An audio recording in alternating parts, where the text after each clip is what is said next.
The harsh, unforgiving landscape of the snowy mountains stretches out, a silent testament to the bitter cold. The question hangs in the frigid air. Did he truly believe he could escape such an inescapable encirclement? The unseen interrogator presses, demanding to know where the ancient relic is hidden. The camera focuses on the subject's dark hair. A pained cough escapes his lips. The man spits out the word, idiot. He grits his teeth, asking if the other would reveal the information if their roles were reversed. The man is called an arrogant bastard, as the speaker insists they need to contact the main squad first.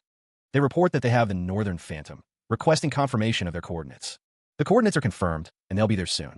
The speaker wonders why Zeke Draker is also after the relic that the Emperor seeks.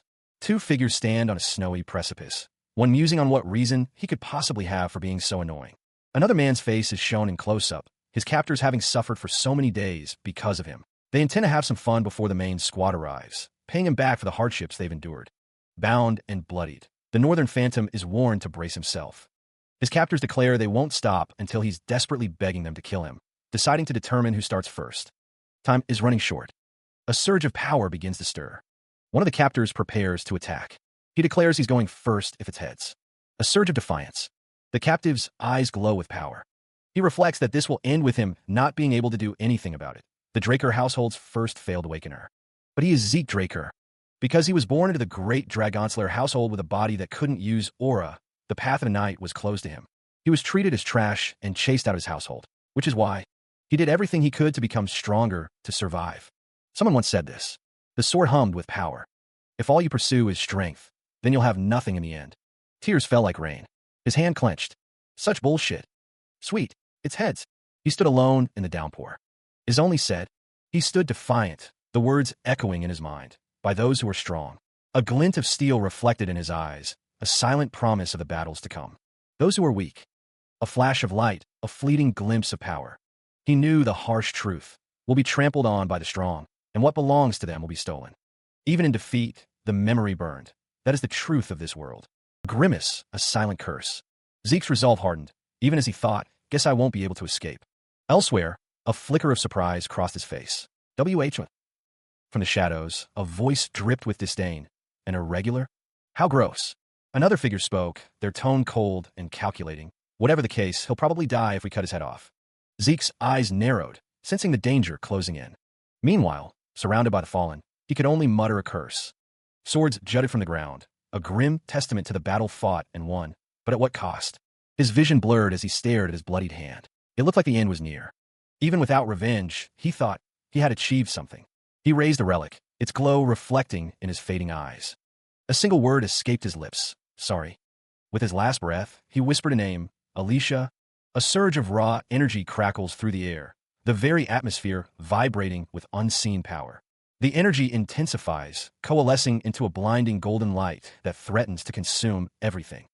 A disembodied voice echoes, promising that a strong will can awaken an ancient power.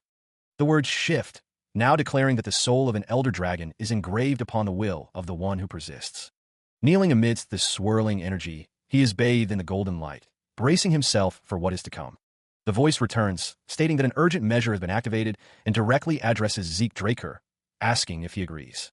Zeke's face is etched with determination, sweat beading on his brow as he steels himself. A thought echoes in his mind, a sarcastic retort amidst the chaos. He's hearing nonsense as he's about to die, but ultimately, he relents, deciding to let it happen. The system confirms the Awakener's agreement, declaring that an irreversible promise power is being activated. The countdown begins, the numbers ticking down, 5, 4, 3, 2. That was what happened. But after regaining consciousness, Zeke Draker finds himself looking like this. Had he gone back to the past? This is so hard to believe, but Zeke can still feel it. The sensation of the sword being stuck into his stomach is still vivid, and he thought this place felt familiar. This is the Cradle. Draker Household Training Institution, the Cradle. The Dragonslayer family, Draker. The Draker household is one of the 3 great transcendent households. Tarek Draker was the hero who saved the continent by killing the evil dragon Bahamut in the war 1,000 years ago. His descendants founded the current Draker household. The Draker bloodline. Perhaps it's because they were the descendants of the Dragonslayer, Tarek Draker, but all of the descendants of the Draker bloodline had the blessing of aura, were able to. They easily awakened their high-level aura and became knights, a thought that lingered in his mind as he lay in bed. All except for him. The administration system was restarting. Zeke sat up abruptly, startled by the sudden system activity. He glanced around, wondering if he had misheard something. The soul of the Awakener had been confirmed, and then confirmed again at 100% alignment. The soul of the Chosen Awakener, having received the will of the Elder Dragon and being merged completely, had been confirmed. He had obtained authority to a part of the system. A message appeared. Nice to meet you, Zeke Draker. Activating status window viewing. Zeke wondered if an artifact had been activated, noting there were tons of magic video-like things. Opening the status window. The low-rank administrator status window appeared, displaying his name, Zeke Draker, his class as Healer, Rare, and his title as the one who received the blessing of the Ancient Dragon. Class skills included Healing, Composed Mind, Vigor Recovery, and Heightened Senses. Skills included Precise Stab, Slash, and Critical Strike. Draconian skill was unable to be viewed, requiring 10 points to unlock. Current Karma points, 0. He gave an okay sign. There were tons of magic video-like things. Zeke could navigate through it in a similar manner. Also, Zeke's eyes narrowed as he considered the implications of this new system interface. A word echoes in his mind, a label assigned to him, Class. The status window confirms it, Zeke Draker, Healer. A rare class, blessed by an ancient dragon. Skills he now possesses include Healing, Composed Mind, Vigor Recovery, and Heightened Senses. A draconic language, the window notes, lost to the current age. The words of his master resurface in his memory. The explanation unfolds.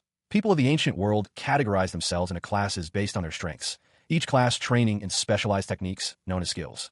Since his class is Healer, he can use a skill known as Healing. Zeke recalls his past, the relentless training he endured after awakening, pushed to the brink of death. A ghostly figure reminds him that healing will allow him to survive a lot of things.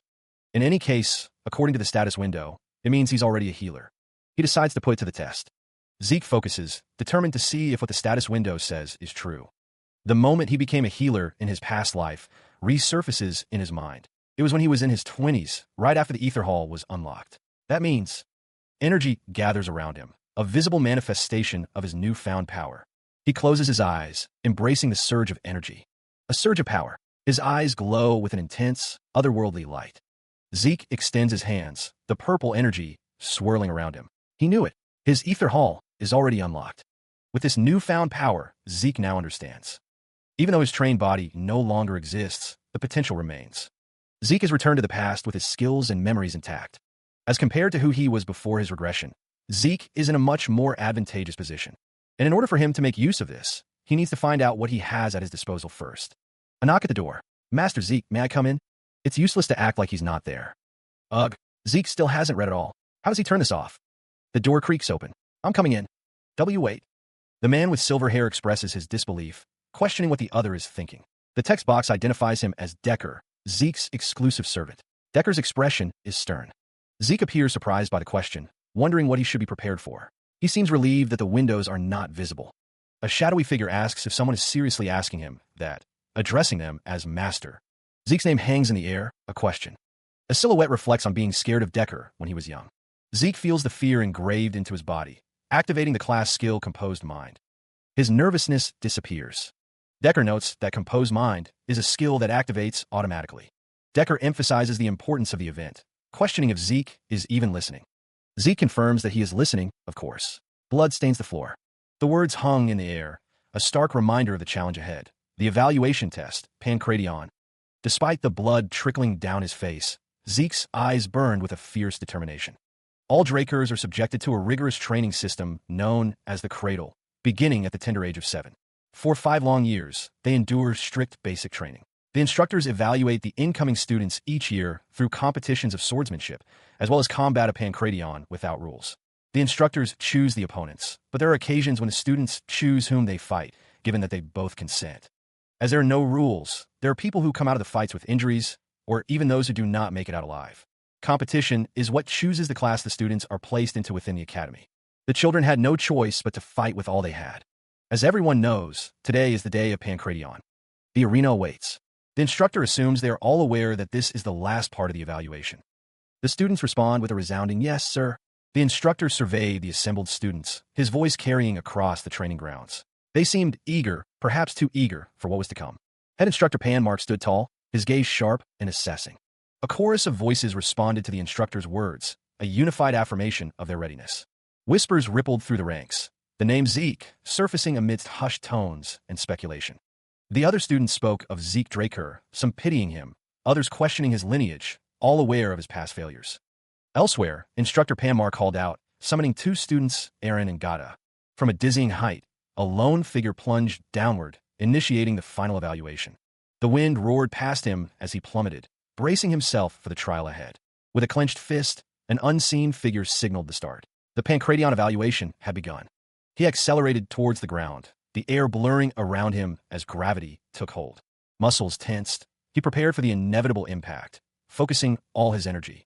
A fierce determination burned in his eyes, a refusal to yield to the humiliation of the past. He looks up, a grim determination etched on his face. The red streaks in the background hint at the intensity of the battles to come. The fight is already over. A figure lies defeated, a stark reminder of what happens when one doesn't fully commit. Aaron's voice booms out, declaring, Gata is unable to fight. He reflects, a distant look in his eyes. He thinks he used to be deathly afraid of this when he was young. Casually, Zeke rests his head on his hand, dismissing the previous opponents. But these guys are nothing, he muses. The arena stands ready, a silent witness to countless battles. A surge of power emanates from within, his eyes glowing with an ominous red light. His hands are wrapped, prepared for the coming conflict. Meanwhile, a voice calls out, echoing across the training grounds. Zeke, Leon, are you both ready? The two young warriors stand before their superior, ready to face whatever challenge awaits. Yes, sir. Leon smirks, facing his opponent. My opponent just had to be Leon. He taunts, a predatory glint in his eyes. Here again. Guess he didn't get enough of my attention last year. His face marred with blood, he muttered a dismissive, well, whatever. The sound of flesh impacting flesh echoed as Leon Conrad was forced to beg. I apologize, Mr. Leon Conrad. Please spare me this. He could only beg for mercy one more time.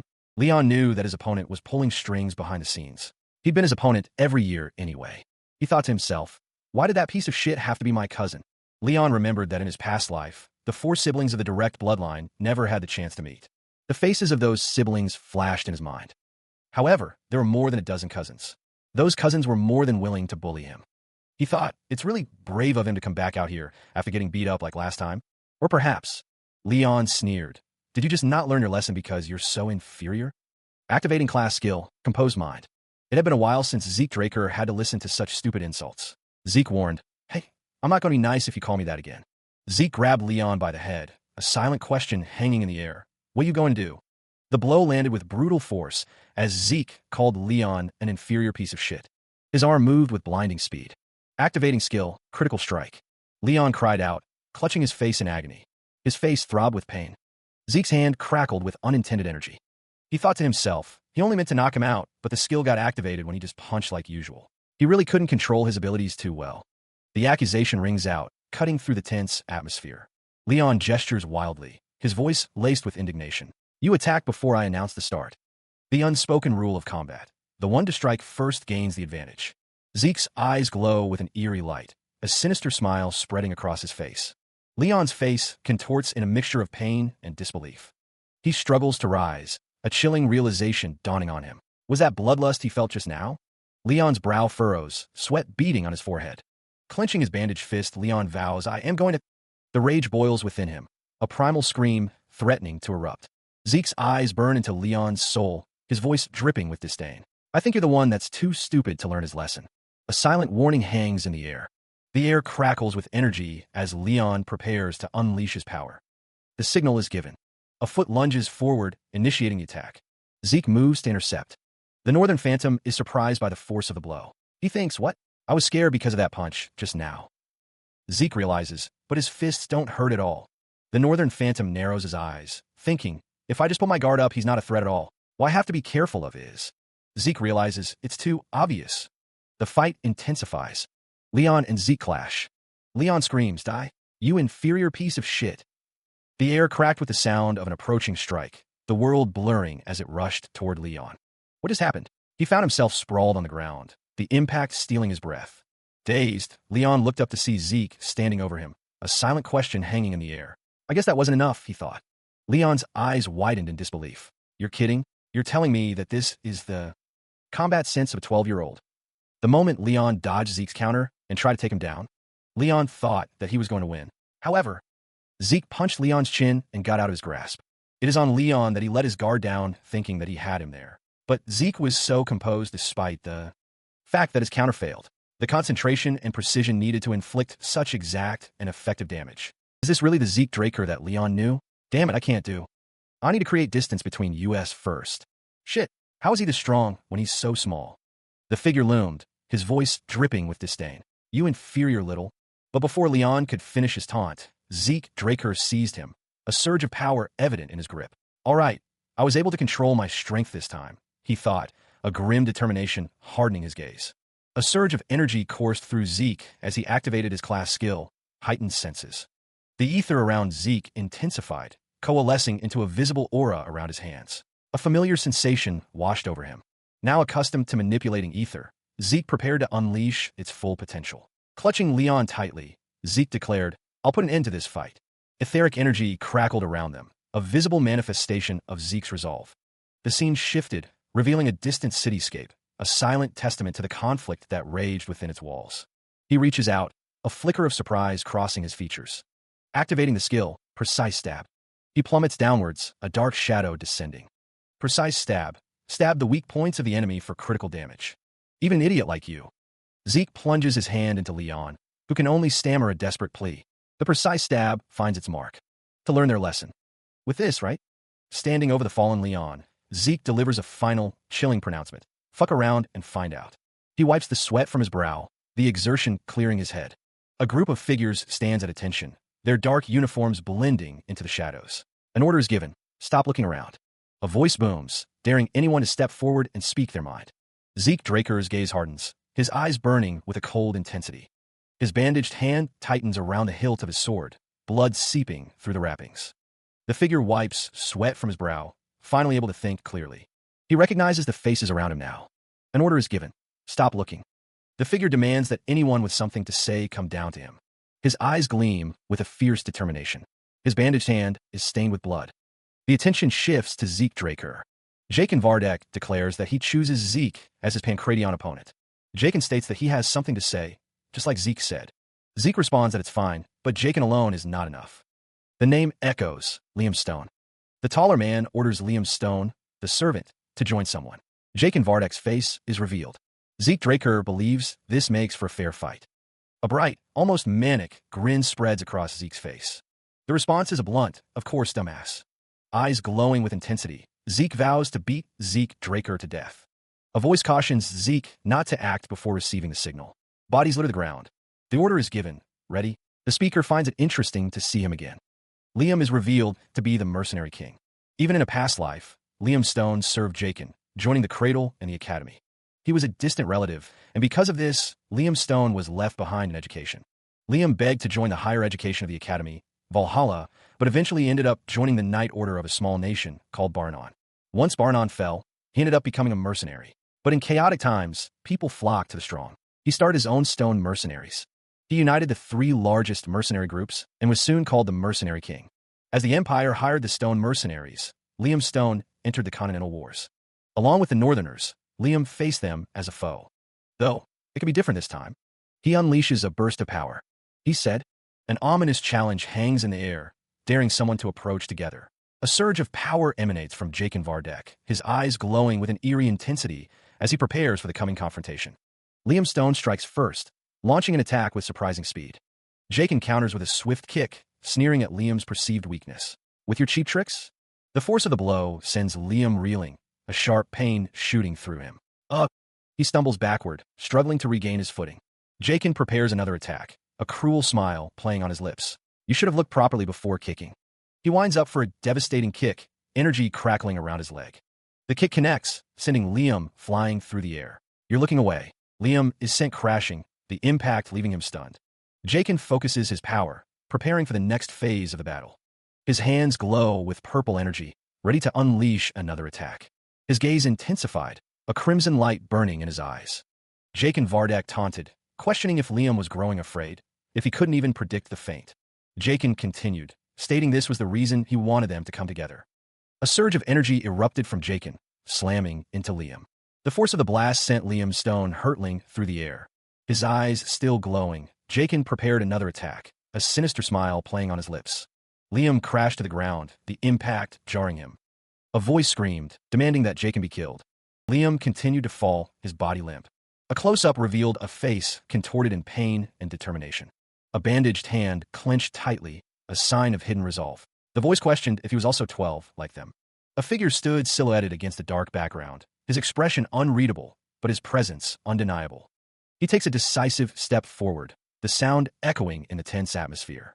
The thought crosses his mind. The most annoying thing about fighting him is his insane reach. His bandaged hand clenches, ready to strike. A blur of motion. Zeke Draker knows he won't be able to do anything if he lets him attack first.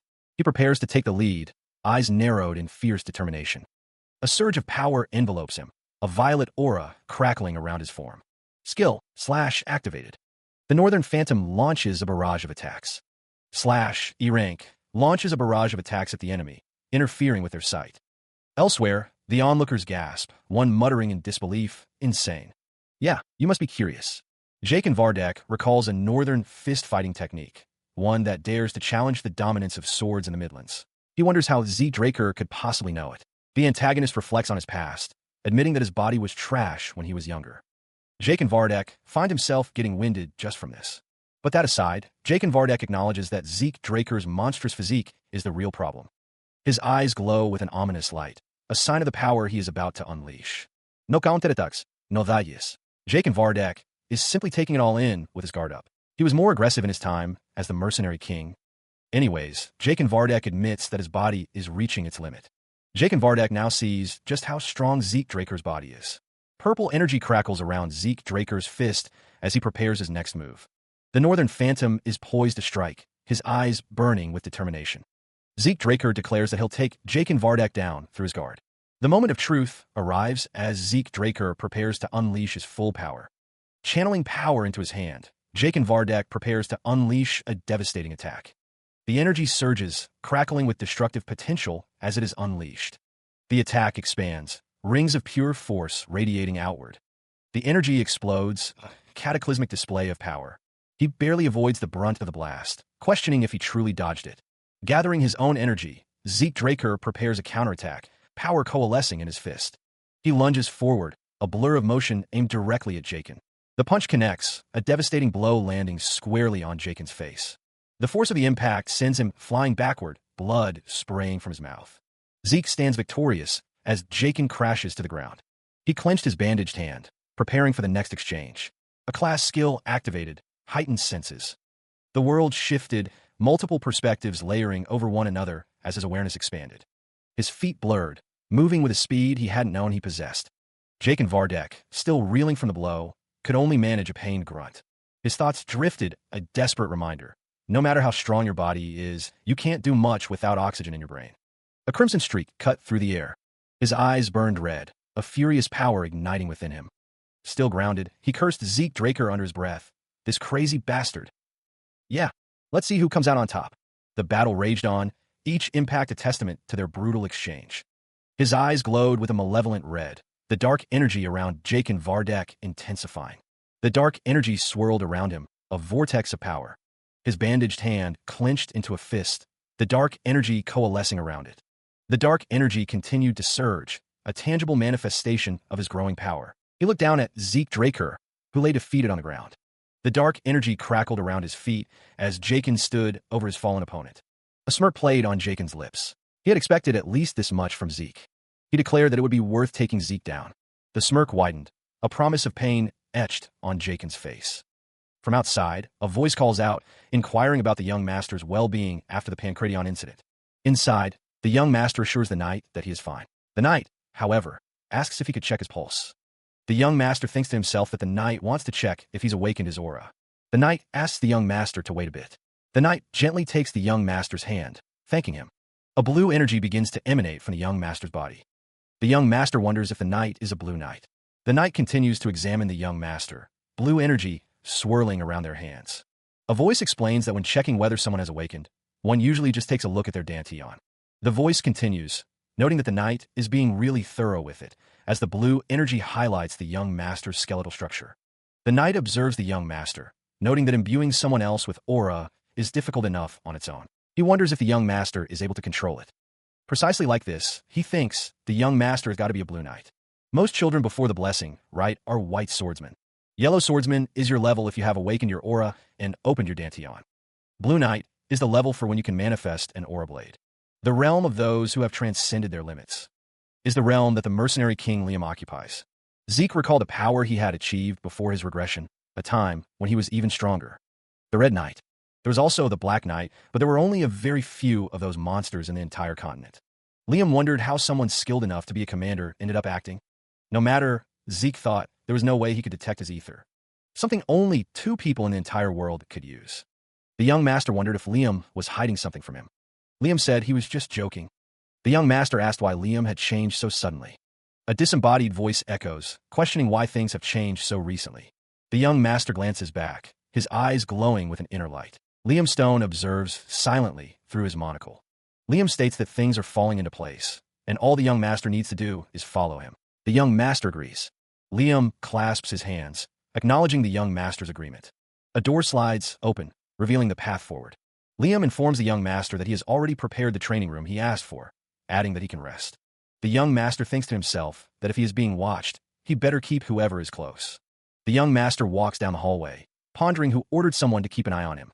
He considers that it must be one of his siblings. The young master enters the training room, realizing it's a personal one. He observes the training room, thinking that this household is really living up to its name. Zeke Draker considers his status window, noting his class as healer and the skills he possesses. His slash skill has become proficient, but the Draconian skill remains locked, requiring 10 points to unlock. The skill activated naturally based on his actions. Does that mean he already had it? He wonders if learning something new will add it as a skill too. What's the difference between a skill and a class skill? Activated similarly, though, in this Draconian skill. The Draconian skill remains locked, and he needs karma points. Monsters? There are a bunch of those in the dungeons. But he needs to be at least a purple knight to get in there. Plus, Zeke is more curious as to why he regressed to the past and what this system is. This skill and class thing tells him that it has to be related to that ancient relic, but he has so little information. Zeke contemplates the limited information he has. He thought, whatever, Zeke would use the system as long as it helped him become strong. Whether it was the system or something else, Zeke was determined to use it. Or a Draker, he mused. Zeke's face was split by the image of his sword. There were 2 known powers in the world, the aura of the knights and the mana of the mages. Knights reinforce their aura in the dungeons. Mages handle their mana through circles. The 2 powers are on opposite ends of the spectrum, so if you have awakened one, you cannot awaken the other. However, he was unfortunate enough to be unable to awaken neither Dantian nor Circle. He had been abandoned by his household and met his master during his vagabond days. His master taught him lots of things, but the most useful thing he taught him was healing and the Ether Hall. Through the Ether Hall, which his master had developed, he was able to handle the energy of nature, ether. He was one of the only ether users in the world, or so he thought. The power surged around him. The energy crackled around his blade. He exhaled heavily. Zeke leaned heavily on his sword, thinking that even after only 2 hours of training, he already felt like he was going to collapse. He wondered if it would be okay to use his healing skill here. His hands tightened around the hilt. He gripped the sword even tighter. Zeke breathed a sigh of relief. That's why he was unable to use it during his fight against Liam. Zeke had to hurry to heal himself as soon as he got back to his room. He considered his recent ordeal, a quiet satisfaction settling in. Now that Zeke had recovered, he felt ready to face whatever came next. The grip tightened around the hilt of his sword, a silent promise of strength and resolve. A sigh escaped him as Zeke realized how much time had passed. It was already dinner time. A figure lay sprawled on the floor, contemplating the aftermath of some unseen event. What could he possibly say to Decker? A week later, the scene shifted to the bustling Cradle cafeteria. Whispers followed Zeke Draker, rumors spreading like wildfire. Had they heard? He was a completely different person now, they said. One voice scoffed at the rumors. That loser? Another wondered if Zeke had dabbled in black magic. Another dismissed the idea. As if, still, a hope lingered that he'd be humbled. A voice echoes, boasting of strength, followed by a skeptical chuckle. The dining hall is set for a feast, the chandelier casting a warm glow on the spread. At the center of it all, a massive roast sits, promising a hearty meal. A succulent piece of meat is raised, ready to be devoured. Reyna Turin, however, seems less than enthusiastic, her expression a mask of distaste as she eyes the food. Around the table, others encourage her to eat, reminding her of what's at stake. The upcoming swordsmanship duel looms large, the need for energy paramount. Owen Zimmons methodically cuts into his portion, seemingly unfazed by the tension. The atmosphere thickens as Reyna is accused of provocation, her attempt at kindness dismissed as an inferiority complex. A A sharp retort cuts through the air, the unspoken challenge hanging heavy. Meat splatters against the table, a sudden, violent rejection of the meal. Reina's gaze hardens, her grip tightening on her utensils, the duel already beginning in her eyes. Her eyes narrowed. Reina Turin listened intently. The question hung in the air. So what are you going to do now? Owen Zimmons gestured, the unspoken words heavy with implication. The faces of those who doubted Zeke Draker flashed in her mind. I'm not sure. The thought echoed. Pancratian was savage but impressive at the same time. However, he'll be pathetic when it comes to swordsmanship. What will he be able to do when he can barely hold up the sword? A sinister smile played on an unseen face. Not this again. The voices continued to undermine Zeke's achievements. All right, he's so weak that he had to get a customized sword because the basic ones were too heavy for him. Yeah, it doesn't make sense that I lost to that inferior piece of shit. He only won against me in Pancratian because of luck. Luck? If you really believe that. The man in the suit declared, his voice ringing with authority, that they had no right to be knights of the Draker household. With a determined stride, the figure advanced, a sword held firmly in their grasp. The challenge hangs in the air as the man calls out, Zeke, come on up. The sound of footsteps echoes. Whispers ripple through the crowd. What's with that ridiculously large sword? Does he think a big sword makes him stronger? The Northern Phantom stands ready, his oversized blade glinting in the light. The challenger watches Zeke, his expression unreadable. The sound of footsteps grows louder as the challenge intensifies. The two figures face each other, the air thick with anticipation. The declaration echoes, a challenge laid bare against a backdrop of infernal flames. I choose you as my opponent. Jakin Vardek's eyes glow with an unnatural light, his expression a mask of grim determination. A voice responds, a simple acknowledgement of the challenge. Sounds good.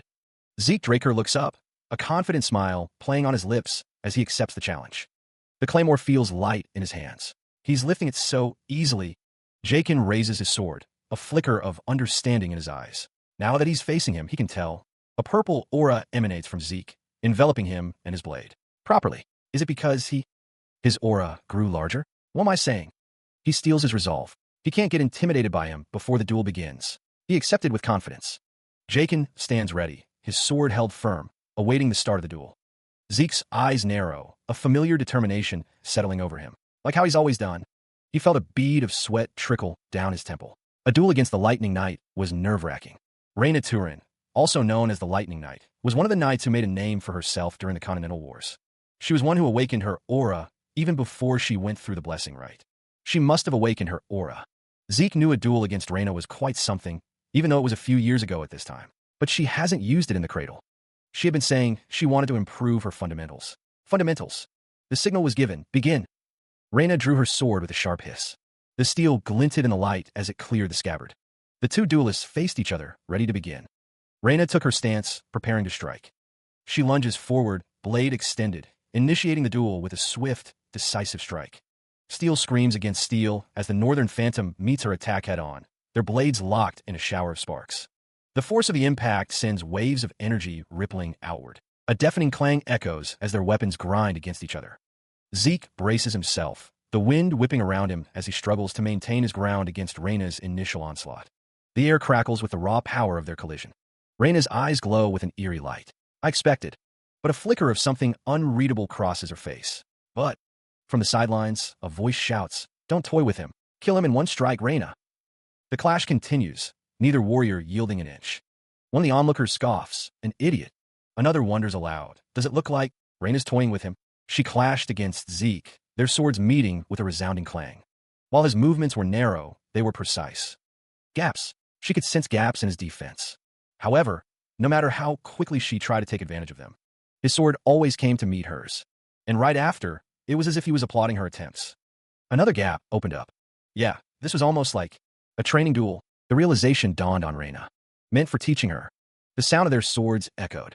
The clash of their swords erupts in a blinding flash of light, the force of the impact sending tremors through the air. From above, the intensity of the duel is clear, the speed of their movements leaving only trails of displaced air. Zeke observes, recognizing the foundation of Reina's swordsmanship. This is how the Lightning Knight fought back when she was in the cradle. He notes that her sword is honest, as expected from someone who is obsessed with their fundamentals.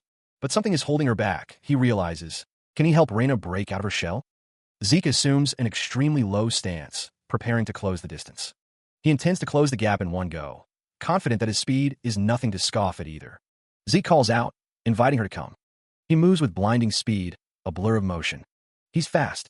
The swords meet once more, the force of the impact echoing through the training grounds. He moved with such force that the ground splintered beneath his feet. Reyna focused, thinking that as long as there was distance between them, she could react. More of the ground gave way as Zeke closed in. The Northern Phantom slashed downward with his blade. The sword's edge glinted, a promise of swiftness and finality. Reyna's eyes widened, a flicker of shock crossing her face. The impact sent her flying backward. Zeke pressed his attack, his expression unwavering. He continued his relentless assault, the sword a blur of motion. Fear warred with determination in Reyna's eyes. The sword's edge drew closer. Blue energy crackled around the blade as Zeke finished his strike. He focuses his energy, a vibrant blue aura crackling around the blade of Zeke's sword. The sword descends, a streak of light aimed directly at Reyna. Dust explodes as the attack lands, obscuring the arena. From the stands, the young master remarks, as expected of Reyna. He notes that she didn't use her aura, as usual. But as Zeke's attack closed in on Reyna, she used the faintest amount of aura, just enough. The young master recalls that Reyna promised to never use aura until she got into the academy. He realizes that Zeke was able to force that girl's hand. The clash of their powers echoes through the arena. Someone shouts, "What are you doing?" The purple energy crackles around Reyna as she prepares to defend herself. She stands, wreathed in a swirling vortex of purple energy, the victor of the duel. A trickle of blood escapes the corner of the defeated knight's mouth, his expression a mix of pain and disbelief. The crowd looks on, their faces a blur of judgment. He kneels, his head bowed in shame, the weight of defeat heavy on his shoulders. One of the knights cries out, accusing Reyna of using cheap attacks in what was supposed to be a sword duel. Other knights murmur in agreement, their faces etched with disapproval. The crowd points, their voices rising in a chorus of condemnation. A knight abandoning his sword? This is Reyna's victory. The shaming continues, the crowd's words cutting deeper than any blade. You don't have what it takes to be a knight. Shame on you. The defeated knight remains kneeling, the jeers of the crowd echoing around him. Shame on you. He looks up, his face bruised and bloodied, as one of the knights asks if he wants to continue. His hand tightens around the hilt of his sword, a flicker of defiance in his eyes. I didn't lose yet. He grits his teeth, his internal monologue revealing his self-reproach. He thinks, he only struck me because I let my guard down. A surge of energy, a desperate final stand, or perhaps a last-ditch effort to turn the tide. The defeated knight's mind raced, replaying the duel. If he hadn't been disarmed, if he'd had his dagger. The admission hung heavy in the air. It was his loss. The arena stretched out before them, the silence amplifying the weight of the recent battle. The crowd murmured, their anticipation building as the announcement drew near. Zeke Draker, once scorned, now the subject of hushed whispers, his hand tightening around the hilt of his sword. The announcer's voice boomed, the words echoing through the arena. The winner is... Victory had been achieved against one of the most talented children among the famed houses. Zeke Draker turned away, the weight of the crowd's gaze heavy on his back. Reyna Turin. The distant sounds of battle echoed, even within the relative safety of the building. Abel, calmly sipping his tea, was questioned about his composure in the midst of such chaos. A message arrived, reporting that Zeke was said to have defeated Reyna. William was told that he was always so serious. Lying prone, the figure with red hair wondered how long they had until the blessing rite. The figure stood, their hand resting on a table where cups sat. They had until the next full moon. Meanwhile, Zeke Draker arrived to pay the family a visit, only to find the place in disarray. Something had piqued his curiosity. The red-haired figure was interested in knowing what kind of awakening was occurring. Their youngest was going to go through with it. Although Zeke's victory left the entirety of the cradle in shock, he walked away. He simply returned to the training facility and resumed practicing. About a month later, it was the day of the blessing rite. The building loomed. Zeke really didn't understand how he managed to become a Red Knight with this body in his previous life. An open status window displays. The low-rank admin status window lists Zeke Draker's class as Healer, Rare, and his title as the one who received the blessing of the Ancient Dragon. Stripped to the waist, Zeke examines his status window. He reflects that once his skill mastery surpasses the expert level, mastery resets. A knock sounds. Zeke turns his gaze towards the door. He asks who is there, as a voice responds that they are leaving in 2 hours. Zeke acknowledges the message, promising to join soon and telling them to get everything ready. The Draker family estate looms in the distance. A carriage makes its way through the estate. Zeke reflects that it has been a while since he has been at the main estate. The estate belongs to the Draker family and is situated within the Duchy of Troy. The family's main residence is located in the heart of the continent, at the Four Seasons Fortress in Midland. The blessing rite must be held at the main estate, where the legend of the Dragon Slayers started. He took another step, the sound echoing slightly in a vast space. The main estate of the Draker family loomed before him, a place also known as the Dragon's Nest Lair. Its scale was immense, a testament to the family's power and influence. Zeke Draker continued his approach, the estate growing larger with each step. An announcement echoed through the halls, signaling the start of the gathering. Zeke realized something he hadn't before: the sheer number of important figures present.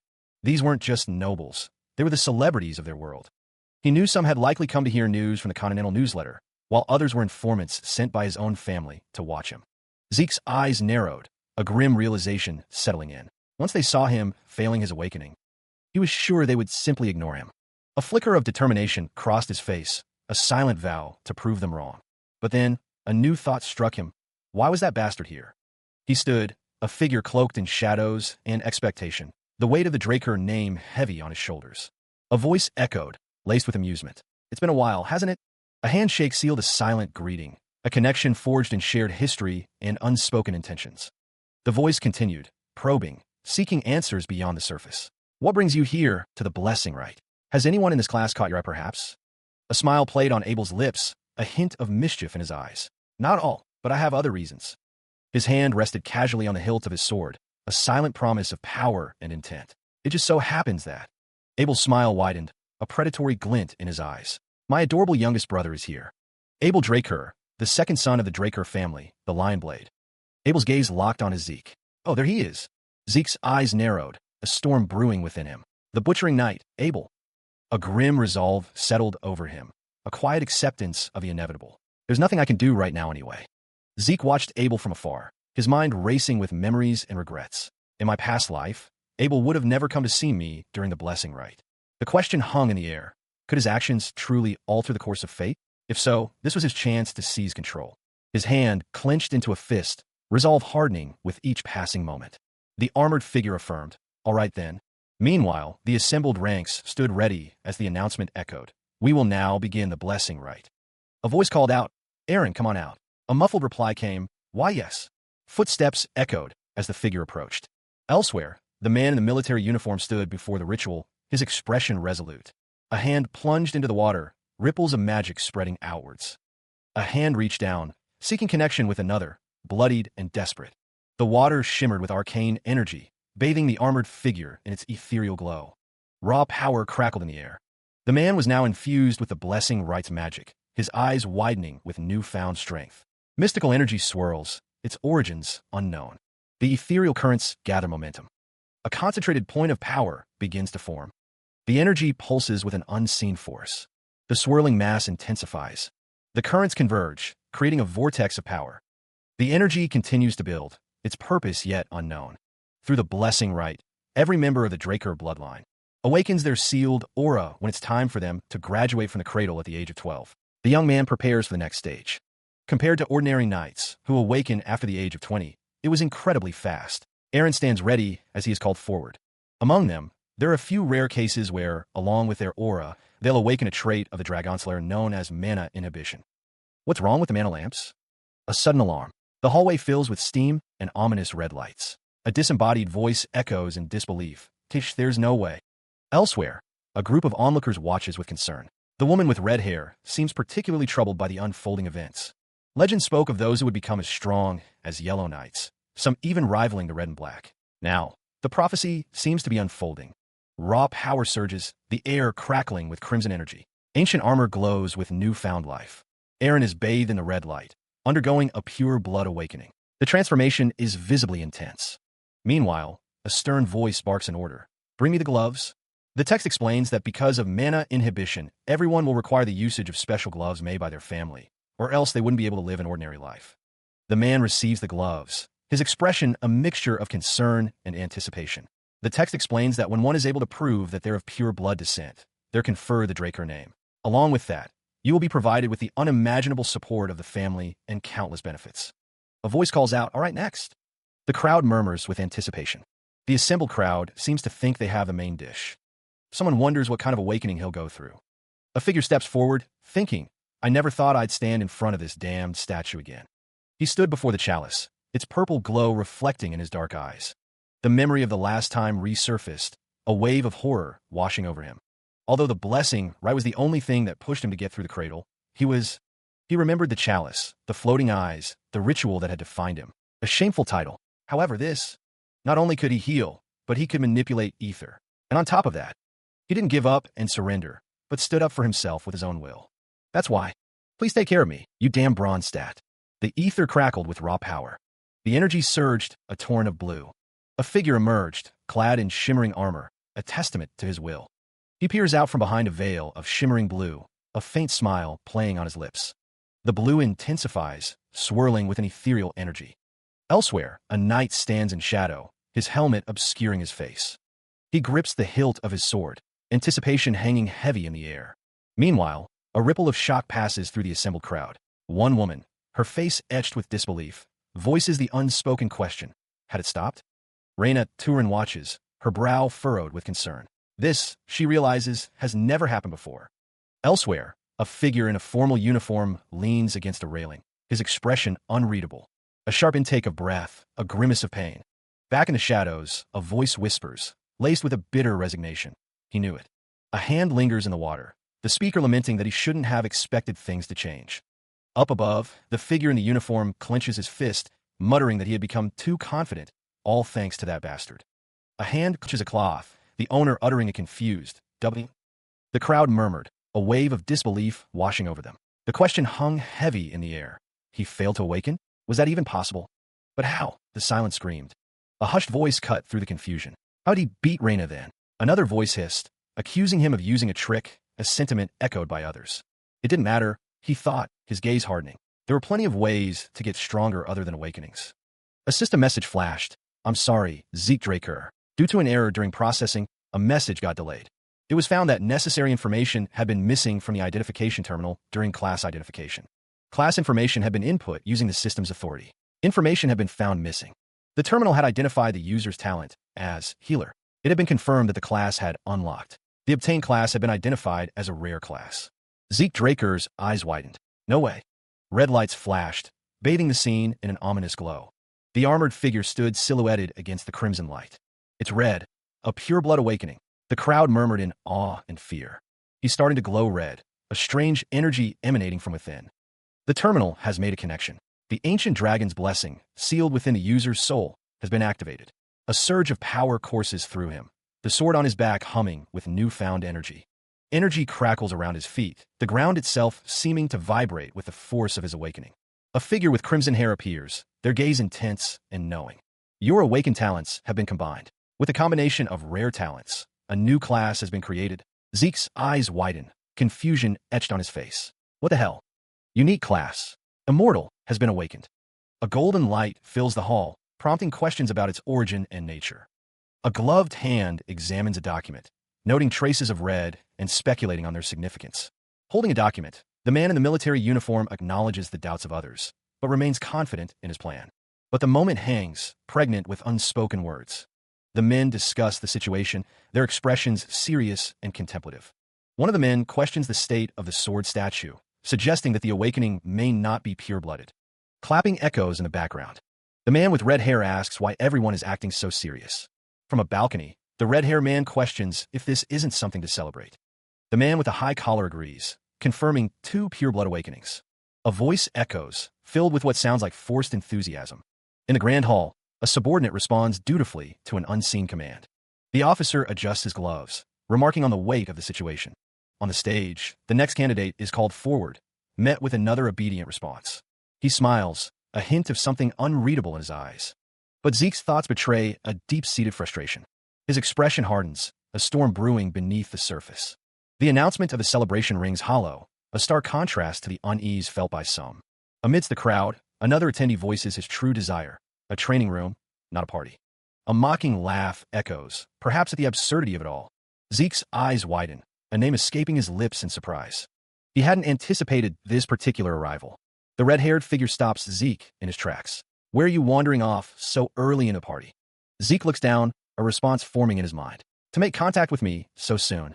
The red-haired figure's eyes narrow slightly, a congratulatory message echoing in the air. On a pure-blood awakening. Extending a gloved hand, the figure offers a gesture of friendship. Zeke considers the offer. Asterisk a handshake. If I refuse, my hostility toward him will be shown. Asterisk. The hands draw closer, the unspoken tension palpable. Let's play along for now. Elsewhere, a scene of carnage unfolds, bodies strewn across the ground. The handshake is imminent, a silent agreement about to be sealed. The red-haired figure gazes down at Zeke, a hint of amusement in their eyes. The handshake is offered once more, a silent challenge in the air. The gloved hand awaits, a symbol of either alliance or betrayal. A wry smile plays on the red-haired figure's lips. Well, this is awkward, Zeke. Even for the sake of saving face, Zeke couldn't bring himself to shake the scum's hand. The red-haired figure lowered his hand, stating that it couldn't be helped. He would have to settle for having seen Zeke's face, the red-haired man declared, stating he would see him again. The red-haired figure turned and walked away. His words echoed in the air. I'll see you again. Zeke's expression hardened, a sense of unease washing over him. Elsewhere, the blonde-haired figure remarked on the appearance of two new purebloods, noting that Zeke's golden light was quite shocking. He wondered if this was the first time it had happened, adding that they thought Zeke had failed to awaken at first. The scene shifted to someone catching their breath, having seemingly escaped a difficult situation. Zeke thought he was going to suffocate in there. That aside, the grand hall stood silent, awaiting its next occupants. He wondered how he was feeling. All pureblood awakenings required the use of the house's gloves. It was the ability of mana inhibition. That proves he was in opposition to the dragons, the source of mana. However, most machines use mana as their fuel. Zeke considered the implications. A pureblood required the use of the house's gloves. If he was a pureblood, there should have been problems. A status window appeared. This was completely different from before, Zeke thought. Not mana inhibition, but mana reflection? He needed to read it properly. The skill was mana reflection, creating a distortion field to nullify nearby mana. So, mana reflection was categorized as a skill. The mana lamps were fine because it's not a passive skill. He had been a rare healer before the rite. But now, Zeke wondered, was he a unique immortal? Wait. The system's records indicated that all graduates experienced regular awakenings accompanied by blue aura. Only Reyna's awakening was different. It was a red, pure blood awakening. The voice continued, stating that his own awakening was also red at first, but turned into gold. The system reported that the classification terminal had lost critical information. As soon as the system inputs the information, it will use its authority to input class information in the terminal. The halted bronze statue began to emit a red light. Damn it. So that's what happened, Zeke Draker thought, idly scratching his head. The bronze statue doesn't determine whether you awakened or not. It determines the user's disposition, their class. Red is for a rare class, and gold is for unique. The bronze statue is an ancient relic used even before the time of Tarakan, the founder of the Drakers. The concept of class doesn't exist nowadays, so it was only being used to check if one has awakened or not. The system's assessment was off. The red light wasn't a sign of a pure blood awakening, but something else entirely. Zeke, reviewing the information on what appeared to be a tablet, realized that no family head had ever understood this. He noted that he now had karma points. The Northern Phantom wondered if he had gotten them back then. He decided to try using the points. The system notified Zeke that his draconian skill was now available for viewing. Zeke considered the Devour skill, which would allow him to eat and digest a lot. He wondered why the Devour skill, which simply allowed him to eat and digest a lot, cost 50 points. The system informed him that the Dragon Eye skill had been unlocked. Zeke realized that Might of the Dragon seemed a little too dangerous to use here. The Draconian skill, Activating Dragon Eyes, appears on screen. Golden light and runes swirl around an eye. He takes a step, a soft tack echoing in the room. Zeke glances around the room, thinking he expected more from the detailed information promised, but nothing seems to have changed. He pauses, a sudden thought striking him. A faint sound echoes. A low laugh escapes Zeke as his eye glows with golden light, the Dragon Eye skill taking hold. The skill doesn't even make sense to him. The statue in the center of the garden looks like it's right in front of him. This could be really useful, Zeke thinks. Zeke is surprised by the detailed information he can now see about the object around him. His eyes flared with an intense, orange light. Zeke felt a strange sensation wash over him. What was happening to his body? He wondered if all draconian skills were like this, and doubted he could even use them if they were. His eyes widened in surprise. Zeke was confused. He hadn't intended to use healing. He looked down at his hands, a sense of unease growing. Zeke paused, realization dawning on him. All his class skills had changed into passive abilities, and their levels had increased. This was too broken. Healing may seem like it's already overpowered. A surge of power emanates from him, but it's a resource that can't be endlessly exploited. Its healing effects, too, are limited. The potential of the healing factor, however, is infinite. He thinks he needs to test this. Zeke Draker breathes a sigh of relief. He takes a knife and cuts his arm. The class skill, healing factor, is activated. He is surprised by the result. No way. The wound begins to heal. Zeke wonders if the academy takes 5 years to finish. He smirks, resolving to finish it in 2. Draker Academy, the greatest knight academy on the continent, is so prestigious that aspiring knights would give an arm and a leg to enroll. The academy is located in the Duchy of Troy. Life teams within the academy each time a new semester rolls around in spring. The students are dressed in formal uniforms. The higher-ranked students are no different from adults. They're all trained to perfection. However, if one were to compare them to those from the cradle, it seems they've already established their authority. This damn family is rotten to the core. Family crests are displayed. The 3 families with the most influence are called the Great Families: Turin of Strength, Zimins of Wisdom, and Zimins of Wisdom. The Vardek of Gold, a group of figures in military attire, stands as a symbol of power and prestige within Draker Academy. Even the children of the 3 great families find themselves in this state, a testament to the academy's rigorous standards. The figure observes the scene, thinking it's none of his business. High-class dormitory, Platinum Mansion. The Platinum Mansion stands tall, a symbol of privilege and status. The architecture of the Platinum Mansion exudes grandeur and exclusivity. The figure walks towards the Platinum Mansion, thinking it's nice to be a purebred. Platinum Mansion. It's a dormitory furnished with a training hall, a library, and various kinds of facilities. It's only open to the highest-ranked students, and even those from the cradle can't enter it so easily. As for pure-blood awakeners, they are given the special privilege of a floor master dash. Zeke Draker and Aaron stand side by side, their uniforms signifying their status within the academy. An entire floor, known as the Platinum Floor, awaits. He arrives to find a maid awaiting him. "Welcome, Sir Zeke Draker," she says. "We've been awaiting your arrival." A line of servants bows in unison. "We shall escort you to your assigned floor." The welcome is overwhelming. "Welcome, master," they exclaim.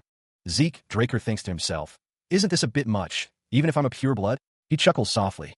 He is informed, "Sir Decker is waiting for you in your room." Another servant offers a welcome. "Welcome, young master." A voice speaks. "What is it, Decker? I have something to deliver to you." Zeke notes, it really is on a different level from temporary gloves. A voice expresses, "It's a relief that you've taken a liking to them." The sword is placed on the table. "But what do you think, Decker?" Sir Decker responds, "That is an excellent decision, young master." The Duchy of Troy's strategic location owes itself to its proximity to the Giants Mountains. The region is abundant with high-quality iron and skilled craftsmen, so much so that the first weapon of an academy alumni is always a Trojan. The hand examines the blade. A craftsman will be needed. Sir Decker, pen in hand, declares he has someone in mind. Zeke Draker, smiling, requests an in-person appointment. The pen scratches across the parchment. Sir Decker considers the name on the document. Galleon Halberd. I've never heard of them before. He decides to contact them right away. Classes will also be starting tomorrow, so the relevant documents should be reviewed beforehand.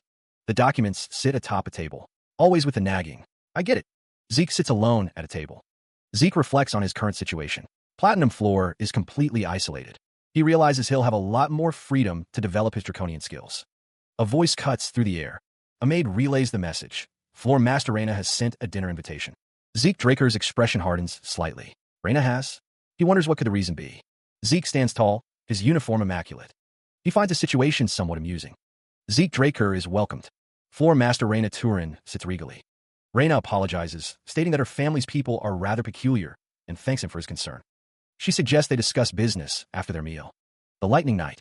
Reyna fully utilizes her lower abdomen to control her aura, wondering if she has already laid her eyes on the position of Purple Knight. She considered the Northern Phantom, a slight frown creasing her brow. Why was his swordsmanship stuck in a rut? From above, the table setting looked immaculate, but Reyna couldn't help but think it was a waste of his potential. Reyna chuckled softly to herself, a hint of amusement in her eyes. Zeke Draker ate with gusto, though even he had to admit this meal was far beyond his expectations. Reyna leaned forward, her expression turning serious. They were done eating, and it was time to get down to business. She offered, accept the Turin family support, Zeke Draker. Zeke looked at Reyna, a hint of surprise on his face. It seemed she had forgotten that they were both pure-blood awakeners. He thought, looks like you have a misunderstanding about pure-blood awakeners. The academy loomed in the background, a symbol of the privileges afforded to those within its walls. It's true that we receive many privileges, a voice echoed.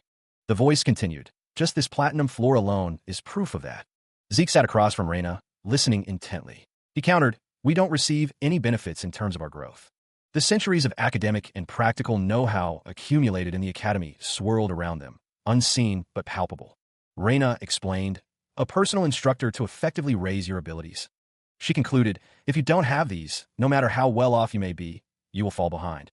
The necessity of support families was a given, Reyna Turin explained. Even Abel Draker, the youngest ever to attain the title of White Knight and the current Black Knight, received support from his maternal family, the Zimmers family. Although the patriarch of the Turin family had not told her the reason why, he had told her that Zeke was not receiving support from his maternal family. Raina's expression hardened. She would say this once more. Zeke Draker must accept the Turin family support. Zeke Draker's response was a simple, firm denial. He gestured dismissively, the sound of his movement echoing in the room. A silent question hung in the air. Raina questioned why receiving the Turin family support shouldn't be a bad deal for him. Zeke dismissed her concern. He stated that he didn't need anything more than what he already received as a pureblood awakener. Elsewhere, a lone figure walked away, the sound of their footsteps echoing in the open space. It wasn't much, but it was in return for the meal. Raina offered one piece of advice that Zeke needed right now. His sword had too much strength behind it. Zeke observes that she seems too concerned with the others. He instructs Raina to listen closely. Zeke explains that her greatest strength lies in the fluidity that comes from a flexible body. Leaves swirl around him as he continues his lesson. He advises her not to meet attacks head-on, but to overwhelm opponents with strength. Instead, Zeke tells her to fluidly deflect their attacks. And he emphasizes the importance of landing a single delicate strike. Zeke assures her that if she can master this, she will grow. Raina listens intently, her expression thoughtful. Her gaze hardens with determination. Zeke concludes that she will become several times stronger than she is now. The weight of tradition settled upon her shoulders. The Turin family, a herald of strength, a legacy she felt compelled to uphold. It wasn't about external validation, she mused, but something deeper, a connection to her lineage. No, she thought he's right. Obsessed with embodying the Turin name, she had lost sight of something essential. That obsession, she realized, had unintentionally shaped her sword, her very being. He saw right through it, she admitted to herself. When she was young, everyone praised her as a genius, but no one gave her any real advice. Zeke Draker. Just who are you? All his change class skills have insane performance. Zeke finds himself fine, even though he stayed up all night training. In his past life, Zeke thought of this place as being hell itself. Money and power aren't everything. But there's nothing quite like this. Zeke Draker. So you're part of the special class too. Owen. The words three great families hang in the air as two figures with glowing eyes loom over another. Schemes were Zimmons' specialty. He used others to bully, cunningly maintaining his own image. Surrounded by others in uniform, Owen Zimmons asks if they perhaps didn't receive an invitation letter, wondering why he has to reply to every single one. A figure wonders if the invitation was the one on his desk, asking if they are all friendly now. Owen stands in his uniform, the sky behind him. A voice remarks, "Well, aren't you funny?" A surprised expression fills a face. A footsteps on invitation. Someone says that he is being rather rude, despite the young master's kindness. Owen looks down at Zeke Draker, who asks who he is. A voice exclaims, "Why? How could you not know me? It looks like those from a cradle aren't worth much after all." "Ah, geez." The figure gestures, his voice echoing with a veiled threat. He warns that while looking good in front of the young master is understandable, they should remember who they are speaking to. A surge of power emanates from the figure as he prepares to act. It seems even the high-ranking students are capable of basic aura manipulation. The figure declares, "My name is Durbin Roswell. They call me Durbin the Mighty here." Durbin Roswell announces that in place of young Master Owen, he will teach some manners. Durbin the Mighty? So, a cadet that isn't even a knight has a pseudonym. He stood firm, a surge of energy crackling around him as Durbin Roswell prepared for the next attack. A fist connected with brutal force, the attacker dismissing it as a joke. The impact sent blood spraying from the victim's nose and mouth. A figure plummeted through the air, defeated. The force of the blow reverberated outwards. The air itself seemed to crackle with residual energy. Elsewhere, a hooded figure, standing over the fallen, questioned who would be next after Durbin the Mighty. The imposing structure of Draker Academy loomed in the background. A voice urged young Master Owen to make his choice quickly. The speaker commented on how much Zeke Draker seemed to enjoy basking in his own glory. Before the assembled ranks, the blonde-haired student dismissed the situation as a joke. Draker Academy was largely split into two classes, the narrator explained, including a normal class for those lacking talent. To succeed, students must overcome challenges with effort, adhering to a strict regimen from early morning until late at night. Then there's a special class, where students can freely choose subjects outside the basic curriculum. Zeke Draker sits, contemplating the nature of this special class. But most of the people here are just alumni of the Cradle. Whispers spread through the rows of students. What special class? This is just the Cradle class. Quiet. To encourage the special class's freshmen, someone very special has come today. Not only was he the commander-in-chief during the Eastern Empire War 20 years ago, a wave of excited murmurs ripples through the assembled students. but he was also the hero that stopped the Empire's invasion with their resourcefulness alone. Please welcome the Commander-in-Chief, Dean Howard Draker. Dean Howard Draker, Dean of the Academy, greets the assembly. It's a pleasure to meet you, gentlemen. The war hero, Howard Draker. They worship him as a war hero and a tactical genius. The truth, however, was that the information he leaked to the enemy for his own survival had merely thrown the enemy into chaos. He was simply a traitor who got lucky. Zeke Draker's expression hardened. That rat's no hero, he thought. Meanwhile, Dean Howard Draker addressed the assembly. He's the main perpetrator that got me kicked out of the academy, he recalled. The memory stung, and ended up wandering all across the Duchy of Troy, eventually getting caught by slave traders and sold off to the Southern Cartel. Elsewhere, a caravan trudged through the desert. The dean's eyes narrowed. He'd make sure to pay him back for that. Zeke Draker clenched his fist. He'd lost the only remaining place where he could belong. Back in the present, a man with glasses addressed the students. They had taken the dean's words to heart. So take your swords and head to the arena. Yes, sir. The special class indoor arena awaited. The arena stretched wide, an expanse of ordered stone and silent anticipation. One of the cadets wondered who would have thought that even the special class would have to learn the basics of dragon slaying. Another cadet reflected on his past life, and how he spent 2 years learning what would have otherwise taken a person 3 months, simply because he couldn't use aura. That same cadet hoped that the instructor would go easy on them. A voice called out, welcoming the cadets. The man introduced himself as Andre Draker, stating that he would be teaching them all dragon slaying basics. Andre Draker stood tall, his expression serious. Whispers spread among the cadets as they recognized the name. Rose Knight Andre Draker. The cadets murmured, surprised by his youth. They questioned if he was Andre, the Rose Knight. Despite not being a pure-blood awakener, Andre graduated early from the academy and graduated from Valhalla as valedictorian. He's a once-in-a-century genius that was awarded. The Draker name carried weight. Even the special classes teachers were on a different level. It was also said that he was known for his inflexible personality, but now, silence fell over the room. A palpable tension filled the air, his gaze intense. The cadets stood at attention, awaiting his next command. Andre Draker addressed them, his expression unreadable. If you're done. Andre Draker's voice cut through the silence. Everyone draw your swords. His crimson eyes narrowed. A cadet was then questioned about his weapon. Cadet, what is that sword? The sword was swung. The cadet demonstrated the sword's capabilities. The blade gleamed. The cadet held a large sword. The cadet responded, as you can see, it's the sword I'm using. Andre Draker countered, Cadet, are you not aware of the fact that you must pick a sword that suits your body? He had anticipated this outcome, ensuring his sword draw would be noticed. It couldn't be helped. Dean Howard Draker confidently declared that he could beat the instructor with his sword, thinking it would be faster to simply show him his skills.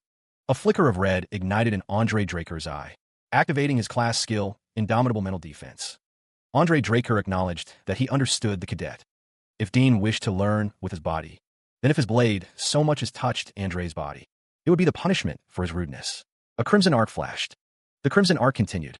Andre Draker stood, his sword now drawn, a red aura emanating from him. The voice continued, mentioning a dragon-slaying basics class. A close-up revealed a face, a single red eye piercing the shadows. The figure stood silhouetted against a backdrop of swirling red energy, his sword glinting faintly. His crimson eyes narrowed, the man's thoughts drifting back to the dragon-slaying arts class. The voice assured, don't worry. I don't plan on using aura against the cadets. A smirk played on Zeke Draker's lips. He mused that he could beat Andre since he knew his weakness, but he was also considering Abel's watchful eye. The figure with the glowing eyes loomed, a silent threat. It would be dangerous for him to garner attention like he did back in the cradle. Zeke Draker resolved to just graze his clothes and lose. He declares that it's time to begin. Zeke Draker prepares to draw his sword, his expression focused. With a swift motion, the Northern Phantom unsheaths his blade. The Draker Knight braces himself, a purple aura beginning to emanate from his body. The knight swings his sword in a wide arc, a trail of purple energy following its path. Zeke's sword strikes, sending sparks flying as it meets the knight's defense. The Draker Knight deflects the attack with ease, his confidence unwavering. The knight acknowledges that this fight will not be easy. The Draker Knight unleashes a flurry of attacks, creating a whirlwind of energy blades around him. Meanwhile, an observer notes that an official Draker Knight is on a whole other level. Another spectator comments that Zeke hasn't even managed to graze the knight's clothes for 30 minutes. The Draker Knight continues his relentless assault, his movements a blur of speed and precision. The knight holds his sword defensively, ready for Zeke's next move.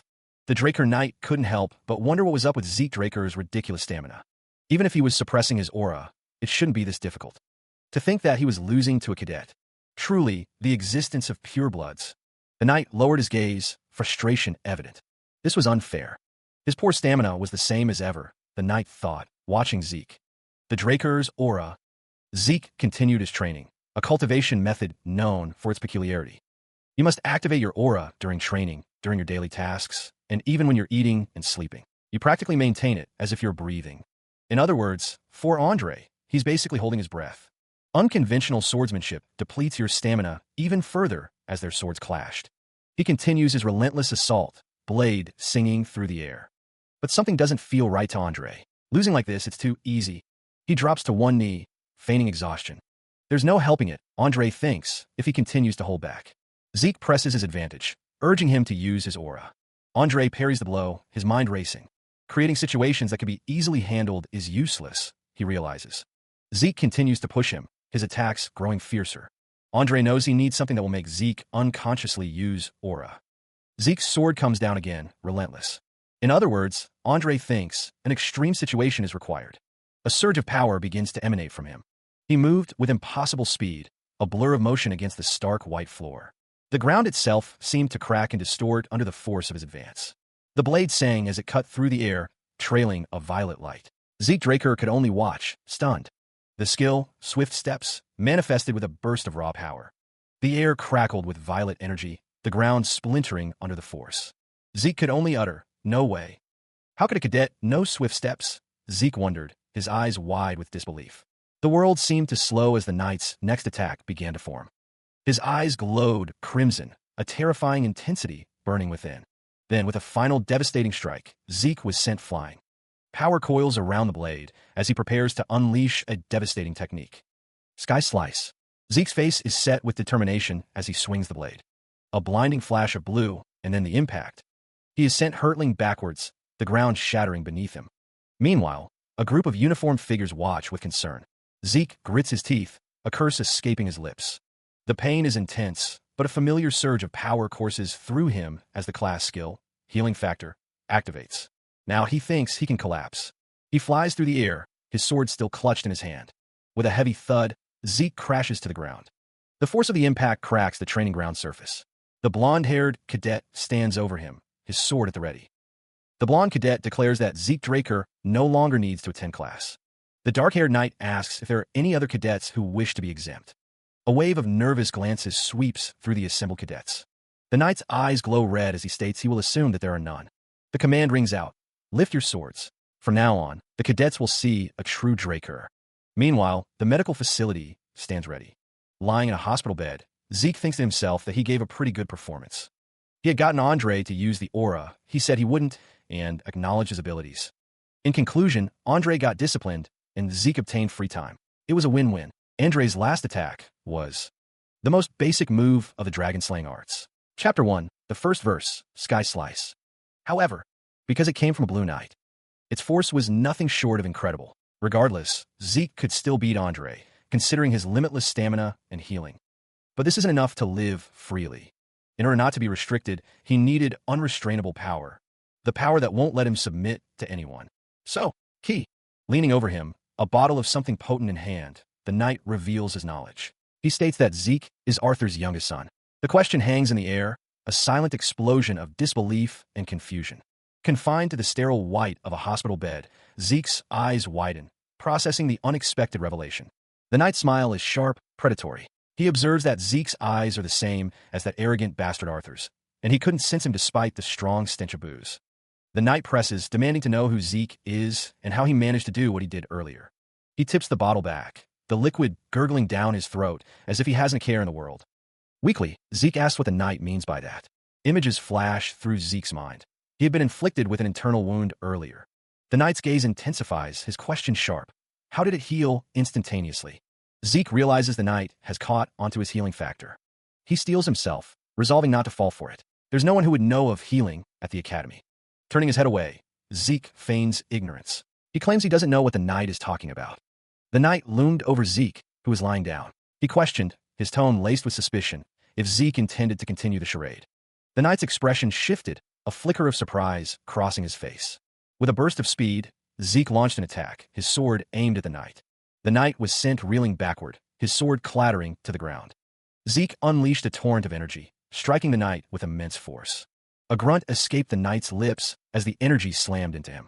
The knight realized Zeke had more than a few tricks up his sleeve. His instinct screamed at him, warning of the danger. Skills activated, enhancing Zeke's abilities. Purple energy crackled around Zeke as he prepared his next move. Zeke knew it was a fight for survival. Kill or be killed. He moved with blinding speed, ready to strike. The air crackled with unspoken tension. A gloved hand tightened around the hilt of a pen, knuckles white with suppressed emotion. The knight's stance shifted, almost imperceptibly, as if bracing for another attack. Almost like the knight's crimson eyes narrowed, a flicker of recognition warring with disbelief. A mercenary? The knight's gaze intensified, a silent question burning in his eyes. Just who the hell is he? The air crackles with tension as the two figures stand poised, a silent challenge hanging between them. The word hangs in the air, a label, a definition. A sinister smile spreads across his face, eyes glowing with an unsettling intensity. Zeke Draker remains still, the weight of the unspoken accusation settling upon him. He stands firm, feet planted, ready for whatever comes next. Looking out the window, he wonders just who the hell he is. Does he know something about his last life? A Draker has abandoned his sword and stepped back. A gloved hand twitches, a silent promise of action. The words cut deep. He is better suited to be a mercenary than a knight. That's what he meant. He's never felt. He considered the master's strength, certain that their brief fight had only scratched the surface. The gap between their abilities was so vast, the master could end him without effort. At the very least, he was a red knight. The claymore he wielded was standard issue from the cradle. A voice echoed from above, questioning what someone so talented was doing with such a weapon. A faint sound echoed through the room. Zeke found himself in what appeared to be a hospital room. Andre Draker stood in the doorway, questioning why Zeke was there. Andre's words hinted at a deeper connection, perhaps even identifying him as the garden keeper Dexter. Andre pressed, demanding to know how Zeke knew he was there, calling him a leech-like bastard. He revealed that Zeke had been at the training room earlier.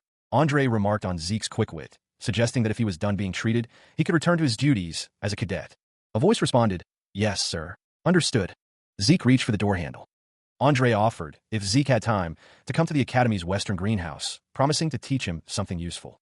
The man with blonde hair speaks, gesturing with his hand as he addresses the other man. Two figures stand in a grand room, one cloaked in red, the other in a dark jacket, as a woman in black stands in the distance. A man in a formal uniform smiles, his expression suggesting a hidden agenda. The intricate details of the uniform are highlighted. The armored figure speaks, his words laced with a hint of mockery. Garden keeper Dexter stands in a doorway, a sword at his side, as he contemplates who someone is trying to deceive. Arthur Draker's face is shown as he is being discussed. The man's identity as Arthur's youngest son is revealed. Throughout his entire life, the man has maintained a stoic demeanor. Duke Draker's eyes glow red, hinting at a hidden power. The Gale Knight is one of the Black Knights who have the martial force. A lone figure stands before a burning kingdom, ready to face any challenge. He had been quite the talk of the town for disappearing one day without a word, yet now led a secluded life at the Academy. Perhaps Andre came here because of him. Andre, framed by the window, seemed lost in thought. When he says Duke, does he mean a man with frightening tenacity? There was even a rumor that he obtained Black Knight status. Just because he liked the color black? That must be a false rumor, right? Right now, Duke is showing a strong interest in him. But receiving light teaching due to simple interest is something he has no interest in. If he's going to learn something, he should at least learn his secret move. Zeke was going to change that interest into tenacity. Elsewhere, in a case like this, do you know what happens? Damage. Academy Magic Theory Professor Fannin stood ready to teach. The students sat at their desks, some more attentive than others. Professor Fannin began, "All right. When forming mana, form a dash." One student raised his hand. "Oh, and he doesn't understand the mana transfer energy law he mentioned earlier." The chalkboard is filled with complex equations, the faint scent of chalk dust hanging in the air as Professor Fannin's lesson continues. Professor Fannin beams, his hands raised slightly, as if conducting an orchestra of knowledge. "Professor." In the hallway, a student speaks, a hint of nervousness in their voice. "Oh, sorry. It's my first time getting a question. So, for mana transfer, Academy?" The student's question hangs in the air, a concept to be explained. Another voice chimes in, finding it interesting too. The nature of mana is discussed. The Academy looms in the distance, its towers reaching towards the sky. A student declares, "It's nap time, actually." The lecture had been easy to understand. He's no ordinary professor. Zeke pauses, turning his head slightly as someone calls out, "W8 Zeke." Professor Fannin looks at Zeke, concern etched on his face. "What's wrong, Professor?" Zeke replies, "It's nothing much." A student reflects. I just feel like I had a proper class for the first time in a while. Because of you. So if you ever have anything you're curious about, come to my research lab at any time. Professor Fannin smiles, scratching his cheek. I'm still a Delphoa Magic University Scholarship alumnus, so I know lots. He considered the implications of Fannin's background. To think he was an alum from the Magic University of Delphoa, the nation where magic originated. I understand, Professor, Zeke thought, knowing there was nothing bad about getting close to a mage. Mages who are good at math are usually flexible thinkers, better suited as colleagues than stuffy knights. Fannin, huh? Zeke thought he should see if he'll be useful. Zeke's eyes narrowed slightly. He's less patient than he thought. Someone approached from behind. The figure asked if it had only been around a week, and if it was done. The figure sat on the bench next to Zeke, asking what brought him here and why he didn't come to the greenhouse. The figure continued, saying Zeke must have understood what he meant when he said. The figure offered to teach Zeke some useful things. The suddenness of it all sends Fannin sprawling backward, his expression a mix of shock and disbelief. What? Why? He exclaims, caught completely off guard. Fannin, now composed, explains to Zeke, I'm aware that you're incredibly talented, but I'm busy with individual training right now. Of course, you can't slack off when it comes to personal training. Fannin holds out a glowing object, his expression unreadable. Is that what you thought I'd say? He asks, a hint of amusement in his voice. Zeke's eyes glow with an otherworldly light. Fannin looms over Zeke, a sinister smile playing on his lips. He seems aware that Zeke is incredibly talented. A blurry image suggests a sudden shift in location, leaving Zeke disoriented. Zeke clutches his stomach, a wave of nausea washing over him. He thinks, to think he just knocked me out? I guess waiting for a week was a lot for him. Elsewhere, a serene garden stretches out, the two figures walking through it. A voice calls out, the Western Greenhouse? You up, kid? Zeke, now sitting on the ground, looks up at Fannin, who's holding a bottle. Did you abduct me? He asks, his voice laced with disbelief. Fannin grins, confirming, yes, I have abducted you. Fannin's expression turns serious, a glint of something unreadable in his eyes. I'm a bit interested in you, kid, he says, his tone leaving no room for argument. He doesn't even bother to hide it now, Zeke thinks, sensing Fannin's impatience. Fannin activates a skill. Swift steps propels him forward. Fannin stands close behind Zeke. Fannin thinks Zeke is still treating him as a joke. Fannin needs something to light a fire, but wonders what about him has drawn Zeke's interest. Zeke is asked how his internal wounds healed instantaneously. That's what bothered him. If Zeke is that curious, Fannin says he'll have to make him answer. A sudden rustling of leaves. Something was amiss. Zeke realized that in an instant, Fannin had vanished. Where could he be? The northern phantom scanned the surrounding foliage. A sharp intake of breath as Zeke whirled around, sensing a presence behind him. His eyes widened, searching for the source of the disturbance. With a fluid motion, Zeke drew his sword, the steel glinting in the dappled sunlight. His grip tightened on the hilt, ready for anything. He moved with unnatural speed, kicking up dust as he closed the distance. A voice called out, questioning his actions. Each step was precise, deliberate, and fast. Fannin's voice echoed through the trees, revealing his location. He reminded Zeke that he had been asked to make him answer, but proposed a bet instead. The terms were simple, graze even a single piece of his clothing, and Fannin would grant Zeke one wish. Zeke, sword raised, couldn't help but think, like master, like disciple. The terms of the duel hung heavy in the air, but if Zeke were to give up, Fannin's demand cut through the silence, a sharp edge to his words. He had to tell him everything he was hiding. A cruel smile stretched across Fannin's face, his eyes glowing with an unsettling light. He seemed to relish the prospect of what was to come. He plummets through the air, training his body to endure the harshest conditions. Just what is that kid made out of? It's already been 3 hours. He doesn't just have good stamina and endurance. It's that his stamina and wounds are being limitlessly recovered. Zeke continues his training, his sword gleaming in the harsh light. That kid. Power emanates from him as Zeke pushes his limits. The status windows flare to life, announcing the activation of two crucial skills, healing factor and infinite stamina. He thinks to himself that he'll be able to keep going all day long, but admits that he can't beat the bet. The might of the dragon weighs on his mind. It seemed dangerous. He reflects that he's never used it, but against a black knight, that won't be a problem. A surge of energy crackles around him. Zeke's eyes glow with an intense inner power. Clutching his sword, Zeke declares, let's keep going. Fannin watches him intently, thinking about his gaze. Arthur exclaims, yes. Arthur Draker shouts, that's how you should be. Zeke is enveloped in a swirling vortex of power, his sword at the ready. He focuses, gathering power. A surge of purple energy crackles around Zeke's hands, the air itself seeming to vibrate with anticipation. The northern phantom stands poised, his sword a mere extension of the raw power, now coursing through him. The purple aura intensifies, illuminating his determined gaze. The light intensifies, bathing Zeke's face in an ethereal glow. He is ready. The Black Knight's voice echoes, dismissive. He repeats the same attacks, but compared to that leech bastard or the Turin girl, he's nothing. But Arthur Draker knows better. A knowing smile plays on his lips. The Black Knight grits his teeth, fueled by spite. Arthur wonders if they should use a bit of aura. The draconian skill, Might of the Dragon, activates, bathing Arthur in a golden light. Zeke and the Black Knight clash, their swords meeting with a resounding crash. The force of the impact sends shockwaves through the air. Fanon watches with concern etched on his face. The Black Knight is sent reeling backward, the force of Zeke's attack overwhelming him. He glances upward, a flicker of doubt crossing his face. Has his vision been somehow obscured? It will be difficult to fight like this. Zeke Draker descends, his blade aimed squarely at the knight. A strange, purple energy crackles around Andre. Arthur's eye flares with a draconic power. The draconian skill, Dragon Eyes, activates. Andre Draker steels himself, preparing for the inevitable impact. Zeke's sword continues its descent, poised to strike. The purple energy intensifies around the knight. A sudden, powerful gust of wind erupts from the ground. The force of the wind sends dirt and debris flying in all directions. Andre is caught in the blast, his eyes widening in surprise. Is this? Zeke Draker moves with incredible speed, a blur against the forest backdrop. It's Duke's secret move, a simple dash that causes a gust of wind. Arthur Draker watches, a realization dawning on his face. Is this why Zeke is known as the Gale Knight? He locked eyes with Zeke, the air crackling with anticipation.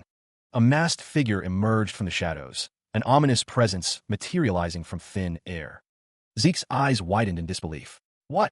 The masked figure struck with blinding speed, sending Zeke flying. Blood splattered as Zeke coughed, the force of the blow evident. A system message appeared. Due to excessive skill use, your fatigue has surpassed the acceptable limit. He lay amidst the debris, the taste of blood thick on his tongue. The ambush had been swift, brutal. A cold, clinical message flashed before his eyes. For your safety, your consciousness will be forcefully shut down. Shit. A surge of energy, unwelcome and intrusive, threatened to overwhelm him. Zeke's head throbbed, a sharp, insistent pain behind his eyes. Is this my room? Did Duke bring me here? Huh, I almost won. As expected of a Black Knight, Zeke thought, I think I did everything I could right now, and it was useless. Trying to get Duke to put his guard down by repeating the same attack 100 times over and, at the decisive moment, making a gap using Might of the Dragon. On top of using Dragon Eyes to strike him, but it wasn't enough. That skill Duke used at the end. It had been his secret move, a technique honed and guarded, but the memory was fractured, incomplete. The cost of using draconian skills to such an extent was unconsciousness. Yet, he had managed to glimpse it, the key to victory perhaps. A burning eye, a clock ticking down, what could the reason be? The nonsensical high-speed movement arts, a blur of motion that defied logic. All of it, fueled by an extremely trained body. That secret move, it must have been the one that allowed Andre, who had weak stamina, to rise to the position of Red Knight. It was a shame that he lost the opportunity to learn that secret move, but it was still worthwhile, in a way. Might of the Dragon. With pressure that makes even a Black Knight hesitate, most small fries would submit. The moment they were exposed to this skill, Zeke wondered. A system message appeared before him. You have an unopened message. Confirm? An unopened message? The rank D skill, Swift Steps, has transformed into the rank C skill, High-Speed Movement. His soul has also developed, due to the demonstration of his strong will. It is now possible to activate the next function using karma points. Zeke wonders what the reason could be. The mini-map, which allows geographical terrain features to be seen through the form of a map, is locked. It requires 20 points to unlock. The elementary level quest book, which includes tutorials and missions for the effective development of low-ranking administrators, is locked. It requires 45 points to unlock. With his current karma points at 40, Zeke notes that a bunch of things just popped up. He observes that these are descriptions other than inventory. Deciding to check his inventory first, he activates the inventory function. The system confirms that he has activated the inventory function. If he selects the items he wants, they will be stored in the inventory. When retrieving items stored in the inventory, he can think of the name or shape of the item. The amount of space the item takes in the inventory is dependent on the weight and size of it. If you want a larger storage space, he can use karma points to increase the size of his inventory. Zeke wonders what item he wants to select. Of the items, putting them into the inventory must be the same. Save. He examined the inventory display, noting that the item took up 2 of the 28 boxes. Zeke's eyes widened slightly as he realized the system meant that the space an item took was dependent on its weight and size, and to retrieve it, he needed to think of its name or form. A smile crept across his face. He thought of it as a subspace storage, but this was even better. The artifact in the inventory, he recalled, had been expensive, sure, but it was hard finding an object like that. He could even increase the space of the inventory. by using points. Zeke wondered what would happen when he reached a higher rank if the worth of these points were that high. He realized meant he couldn't just recklessly use them. He thought he'd have to change up his plans. Meanwhile, a voice called out, asking if they could come in, addressing Zeke as young master. It was Decker. He stands before Zeke, a tall figure in a dark suit. Decker informs him that there's a message. The message is delivered. It said that Zeke would know who it's from if he heard the words Garden Keeper Dexter. A smile creeps across Zeke Draker's face. The message reads, I guess it wasn't a complete fail. Kid, if you want to challenge me again, come whenever. The message is held in a gloved hand. A memory surfaces. A younger Zeke is told to call it a draw. Zeke's smile widens as he holds the message. Decker states that he has one more thing to tell Zeke. The two stand in the ornate room. The camera focuses on a sword. Decker had found the blacksmith Zeke mentioned before. Decker reveals that there is a problem. The blacksmith refused the appointment. The blacksmith's shop stood silent, its exterior weathered and worn. The once busy building was now still. Inside, discarded swords lay scattered across the floor. A voice echoes, stating that he doesn't. His head hung low, the weight of the words heavy on his shoulders. His hands, once skilled at crafting weapons, now held a piece of metal, unable to make weapons anymore. Elsewhere, a lone figure stood before a building, the words hanging in the air. It's been a while. Above the entrance, a sign proclaimed the name of the workshop, Papner's Breath. A dark-haired man smirked, finding the name rather grand for workshop. The figure from before called out, wondering if anyone was inside. The interior of the room was littered with debris. The text described the Sword of Radiance Graham. It was the masterpiece Galleon had forged, payment for saving his life. Galleon had lived up to that name, creating a sword that possessed the ability he needed most. The sword pulsed with blue and purple energy, the ability to replace ether. He tilted the bottle back, the liquid gurgling down his throat with an audible gulp. From the shadows, Decker watched Galleon's descent. He wondered aloud, what is with his state right now? Decker continued, his tone laced with annoyance. What the? It's just a kid. This isn't a place for children, so get out. Galleon Halbert, the blacksmith of the soul, continued his binge, oblivious to the world around him. The room spun around him. Galleon was a person who had a moody temperament, but this was extreme. Just what happened before he met Decker, exactly? A bucket sat nearby, filled with a strange, glowing liquid. He took another swig, the sound echoing in the room. Various tools lay scattered on the floor, testament to his craft. The bucket from before was now on the floor, having been knocked over. Decker loomed over the blacksmith, asking, Are you awake now? With a thud, Galleon collapsed onto the table, unconscious. Galleon mumbled, I want to know why you rejected my commission. A hand adorned with rings rests on a surface, the name Draker echoing in Decker's thoughts. He recalls a figure bowing deeply, offering apologies for such discourtesy. The memory shifts to a person on their hands and knees, refusing commissions with a tone of insolence. Decker wonders if even Galleon had a period where he couldn't even make what he himself wanted. Decker clenches his fist, lost in thought. Now that he thinks about it, he recalls that Galleon was already the greatest blacksmith in the continent when they met, and never spoke of his life before that. Perhaps he didn't want to share this embarrassing past. Decker looks down at the sleeping Galleon, thinking he can't just wait 10 years for him to come around. A distressed face appears in Decker's memory, questioning why he is so useless and if he can even make weapons again. The image morphs into a stylized depiction of a blacksmith who can't make weapons. Galleon Halbert. He offers his apologies, the words laced with a deep sense of shame for his disgraceful behavior. A voice offers guidance to the back, tinged with a note of resignation, as if the situation is beyond repair. A silent vow is made, a determination to guide him to the right path, no matter the cost. An apology echoes, a formal expression of regret offered with utmost sincerity. Galleon laments the cluttered state of the room, but Decker reassures him that everything is fine. A multitude of swords, each with its own story, lay scattered about. The sheer number of swords is charming in a strange, unsettling way. A quiet thank you is offered, a small token of gratitude in a sea of uncertainty. Then, a journey begins, each step echoing with purpose. Decker warns Galleon to be careful, reminding him that even failed works can still be sharp. This, the essence of the blade, sharp and unforgiving. These are not failures, but lessons learned, forged in the fires of experience. The swords, he mused, were of similar quality to those he had forged when he was named the best in the continent. A draconic skill, Dragon Eyes, activated. As he thought, the skill took hold. Someone looked on in surprise as Zeke held the sword, his expression unreadable. Zeke asked a question, his gaze intense. You utilize your own style of smelting, correct? It seemed, he observed, that several metals had been mixed. The goal, to create a lighter and exquisite material. The sword shattered. But the durability, Zeke noted, was weak. In cases like these, that's accurate. It's because impurities haven't been properly eliminated during the heat treatment process. He even analyzed the major flaw and its cause. A voice echoes, considering the possibilities. Galleon approaches, admitting his request might seem random. He explains that he has something to ask of Zeke. Zeke listens intently, a slight smile playing on his lips. Zeke asks what it is, as Galleon suggests he look at something first. Galleon lays out a blueprint on the table. Zeke leans in, examining the intricate design. They both study the blueprint together, a silent understanding passing between them. Years later, the blueprint reveals itself to be for a magic brazier. Galleon laughs, questioning what he could possibly hide from the one who saved his life. He explains that it's a brazier where the temperature can be freely adjusted through magic. Galleon reveals that this is his secret. He extended a hand, explaining that with this particular method, the smelting would work perfectly. The response came quickly, an affirmation of immediate recognition. Zeke looked down, a question forming. If Galleon had the full blueprints, why wasn't he making it himself? Galleon's expression shifted, a hint of unease flickering across his face. The pair examined the mana energy law blueprint, but the Magic Tower's commission fee loomed large. Galleon revealed the staggering sum, 10,000 gold. The cost was put into perspective. A normal 4-member family's monthly living expenses were only 10 gold. That price was 1,000 times as much. Galleon looked up, admitting it took him 10 years to gather that much money. The price was absurd.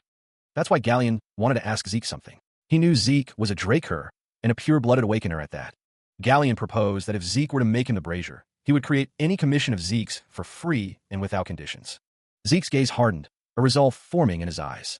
Zeke would do it, for as long as he lived. He knew this was tricky. It would be possible if he were the family's guardian knight, but even as a pureblood, it was impossible for him to receive the support of 10,000 gold. Still, Zeke couldn't give up. On Graham, the Sword of Radiance, his issue was regarding mana energy laws. Zeke paused, a thought striking him. Mana energy laws? He studied the blueprint before him. The blueprint was accepted. Zeke wondered if it was truly the case, as he considered asking a favor from a mage he knew. He would let them know when he got an answer. Zeke turned away, lost in thought. Galleon was overcome with gratitude, promising to serve him for the rest of his life as his savior. He wiped away tears of joy. Galleon expressed his thanks again. A voice calls out, exasperated, demanding an end to something. The speaker promises to make contact once it's complete. The imposing structure of Draker Academy's professorial research buildings looms. Zeke wonders why the Mage Tower bastards have such a high commission fee. The structure itself seemed simple enough. Fanon's major was the design of mana energy laws. His research lab was... In that alley? A group stands in the alley. He clutches at a leg, begging forgiveness. He hears a confused, "What?" He groans, offering his apologies to Sir Leon Conrad. The man continues to abase himself, apologizing for the mere act of laying a hand on Leon Conrad. A polished boot descends, the weight pressing down on the kneeling man. Leon Conrad, masked and imposing, offers a twisted reward, the opportunity to clean up the land he has dirted. The kneeling man's face is a mask of pain and humiliation. A silent audience watches from above, their forms mere shadows. Leon Conrad's expression is unreadable behind his mask, but his eyes gleam with cold satisfaction. Someone, walking away from a grand building, curses under his breath. Elsewhere, a voice echoes through the towering buildings, branding someone as vermin. The unseen speaker continues, declaring that they are like you. The condemnation intensifies, the voice now proclaiming that they are a hindrance simply by existing. Brutality unfolds as a man is beaten, the sounds of violence echoing. Leon Conrad's face contorts in rage. That bastard Zeke is the same. An unprecedented golden light reaction? A pure-blooded awakening that surpassed all others. Leon Conrad slams his fist down, demanding they cut the bullshit. The loss against that inferior vermin couldn't be helped, since there was that hit through the surprise attack before it began. Leon Conrad grits his teeth, remembering how he was beat by luck. A pure-blooded awakener. Wow. Hey, Freckle. A sinister smile spreads across a face. Leon Conrad declares he'll give them all 3 seconds. So you better plant your heads onto the ground. A voice echoes, laced with disbelief. Figures plummet through the air, a silent descent against the backdrop of towering structures. The taunting words ring in Zeke Draker's ears, a reminder of his arrogance since his pure-blood awakening. A question lingers. Was it truly a pure-blood awakening? A command, both forceful and laced with threat, cuts through the air. The figure's eyes glow with an eerie intensity, the masked face promising dire consequences for disobedience. A pained groan escapes him as an unseen pressure bears down. His hand clenches, knuckles white, as he struggles against the mounting force. Just a few months ago, A memory surfaces, a disturbing image of someone crawling between his legs, and yet a chilling fear grips him. The man's face contorts in rage, his teeth bared. "How dare you tell me what to do, you inferior bastard?" A voice booms out, filled with command. "What are you doing? Attack him!" With a shout, a soldier leaps into the fray, descending upon his target. Another follows, diving toward the figure already on the ground. The man's gaze is cold, his words a chilling promise. "Don't blame me for this, got it?" The older man's eyes glow with an eerie light, his expression a mask of grim determination. A figure's eyes blaze with violet energy, a sign of power unleashed. Bodies fall through the air, the battle descending into chaos. A figure plummets from above, crashing into the fray with the force of a falling star. Swords clash as he lands, a whirlwind of motion against a sea of black uniforms. The air fills with the metallic tang of blood. He moves with a practiced grace, each strike precise and deadly, cutting through the enemy ranks. A surge of purple energy erupts from his blade, arcing through the air and scattering his opponents like leaves in a storm. The fight continues, a dance of death amidst the chaos. Each parry, each thrust, a testament to his skill. Another wave of purple energy emanates from Zeke Draker, a sweeping arc that leaves a trail of dust and debris in its wake. He stands amidst the fallen, a lone figure against a backdrop of defeat. The air crackles with residual energy. With a final surge, the Northern Phantom unleashes a swirling vortex of purple energy, clearing the remaining enemies from his path. Leon's eyes widen, a flicker of disbelief crossing his face. A bead of sweat trickles down his cheek, a silent testament to the shock that courses through him. The realization hits him like a physical blow, leaving him reeling. Is this bastard? The battlefield falls silent, littered with bodies. He stands amidst the fallen, the Northern Phantom, his sword still sheathed. Is this really the Zeke Draker they know? There's no need to be scared. He thinks. They already know. His hand moves, a deliberate, deadly grace. It only hurts for a moment. Leon leaps back, creating distance between them. "Away," he shouts. He glares, sweat and blood streaking his face. "I'll cut you if you come closer." The question hangs in the air. Is he really drawing his sword out in the training arena? Does he know what this means? Leon's eyes widen, a flicker of fear beneath the defiance. To face the murderous intent of Leon Conrad, who has unsheathed his sword outside of the holy training arena. Leon's voice cracks, a desperate plea. Wait. A red aura flares around Zeke Draker. He declares, Zeke Draker, will retaliate in the name of honor. The blade sings as it leaves its sheath, bathed in crimson light. The following battle will end once one of them is faced with death. Lies within ourselves, and the opponent takes no responsibility for the outcome to follow. He scrambled backward, the cold stone biting into his bloodied hands. Each desperate inch was a testament to his failing strength. The sound of steel being drawn echoed in the chamber, a promise of what was to come, the end. Crimson tears streaked down Leon's face, his violet eyes wide with terror. The metallic tang of blood filled his nostrils. "Sir Zeke Draker, please let me live." Leon's voice was a ragged whisper, barely audible above the pounding of his own heart. He continued to crawl, each movement a plea, each breath a prayer. "Just let me go." Zeke stood over him, the Northern Phantom's blade gleaming in the dim light, a silent judge passing sentence. The rasp of steel against steel filled the air as the sword was brought to bear, ready to strike. A flicker of regret crossed Zeke's face. "I'm sorry, Leon Conrad." Leon's pleas continued, a desperate litany against the inevitable. "Please, let me live." Zeke's expression hardened, his eyes filled with a cold resolve. This foolish bastard. The sword rose, catching the light, a harbinger of death descending. The blade fell, a violet streak against the darkness, sealing Leon's fate. The rain continues to fall, washing the stone floor. Standing over the fallen, Zeke Draker declares his intent. He'll be taking Leon's ear as payment. The price has been paid. Leon's severed ear lies in a pool of his own blood. A primal scream tears from Leon's throat as he clutches the side of his head, the pain a raw, searing agony. Holding the teenager's head in his gloved hand, Zeke promises that if Leon's ear is reattached when they meet again, what he'll be taking next won't be his ear, but his head. Rage ignites in Leon, his eyes burning crimson as the insult cuts deeper than any blade. The sound of bone and blood echoes as Zeke grinds his heel into Leon's head, a final act of dominance. With a sigh, Zeke stands over the broken form of Leon, the blood pooling around his head a grim testament to his victory. A hand reaches out, desperation lacing Leon's voice as he calls out to Zeke. The Northern Phantom stands tall, his weapon glinting in the dim light. Leon lies defeated, his fate hanging in the balance. He spits blood, the metallic tang mixing with the sting of his wounds. "Don't worry about it," he mutters, a hollow reassurance to himself more than anyone else. Zeke stands over him, his expression unreadable. I wasn't helping you. He begins, his tone laced with a chilling indifference. The northern phantom continues, the words echoing in the cold stone chamber. I was helping myself. Elsewhere, a lone figure walks down a brightly lit hallway, the sound of their footsteps echoing in the vast space. Leon, still reeling from the beating, wonders if Galleon's influence is somehow rubbing off on him.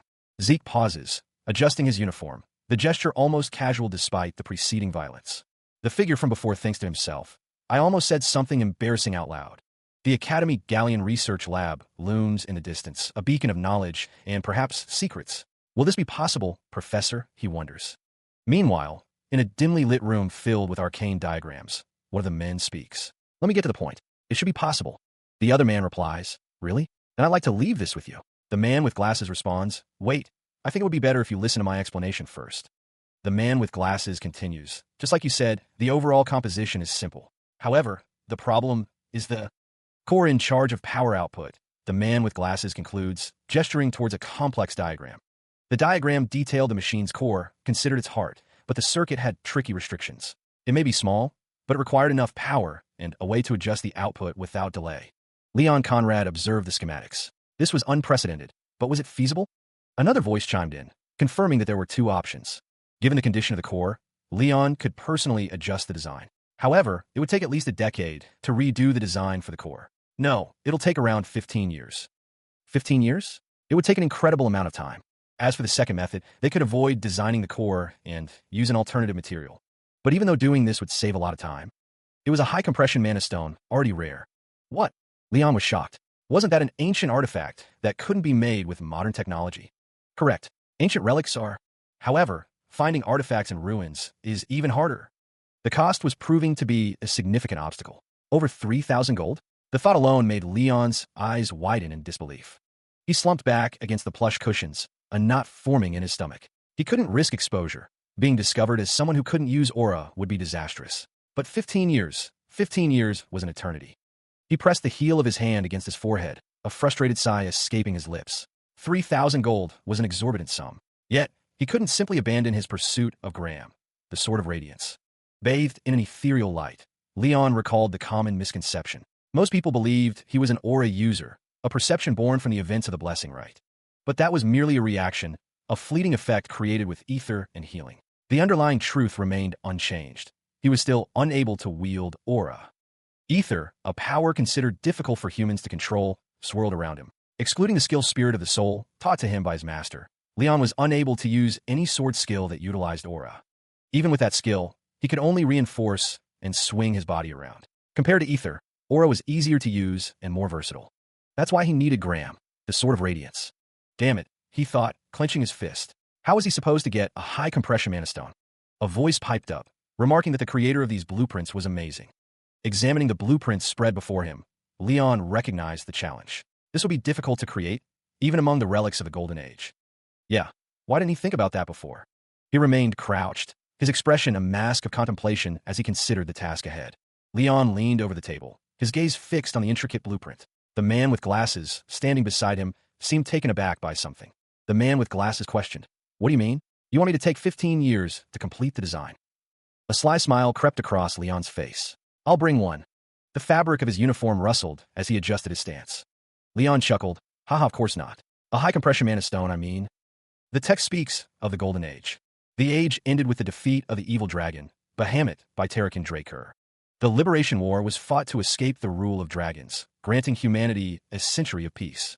During that time, the ancient relics uncovered within the dragon's lair were the remnants of the age of the Hero King, the prime age of magic, and all the discovered relics and techniques in magic far surpassed modern standards. Among them was the high-compression mana stone, capable of sustaining the mana needs of an entire village. A relic from the age of the Hero King. Maintained, as it believed to have been established by Tarakan himself, the Draker Academy Central Library held secrets from ages long past. During the expansion of a records room, relics from the Golden Age were discovered, leading to the involvement of the Magic Tower and the Archmage of Nirvana, a member of the three great families, in the excavation. During those few months, countless relics from the Golden Age were found, and news of it spread through the Continental Newsletter, or at least, that's what happened 10 years later. Within the Central Library records room, a sense of untouched history permeated the air. Nobody has discovered the relics, yet nor are they even aware of them. Footsteps echo through the silent halls, each footfall a whisper against the towering shelves. Leon Conrad pauses, a flicker of curiosity in his eyes as he surveys the vast collection. A surge of power courses through him as the draconian skill, Dragon Eyes, activates. The sound of rustling pages and distant whispers fills the air as he moves deeper into the library. Leon's eyes widen, pupils contracting as the world shifts into a new spectrum of sight. What does he see? He paused in the grand library, the echo of his footsteps swallowed by the towering shelves. A sudden realization sparked in his mind. The library floor, a pattern of alternating squares, seemed to hold a secret. A specific section glowed with a faint, ethereal light. Leon crouched, his gloved hand rapping against the stone. A hollow sound resonated, confirming his suspicions. It should sound hollow when I tap it. Yes, this is it. His gaze drifted towards a bookshelf, the words Soul of the Spirit emblazoned upon it. Gathering his ether, Leon focused, the Soul of the Spirit skill activating with a surge of purple energy. The air crackled with unseen power. A silent vow echoed in his mind, my master. The skill allowed him to manipulate ether, applying properties like cut to his will, opening new possibilities. However, the Soul of the Spirit demanded a heavy toll, requiring a significant expenditure of ether for every action. Leon grimaced, feeling the drain. I guess using the Soul of the Spirit is too much. A thin, golden line traced itself across the floor, a testament to his power. With a soft rumble, the section of floor gave way, revealing a dark passage below. The passage stretched onward, a seemingly endless corridor lined with towering shelves. Holding the torch aloft, he muttered, the newsletter didn't say that it would be this deep. The torch cast long, dancing shadows as Leon continued his descent. His expression shifted, a flicker of unease crossing his face. Carefully, Leon descended further into the ruins. It should be at least a decade before someone finds these ruins. He paused, a thought striking him. Could someone have found this place before that? Before him stood two skeletons. They were holding shovels and pickaxes. All right, looks like it's not made by a lich. Leon prepared himself. If that's the case, a skill activates, the notification flashing across the screen, critical strike. The scythe cuts through the skeleton with ease, a voice echoing in Leon's mind. This should be easy. The purple glow fades as the skeleton crumbles to dust. His eyes glow with newfound power, the defeated skeleton a mere backdrop to Leon's growing ambition. Leon glances down at the screen, his expression unreadable. Another notification appears. For defeating two skeletons, you have earned 2 karma points. The screen displays the updated stats. Skeletons defeated. 2. Currently possessed karma points. 22. A smile creeps across Leon's face as the realization dawns. You think so, right? I can earn points by killing monsters. It slipped off my mind because I was focused on the artifact. A thought bubbles to the surface. Wait a minute. The sinister grin widens, his eyes gleaming with avarice. Isn't this a good chance to farm for points? He savored the moment, a predatory glint in his eyes as he anticipated the rewards to come. With a skip in his step, Leon thought, I'll be right there, my lovely points. Another skeleton crumbles, its bones shattering into dust. For each fallen foe, a single karma point is earned. Skeletons defeated, 20. Leon mused, this is easy. Leon considered his options. Let's look into it more in case I find anything to unlock with my points. The beginner quest book is for 45 and the minimap is for 20. Leon glanced at the system screen. I guess I can only purchase the minimap at the moment. The minimap feature has been activated. He stared intently at the newly activated minimap, a red marker indicating his current location. Leon observed, it's similar to a magic map. He pauses, taking in his surroundings. Something catches his eye. The minimap shifts, transforming from a 2-dimensional display into a fully realized 3-dimensional rendering of the surrounding area. The change is accompanied by a rush of digital energy, the air crackling with unseen power. The 3D map solidifies, revealing the complex architecture of the dungeon. Leon grins, a predatory glint in his eyes. This is exactly what he was hoping for. But something is off. One room, and one room only, is highlighted in a stark, contrasting red. A prompt appears, offering directions to the selected location. The grave of the Dragon's Lair, storage room. Leon's eyes widen in surprise. A storage room? His gloved hand hovers over the yes option, the decision made. The system confirms, promising to provide the quickest route to his chosen destination. Leon points forward, ready to follow the guidance of the newly updated minimap. A surge of energy indicates the route is being calculated. The digital map displays a complex route, but Leon can't believe what he's seeing. He scoffs, wondering how he could possibly get lost with such a detailed guide. The system announces his arrival, but Leon remains skeptical. He stands before an imposing, ornate doorway, its design hinting at ancient power. Leon wonders how he's supposed to get inside. It seems pushing won't do the trick. Red energy crackles around his gloved hand as he prepares to interact with the door. The air hums with power as Leon channels his energy. He raises his hand, the red energy intensifying around him. The narration hints at the involvement of powerful figures in this place. Leon realizes the door is the source of the problem, grateful for the protection his gloves provide. His expression is grim as he focuses his power on the task ahead. Leon knows he can't break through the spell on his own and calls out to the system for help. A mechanical hum filled the air as a blue notification box materialized, its message clear.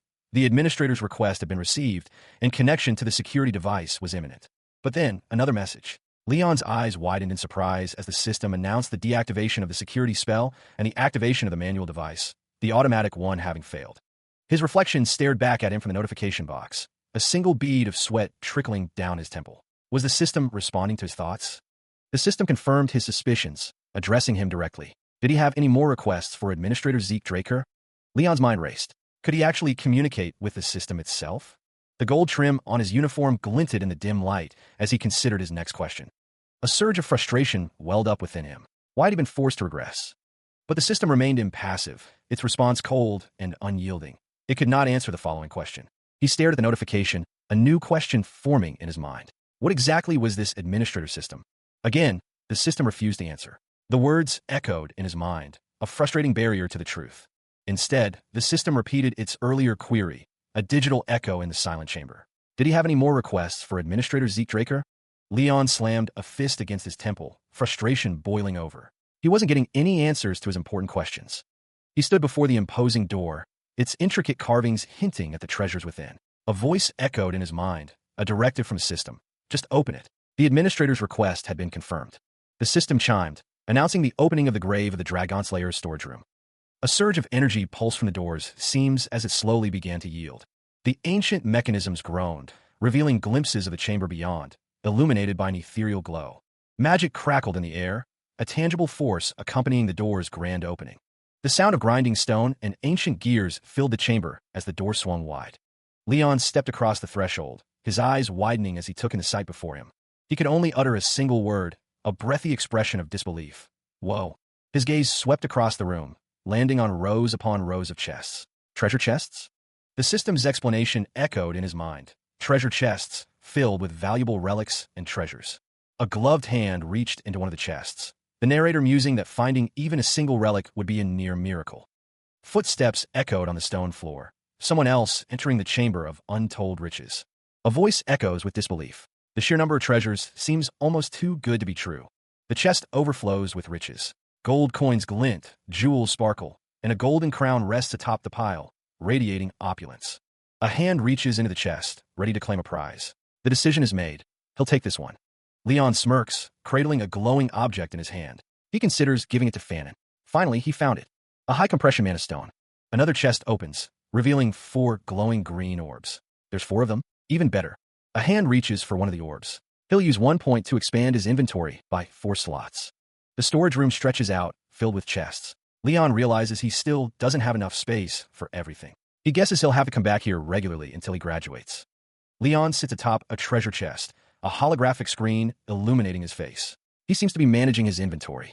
With a backpack slung over his shoulder, Leon turns to leave the treasure room. This should be enough for today. A satisfied expression spreads across Leon's face. Ethereal blue symbols materialize in the air, hanging like arcane calligraphy against the dim light.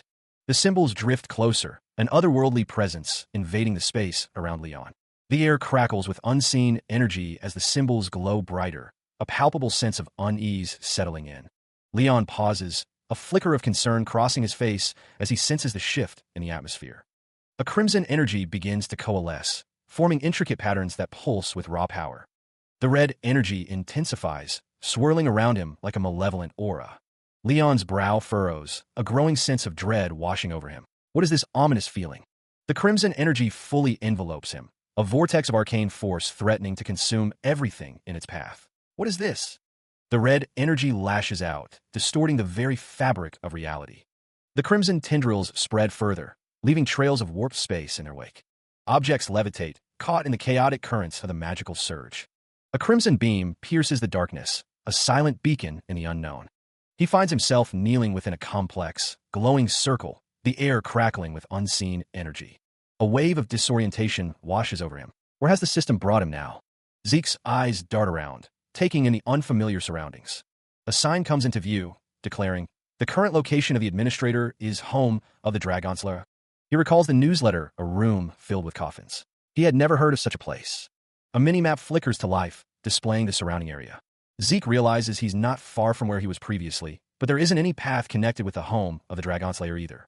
If that's the case, this could be a hidden area that's never been found before. Zeke resolves to investigate. He can't ignore this place then. A strange, echoing resonance fills the air. The sound reverberates, a deep hum that vibrates through the very stone.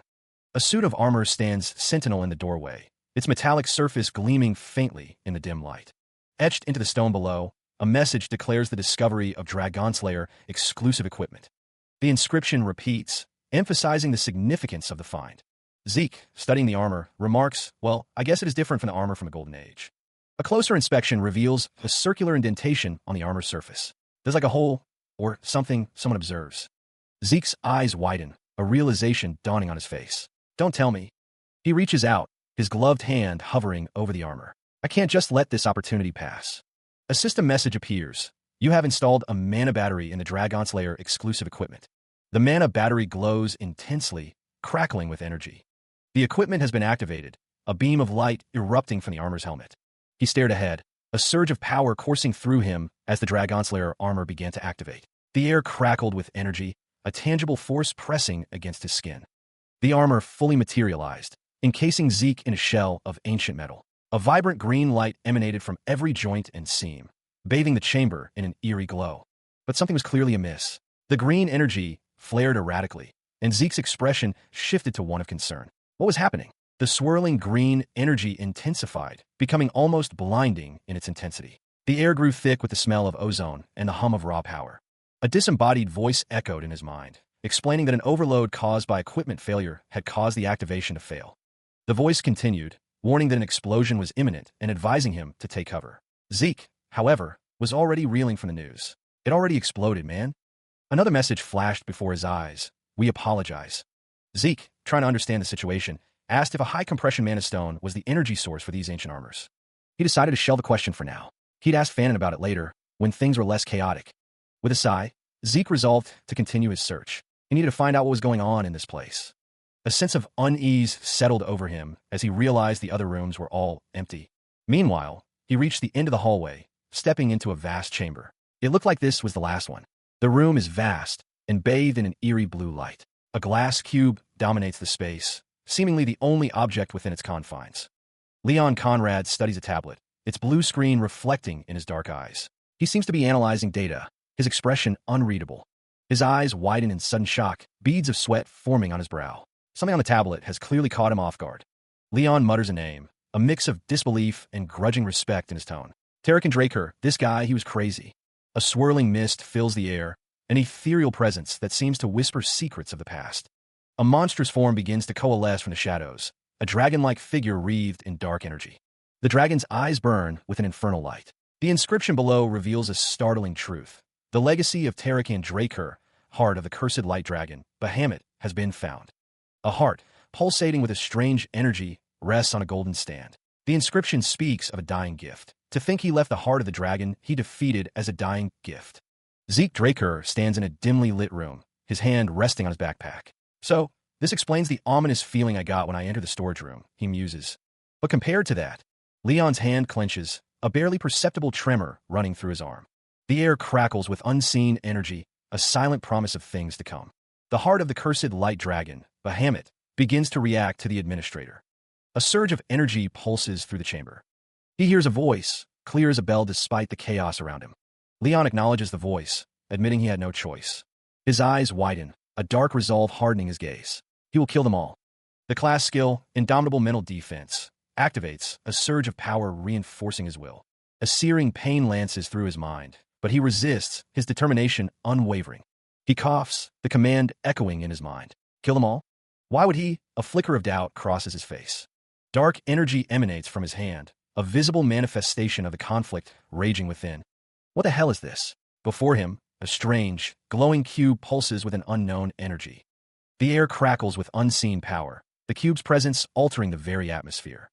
A surge of energy erupts around him, the very air crackling with unseen power. What is happening? An urgent quest materializes before him, Tarek and Draker's test. He must defeat the strong curse from Bahamut's heart. The reward, ownership over Tarakin's dynasty. But what does it all mean? He stares at the floating screen, the weight of the task pressing down on him. A shadow falls across his face, a darkness that seems to emanate from within. He attempts to activate his class skill, Indomitable Mental Defense. But an error message flashes, the skill activation has failed. The darkness surges, overwhelming him. He drops to his knees, fighting against the encroaching shadows. A voice echoes in his mind, a command, kill them all. The words claw at his sanity, a relentless assault on his will. His eyes glow with a malevolent red light, the darkness threatening to consume him entirely. A seductive promise whispers through the chaos, accept me, and you'll be free. The offer hangs in the air, a tempting escape from the torment. He plummets downwards, the blue light a stark contrast to the darkness that has taken hold. A desperate plea echoes in the darkness, a disembodied voice begging, you'll give me freedom? The face of Leon Conrad is fractured, half consumed by corruption, half retaining its former self. He spits out a venomous retort. You dumbass. Reality itself seems to crack and shatter, the very foundations of existence groaning under an unseen pressure. Abstract energies swirl and coalesce, forming chaotic patterns of red and white, a visual representation of the forces at play. Bathed in crimson light, Leon has overcome the Light Dragon's curse. Freedom is won, but at what cost? A system message appears, declaring that Leon has completed the urgent quest. As a reward, he has obtained ownership over Tarakin's dying gift. Leon looks down at his hands, a flicker of confusion crossing his face. To think the skill would fail. What the hell was that just now? A new message. His class skill, Healing Factor, has been activated. Another notification. Leon has started to absorb the heart of the cursed Light Dragon, Bahamut. The corruption deepens, twisting Leon's features into a grotesque parody of his former self. A single, desperate question hangs in the air. Question mark. Power surges through him, coalescing into a sphere of raw, crimson energy in his outstretched hand. The ground beneath him cracks and writhes, mirroring the turmoil within. Leon's face contorts in a silent scream, his eyes glowing with an unholy light as the transformation reaches its horrifying climax. What was happening? A pure and dense source of mana flooded the area, an overwhelming presence that threatened to consume everything. It was flowing, a torrent of raw power unleashed upon the world. The surge of energy continued, an unstoppable force cascading through the surroundings. It was flowing into him, a deluge of mana threatening to drown his very being. But Leon realized he had no way to contain it. He didn't have any circles to accept the mana. Without a place to be stored, all that mana was destroying his body from the inside out. Leon's face contorted in agony, his eyes wide with a desperate struggle against the encroaching power. A cacophony of unintelligible sounds echoed around him, a symphony of chaos and destruction. He had to do something, anything, to stop the overwhelming tide of mana from tearing him apart. Gathering what little control he had left, Leon focused his will, and his hands began to glow with a strange, purple energy. The spirit of the soul stirred within him, a flicker of hope in the face of annihilation. Leon's expression hardened with determination, a desperate gamble etched upon his face as he fought to master the power consuming him. He is consumed. A vortex of raw mana swirls around Leon, crackling with untamed energy. The air itself vibrates with the force of it, a tangible pressure against the skin. A crimson seal flares into existence, a desperate attempt to contain the volatile power. But the mana surges, resisting any form of control. The etheric energies lash out, tearing at the fabric of reality. The very air shimmers and distorts, a visual testament to the immense forces at play. Leon grits his teeth, fighting against the tide. He thinks, I'll use ether to cover the mana. His face contorts in a mask of pain and determination, eyes glowing with an unnatural light. The mana claws at him from within, threatening to tear him apart. The unleashed power manifests as searing tendrils of energy, burning away at everything in its path. The scent of ozone fills the air, a testament to the raw, untamed forces at play. The chaotic energies intensify, swirling and colliding in a maelstrom of destruction. The very ground trembles beneath the onslaught. Amidst the chaos, a book lies open, its pages filled with arcane symbols. It seems to be the only thing unaffected by the surrounding turmoil. The mana continues to surge, a destructive force unleashed upon the world. Cracks spiderweb across the ground, a testament to the immense pressure. The ground beneath Leon glows with an ominous light, the air thick with the scent of burning earth. The very foundations of reality seem to be cracking. The unleashed power continues to erupt, a cataclysmic display of raw energy. The sound of cracking stone and roaring mana fills the air. He collapses to his knees, struggling to contain the overwhelming power. Sweat pours down his face as he fights to maintain control, his body trembling with the effort. The cavern pulsed with residual energy, the air thick with the scent of ozone and burnt stone. He exhaled, a shaky breath of relief. Leon guessed he had lived, the red glow emanating from his hand a testament to the power he had barely contained. The ground where the heart had rested was now scarred and cracked, a silent testament to the destructive force unleashed. Leon's brow furrowed. The heart was gone. He stood before the open space, a chilling thought crossing his mind. The mana had been for Bahamut. The young commander stood over the open container, a faint light emanating from within. His face, smudged with dirt and exhaustion, betrayed a growing unease. A soft glow illuminated something within. What was this? A heart, pulsing with an unnatural light, rested within the container. Leon's thoughts raced. Had this occurred when he sealed Bahamut's mana? His eyes widened, pupils dilating in disbelief. A surge of power coursed through him. He had absorbed the heart of the cursed light dragon, Bahamut. He reels, the changes within his body causing visible discomfort. The surge of power leaves him momentarily stunned, sweat beading on his brow as he tries to regain his composure. The system announces the alterations. The absorbed mana has changed the administrator's body, and his constitution has been altered to a divine body. Draker's secure library has been accessed, unlocking the beginner quest book and providing a tutorial for the low-level administrator. Leon stares at the screen, overwhelmed by the sudden influx of information. Hell, is all of this? He mutters, trying to process the implications of these changes. His brow furrows in concentration. His eyes narrowed as he attempts to grasp the extent of his newfound power and the challenges that lie ahead. A gloved hand reaches out, hovering over the screen, ready to delve deeper into the system's offerings, but hesitating before one particular option. Leon's gaze softens slightly, a hint of amusement flickering across his face. Looks like my ancestor was feeling generous, he remarks, a wry smile playing on his lips. The system presents a choice. Would he like to open Tarek Draker's other dying gift? The system confirms the administrator's request. Leon stands at a desk, his expression unreadable. A pair of eyes widen, a silent question hanging in the air. Is this? Sweat beads on Leon's brow, his face etched with a mixture of concern and determination. A vast, cloudy sky stretches overhead. The Platinum Mansion looms, a testament to wealth and power. A figure rummages through a closet, muttering, "This should be good enough." Leon holds a box, his expression shifting to one of anticipation. Now, let's take a look. A draconian skill, incantation, is described as locked due to the administrator's lack of experience. He examines the screen, noting the addition of authority and constitution-related features. The descriptions on the screen aren't proving particularly helpful. It's not the second dying gift, but another status window related to Tarakan. In order to open Tarek Draker's secure library, an information update is needed. Leon realizes he needs to go somewhere for this. He asks the system to show him where. A location where an information update is possible is requested. Tarakan's secure library, he wonders. A barrier of crossed blades, shimmering with blue energy, stands firm, a warning that only those with administrative privileges may pass. Even for him, entering Valhalla would be fraught with difficulty, Leon thought, gazing at the imposing structure on the monitor. He hadn't planned on joining Valhalla, but the system message hinted at something related to Tarakan's dying gift being located there. The possibility made Leon pause, considering whether it might be worth adjusting his plans. Touching the screen, Leon resigned himself to his fate. He would have to keep being a part of this damn family, it seemed. A system message appeared. The beginner quest book had been activated. The tutorial for the low-level administrator would soon begin. Once it was over, a quest would be given to encourage the administrator's growth. Once the quest was over, a reward would be given. Leon considered the implications. He would obtain a reward once he successfully completed a quest. It looked like it was similar to missions. But what was this tutorial? Leon wondered as another system message appeared, announcing that the tutorial for the low-level administrator would now begin. Leon looked up, a sense of anticipation mixed with apprehension on his face as the tutorial began to manifest around him. His hand reached out, interacting with the glowing blue interface that materialized before him. The air crackled with energy as the tutorial fully engaged, enveloping him in a web of light and data. He plummets through a bizarre, digital abyss, the world around him a stark grid of glowing blue lines. The geometric matrix stretches in every direction, an endless expanse of light and shadow.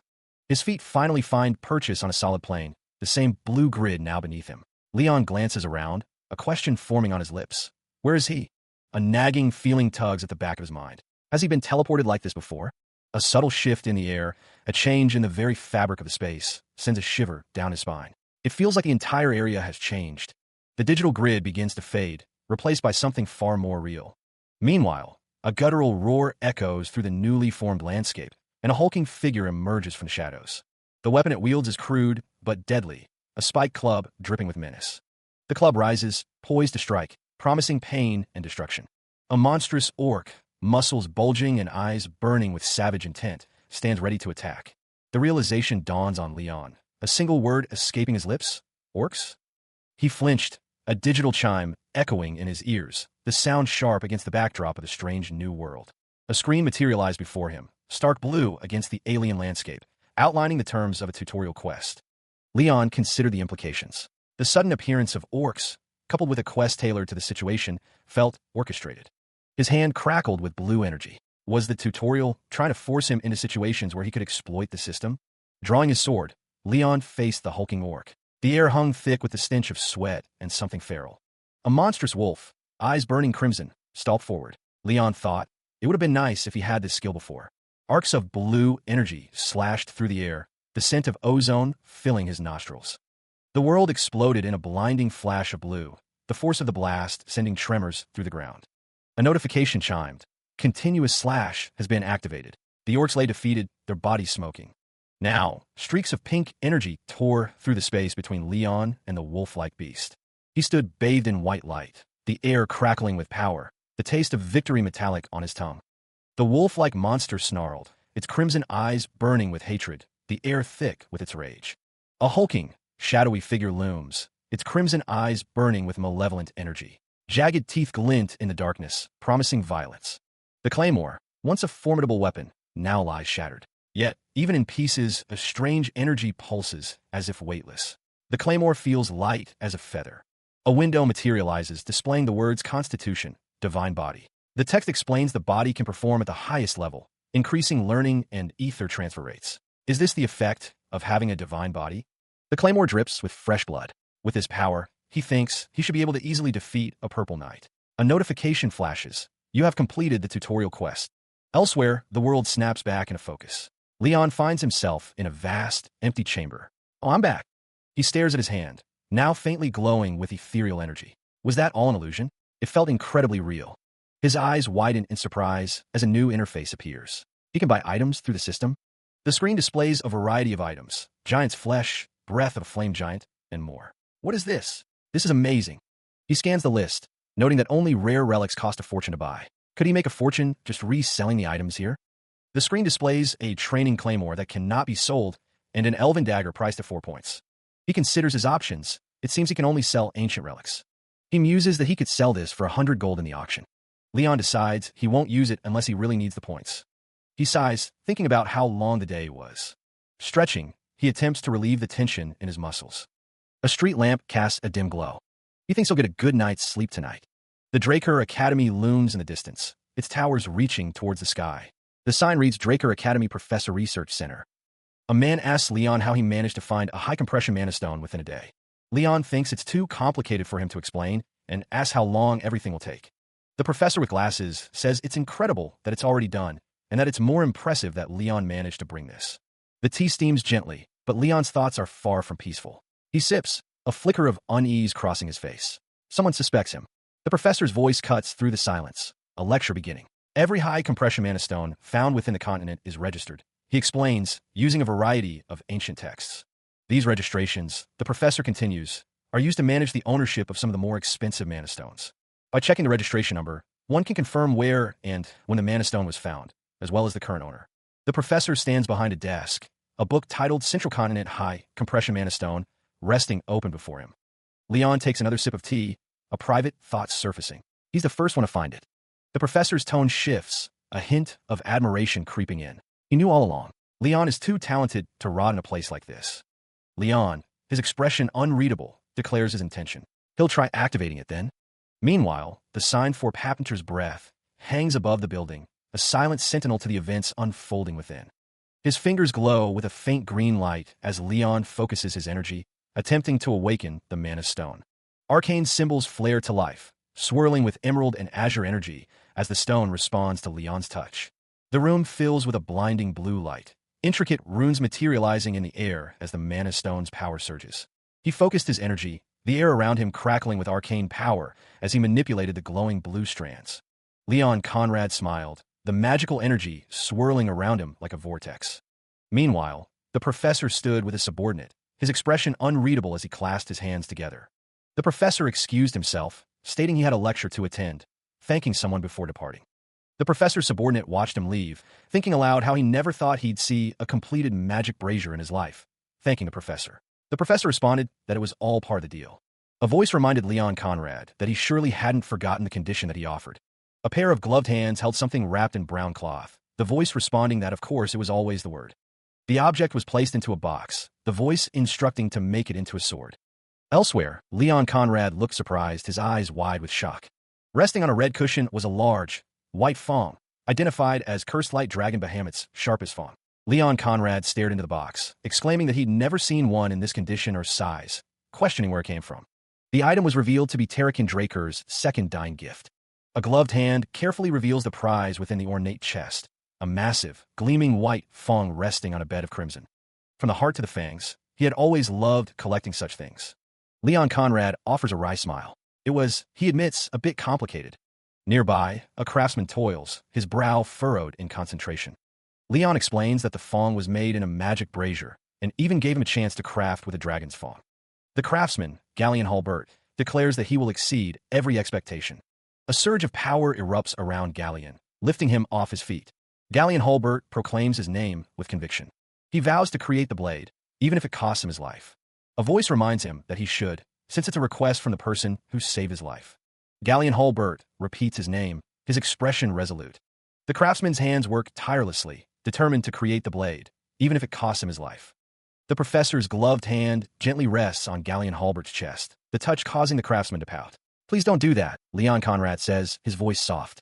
It's a bit too much for me. The eyes narrow, the sentiment behind them remaining the same. Leon Conrad's request hangs in the air. I'll leave it to you. Standing before Papner's breath, Leon Conrad muses, wondering what sword Gallion Halbert will craft this time. Elsewhere, footsteps echo softly on the grassy ground. A pair of orange eyes stare intently. The light glints off a white shirt and brown leather strap. The Platinum Mansion, Zeke's room. Leon Conrad walks through the large room, the sound of his boots echoing off the marble floors. He mutters about the workload.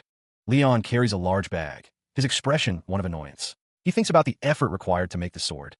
After the duel with Duke, Leon is seen tending to the other man's wounds. It's been a week since he received the note that told him to come find him again. Leon's eyes narrow, a bead of sweat trickling down his face. A figure stands, their lower half visible. A question hangs in the air. Why? Leon looks down, his expression unreadable. A voice booms, questioning why he didn't come, kid. A sinister smile spreads across Leon Conrad's face. The wounded man, eyes glowing red, demands the truth. He really wants to kill him. He stood in the ornate room, one hand gesturing as he spoke. I can't believe this. You told me to come find you if I wanted to challenge you again. I didn't go because I had no intentions. A sudden, unseen force struck him. The air rushed from his lungs. A gloved hand seized his collar, yanking him forward. Leon choked, his voice strained. Tell me the truth. He was thrown, violently, carelessly thrown. Energy crackled around him as he hurtled through the air, disoriented. The world spun, a dizzying kaleidoscope of light and shadow. He was still flying, the ground rushing up to meet him. Cook, panic flared. It was so high. At this height, he knew he'd die before he had a chance to heal. The world shattered as he crashed through a window. Shock registered on his face as the impact reverberated through his body. He loomed over the man, his voice laced with a dangerous edge. Did he have any intentions of challenging him again? The man's words were defiant, though his posture suggested otherwise. Actually, it was most likely the reverse. From above, the voice echoed down, laced with irritation. It was almost as if he was trying to irritate him. The man's expression hardened, a flicker of realization in his eyes. How? He was just playing with him. He'd give him 5 seconds. Leon pressed, his voice a low growl. And he better tell him the truth this time. With a swift motion, Leon's hand shot out, grasping the man's neck. 4. 3. Garden Keeper Dexter hadn't even revealed his true identity to him. 2. Isn't that right, Garden Keeper Dexter? Dexter's face contorted in a grimace, blood trickling from his lip. With a sickening crack, the sound of shattering glass echoed through the air. The force hits Leon like a battering ram, sending him hurtling backwards through the air. Energy crackles around Dexter's gloved hand, the source of the unseen attack. Leon crashes to the ground, clutching his head, a groan escaping his lips. Dexter stands over him, unimpressed. Yeah, you're right, kid. Dexter's expression softens as a memory surfaces. I was once a Black Knight of Draker. Meanwhile, a man with red hair approaches the downed Leon. Duke Draker. Dexter's hand clenches, the weight of his past actions heavy on his mind. For disrespecting a member of the family, and to an honorable black knight. Dexter's gaze hardens, a sense of duty etched on his face.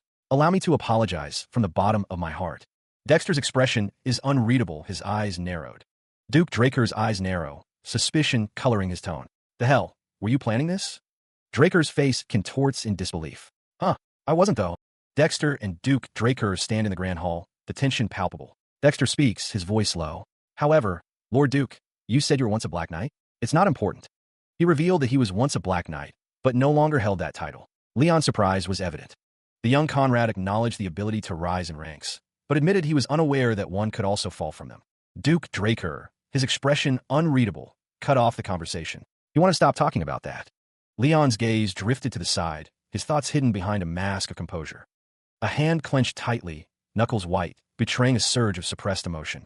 The message was understood. Since the truth had been revealed to him, the conversation shifted. Leon placed a hand over his heart, his expression earnest. He would also tell the truth, whatever that may be. Meanwhile, the wind howled outside the window, a stark contrast to the tense atmosphere within the room. He already knew about his identity. The question hung in the air. Had he bothered him to become his official apprentice?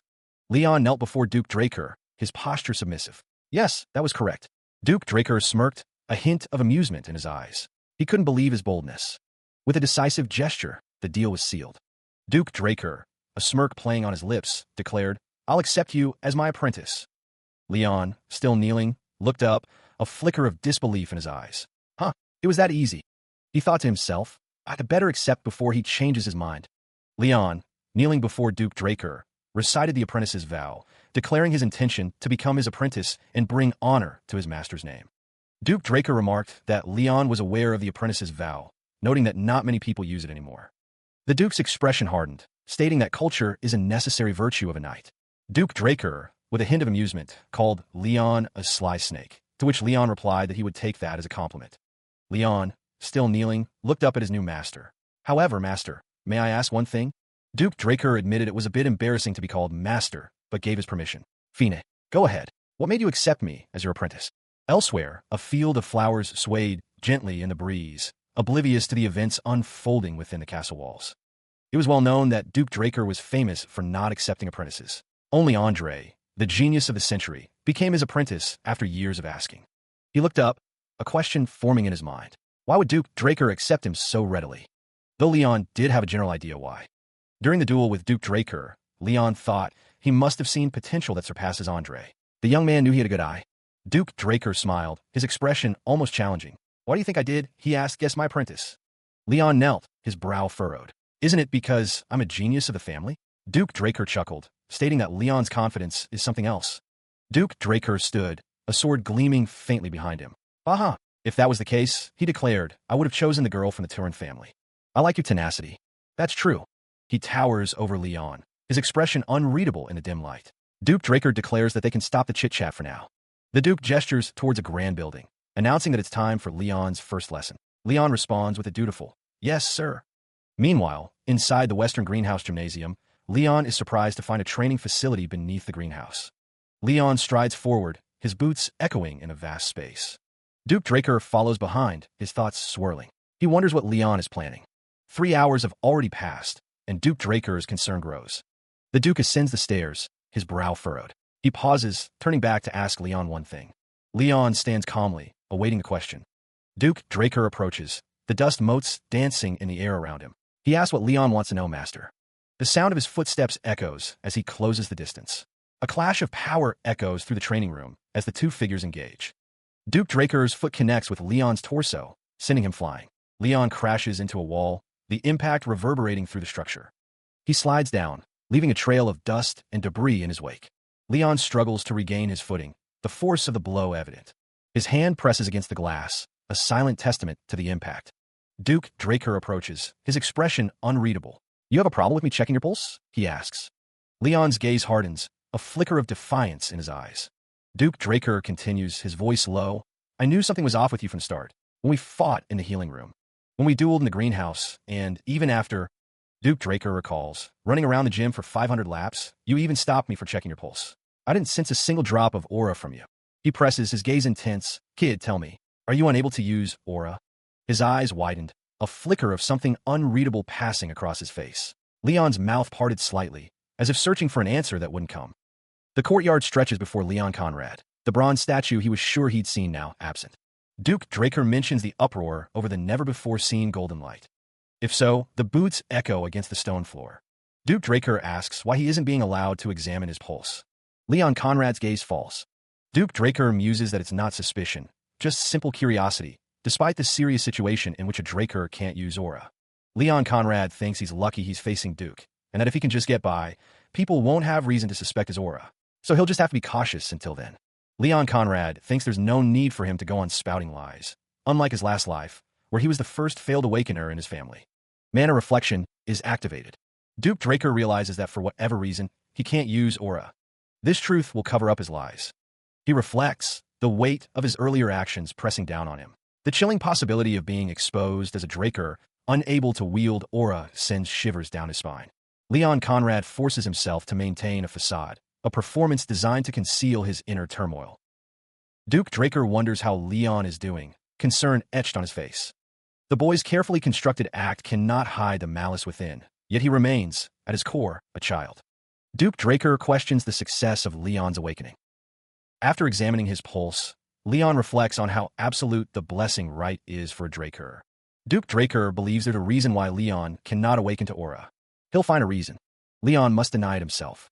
He considered the word, the weight of its implications settling on his shoulders. Irregular, Leon Conrad murmured, the term hanging in the air. An irregular, of course, that's his conclusion.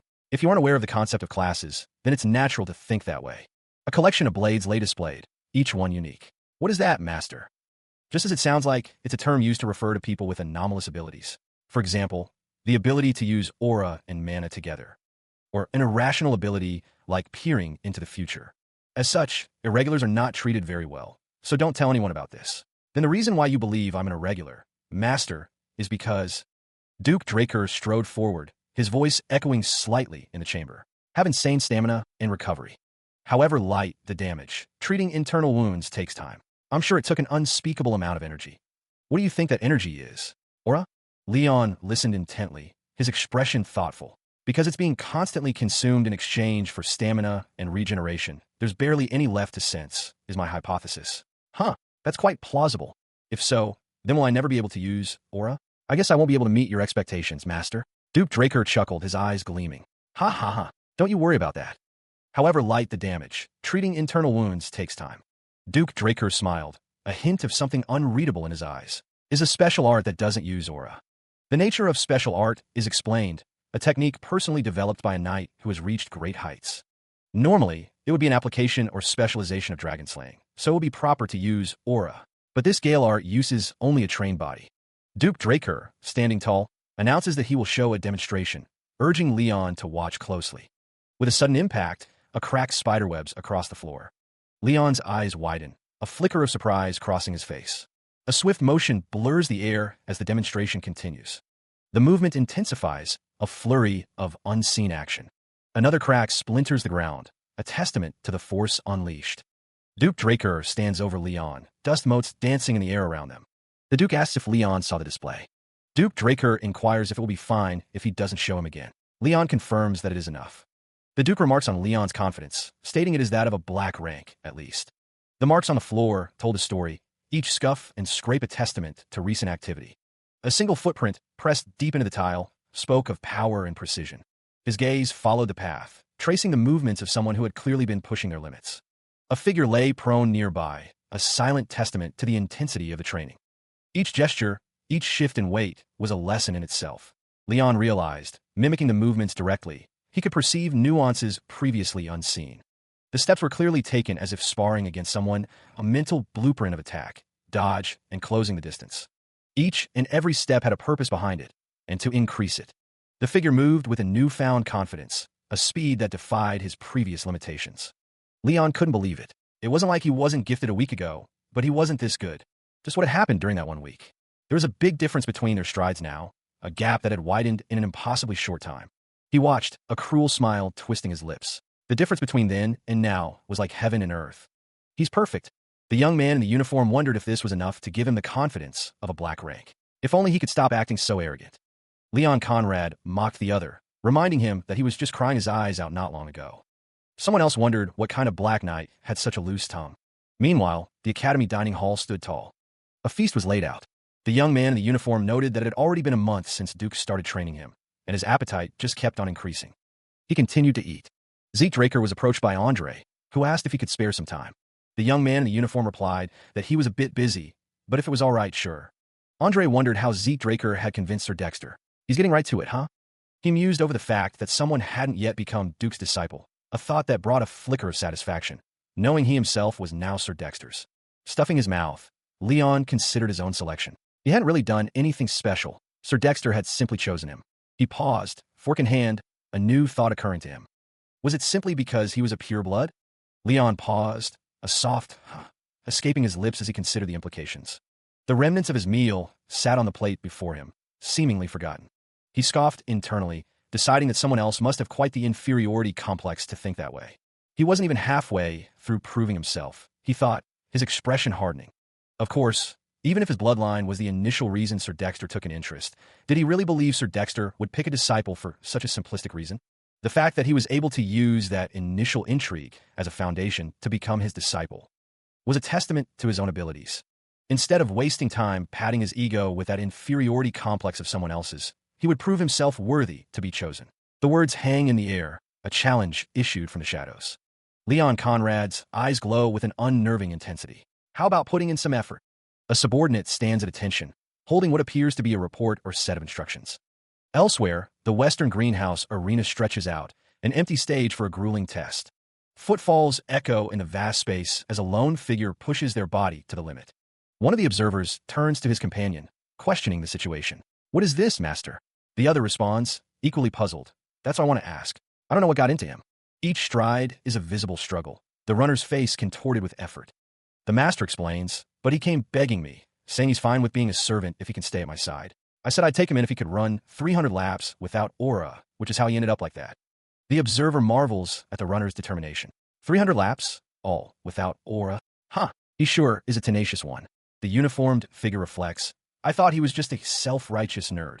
The runner's face is a mask of exhaustion, every breath of visible effort.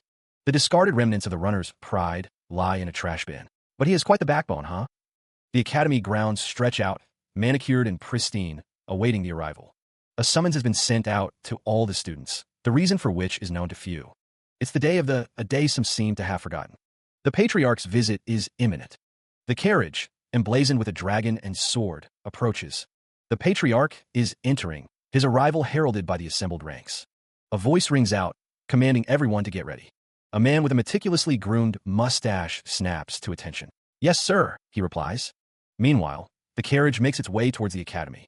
Guards stand ready, flanking the ornate carriage. From within the carriage, a figure peers out, observing the scene. A voice calls out, a warm greeting offered to Howard. The man with white hair and glasses offers his respects, greeting the master of the Drakers as a grand city stretches out behind him. Awaiting their master's arrival, the armored soldiers stand in perfect formation, their presence imposing. In unison, the soldiers voice their greeting, their voices echoing with respect for the master of the Drakers. Time continues its relentless march forward. Each tick of the clock brings the master of the Drakers closer. The seconds continue to pass. The master of the Drakers stands, his presence commanding. His armor gleams, a symbol of his authority. A hand, strong and sure, rests at his side. The master of the Drakers stands tall, his chest adorned with intricate armor. The man with white hair compliments the master of the Drakers on his hard work, but the master dismisses it as nothing. The figure looms, a dark dragon, chained behind him. The creature seems to speak, though its words echo in the mind of the one before it. The man is Arthur Draker, third transcendent household Dragonslayer Draker's patriarch. Arthur Draker considers the sunlight, finding it rather hot. He suggests they go inside. Howard looks up, surprised. It's the patriarch. The subordinate wonders what could be the reason for his arrival. A leaf falls, carried by the wind. Arthur Draker addresses the young Dragonslayers. The patriarch's words echo across the Draker estate. "You are the hope and future of it." The subordinate resolves to train harder and more. The words hang in the air, "Your development." Arthur Draker's gaze is intense, his golden eyes piercing. The patriarch's words carry the weight of expectation. The response was immediate and unified. Arthur Draker's words clearly carried significant weight. He stood before his assembled subordinates, the Draker legacy seemingly resting on their shoulders. The weight of the title, Master of the Drakers, was palpable in the air. The decision made, the order was given. It was time to move forward. Arthur Draker, cloaked and resolute, prepared to lead the way. Meanwhile, a voice echoed, declaring, "I, Zeke Draker." The voice continued, a formal greeting announcing the arrival of dignitaries. "Greet the leader of all knights and the guardian of the name of the Dragon Slayer." A clatter of cups broke the formality. The white-haired man chuckled. No one has their greetings like that anymore. Offering a tray of tea, he smiled. "It's fine. Have a seat." A delicate arrangement of tea and pastries sat upon the table. A voice offered, hoping the rare blend would be to the other's liking. Leon Conrad, seated, listened intently. Even his culinary preferences were being reported to someone. The tea service gleamed under the soft light. A saying echoed in the room, one that spoke of the Emperor's ignorance versus the Draker's all-knowing reach. Gazing into the swirling depths of his teacup, the weight of the saying settled heavily. It felt real now. Arthur Draker sat across from Leon. He had summoned him because he'd heard that the Duke had taken in a disciple. Leon was getting straight to the point, a faint smile playing on his lips. Arthur Draker raised his teacup, acknowledging the truth in Leon's words. He was doing him a great favor. A gilded birdcage stood silently in the background. The words hung in the air. He did not know what his goal was. The view through the cage bars revealed a sunlit room. But if one continued to follow the Duke's teachings, it was to become the strongest man on the continent. Arthur's eyes glowed with an inner fire, a hint of the power that lay within. Looking out the window, a voice declared that he would become stronger than everyone. The light streamed in, illuminating the room, so that he could live just as freely. A small object clatters to the floor. Leon Conrad's expression hardens, a spark of ambition igniting in his eyes. "That is my goal," he declares, his voice firm. His gaze intensifies, focused on an unseen target. A faint blue aura begins to emanate from him, a sign of burgeoning power. Then, a question hangs in the air, laced with disbelief. "You mean to surpass even me?" The blue energy intensifies, swirling around him like a nascent storm. Leon grits his teeth, a guttural sound escaping his lips as he strains against the force building within him. A shadow falls across his face, obscuring his features as he pushes his power to its limit. Is that? The air crackles with energy, the blue aura now a palpable force. A surge of power culminates in the manifestation of a weapon. Astral Sword, the text proclaims, it's said to give you power over all living beings within its radius. The astral sword shimmers with ethereal light, its power resonating through the very air. Sweat pours down Leon Conrad's face as he struggles to control the immense power he has unleashed, a grimace of effort contorting his features. His gaze sharp, the intensity in his eyes reflecting the surge of power now coursing through him. Leon Conrad sits back, the blue energy of the astral sword swirling around him, a visible manifestation of its influence. The energy coalesces around his hand, a tangible force responding to his will. Elsewhere, a man with silver hair closes his eyes, a faint smile playing on his lips as he feels the shift in power. The blue energy emanates outwards, enveloping the very structure of the building itself. Leon Conrad remains seated, the epicenter of this growing power, his expression unreadable. Leon's eyes widen slightly, a hint of surprise flickering across his face. So this is... The silver-haired man, a cup in his hand, muses on the situation, and a real Black Knight. Leon Conrad's expression darkens, the weight of the power settling upon him. He thought Duke was impossibly strong, but this guy's on a whole other. The implications of this new power hang heavy in the air. A black card, edged in gold and bearing the emblem of a dragon, is presented. Leon's eyes widen in surprise. A black card, a credit card only given to a very select few. He didn't think he'd get to see one in person. Just having this gives you incredible benefits, and it doesn't even have a limit. The Master of the Drakers offers the card. I'll have it under both our names, so you can use it freely. Leon accepts the card, but his eyes betray his suspicion. He's making it seem like he's being nice, but his intentions are too obvious. The black card gleams in the light. Using a credit card leaves a record. He just wants to keep track of what I'm doing. But if this is his method instead of opting for the Black Marshal Squad, that means he doesn't see me as a threat yet. The Master of the Drakers watches him, a subtle smile playing on his lips. He shouldn't waste more of your time, as I'm sure you're busy with training to become the strongest on the continent. The Master of the Drakers gestures dismissively. You are excused. Leon bows slightly. Yes, Master of the Drakers. Leon turns and walks away, the black card clutched in his hand. The sound of his footsteps echoes in the hall. The Master of the Drakers remained impassive, his gaze steady. Arthur Draker spat out his contempt. You're sickening. The Master of the Drakers tilted his head slightly, a flicker of something unreadable in his eyes. Arthur's voice dripped with accusation. Why are you so angry, Duke? You're suddenly playing father for that kid after you neglected him this whole time. The Master of the Drakers' expression remained unchanged. You know that I have no choice as the head of the household. What you just said counts as defamation of my character. Arthur threw his hands up, the sound of his body hitting the couch echoing in the room. Take me away then. The Master of the Drakers steepled his fingers, his gaze distant. You're the only one I can talk to without worries. Arthur stared down at his hands, a faint blue glow emanating from his palms. The Master of the Drakers held up a bottle, the liquid inside swirling gently. How about a drink to go with our conversation? Arthur's eyes widened as he looked at the bottle. Oh, dragon breath. It's the red one, too. The Master of the Drakers poured the drink into a glass, the liquid shimmering with an unnatural light. You know that the atmosphere in the continent has been rather strange lately, right? Arthur sat back, a hint of defensiveness in his voice. I've been cooped up in the academy. How am I supposed to know that? The Master of the Drakers offered his hand in a gesture of peace. The disembodied voice echoed, asserting that someone has eyes and ears everywhere. Arthur Draker, a flush rising on his cheeks, is accused of asking questions to which he already knows the answers, and is called Snake. Outside the window, the world is cast in shades of blue. A voice agrees, then wonders if something is possible. Arthur scoffs, dismissing the idea. He suggests that magic can make one look young. The Master of the Drakers holds a glass, his gaze intense. He believes immortality is not possible, and thinks the same as Arthur. However, a new thought emerges. Arthur looks up, a dawning realization in his eyes. He wonders if the relic they seek is related to the Elder Dragon. The thought hangs in the air, a dismissive scoff against the very idea. Magic, it is said, can grant the illusion of youth, but true immortality remains an impossibility.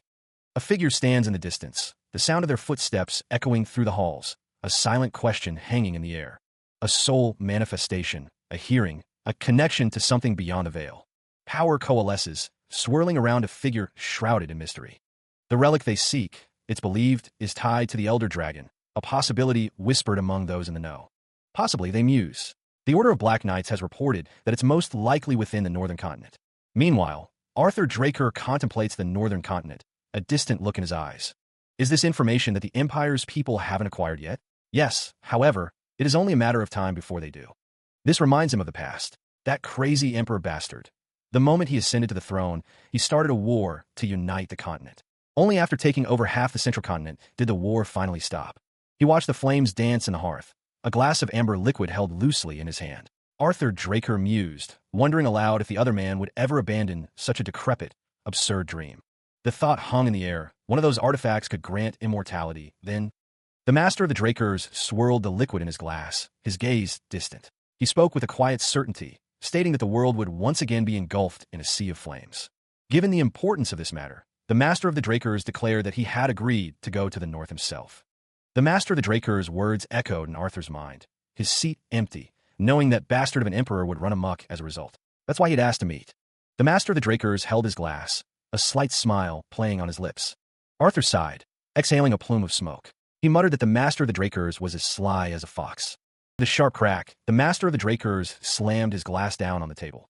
The Master of the Drakers thought to himself that Arthur only ever picked out the most annoying things for him to do, and that he was the best. Meanwhile, elsewhere, Leon Conrad was surrounded by a swirling aura of purple energy. Leon stumbled, the room around him blurring. He realized he had used soul manifestation for too long. Even after absorbing the heart of Bahamut, Leon couldn't do anything about the side effects. He whispered the words Elder Dragon. The statue before him pulsed with an eerie light. It was certain, he thought, that the artifact he'd once possessed was tied to an Elder Dragon. That voice, the one he'd heard just before his death, echoed in his memory, along with the system message he saw after regressing. Now it all made sense. He had stolen the artifact that the Emperor would use to make his wish come true. The memory continued. The Emperor had even mobilized a unit under his direct control, the hunting dogs, to chase after him. At the time, he had been so obsessed with revenge that he didn't know nor care about any of that. Still, he managed to find a clue. The administrator system had sent him back to the past. It was the function of an Elder Dragon's artifact. However, he wondered just who made this thing and why. Leon chuckled humorlessly. In the end, he ended up with even more questions. Meanwhile, the Master of the Drakers savored the taste of his drink. That was a nice drink, he thought. Then, he resolved, he would make his move immediately on Master of the Drakers. He would put his faith in him. Footsteps echoed through the hall. The Master of the Drakers approached the door. Footsteps echo across the polished stone floor, the sound growing louder as the figure approaches the ornate doorway. The master of the Draker's gaze is intense, his golden eyes narrowed in thought. Zeke Draker pauses, considering the implications. If that artifact truly was what the Emperor sought, what relation could it possibly have with immortality? The question hangs in the air as Zeke's eyes widen slightly. The door bursts open with a bang as the master of the Drakers enters. Meanwhile, a lone figure stands at the end of a long hallway, the light glinting off the polished floor. The figure at the end of the hallway dismisses the presence, assuming it was nothing. A figure stands silhouetted in a doorway, the sounds of rustling grass and unseen movement hinting at someone approaching. Back in the training hall, Zeke Draker stands with his sword, the weight of the steel familiar in his hand. An annoyed voice echoes, scolding someone named Decker for interrupting his training.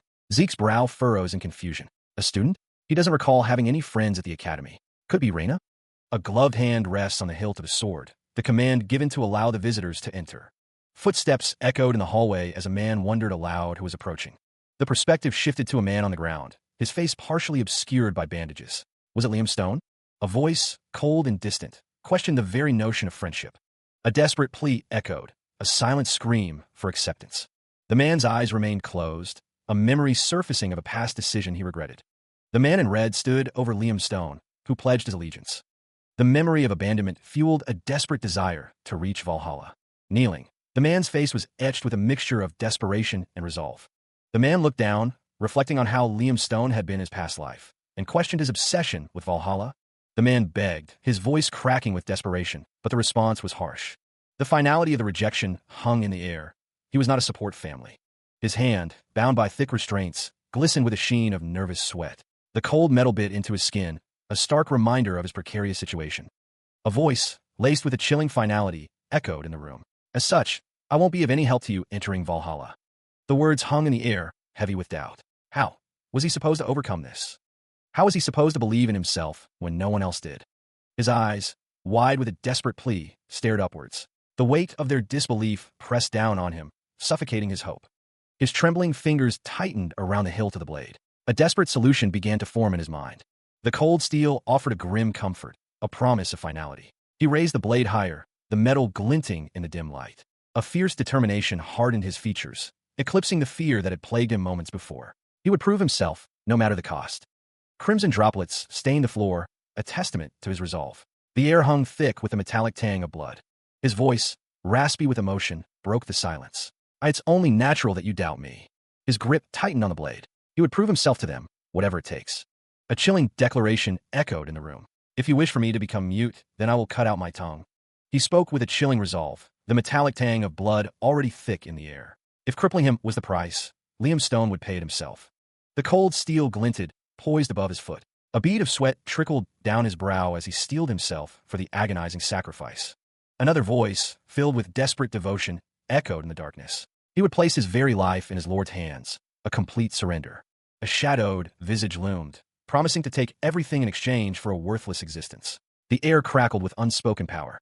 Liam Stone's face contorted with a savage determination, tears streaming down his face. He would take an ear, a gruesome offering of loyalty. Sweat glistened on his brow, each drop a testament to the internal battle raging within him. His eyes burned with a feverish intensity. The plea hung in the air, a desperate yearning to be accepted, to be taken in from the cold.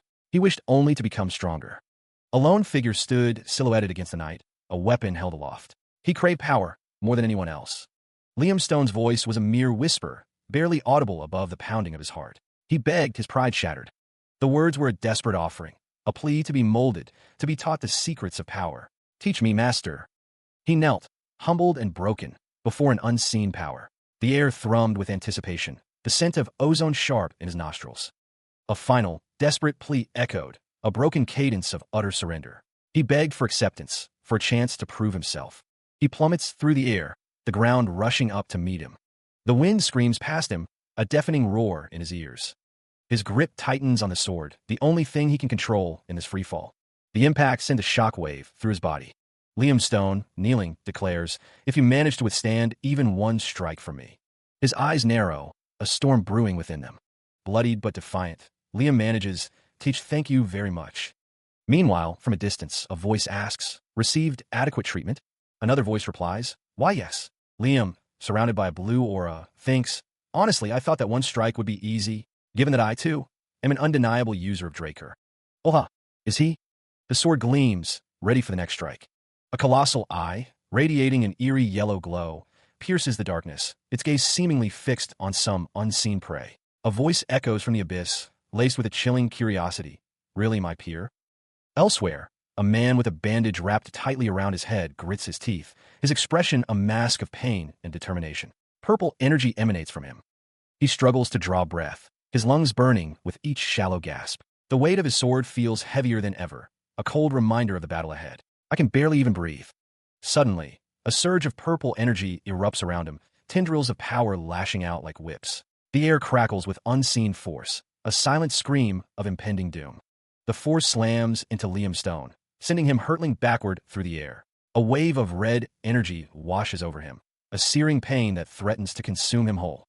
The unseen attacker unleashes another blast, the energy tearing through the air, leaving trails of scorched earth in its wake. The very foundations of the world seem to tremble. A downward strike follows, a blinding flash of light preceding the inevitable impact. The air screams as the force descends, a hammer blow aimed at his very soul. The strike connects, an explosion of light and force erupting from the point of impact. Sparks fly, illuminating the darkness with a brief, terrifying brilliance. The assault continues, waves of energy rippling outward, threatening to shatter everything in their path. The ground trembles, a prelude to utter devastation. A focused beam of energy pierces the chaos, a pinpoint of destruction aimed directly at Liam Stone. The air shimmers and distorts, a testament to the raw power unleashed. The energy intensifies, lines of power converging on a single, devastating point. The very fabric of reality seems to strain under the pressure. The final blow lands, an explosion of unimaginable force obliterating everything in its wake. Debris rains down, a testament to the sheer destructive power unleashed upon Liam Stone. Dust billows as figures move in the distance. The name Liam Stone hangs in the air. A man with a bandage wrapped around his head glares down, a challenge in his eyes. Is that all you've got? Liam Stone, holding a sword, looks the picture of misery. How miserable! The figure, wrapped in bandages, seems to be recovering from a recent ordeal. The swordsman stands firm, determination etched on his face. The swordsman's words hang heavy in the air. It would be best to give up on Valhalla. The implication is that he was cast aside by Jaken. The figure with the sword reflects on Liam's situation, noting that it wouldn't be odd for Liam to be expelled even now. It's only natural for him to be Kant's dash. Even so, the swordsman stands ready, his grip firm on the weapon. Liam kneels, a desperate question hanging in the air. Is there a reason for him to cling onto me this desperately? In the end, he managed to make his way up to the level of red, and was known as the Mercenary King. His face contorted in anguish. The man on the ground begged, tears streaming down his cheeks. Please, give me one more chance, Lord Zeke. Zeke Draker watched him, his expression unreadable, a storm brewing behind his dark eyes. It looked like he didn't intend to give up. His hands were clasped tightly, a silent plea etched into every line of his posture. Zeke stood over him, the words hanging heavy in the air. On one condition. The cold steel of a sword lay nearby, a silent testament to the price of failure. Zeke's voice was a low, dangerous murmur as he recalled a previous threat. You said if I wanted you to be mute, you would cut your tongue, and if I wanted you to be a cripple, you would cut off your feet, right? The kneeling man remained prostrate, awaiting his fate. Then, he was held firmly, anticipation and dread filling the air. The words echoed, a chilling decree. Cut off your right arm. His eyes widened in pure terror, the horrifying reality crashing down upon him. Doubt and fear warred within him, sweat beading on his brow as the weight of the challenge pressed down. Liam's gaze burned with determination, a fierce intensity that belied the bandages wrapped around his head. He would not back down. Zeke Draker knelt beside him, his expression unreadable. He was essentially telling Liam to give up on becoming a swordsman, but there was no way he would if he's in his right mind. He knew he had plenty of training he needed to undertake himself. Zeke's words echoed in the open space, a stark challenge. If you can't do it, then get out of here. Zeke stood, gripping the massive blade, his stance firm. Liam remained kneeling behind him, watching. Zeke's eyes narrowed, a flicker of concern in their depths. He didn't know why Liam was so desperate. Liam heard the words, a wave of encouragement washing over him. But don't be too devastated, Liam. Even if you don't make it into Valhalla, you'll be able to reach red. The sword plunged into the ground, the force of the blow sending cracks, spiderwebbing across the stone. His hand tightened around the hilt, knuckles white with effort. Liam swung the blade, a desperate cry escaping his lips. This crazy bastard. He is sent hurtling through the air, the world a blur of motion and pain. Time seems to slow, each droplet of moisture hanging suspended in the air like a tiny, fragile world. A stark white line bisects the darkness, a silent promise of what's to come. The blade descends, a silver flash against the dim light, promising swift and brutal finality. Steel bites deep, the sound a sickening crunch that echoes in the sudden silence. Once more, he is thrown back, the impact stealing his breath and blurring his vision. The sword continues its deadly arc, a relentless dance of death and despair. Meanwhile, a pained grunt escapes Liam Stone's lips as he clutches his chest, a fresh bandage wrapped tightly around his head. He winces, the pain a sharp reminder of his recent ordeal. The question hangs in the air, laced with anger and disbelief. Had he lost his mind? The man's eyes narrow, his expression a mask of barely contained fury. What had Liam been planning to do if he went back? Liam's gaze drifts downward, a flicker of uncertainty in his eyes. Well, he spoke with a quiet resolve, explaining that there were things he valued more than the safety of his own arm. Meanwhile, Zeke Draker, his head wrapped in bandages, issued a stern warning to one of his subordinates, a glint of steel reflecting off the man's drawn sword. He made it clear that any further foolishness would result in expulsion, loyalty be damned. The subordinate seemed taken aback by the revelation. The title Lord Zeke hung in the air, heavy with implications. Zeke's expression softened into a knowing smile, a hint of amusement playing on his lips. The subordinate, standing before a grand building, internally questioned what others would think if he, a subordinate, were to lose an ear. He affirmed his understanding to Lord Zeke. Elsewhere, a lavish dining hall stood ready, the tables meticulously set for a formal gathering. Zeke assured the other man that he was simply investing in him, urging him not to worry about the cost of the valuable potion.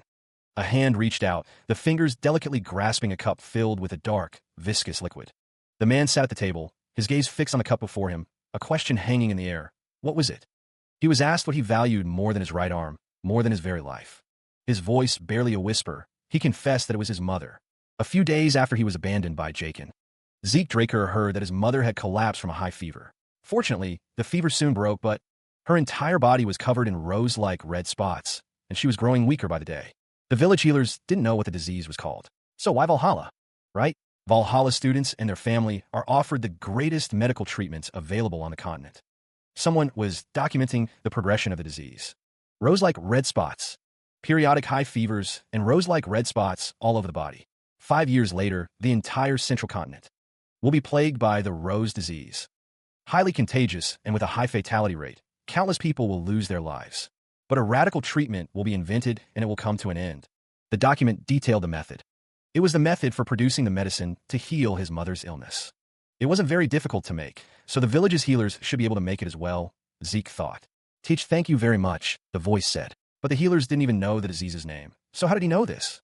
The genius alchemist brothers, Al and Jeff, managed to invent a treatment for the disease plaguing the central continent. But the greedy alchemists association took advantage of the desperate people's lives to profit. Upon learning this, the brothers publicly revealed the production method, and it spread across the whole continent to the point that even a warrior like Zeke came to know of it. Zeke smiled. Let's just say I know an alchemist. You have no need to go to Valhalla or to be my subordinate, the man said. At all. My life already belongs to you, Lord Zeke. A fist clenched. A figure, kneeling low, swore an oath of unwavering loyalty to his lord. Elsewhere, a man took a sip from a cup, his expression unreadable. The man mused, finding reassurance in having the mercenary king from a past life as a subordinate. In a lavish room, a voice echoed, warning that those who lagged behind would be abandoned. The sun dipped below the horizon, casting long shadows across the cityscape. A voice drifted from within a room, questioning what was happening. Cadet Owen's name was called. A figure in uniform responded affirmatively, addressing someone named Dean. Another man proposed raising the difficulty of the semester's examinations. The man with the elaborate mustache demanded the reason for such a proposal. The man in uniform acknowledged that he might seem arrogant, but insisted that the first-year students were quite skilled. The announcement echoed, declaring that all children from the great families had gathered, and among them, 2 pure-blood awakeners were present. Dean considered the implications. If the upcoming examination mirrored the previous year's difficulty, he mused, it would be a grave misjudgment. The master of the Drakers sat at his desk, a caged bird nearby, lost in thought. A realization dawned, a sense of understanding settling in. Dean received acknowledgement. He was told that his consideration will be taken positively. The doors remained closed, concealing what lay beyond. The master of the Drakers chuckled, a hint of amusement in his voice. A sense of inevitability hung in the air, the implication being that certain traits are inherited. The master of the Drakers, gazing out the window, spoke of the tree, its significance unknown. A voice mused on the similarities in thought between one boy and another. The sunset painted the sky with vibrant hues, a silent witness to the unfolding events. The two men considered the potential challenges that lay ahead. The air crackled with anticipation as one figure lunged forward, sword extended, ready to strike. His opponent stood firm, blade also drawn, prepared to meet the attack. The air hangs thick with anticipation as the dungeon exploration exam looms. Zeke Draker looks up at Liam Stone, a hint of concern etched on his face. "Are you nervous, Liam?" Liam admits, "I'm a little nervous." A voice cuts through the tension, laced with a hint of steel. "That's a given." The speaker continues, a warning woven into his words. "Be too nervous, and you will make a mistake. Be too relaxed, and you will become arrogant." A nearby announcement calls out, "Next, Zeke Draker and Liam Stone."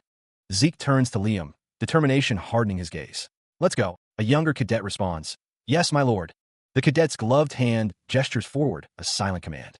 Liam stands ready, his expression unreadable. Cadet Owen directs them with a wave of his hand. "You guys will go that way." He stood at the threshold, the air growing heavy with the scent of damp stone and the unknown. The dungeon entrance loomed before Zeke Draker, a gaping maw promising trials ahead. Together, Zeke and Liam Stone ventured into the darkness, their footsteps echoing in the cavernous space. Backpacks laden with supplies, they prepared to face whatever challenges lay hidden within. Zeke's gaze narrowed, his eyes reflecting the dim light as he focused on the path ahead. Determination etched itself onto his face, a silent vow to overcome the trials to come. Cadet Owen's voice cut through the silence, laced with impatience. "Hurry up. What are you doing, Cadet?"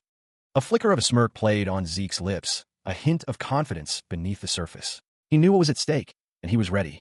One cadet lay defeated, sprawled on the dungeon floor. Another stood over him, his voice firm as he replied, "Yes, yes, I'll do as ordered." From above, the scene played out, one cadet triumphant, the other fallen. The dynamics of the exam were already taking shape. Although the difficulty varied from dungeon to dungeon, these were still exam-used dungeons under the management of the Drakers, so there wasn't that much danger. Since escaping within the time limit was the goal, each group was given a timer that activated upon entry. And all of them were given 96 hours, because basic battle abilities were graded as well. You can earn extra points by bringing the heads of monsters you've subjugated, but the most important thing is leaving the dungeon. The stakes were clear. Failure to escape within the time limit meant a failing grade. Liam, ever the pragmatist, urged him to get some rest now that they had eaten. Zeke waved off the concern. He insisted he'd be fine even without sleep for 4 days. Liam conceded, though not without a touch of shame, promising to wake Zeke if anything happened. The small campfire crackled, casting dancing shadows on the dungeon walls. From above, the campsite looked small and fragile against the oppressive darkness of the dungeon. 16 hours had already passed since they entered the dungeon. Zeke glanced at his timepiece, a flicker of concern in his eyes. He had been awake for 40 hours straight, training until the day of the exam. Infinite stamina only recovered physical fatigue. It didn't recover mental fatigue. A dungeon, where you never know what to expect. He needed to reduce as many risk factors as possible. Zeke resolved to switch out with Liam once he woke. A distant bell chimed, its sound echoing through the dungeon's depths. His eyes remained shut, lost in the swirling mists of slumber. A cold, ethereal snow seemed to fall around him, each flake of memory fading into the white abyss. Strange symbols danced in the periphery, whispers of a language long forgotten echoing in the frozen air. The skeletal frame of a forgotten fortress loomed, its stone face etched with the passage of countless winters. A crimson banner snapped in the wind, emblazoned with a golden crest, a symbol of power, or perhaps a warning. Jagged peaks pierced the swirling snow, their silent majesty a stark reminder of the world's unforgiving nature. A pulse of crimson light emanated from the depths, casting long, dancing shadows that writhed like tormented souls. Then, from the darkness, they emerged, figures cloaked in shadow, their forms indistinct, their purpose unknown. Suddenly, a sharp, clear chime shattered the dream's fragile silence, a bell's delicate song cutting through the ethereal landscape. A searing heat engulfed him, the world dissolving into a chaotic swirl of fire and ash as he plummeted into the abyss. Meanwhile, the flickering light of the campfire cast long shadows across the small campsite, the silence broken only by the crackling of the flames. He gasped, bolting upright, his gloved hand flying to his brow. "Damn it, that dream again," Zeke muttered, the lingering chill of the nightmare clinging to him. His heart pounded in his chest, but something else caught his attention. "Wait, I'm sure I heard a bell." His eyes snapped open, pupils constricting against the sudden intrusion of light. A primal awareness surged through him, the lingering echoes of the nightmare fading as a new threat took hold. A soft gasp escaped his lips as Zeke registered the urgency in the air, the stone walls of the chamber offering little comfort against the unknown danger lurking beyond. Elsewhere, the glint of gold braid on a dark uniform hinted at the presence of authority, a silent sentinel awaiting orders. A surge of energy crackled around a gauntlet, the air shimmering with barely contained power, ready to be unleashed. A voice boomed out, cutting through the silence. "Wake up, Liam. It's an enemy. I'll go check out the situation first. Don't light the fire." Liam acknowledged the command, his hand already gripping the hilt of his sword. "Understand, my lord." Zeke weighed his options, the risks of using dragon eyes during a prolonged engagement too great. Adjusting his vision to the darkness seemed the wiser course. Footsteps echoed in the distance, growing louder, each footfall a heavy thud against the stone floor, signaling an approaching presence. He inhaled sharply, a strange odor assaulting his senses, something acrid and unfamiliar. The scent registered in his mind, a chilling realization dawning. The scent of sulfur? No way. The text spoke of creatures that reeked of sulfur, hunting in packs, monsters with a danger level of rank 3. The dog from hell, the hellhound, materialized in a blaze of infernal fire. A memory surfaces. In a past life, during a semester exam, Reyna had hunted an orc. But the figure in the military uniform didn't expect to find hellhounds here as well. A low growl echoes through the chamber. Something's off. Even the leader of a hellhound pack wouldn't weigh several hundred kilograms. Steel glints in the dim light. Judging from the echoes, it sounds like it's coming closer. The massive object gleams, reflecting the faint light. Is it a mutant? His eyes widen, a blue light emanating from within. The figure's grip tightens on their weapon. That's insane. The air crackles with unseen energy. A figure plummets through the crumbling ruins. The grip tightens on the sword's hilt, knuckles whitening as the warrior prepares to strike. The air crackles with anticipation, the scent of ozone faintly present. With a resounding crash, the blade cleaves through the air, impacting the stone floor. Dust and debris explode outwards, the sound echoing through the chamber. Again, the sword descends, tearing into the already fractured ground. Sparks fly as the steel grinds against the stone, the smell of burning rock filling the air. A voice cuts through the din of battle, laced with concern. "Are you all right, my lord?" The stone itself seems to groan under the relentless assault, the cracks widening and deepening with each strike. A low rumble vibrates through the floor. A simmering rage boils beneath the surface, finally erupting in a muttered curse. "Those damn Zimmons." Jaw clenched, eyes narrowed, he steels himself. The weight of the coming conflict settles upon his shoulders, heavy and unavoidable. A monstrous visage materializes from the shadows, its eyes burning with malevolent intent. A guttural growl echoes, laced with ancient power. What are they planning this time? The massive paw, wreathed in an unholy fire, flexes, claws extending like obsidian daggers. The air shimmers with heat, the stench of sulfur permeating the ruins. The wolf's head, a grotesque parody of nature, snarls, revealing rows of razor-sharp teeth.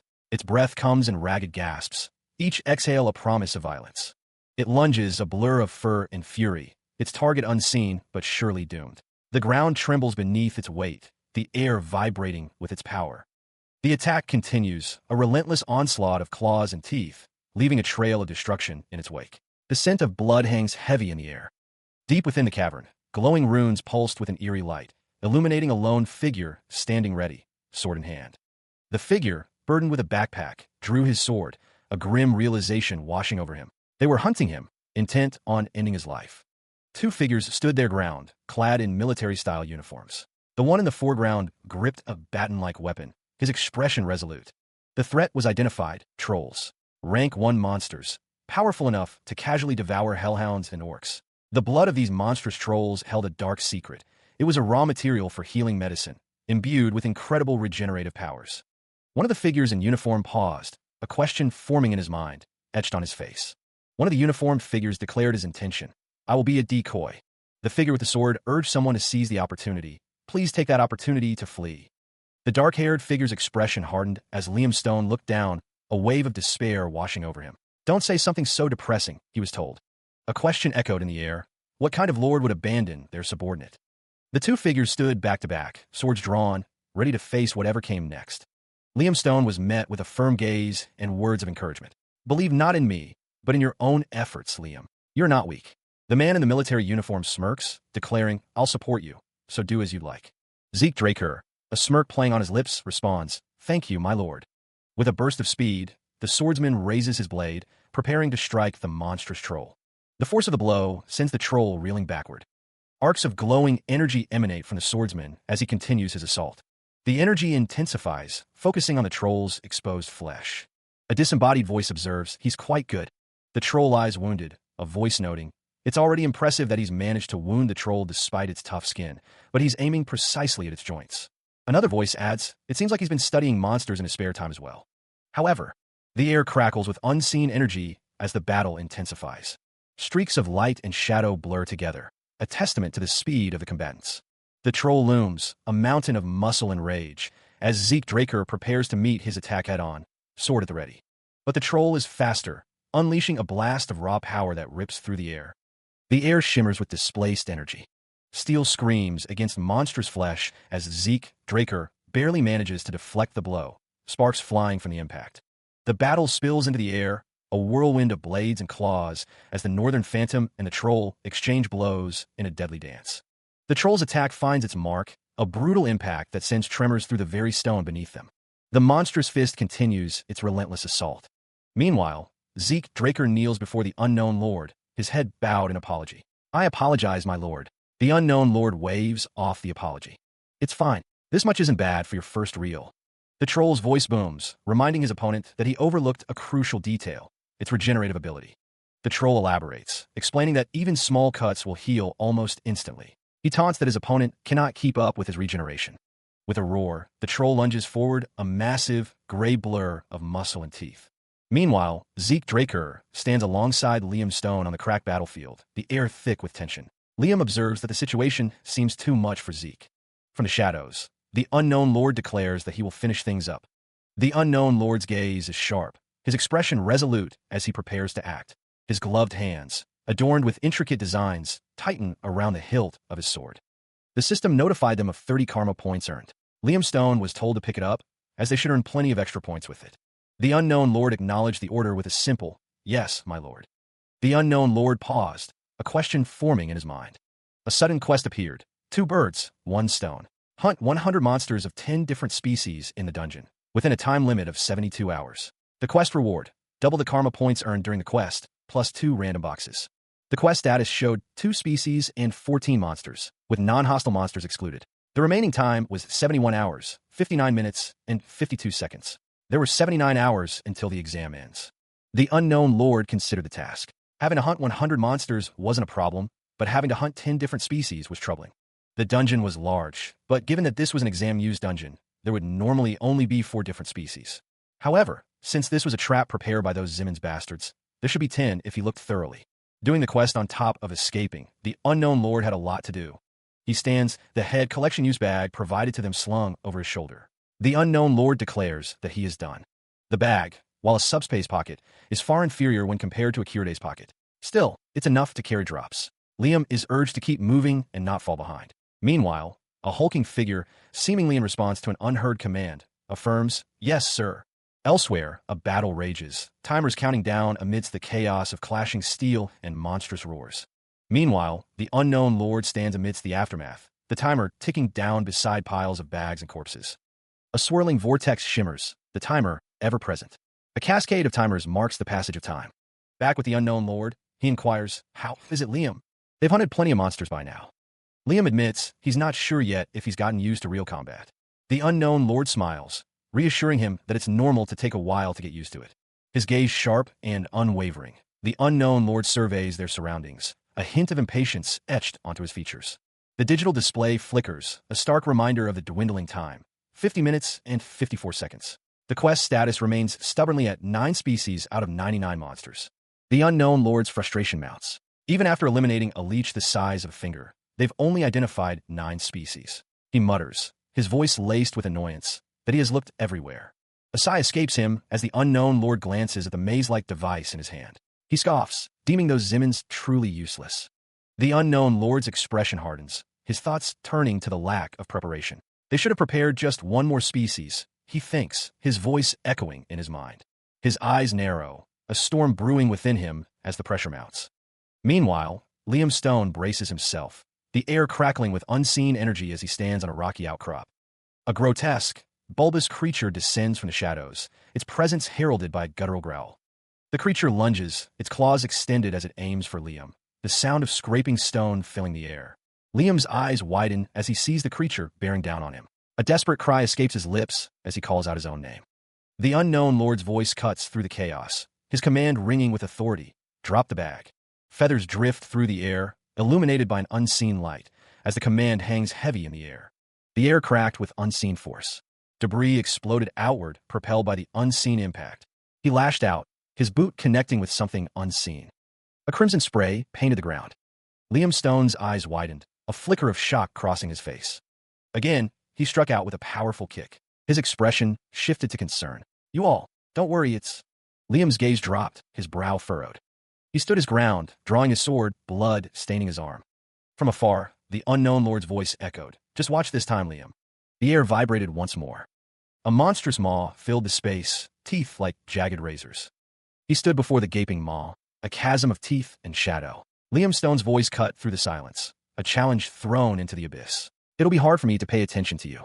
The ground trembled beneath his feet, but Liam remained unmoved, his stance firm against the encroaching darkness. The unknown lord's gaze narrowed, his expression hardening as he assessed the creature before them. A dungeon worm, a monster of immense power. A low growl rumbled from the depths, a sound that promised pain and destruction. The unknown lord muttered, "Those damn Zimmons." The maw yawned wider, revealing rows upon rows of razor-sharp teeth, a horrifying testament to the creature's insatiable hunger. Liam Stone stood his ground, drawing his sword, the steel glinting in the dim light. He thought to himself, they prepared very well. Meanwhile, the master of the Drakers, his face etched with worry, cried out, "My lord." His voice was filled with a desperate plea. The air crackled with unseen energy, a palpable tension that hung heavy in the chamber. The very stones seemed to vibrate with the approaching conflict, a silent warning of the battle to come. Fear contorted the master of the Drakers' face, his eyes wide with a terror he could barely contain. A frantic rustling filled the air as someone rummaged through a bag, searching for something vital.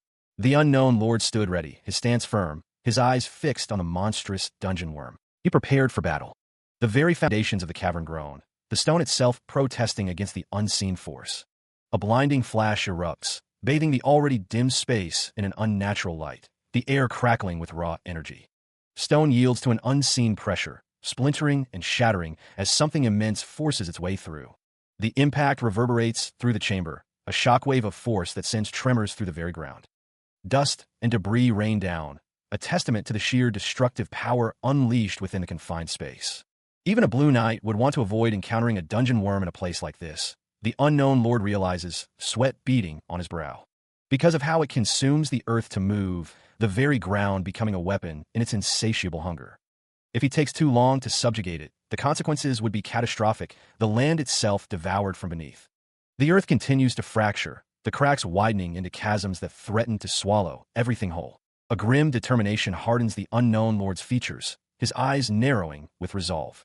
I'll be buried alive. The monstrous worm seems to taunt, its cavernous maw opening to reveal rows upon rows of razor-sharp teeth.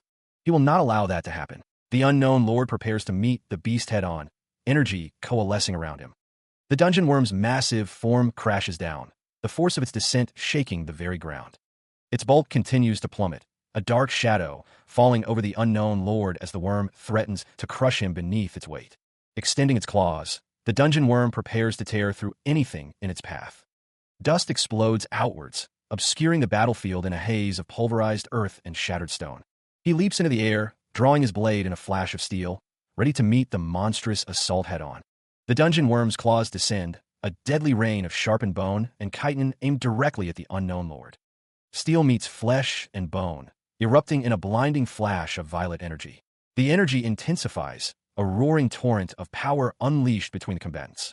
The surge of energy continues to build, distorting the air and warping the very landscape around them. His eyes burning with an inner light, the unknown lord prepares to unleash the full force of his power. The unknown lord's voice rings out, a promise of destruction, in half. The ground splits as the unknown lord's attack cleaves through the earth, a raw display of power aimed directly at the dungeon worm. A low rumble echoes through the cavern, the air thick with anticipation. Suddenly, a massive, spiked tail whips through the air, aimed directly at the unknown lord. He narrowly avoids the crushing blow, dust and debris exploding around him. "This damn bug," he grits out. The monstrous worm's maw opens, revealing rows of razor-sharp teeth, ready to devour its prey. Drawing his sword, the unknown lord prepares to meet the beast head-on, a determined glint in his eyes. The worm's massive form dominates the space, its every movement a threat. Again, the tail lashes out, a blur of motion and raw power. The cavern floor trembles under the force of the worm's attacks. The unknown lord channels energy into his blade, a purple aura crackling around it. The worm's thick hide seems impenetrable, a testament to its ancient power. The worm towers over the unknown lord, a seemingly insurmountable obstacle. Dodging once more, he prepares to strike, the fate of the battle hanging in the balance. The pressure against him weakens. The unknown lord, bloodied but unbroken, clutches the source of his power. Purple energy crackles across the worm's thick hide, impact marks littering its surface. The worm's flesh continues to be bombarded with unseen force. He leaps away from the monstrous worm. Standing atop the weakened beast, he hears the distant cry, "Are you all right, my lord?" "What did you do, Liam?" Liam stands firm, his back to the unfolding battle. He holds up a vial, explaining, "I applied an anesthetic to my sword." Liam reflects on the properties of the anesthetic. The main ingredient is belladonna, which for a human will simply weaken one's senses. The unknown lord remains standing on the worm as the anesthetic takes effect. But to a worm, it would be a deadly poison. In this urgent situation, Liam recalled that worms are incompatible with belladonna and adapted by using the anesthetic as a substitute. Liam's judgment and adaptability reflect his title. Liam is told to wait for the signal. Liam awaits the command. The unknown lord, a hint of satisfaction in his voice, orders him to stab it again with the sword, remarking that taking him in was the right choice after all. The sound of the blade piercing flesh echoes through the cavern. The sword plunges deep into the worm's massive form, a surge of purple energy erupting around the point of impact. The worm's body writhes in agony, the purple energy intensifying as it struggles against the blade. Liam continues to drive the sword deeper, his expression focused and determined. The worm's flesh ripples and distorts, the purple energy now a chaotic storm within its body. Again, Liam stabs, putting all his strength into the blow. With a guttural cry, Liam plunges the sword even further, the purple energy flaring around him. The worm's head contorts in a silent scream, its monstrous features twisted in agony. The worm's body continues to convulse, the purple energy now a destructive force tearing it apart from within. A desperate, choked sound escapes the worm's maw as it struggles against the pain.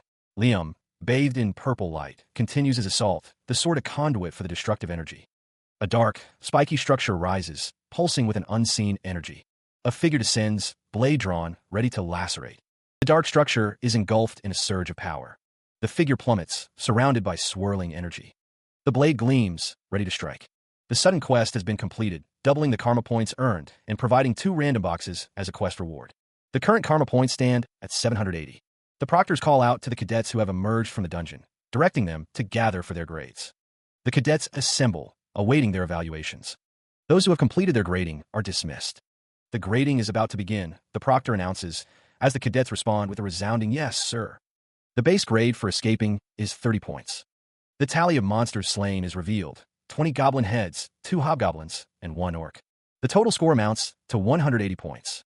The proctor notes that the score is close to Sir Abel's record of 200. The proctor praises Turin, stating that purebloods are on another level and that he has far surpassed the passing grade of 130 points. The cadet expresses his gratitude for the praise.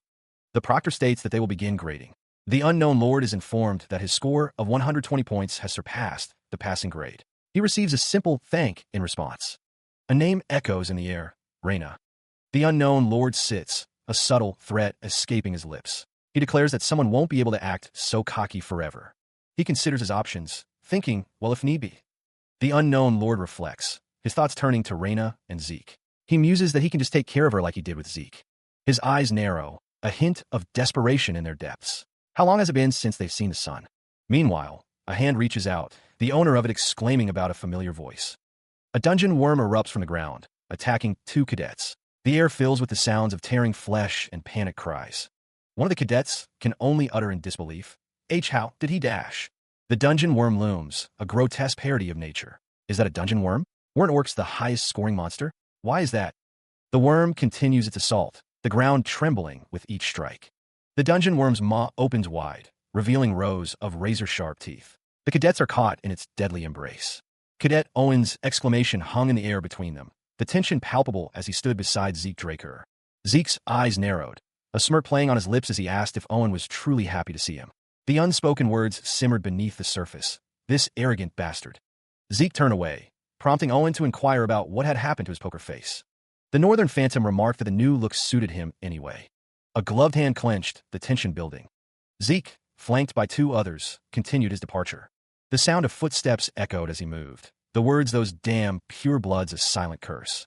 Cadet Owen's face contorted with rage, promising to make him pay for looking down on him. Zeke, followed by Liam Stone and another figure, continued onward, leaving the cadet to stew in his anger. "He's merciless," someone thought. Zeke asked if Liam was done fighting now, and Liam replied that it had been a while. Meanwhile, Cadet Owen was writing on a clipboard. Instructor Andre, holding a document, announces the commencement of grading. The instructor, addressing another figure, states he won't carelessly gloss over things. The other figure questions the need for grading, given his limited offering. A monstrous mouth, lined with sharp teeth, dominates the view. A disembodied voice wonders if it devoured the bag holding the heads. A group of soldiers stands in formation. The response echoes, confirming the statement. That's correct. A character, with a smug expression, declares, "I got lucky." Another figure laments the loss of heads gathered over the past 4 days, blaming a sudden attack by a dungeon worm. The same figure explains the desperate measure taken to avoid a failing grade, bringing the dungeon worm's head instead. Instructor Andre, now bearing blood on his face, muses on the peculiarity of examining flesh and skin stuck between teeth, wondering which other instructor would do the same. Meanwhile, the title card displays Dragon Slayer's Peerless Regression. A pair of blue gloves lies discarded, stained with an unknown substance. From the shadows, a voice declares the confirmed presence of monsters. Gremlins, goblins, and hobgoblins are revealed, their forms twisted and menacing. The monstrous figure grins, its red eyes gleaming in the dim light. Hellhounds and orcs lurk behind, wreathed in flame. A grotesque troll fills the frame, its tusks prominent and its gaze unsettling. Cadet Owen and his companions are taken aback. "A troll?" he stammers, the realization sinking in. The unseen graders consider the carnage. The amount of blood suggests a significant number of kills, but they decide against counting individual heads. The final verdict, 368 points. You pass. Instructor Andre wipes the blood from his blade, a grim satisfaction in his eyes. "So I'll count," he mutters, tallying the score. Although trolls and dungeon worms weren't part of the exam criteria, records show a troll is 3 orc strong, and a dungeon worm is 6 strong. The decision is made. Trolls will be worth 90 points, and dungeon worms 180 points respectively. The sky is the limit, as the cadets pass with flying colors. Cadet Owen, looking at another cadet, wonders aloud. Many points did we get as cadets? Back in their day, hellhounds weren't even part of the exam criteria. The cadets murmur amongst themselves, the score of 368 points seeming impossibly high. "Is that even possible?" one asks. Another cadet exclaims, "Hey, even the dungeon worm." He frowned, the high score for the troll alone seeming absurd. What did any of it even matter? He wondered if the grading was this skewed. The thought of facing such a monstrous creature filled the air, a silent question hanging over the cadets. A dungeon worm, a nightmarish beast of teeth and shadow, loomed in their minds. Instructor Andre posed the question, could they truly fight against a troll, or even something worse? The name Zeke Draker echoed in the silence, a ghost of a past challenge. Andre's eyes narrowed, a silent question forming on his lips. Just how strong was this manipulation? The cadets whispered amongst themselves, the air thick with unease. Something felt different this time. It didn't feel bad, not exactly, but something was definitely amiss. The whispers grew louder. The Zimmons had gone so far as to manipulate the exam-use dungeon itself. Was the attempt to eliminate him Owen's decision alone, or was there a larger conspiracy at play? No, even he wouldn't dare to mess with the Academy's examinations, one cadet thought, his brow furrowed in anger. Meanwhile, a figure in the shadows smirked. They had done something to stand out again. Could it be that the Zimmons as a whole were being observed? The instructor considered his options, a gloved hand raised to his chin. It would be counterproductive to hide his strength, he mused. For now, he would try and adapt in an obvious manner.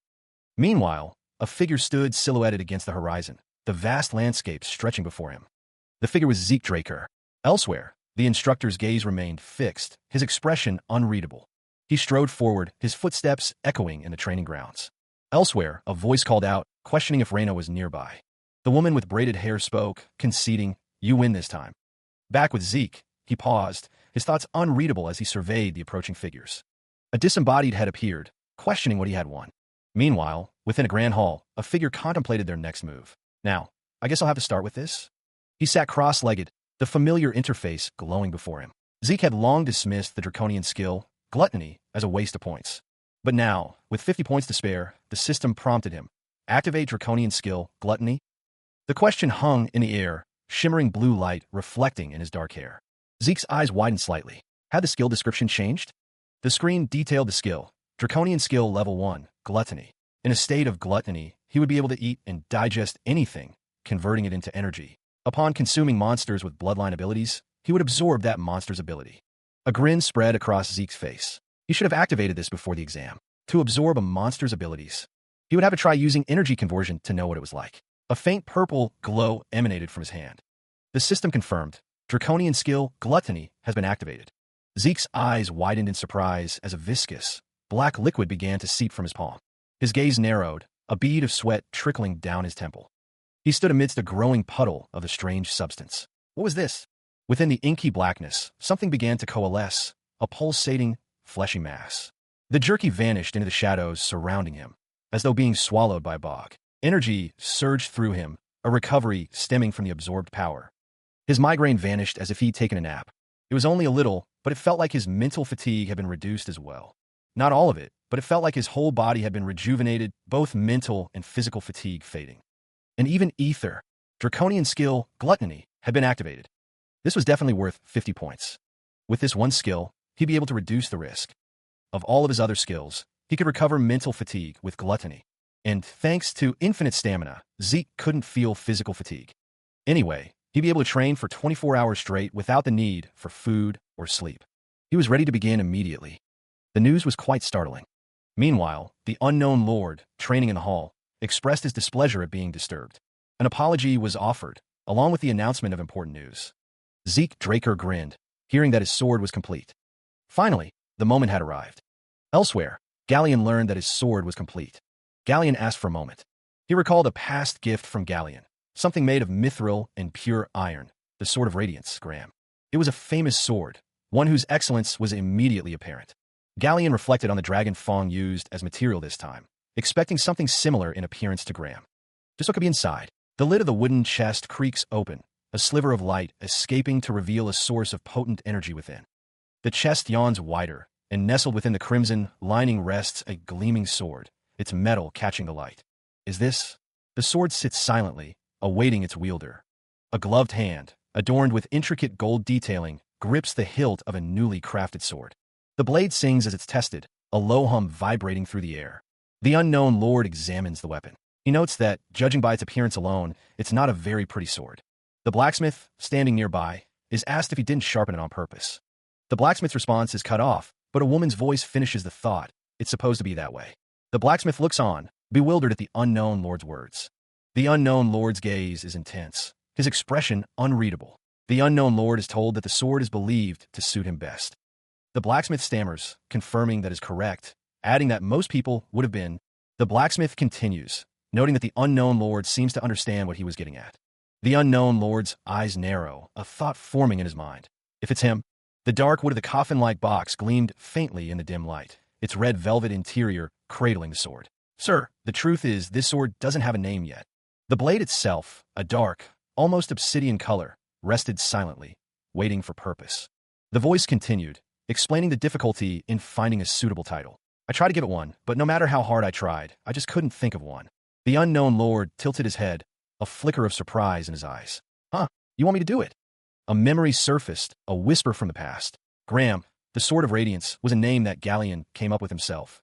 Galleon, a smile etched across his face, held the radiant sword aloft, its golden light reflecting in his eyes. Shadows deepened across the unknown lord's face, his expression hardening. But it appears I'll have to think of it as an entirely different sword from Graham. His gloved hands closed around the hilt, a surge of blue energy crackling around the blade. A sudden, sharp pain lanced through him, his eyes widening in shock. What dash? Cadet Owen's voice cut through the moment, laced with concern. Sir, what are you doing? The glint of steel, slick with crimson, reflected the dim light. A grim determination settled over him. Even if healing factor is active at all times, it is still his skill. He commands himself to stop the bleeding, a green light emanating from his palm as he hovers his hand over the open wound. A system notification appears. The administrator's request has been confirmed. He grits his teeth, focusing on controlling the flow. Another notification. The passive activation of his class skill, healing factor, has been temporarily stopped. The green light intensifies. All right, it worked. Now then. Despite his efforts, blood continues to trickle down his arm. The world around him seems to dissolve, replaced by a swirling vortex of purple energy. Meanwhile, Another wonders if this could be the sword naming ritual, a traditional dwarven rite in which one grants a weapon a name. The owner would infuse their blood with their energy and their aura or mana, and have it drip onto their sword to initiate the ritual. Once the ritual had begun, the initiator would enter into the depths of their unconscious mind and spend time there endlessly until they picked out a name. The other can't believe he knows about this ancient dwarven rite that has long been forgotten because of how dangerous it is. He stares up at the blood splattered across the ceiling, a single question echoing in his mind. Just how? Bubbles rise, silent witnesses to the unfolding ritual. He floats in the abyss, surrounded by glowing runes, adrift in the sea of his own consciousness. The symbols pulse with an inner light, ancient and unknowable. A voice echoes, a whisper from the depths, of the countless names whirling around me. He is caught in a vortex of possibilities, each name a potential destiny. I must pick the one name that will stay with me. The weight of the decision settles upon him. For the sake of my new sword. His eyes narrow, a spark of resolve igniting within him. The voice returns, insistent. I must pick a new name. Dark tendrils reach out, grasping at his mind, testing his will. He sees a swirling pool, a reflection of the power he seeks to wield. The energy intensifies, a storm brewing within his soul. Wisps of energy swirl in the ether, faint embers drifting through the monochrome expanse. The words materialize, solidifying the blade's essence, the Stygian blade. A lone figure stands in a pool of darkness, the name echoing around him, Bahamut. A chime rings out as the system registers the blade. The Stygian blade Bahamut has been officially recognized as an item.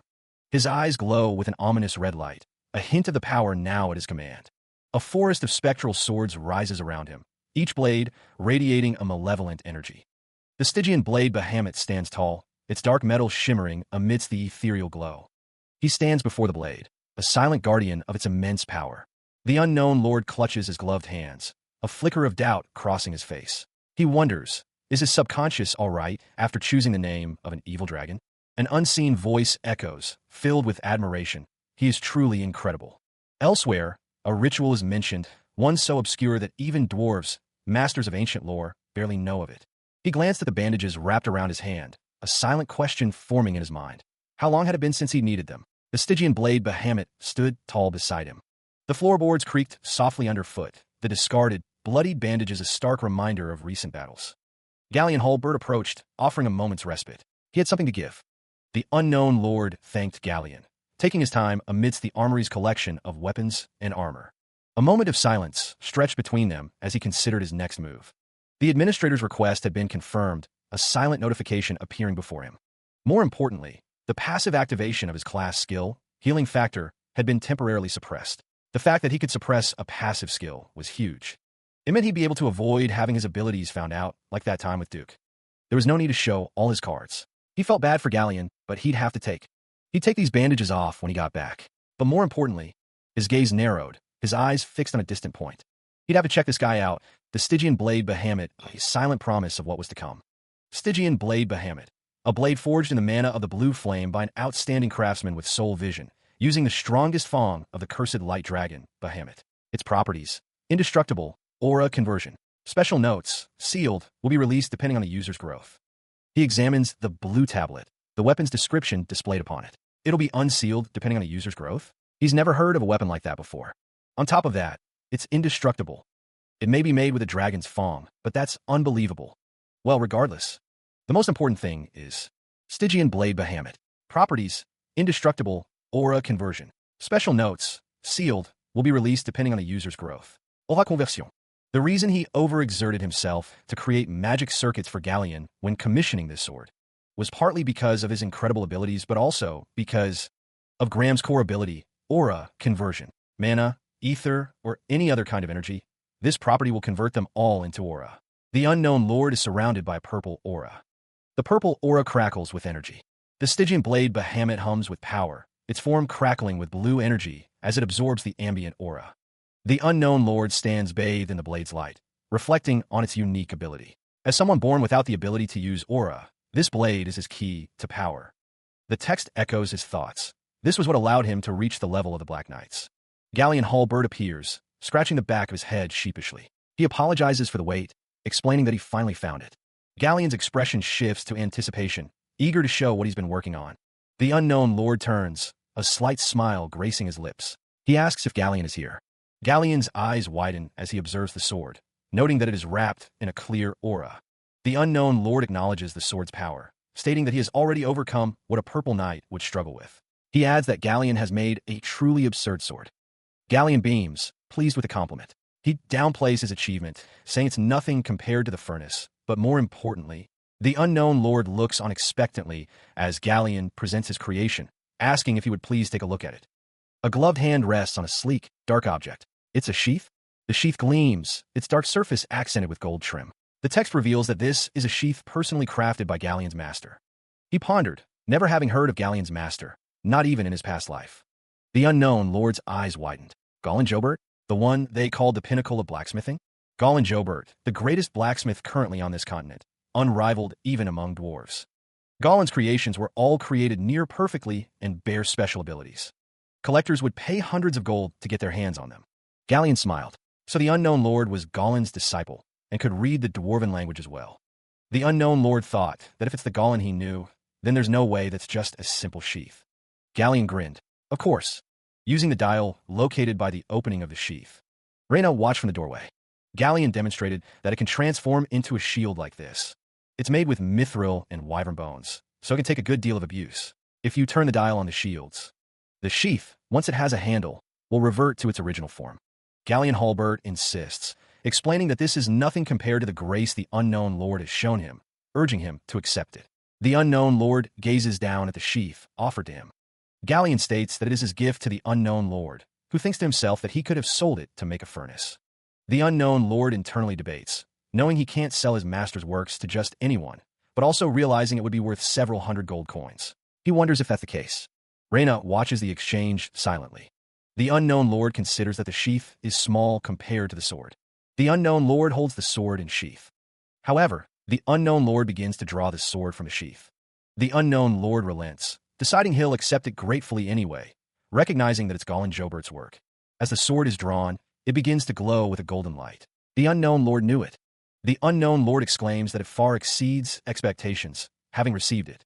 A small, cheerful figure expresses its delight that someone has taken a liking to something within the blacksmith's workshop. Zeke Draker, seated on the floor, examines the gauntlet now on his arm. A holographic display flickers to life. Meteoric iron, that's an incredibly rare material, he exclaims. The Northern Phantom sits before a chest, a thought crossing his mind. He had expected it to be similar to the treasure chest, but a treasure chest sits, waiting to be opened. Well, it's time to check the second chest, he says. Zeke Draker peers into the box, his expression a mix of surprise and curiosity. With the first chest exhausted, it was time to see what secrets the second one held. Reaching into the chest, Zeke pulled out a rolled-up piece of parchment. What could it be? Unfurling the parchment, he saw it was a map. The ancient lines depicted kingdoms and treacherous terrains. A map? His eyes widened, a sudden realization dawning. Kaiser, could they mean hero King Kaiser? The biography of Kaiser and his knights, founders of the brilliant kingdom of Kronos, was the most popular book on the continent. However, because the story was so absurd and there were no historical records to prove it, it was largely dismissed. It was considered nothing more than a work of fiction, a tale of the hero king. Then, a sudden realization struck Zeke. Kaiser really did exist. Beginning restoration and analysis of the damaged parts of the relevant item. Analysis complete. The final position has been marked on the mini-map. Zeke examined the holographic display, a flicker of understanding in his eyes. These were the giant mountains? He realized that was the territory of the barbarians. It looked like this would be resolved much easier than he thought. Zeke continued to study the holographic map, his brow furrowed in concentration. His hands moved deftly over the controls, manipulating the display with practiced ease. A satisfied smirk played on his lips. Due to the user's skill, the tutorial will be concluded. The message hangs in the air, a question of finality. A new notification appears. A potential quest item has been discovered. The system displays the details of an achievement quest. Hero King Kaiser's secret technique. The goal: acquire Kaiser's secret technique at the ruins containing traces of Kaiser. Time limit: none. The quest reward: System Administrator Authority elevation.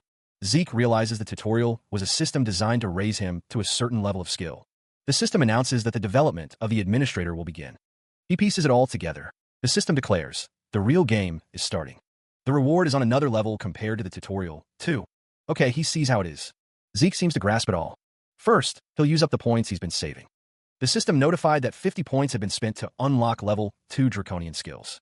The level 2 draconian skills were now available: Dragon Scale Armor and Dragon Claw. Zeke considered his options. He still had a lot of points left. He knew he might not be able to amass so many points again easily. He decided to invest in a few things and level 2 draconian skills. He would save 400 points. The system then notified him that draconian skill, Dragon Scale Armor, had been activated. The power of the Dragon Claw began to manifest. The system notified that draconian skill, Dragon Claw, had been activated. Zeke decided to try out Dragon Claw. Energy crackled around his feet as he prepared the skill. The ground began to crack and glow with heat. Zeke grinned, feeling the power surge through him. Haha, this. The Dragon Claw tore through the earth. The new draconian skill is proving to be more effective than anticipated. He thinks to himself, now, then it's time to test it out. The power of the skill surges through him, ready to be unleashed. He raises his arm, channeling the energy to activate Dragon Scale Armor. The scales materialize, forming a protective layer of golden armor on his arm. Dragon Scale Armor is now active. The air crackles with energy as the skill takes hold. He tests the armor's resilience, striking it with his sword. The blade bounces harmlessly off the scales. Zeke realizes he didn't use aura and struck with the intent to cut through it, but his sword just bounced off. Now he focuses on Dragon Claw, gathering energy in his hand. The energy intensifies, and Zeke thinks to himself that this is no different to having full plate. Dragon Claw for attack and Dragon Scale Armor for defense. It's great how intuitive it is. He's warmed up now, so let's. Elsewhere, the Draker Academy Central Training Hall stands ready for the next test. The training grounds stretch out before the students, rows of practice dummies awaiting their turn. Before the semester exam, a basic explanation would be provided. Behind them, the students could see the basic training use dummies. These dummies, it was explained, were specially made. It would be difficult to even scratch them with plain physical force. However, if you pour an aura like this, it will be easy to destroy. A blade infused with aura easily cleaves through one of the training dummies. But, let alone destroy it, if you fail to even make a dent in it. All following exams will be considered. Starting over from the basics? Won't be able to advance? Quiet. Come up when your name is called. Those are called first can't help but be flustered. However, this is similar to the aura training I familiarize myself with at home. The Academy's aura education is something that we, the Zimmons, have established. A voice echoes with confidence, declaring that even a pure-blood awakener wouldn't be able to match their aura control. The speaker's eyes gleam with determination as they prepare to demonstrate their skill. The instructor, a smirk playing on his lips, gives the go-ahead. You may begin when you're ready, he says, his tone laced with anticipation. With a resolute grip, the student clasps the hilt of their sword. The air crackles with anticipation as they prepare to unleash their power. A surge of energy courses through the blade, causing it to emit a soft, ethereal glow. The sword hums with latent power, ready to be unleashed. The student's aura flares to life, engulfing them in a vibrant blue light. S-sword resonance? A voice exclaims from the sidelines, filled with awe and disbelief. From the viewing platform, the instructor watches with a knowing gaze, while the other students look on with a mixture of shock and admiration. Whispers ripple through the crowd. He's using sword resonance at barely 13 years old. He's incredible, one student exclaims. Yes, as expected of one from a great family, another replies. The sword resonates with immense power, unleashing a blinding wave of energy that washes over the training grounds. The training dummies, once sturdy and unyielding, are now torn asunder by the force of the student's aura. Cracks spiderweb across their surfaces as they begin to crumble. The aftermath is a scene of devastation. The training dummies lie in pieces, a testament to the students' incredible power and control. The observers are left speechless, their faces etched with awe and disbelief. The students' display of power has left a lasting impression on everyone present. Amidst the wreckage, the student stands tall, their sword gleaming in the light. They have proven their mastery of aura control and sword resonance, leaving no doubt as to their potential. He stands confidently, a slight smirk playing on his lips as the other swordsman remarks on his skill. That's incredible, as expected from Zimmons. His eyes narrow, a silent determination hardening his gaze. The sword is drawn, the steel glinting in the dim light of the training hall. Nearby, another swordsman watches with a critical eye, his arms crossed. How ill-mannered. Why is she acting like this? A flicker of anticipation dances in Owen's eyes, a predatory glint promising swift action. With a burst of speed, he unleashes a flurry of strikes, each aimed with deadly precision. The blade connects, a sharp, clean cut through the training dummy. Owen stands amidst the training dummies, the other students watching with a mixture of awe and envy. Why is everyone having such a hard time? The training dummy stands, a silent testament to the swordsman's skill. It seems they were intimidated by Owen's performance. So, there hasn't been a single failing student, seeing as how every single student has been able to pour aura into their sword without fail. No matter how little it is, the special class really is different. However, even in this place filled with geniuses, thank you in advance. He stood, a palpable aura radiating from his very being, the power contained within hinting at reserves unseen. Before the training dummies, Owen addressed the unknown lord. He had but one request. The request was simple, yet audacious, to be graded according to the dragon-slaying arts. The unknown lord's uniform, a symbol of authority, remained immaculate. Aware of the grading criteria for higher-ranked cadets, the unknown lord listened as Owen's conceit knew no bounds.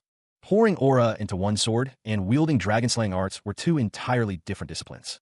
Merely maintaining aura in a sword already demanded incredible concentration, but dragon-slaying arts required fine adjustments to the aura for every movement. The unknown lord knew that at best, Owen would only manage a swing or two before his aura dissipated. Owen was warned that the condition for failure was much harsher, but he remained absolutely sure. The unknown lord crossed his arms, considering the request. With a sigh, the unknown lord relented. As you wish, then. The sword pulsed with power, ready to be wielded. He focuses, channeling energy into the tip of the blade. A soft, blue light begins to emanate from the steel. The unknown lord's brow furrows with concentration, his gaze intense as the energy builds. The air crackles with unseen power.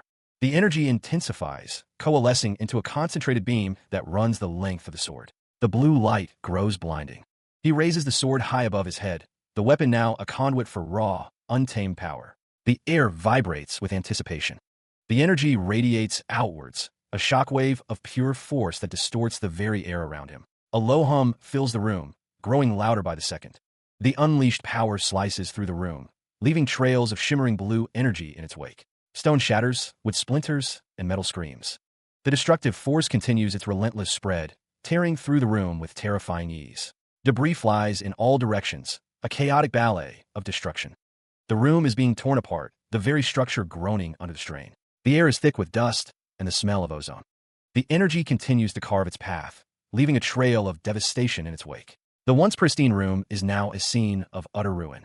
The room is almost completely annihilated, reduced to rubble and twisted metal. Only faint echoes of its former grandeur remain. The energy's destructive dance continues, though its intensity begins to wane. The end is near, but the damage is done. The aftermath, a scene of utter devastation.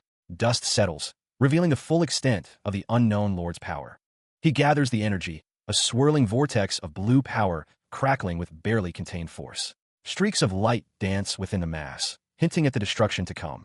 The energy erupts in a blinding flash, searing the air with its intensity. The scent of ozone fills the room, a prelude to devastation. The swirling mass intensifies, the energy focusing around a dark, indistinct shape at its core. The air crackles with anticipation. With a deafening roar, the energy explodes outwards, sending debris flying in all directions. The very foundations of the room tremble. The unknown lord stands amidst the chaos, his sword glowing with residual power. Dust and smoke swirl around him, a testament to his destructive capabilities. A triangular structure, once solid and imposing, is now shattered into countless fragments by the force of the blast. Energy arcs dance across the broken pieces. The devastation stretches across the room, a landscape of ruin and shattered stone. The unknown lord surveys the scene, his expression unreadable. A section of wall crumbles, pipes and debris cascading down. The sound of the collapse echoes through the ravaged chamber. Meanwhile, elsewhere, a group of uniformed figures observe the aftermath. One comments on the lack of rivalry he feels with her, while another reflects on Owen's supposed superiority in aura control. Frustration boils over, a voice crying out in helpless rage. Damn it all. His face contorted in a mask of shock and disbelief. The man's eyes wide with horror at the display of power. The man in the military uniform grips his sword tightly, his knuckles white. A storm of conflicting emotions brews within him. The blade descends, a silver flash against an unseen surface. The sound echoes, sharp and decisive. A silent formation of soldiers stands at attention, their dark uniforms a stark contrast to the bright surroundings. An air of anticipation hangs heavy. From the ranks, a question bubbles to the surface. What's with that? His brow furrowed. The unknown lord's voice cuts through the tension. Damn it. Are you mocking me? No. His face contorted in anguish, sweat beading on his brow. The weight of something unbearable presses down. From the very beginning, he plummets into the abyss. Shadows loom over the fallen, their forms indistinct, their intentions unknown. The air crackles with unspoken threats. Broken and still, he lies prone, defeated. His eyes, wide with a desperate resolve, stare into the unknown. The sword at his side, a cold comfort. The unknown lord's expression hardens, a chilling smile playing on his lips. She had no interest in me. The unknown lord runs a hand through his hair, clearly displeased. What a mess. He stands tall, his posture radiating authority. His expression darkens, a flicker of anger in his eyes. He can't just ignore this. He observes someone glaring at him. He wonders if he should try to meet expectations a bit. The unknown lord addresses the instructor, requesting to be graded according to the dragon-slaying arts criteria as well. His gaze intensifies a silent challenge. A figure lies on the ground, questioning what just happened. The unknown lord stands over the fallen figure, asking if they're taking dragon-slaying arts lightly, because Cadet Reina did it so easily. Another cadet declares that Reina is a pureblood. Of course. The unknown lord smiles, a hint of something sinister in his expression. The training hall stood silent save for the distant clang of steel. He stood out among the red training dummies, a lone figure with a sword. A question hung in the air. Why was he allowed to participate, instructor? The answer came in a hushed tone, a statement of fact. He hadn't been seen attending class even once. The explanation was simple, if unexpected. Apparently, this cadet had won a bet with instructor Andre. The speaker reasoned that the listener was only recently assigned here, so it made sense that they didn't know about it. But there was more to it than just a simple bet. He was an unheard of golden light pure blood awakener. He was also the unprecedented new recruit who broke Sir Abel's record in the dungeon escape exam. The weight of those accomplishments hung heavy, a silent testament to his potential. That's him, Zeke Draker, a name whispered with a mixture of awe and apprehension. The Stygian blade Bahamut hummed with power, detecting ether in the air. Its inherent ability, aura conversion, activated. The detected ether began to coalesce, transforming into a visible aura. The blade pulsed with blue energy, a conduit for the raw power, now surging through Zeke. Damn, harnessing my strength is difficult, Zeke thought, sweat beading on his brow as he struggled to control the overwhelming force. Ether, now converted into aura, swirls and crackles with raw power. He smirks, confident in the energy he has amassed. All right, this much should be enough. The Stygian blade Bahamut rests against his leg, pulsing with a faint blue light. His gloved hands tighten around the hilt, preparing to unleash the blade's full potential. A woman watches, her eyes widening in disbelief. That's... The Stygian blade Bahamut glows brighter, a beacon of concentrated power. Zeke Draker stands poised, the Stygian blade Bahamut held high, ready to execute a technique of immense power. The text proclaims, Dragon Slaying Arts, Chapter 1, First Verse. The air crackles with anticipation as the words Sky Slice Stance appear. The woman's thoughts race, recognizing the technique. He's perfected it to a degree comparable to me. No, it's even comparable to instructor Andre. The Stygian blade Bahamut hums with energy, ready to be unleashed. Memories flood his mind, the text echoing his dedication. I practiced the dragon-slaying arts so thoroughly during the 2 years before I regressed that I could do this in my sleep. Zeke Draker is a blur of motion, the Stygian blade Bahamut a conduit for his power. My sword and my movements, he thinks, as he prepares to strike. He considered his positioning and footwork, the flow of aura, almost second nature. They were ingrained in his body to the point where it didn't even require conscious thought. The shadows loomed, a silent audience to his preparations. Each step echoed with purpose, a prelude to the coming storm. Zeke Draker found himself extremely bored of dragon-slaying arts. But starting over from the basics wasn't so bad, he mused. This much should be enough. Meanwhile, the observer considered stirring up Reina as well. He saw it then, the observer's eyes widening. That sword was huge too. The question lingered. Did that mean Zeke was on the level of a purple knight? The aftermath of some unseen battle littered the area. Zeke stood amidst the chaos, the massive blade resting easily in his grip. He mused that his aura had leaked out unconsciously, and he had wanted to keep it on a level similar to Reina. Zeke clicked his tongue, realizing he'd likely end up standing out again. The man with brown hair looked shocked, exclaiming that a first-year cadet was a purple knight. Murmurs rippled through the ranks. Zeke lay prone, seemingly unconscious. A hand rested near the hilt of a sword. A gloved fist clenched tightly. A sinister smirk crept across the man's face. A hand reached for a cup of tea. It was said that he had heard about Zeke's participation in the semester exams. The man with the gray hair commented that the results were indeed very surprising. Zeke sat on the couch, stating that he simply got lucky. He chuckled softly, the memory of reaching the level of a purple knight at 13 resurfacing. Was it truly just luck? A voice cut through his thoughts, addressing him. The unknown lord, sipping from his cup, inquired, You feel about taking the grade advancement exam? Zeke responded, his tone laced with curiosity. The grade advancement exam. Does that mean I would skip a grade? The older man explained that it could be one or more, depending on his performance. It was, after all, a system designed for remarkable cadets like him. Zeke mused to himself that he took the bait faster than expected. though it was a given since he stood out more than planned. He declared, "I'll do it." A smirk played on Zeke's lips, a hint of something brewing beneath the surface. The sound of footsteps echoed as someone departed. An unseen observer noted that it looked like he had something planned. Zeke affirmed, his eyes gleaming with a hidden agenda, "I'll play along."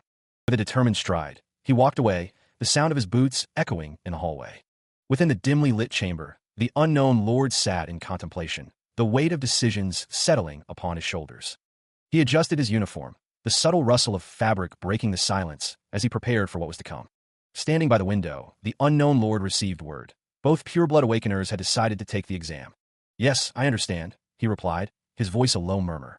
"I'll be sure to take those measures." A flicker of amusement crossed his face. Things were indeed getting interesting now. His gloved hands rested, clasped together, as he considered the implications of this development. Elsewhere, the sky stretched wide and blue above the Draker Academy, the promise of a new day hanging in the air. The Draker Academy upper-class Aura Training Hall stood ready, awaiting the arrival of those who would test their limits within its walls. A student with short brown hair stood with a determined gaze, ready to face the challenges ahead. Another student, with black hair and a golden shoulder piece, smirked with anticipation, a hint of mischief in his eyes. The student with black hair muttered, "Not staring at me." The two stood ready, prepared for whatever the exam might bring. The figure in dark attire stands beside a towering suit of golden armor. The figure speaks, their voice laced with a hint of amusement. "Looks like I've made you wait." Two figures clad in black uniforms stand guard in a dimly lit hallway, their presence adding to the already tense atmosphere. An unseen observer relays information, identifying the examiner for the upcoming grade advancement exam as the main family's upper-class knight. The examiner stands tall, his white hair contrasting sharply with his black and gold uniform. His expression is unreadable. The figure in the black and gold uniform stands with hands clasped, his identity revealed, Sir Al Draker. A close-up of an eye reveals a flicker of recognition, a silent question hanging in the air. Isn't that man? The white-haired figure, identified as Sir Al Draker, is recognized by another. A name whispers through the air, Dieback Blade? The world seems to fracture, the jagged edges reflecting the turmoil of the moment. Meanwhile, in a desolate, ruined landscape, two figures stand silhouetted against the sky, their purpose unknown. Sir Al Draker carries another figure through the ravaged landscape, their face pale and lifeless. Boots crunch on the debris-strewn ground, the question hanging heavy in the air. A Draker? A figure with dark hair and a prominent scar looks off to the side, their expression a mixture of concern and determination. A figure in the distance, draped in worn fabric, demands to know what business an Empire dog has in this place. A pair of eyes, framed by dark hair and a jagged scar, pierce the scene with an unreadable intensity. Zeke Draker lies prone, injured, as a figure in a crimson cloak looms over him. His eyes, though open, seem unfocused, lost in a haze of pain. The figure in red turns and walks away, leaving Zeke Draker to his fate in the desolate expanse. Elsewhere, a field of crude crosses marks a silent testament to lives lost. Zeke Draker summons a faint blue energy to his hand, the ground trembling slightly beneath him. A figure approaches, shovel in hand, offering assistance. "Shall I help you?"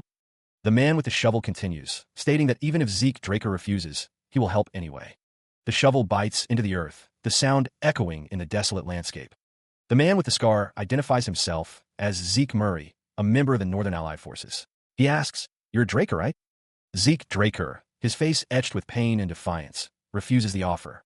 No, I left." A shovel stands planted in the earth, as if awaiting instruction. A voice wonders what name it should be given, now that it is the same as its wielder.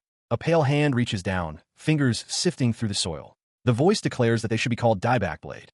The silver-haired man muses that Owl's name suits his curt nature, now that he has been granted the title. A voice declares that enough is enough. One of the uniformed figures offers greetings to Al Draker, clarifying that he is an upper-class knight for the first-year grade advancement exam. The text explains that the supporting pillars of Draker are the upper-class knights, and one must possess power, renown, and experience equally in order to be one. The silver-haired man is shown, the text stating that it's a high-ranking position. The text explains that the examination method is familiar to alumni of the Cradle, a swordsmanship battle. It continues, stating that they may continue so long as they have not lost consciousness, or a voice states that someone has given up, so they expect them to put forth all they have. A uniformed figure declares that they will go first. Another uniformed figure states that there is no need to go separately. Sir Al Draker stood tall, the gold trim of his uniform glinting in the light. He gazed down at his opponent, an unreadable expression on his face. Dieback Blade's crimson eyes burned with intensity, his gaze unwavering as he met the knight's stare. The challenge echoed in the air, a bold invitation to battle. Come at me together. A voice echoes, declaring that there's no need to separate. A figure with white hair is shown, their face obscured. The figure's eyes glow with an eerie light. A voice booms, inviting everyone to come together, followed by a pained grunt. The man with black hair is told not to get too heated up. A voice assures that they are aware of the difference in their skill. On top of that, the test has already begun. The man with black hair smiles confidently. The woman with brown hair exhales, a visible cloud forming in the cold air. Reina wonders aloud what she should do. Zeke drake her. Zeke smirks, knowing there's a perfect strategy they can use in this situation. The unseen speaker declares their intention to get one strike on someone. From above, a group of figures in white uniforms are seen walking down a corridor. Someone plummets downwards, their black and gold attire billowing around them. The text describes an unusual sword, single-edged and hailing from the Eastern Empire. A figure with a bandaged face grips a sword identified as the Wando. Zeke observes that someone has been using this sword for a long time. Reina's pride, it seems, has been wounded. A figure in a military uniform questions the value of honor or pride to the weak. Zeke urges someone not to make things personal, but to focus on strategy. The air crackles with tension. He was descending like a storm, the figure a blur of motion and steel. The air crackled with anticipation as the unknown assailant plummeted towards Zeke, sword extended, ready to strike. The blade glowed with an eerie light, promising swift and decisive action. The wind howled around the descending figure, amplifying the sense of impending danger. The sword sliced through the air, a dark silhouette against the pale sky. The sound of its passage was a sharp, whistling note that cut through the silence. Sparks erupted as the blade met resistance, a shower of light illuminating the space for a fleeting moment. The air grew thick with the smell of ozone. The unknown figure unleashed a relentless barrage of strikes, each blow aimed with deadly precision. The sound of steel on steel echoed through the chamber, a deafening symphony of combat. Zeke parried the attack, the blue energy of his blade deflecting the incoming strike. The force of the impact reverberated through his arm, a stark reminder of the opponent's strength. The two warriors clashed, their swords meeting in a blinding flash of light. The air crackled with energy as they traded blows, each strike carrying the weight of their resolve. The intensity of the fight was palpable, the clash of steel a deafening roar. Each parry, each strike was a testament to their skill and determination. A burst of energy exploded outwards, scattering sparks and debris in all directions. The force of the impact shook the very foundations of the chamber. Deflecting another attack, Zeke created a shockwave that rippled through the air. The force of the blow sent tremors through his body, testing his resolve. His face was etched with determination, sweat beading on his brow as he focused on his opponent. The weight of the battle pressed down on him, but he refused to yield. Zeke observed the upper-class knight, analyzing their movements, searching for a weakness. So, this is an upper-class knight, he thought, his mind racing to formulate a strategy. She focuses her attacks, remembering Zeke's advice. Reina aims for the blind spots, hoping to gain an advantage in a relentless duel. Steel clashes against steel, a whirlwind of motion as the two swordsmen exchange blows. But not only is she not landing any effective blows, she can't even scratch him. Reina steals her resolve. She has to attack him with intent to kill. Her eyes narrow, a fierce determination burning within. The sword flashes, leaving a trail of blue energy in its wake as she slashes through the air. With a burst of speed, the lightning knight leaps forward, her blade aimed true. The attack connects, unleashing a burst of raw power. Shelter Draker is sent reeling, blood dripping from his face as the force of the blow throws him back. Reina's legs brace against the ground, ready for the next exchange. The air crackles with energy, the aftermath of the devastating strike. The force of the blow reverberated through the arena, dust and debris momentarily obscuring the combatants. Two voices, laced with concern, cut through the lingering echoes. Lady Reina Draker. Hey, are you all right? Though battered, she stood firm amidst the destruction. I'm Fina. Kneeling, the figures steadied themselves with their sword. It was only for a moment, but they had lost consciousness. A voice echoed in the mind, contemplating the next move. Create an opening? Steel screamed against steel as the combatants clashed once more, a blinding flash of light erupting from the point of impact. A grim realization settled in. There was no hope of achieving victory with their current skills. A gasp of surprise escaped, recognition dawning in their eyes. Zeke Draker. Indignation flared. They could not participate in such a shameful strategy. Did they intend to tarnish an honorable duel? A pragmatic voice questioned the very notion of honor. Since when did honor put food on the table? The green-haired man clarified, his gaze intense. This wasn't a match between knights, but an exam. The chilling truth was revealed. They were testing their ability to kill. Zeke Draker grimaces, a bead of sweat trickling down his temple. He sighs, acknowledging, I understand. I'm the one that asked for your help, after all. Duke Draker, standing tall, questions the plan with a raised eyebrow. But do you really think such a tactic will work? In the distance, a knight stands guard. Duke Draker continues, his voice low, have to force a situation where it will. A memory flashes, a figure, sent reeling backward by a heavy impact. A voice echoes, taunting, think you weren't able to dodge that rock. Zeke's expression hardens, his gaze fixed on some unseen point. I didn't expect that you would use such a method. Duke Draker replies, exactly. The same goes for him. A sinister smile creeps across Duke Draker's face as he asks, why do you? Duke Draker's eyes glint with anticipation. Just wait for my signal. Duke Draker holds a weapon, his expression confident. Zeke looks on, a hint of concern in his eyes. Duke Draker declares, a small opening is more than enough. The air crackles with unseen energy. A barrier shatters, the sound echoing through the chamber. The stylized text proclaims, applied dragon-slaying arts. A figure is engulfed in crackling purple energy, poised for action. Gale arts, shadowless steps. The words hang in the air, promising swift and unseen movement. A faint mumble drifts through the air, barely audible. The white-haired swordsman acknowledges something. This is Sir Duke's. His gaze sharpens, a flicker of understanding in his eyes. He grips his sword tighter, a grim determination hardening his features. You'll have to get serious from now on. Arcane energy crackles around a golden object, hinting at a powerful force. The swordsman wonders, his eyes narrowing as he looks up. The lights. A figure with crimson hair observes, their gloved hand outstretched. I see. They made use of a pure-blood awakener's traits of mana interference. A fierce attack erupts, energy scattering in all directions. Swords clash in a flurry of motion, the battle reaching its climax. A flurry of strikes. The swordsman unleashes a torrent of blows, each one crackling with contained energy.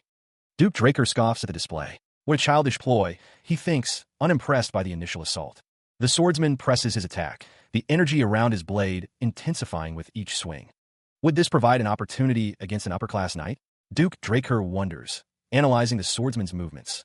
A flicker of surprise crosses Duke Draker's face as the attack continues.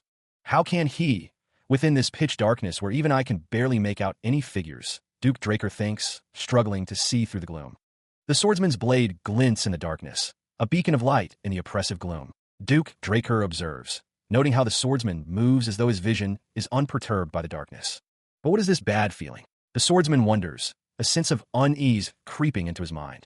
I've been wanting to try out a new draconian skill, so this was good timing, the swordsman Owl thinks. He prepares to unleash his power. Draconian skill Dragon Claw has activated. A surge of energy courses through Owl's body. Owl unleashes the Dragon Claw, a devastating attack that promises to turn the tide of battle. He raises his sword, a torrent of yellow energy swirling around the blade. Is this truly the power of a first-year cadet sword strike? The energy explodes outward in a blinding flash. But this is no ordinary technique. The energy coalesces into a monstrous form, a draconian claw of pure, crackling power. No, this isn't like a sword strike at all. The dragon claw takes shape, its intricate patterns glowing with menacing energy. The claw pulsates, a silent promise of destruction. Regardless, Zeke Draker has already. The dragon claw extends, ready to strike.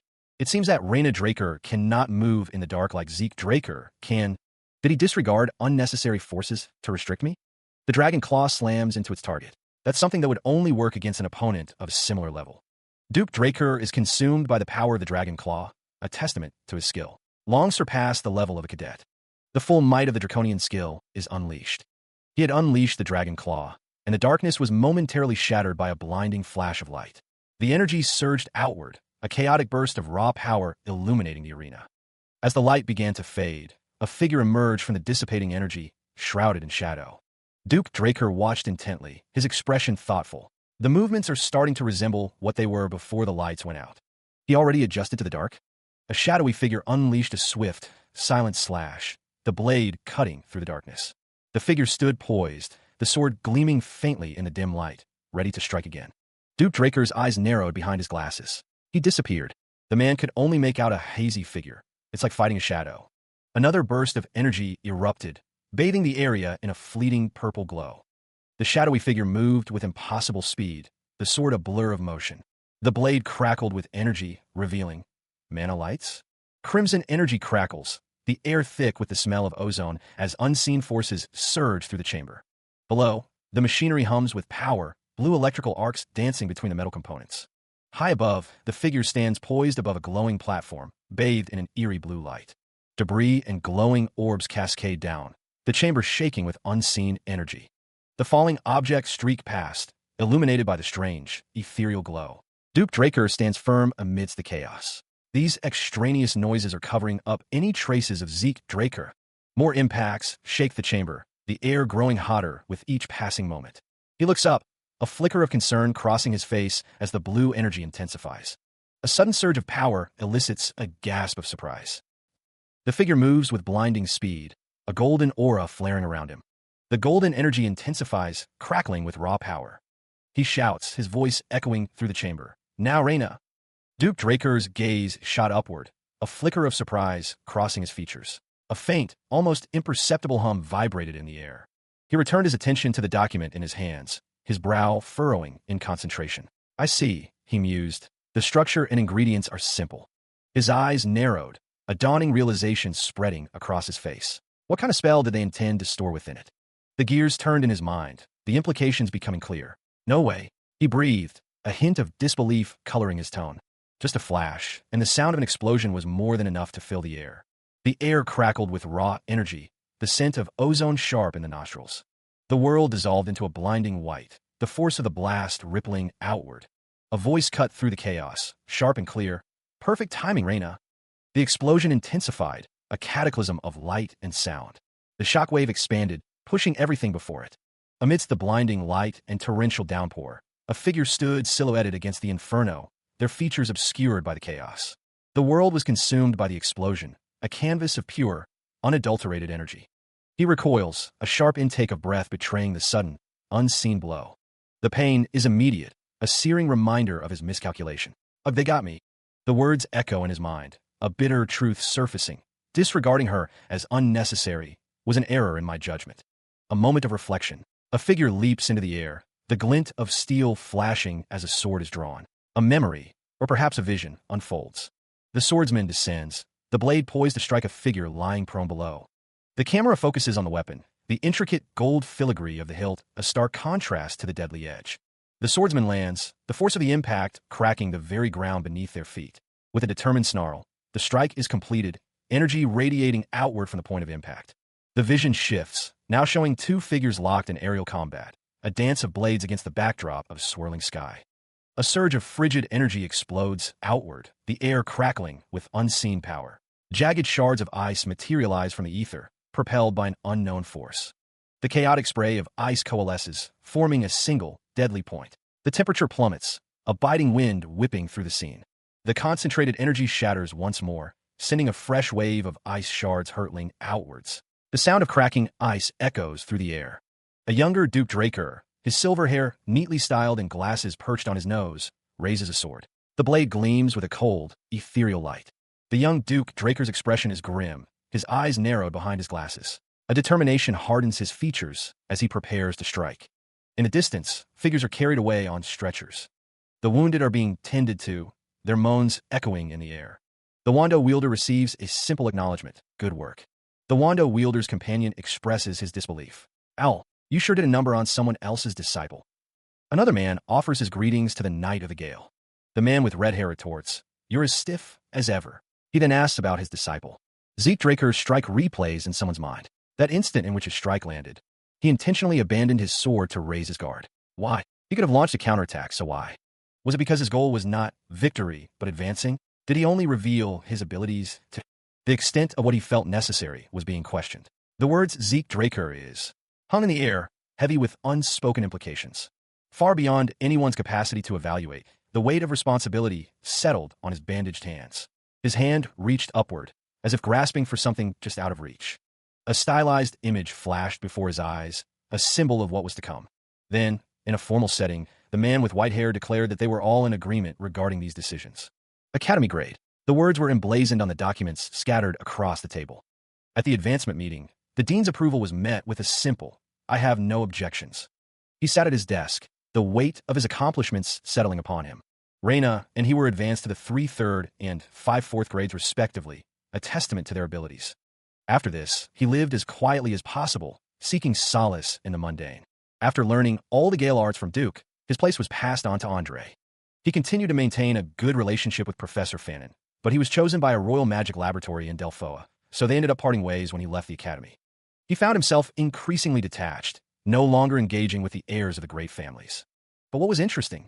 The Northern Phantom found that Sir Al Draker would seek him out every quarter, requesting a duel.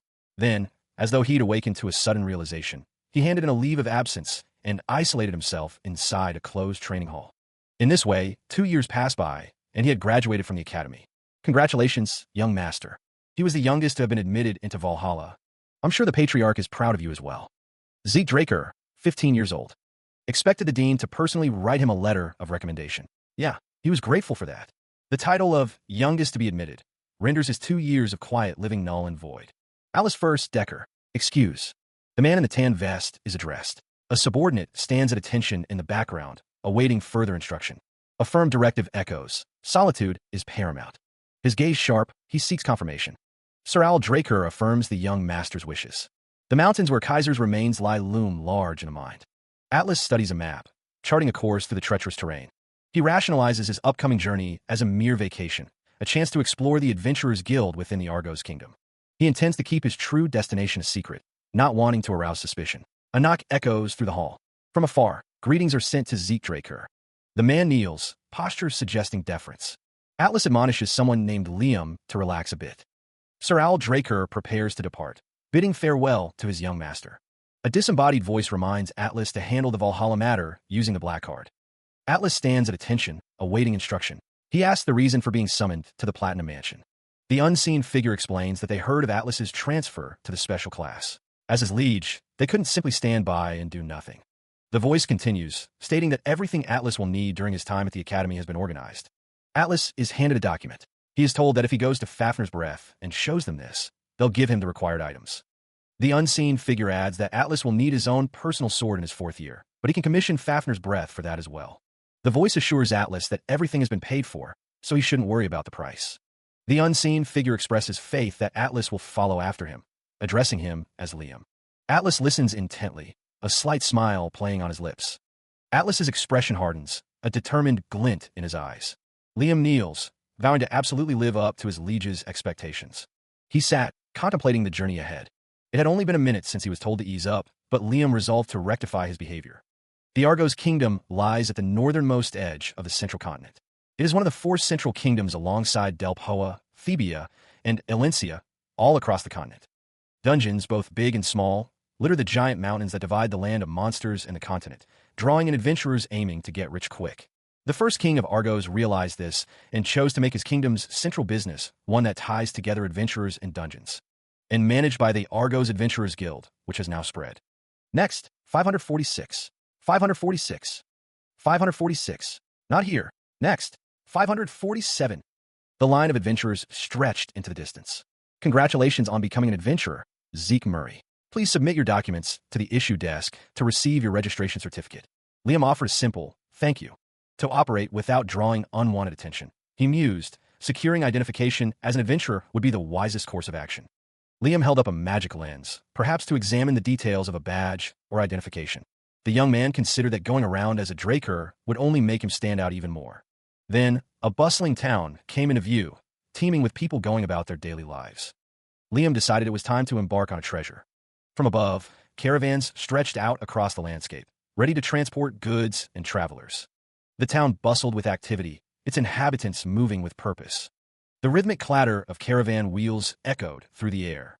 Inside the caravan, the journey continued. Liam felt a sense of relief at being able to share a caravan during the busy season. From within the caravan, a voice called out, "Hey bro!" Another traveler peered at Liam, asking if he was an adventurer as well. He sat with the party, the warrior with the top not leaning forward. He asked if it was Liam's first time heading into a dungeon, noting his apparent nervousness. The warrior with the blonde hair grinned, extending an invitation. He asked Liam if he wanted to go with them. The warrior with the top knot chimed in, assuring Liam that despite their appearance, they were veterans. A disembodied voice warned that the dungeon had become increasingly dangerous. One mistake, it cautioned, and you'd end up as Monster Chow. Another voice, equally detached, commented that trash like this existed wherever you went. A sinister figure with glowing eyes stated that the first party to enter the dungeon gobbled up half the adventurer's livelihood, asking if the listener had heard about that. A gnarled hand seemed to offer a grim explanation. They'd use new adventurers as monster bait or sell them. The voice added, almost as an afterthought, that they were off to slave traders. Meanwhile, the hooded figure stood over Liam and the blonde-haired warrior, both now lying prone. The warrior with the top knot and the purple-haired woman were also unconscious, sprawled on the floor. Liam stared up in disbelief, sputtering out a confused "WH." The man with the fur collar questions if he offended the hooded figure. The hooded figure stands on the wooden platform with the man with the fur collar. The man with the fur collar states that there are monsters behind them, about 500 meters to their left. He wonders if the place is infested with monsters.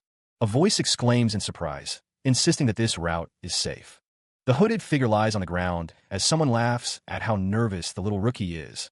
The man with the fur collar tells the hooded figure that the routes of the main branch Adventurers Guild are managed directly by the kingdom. The hooded figure says to forget monsters, as not even wild animals can get inside this safe zone. The hooded figure looks surprised. A voice asks what's behind them. The man with the fur collar looks shocked as a monster appears behind him. Something breaks through the ground. The ground continues to break apart. It was as if the earth itself was giving birth to a nightmare. A colossal shadow clawed its way into existence, its presence announced by a guttural roar that seemed to shake the very air. The forest canopy offered no solace as the monstrous visage emerged, its eyes burning with a malevolent crimson light, promising only destruction. The force of the unseen blow sent a body hurtling backwards, a ragdoll tossed aside by the Titan's wrath. The air cracked with the sound of displaced energy. Elsewhere, a hulking brute stood amidst the carnage, its spiked club dripping with the promise of more bloodshed. Splintered wood lay scattered at its feet, testament to its brutal strength. Meanwhile, the horses, sensing the encroaching doom, reared up in terror, their frantic whinnies piercing the air as they fought against their restraints. From above, the scene resembled a macabre tableau. A lone figure sprawled amidst the shattered remains of what was once a peaceful forest floor. A group of armored figures stood over a fallen comrade, their weapons glinting ominously in the dim light, a grim determination etched on their faces. He sat amidst the carnage, perched atop a blood-soaked surface, his mind struggling to grasp the unfolding horror. "What's going on?" Has muttered, his voice barely a whisper. His gaze lifted, his expression a mixture of shock and disbelief as the true extent of the devastation became clear. A face contorted in terror pleaded for salvation, the eyes wide with the primal fear of impending death. Help! Darkness descended, punctuated only by the sickening thud of impact and a crimson spray of blood, painting a canvas of despair. The ground itself seemed to weep blood, a testament to the brutal violence that had been unleashed upon this once peaceful place. The spiked metal ball, stained with fresh blood, hangs ominously. The air is thick with a metallic tang of carnage. A hazy landscape blurs in the distance, offering no solace from the grim reality. Lying prone, the figure contemplates the unsettling truth. Orcs are now roaming within the supposed safety of the zone. In the distance, figures struggle to carry their wounded, a grim testament to the base's failure to maintain order. The ruined buildings stand as a stark reminder of what was lost. It was all as expected. A battlefield, a canvas painted with blood and littered with corpses, stretches as far as the eye can see. The stench of death hangs heavy in the air. Surveying the carnage, the figure remarks on the utter mess that has been made. Standing atop a mound of bodies, the figure is shocked that even the elite Argos soldiers were overwhelmed. The manpower was not enough. Anticipation flickers in the depths of those green eyes, a storm brewing beneath the surface. A torso, riddled with wounds and drenched in blood, tells a silent story of brutal conflict. It wasn't a monster. This was something else entirely. A dark figure looms, surrounded by smaller figures connected by lines of red energy. The work of an unknown hand. His eyes widened. A mixture of shock and disbelief etched across his face. The realization hit him hard. Done by a human. Meanwhile, the title loomed large. Dragon Slayer's Peerless Regression. It wasn't the work of a monster. This was done by a human. They intentionally left massive damage to the corpse in order to make this look like a monster attack. However, if this was truly done by a monster, then the cut would not have been this clean. On top of that, there are almost no traces of resistance, with all the men having been killed cleanly with a single attack. This could have only been done by at least a purple knight. Right now, finding traces of Kaiser is my top priority. A symbol that marks barbarian territory. The minimap shows that I've almost arrived at Kaiser's ruins. It's unfortunate, but if I remain here any longer, I might form misunderstandings instead. He paused, a thought surfacing amidst the grim reality of a massacre. Elsewhere, the Empire's hunting dogs moved with purpose through the forest. Recruited from the Empire's most talented knight trainees, they were a unit under the direct control of the Emperor, trained in tracking and assassination. Their master, a figure shrouded in mystery and power. Currently, their existence was shrouded, known only to those in the highest positions of the empire, but they would make a grand entrance as the main fighting force during the Continental War. Along his way, he had been watching their movements. He could never forget these patterns. The reason being, the hunting dogs were ruthless and efficient. And Duke clearly said that Emperor is obsessed with immortality and is turning the entire continent inside out to find it. That's right. Even before his regression, the Emperor was obsessed with rare artifacts. An obsession that drove him to seek forbidden knowledge and power. Not only did he bear the foolish dream of unifying the continent, the memory echoed. He dreamed of something as insubstantial as immortality, a goal that seemed to drive his every action. Meanwhile, then, could it be that? The question hung in the air as he surveyed the scene before him. The forest floor was littered with debris, the air thick with the scent of damp earth and decaying leaves. I'll have to confirm it for myself, he thought, his gaze hardening with resolve. A rustling in the undergrowth, a silent threat closing in. The figure, cloaked in shadows, remained still, his expression unreadable. His gloved hands tightened around the hilt of his weapon, the cold steel of familiar comfort. A crimson spray erupted, painting the air with the scent of iron. G-H! The sound escaped his lips as pain bloomed across his torso. The blade plunged deeper, the force of the blow driving him to his knees. His vision blurred, the world tilting as he fought to remain conscious. A silver handgun rests on the ground, a length of yellow cord looped around its grip. Above, a text bubble declares a gold flare, signifying an emergency. A disembodied voice declares that someone was the team leader after all. Another voice questions if a group of 3 are the perimeter guard team. The cloaked figure, his face etched with a grim expression, states that normally there should be 12 men on a team. Deeper in the forest, a figure shouts, demanding to know who the others are and who sent them. A blurred image shows figures moving through the forest, the air thick with tension. A figure in a yellow coat walks through the forest, the leaves crunching beneath their feet. A voice asks if someone still does not understand the situation. The face, framed by dark hair and illuminated by piercing green eyes, declares that they're the one asking the questions. The cloaked figure warns someone to think carefully, stating that they see 2 mouths that can talk. If one dies, would the other die off quietly too? A voice echoes, urging someone to think carefully and make a wise decision. A voice observes that this is someone's temporary base, noting that it's packed full. Meanwhile, a bloodied hand points to a map of a building, marked with several points of interest. The forest floor crunches underfoot as a group of figures moves through the dense trees. The ones who left the base in that state must have been these guys as well. His gaze narrowed. The unknown lord considered the implications. Seeing as they've even harmed the kingdom's knights, did they really find the ruins, after all? Ancient carvings mark the weathered stone. Well, someone thinks, I'll just have to check it out for myself. The air hangs heavy with unspoken threats. Those who draw their sword against McCain will be put to rest. Meanwhile, a sheer cliff face rises, a precarious ladder offering the only path down. The wind whispers through the gaps in the wood. The ladder stretches down, disappearing into the shadows below. Sunlight glints off the worn rungs. A yawn breaks the silence, the sound echoing off the stone walls. Fatigue weighs heavy. The unknown lord's thoughts drift, a cigarette dangling from his lips. Come on, what kind of crazy bastard would even bother entering barbarian territory? Why bother with watching? That's what I'm saying. He peers over the edge, his expression unreadable. Huh? Blood stains the rock, a desperate hand reaching out. The air smells of iron and decay. The forest stretches out below, a silent witness to the scene above. The wind howls through the trees. A body lies impaled, a sword piercing through flesh and bone. The ground is soaked in blood. He paused, a sense of unease prickling at the back of his neck. Something was clearly amiss. Below, a voice called out, questioning why he wasn't coming. From the entrance, a voice echoed, inquiring if anyone had heard something. The response came swiftly, denial. But the sounds of a struggle were undeniable as a figure was restrained. A sudden realization dawned, eyes widening in alarm. Steel flashed as one figure attacked another, the air thick with the sounds of combat. A desperate cry pierced the air. Intruder! The brutal reality of the attack unfolded, blood painting the scene. The grip tightened on the sword hilt, a voice musing that this reminded him of old times. The aftermath, a sword lying amidst a pool of blood. Meanwhile, a memory surfaced when he was ordered by his boss, who was tired of a 5-year-long power struggle. To raid the Pabella cartel, this was exactly how he felt. The fallen warrior lay prone, staring up at the sky. A question hung in the air. Was this truly the work of a southern assassin? From a high vantage, the cloaked figure surveyed the scene below. Bodies littered the ground, silent testament to a recent conflict. The cloaked man's gaze hardened, his expression unreadable as he looked down upon the carnage. Weakened and defeated, the blonde-haired warrior stared up, an offer echoing in his ears. Surrender now, and be granted an easy death. The armored figure recalled past battles, his thoughts echoing with disdain. These foes were far weaker than the hunting dogs he had faced before. A desperate plea hung in the air, a final whispered request. Grant me an easy death. A dark rage simmered beneath the surface, the question laced with venom. Was that something to say to the man who had massacred their comrades?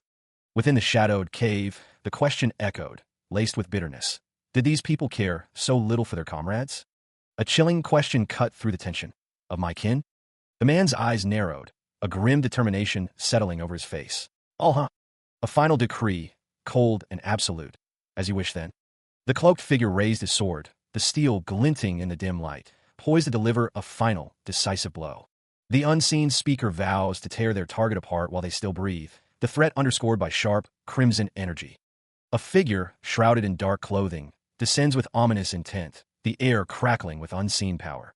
A chaotic clash erupts, figures locked in combat amidst a storm of white and blue energy. The battle's intensity threatens to overwhelm all involved. The golden sword hums with arcane energy, its runes glowing with an unnatural light. A voice muses, noting that they were hunting dogs, an observation tinged with curiosity. A question hangs in the air. Are the opponents too weak, or has the speaker simply grown too strong? Golden energy flares around them, a testament to their power. The masked figure, wreathed in golden energy, dismisses the question. For now, it simply doesn't matter. The word appear, skill, mana reflection, has activated.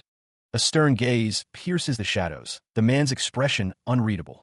He stands on the precipice, lightning crackling around him. A power outage of all things at a time like this? The cloaked figures huddle together, whispering of Dragon Slayer's mana interference. Could that be the cause? The sword gleams in the dim light. He was empty-handed at the start, and didn't use aura at all either. What could the reason be? The swordsman's skill is revealed to be southern knifemanship as well. He's definitely a hitman. Then it must be a simple malfunction. The thought echoes in the silence. Below, figures stand ready. Power will be restored soon, so until then, they focus on defense. A sharp crackle fills the air as the light fixture sputters, threatening to give out completely. A sudden thudding reverberates as bodies begin to fall from above. One of the figures plummets downwards, caught in chaos. The folds of a dark cloak billow around a figure, obscuring their form. A man's face contorts in confusion. What is this? The Emperor sure is bold. A figure thinks, their hand gripping the hilt of a sword. I can't believe he was after the hero King Kaiser's ruins. The grip tightens on the sword, knuckles whitening with anticipation. What are you talking about? The man demands, his expression shifting to alarm. Don't worry, a figure says, preparing to draw their sword. A gloved hand dismisses any assistance, declaring self-reliance. The air crackles with unspoken defiance. A desperate plea, a strangled weight, echoes as a blade is drawn with lethal speed. The wielder's face, shadowed and grim, betrays a ruthless resolve. Any protest is about to be cut short. Crimson blossoms across the scene, a brutal punctuation mark on the unfinished sentence. The sword scrapes against the stone, a grating sound that speaks of finality. Sparks fly as the blade continues its grim work, etching a path of destruction. The sword, now stained, is dragged onward, a silent testament to the violence that has transpired. A voice declares that all events will be attributed to McCain. The McCain Cartel. The name itself carries weight, a legacy forged in blood and ambition. It was the group into which blood, sweat, and tears were poured. A criminal organization based in the South, willing to do anything for money. After the Cuzco Kingdom in the South fell due to a civil war, the McCain Cartel had divided the resulting lawless land in two. A voice muses about covering tracks with draconian skills. His back turned to the unseen observer, he mused on his strategy. He would intentionally eliminate McCain, ensuring his own benefit regardless of the outcome. He recalled the method he'd employed, southern knifemanship.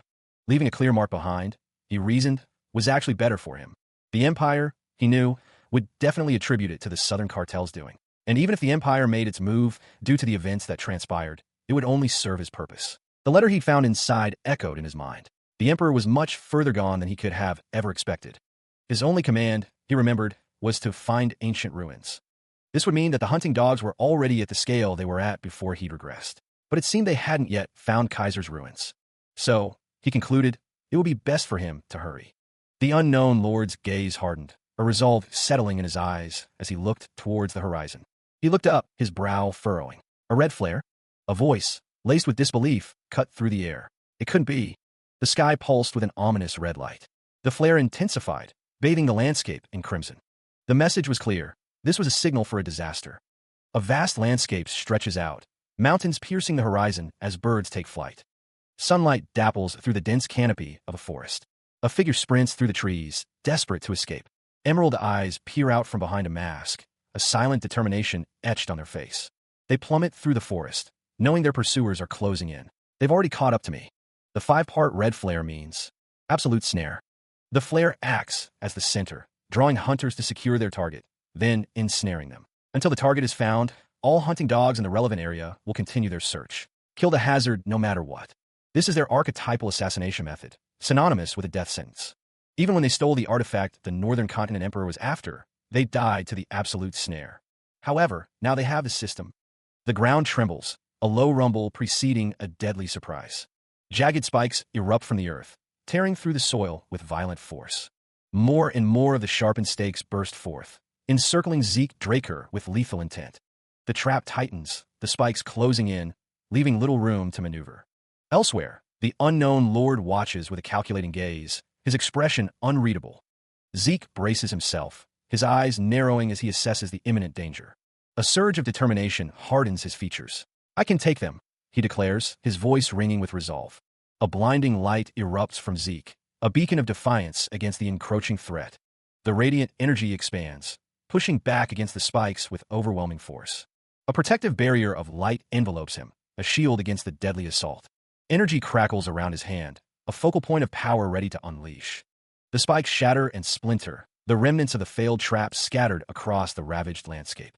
The forest floor crunches underfoot as the group advances, their dark cloaks blending with the shadows of the trees. One of the cloaked figures leaps over a fallen log, maintaining the relentless pace. A realization dawns. He knew it all along. The masked figure's gaze remains fixed ahead, a hint of determination in their eyes. The man with the cross-shaped scars clenches his fist, his expression grim. The thought echoes. They're on a different level from the ones in the cave. A hand tightens around the hilt of a sword, ready for whatever lies ahead. The masked figure continues to lead the way, the group following closely behind through the dense forest. Another figure falls, defeated, amidst the trees. The fallen figure lies still, another casualty in this relentless pursuit. The masked figure grits their teeth. This has become a real hassle. Based on their abilities, he thinks he should be able to escape from them, but it would be tearing down the attempts he made to pin all this on McCain. He knew what he had to do. It couldn't be helped, not anymore. His fingers worked quickly, preparing the device. He hadn't wanted to use it here, but there was no other choice. A figure in the distance, sword drawn, was too close for comfort. He had to act now. Elsewhere, the landscape stretched out, a mix of cliffs and forest. Sunlight streamed through the trees, illuminating the path ahead. A sudden sound echoed through the trees, causing confusion. Two figures in dark cloaks paused, one speaking. "Did one of our men dash?" A man's face contorted in distress, his eyes wide with worry. The cloaked figures reacted quickly. "It's a smoke bomb." The smoke bomb released its cloud, obscuring the area. The sound is a distraction. The figures surged forward, their mission clear. "Get him now."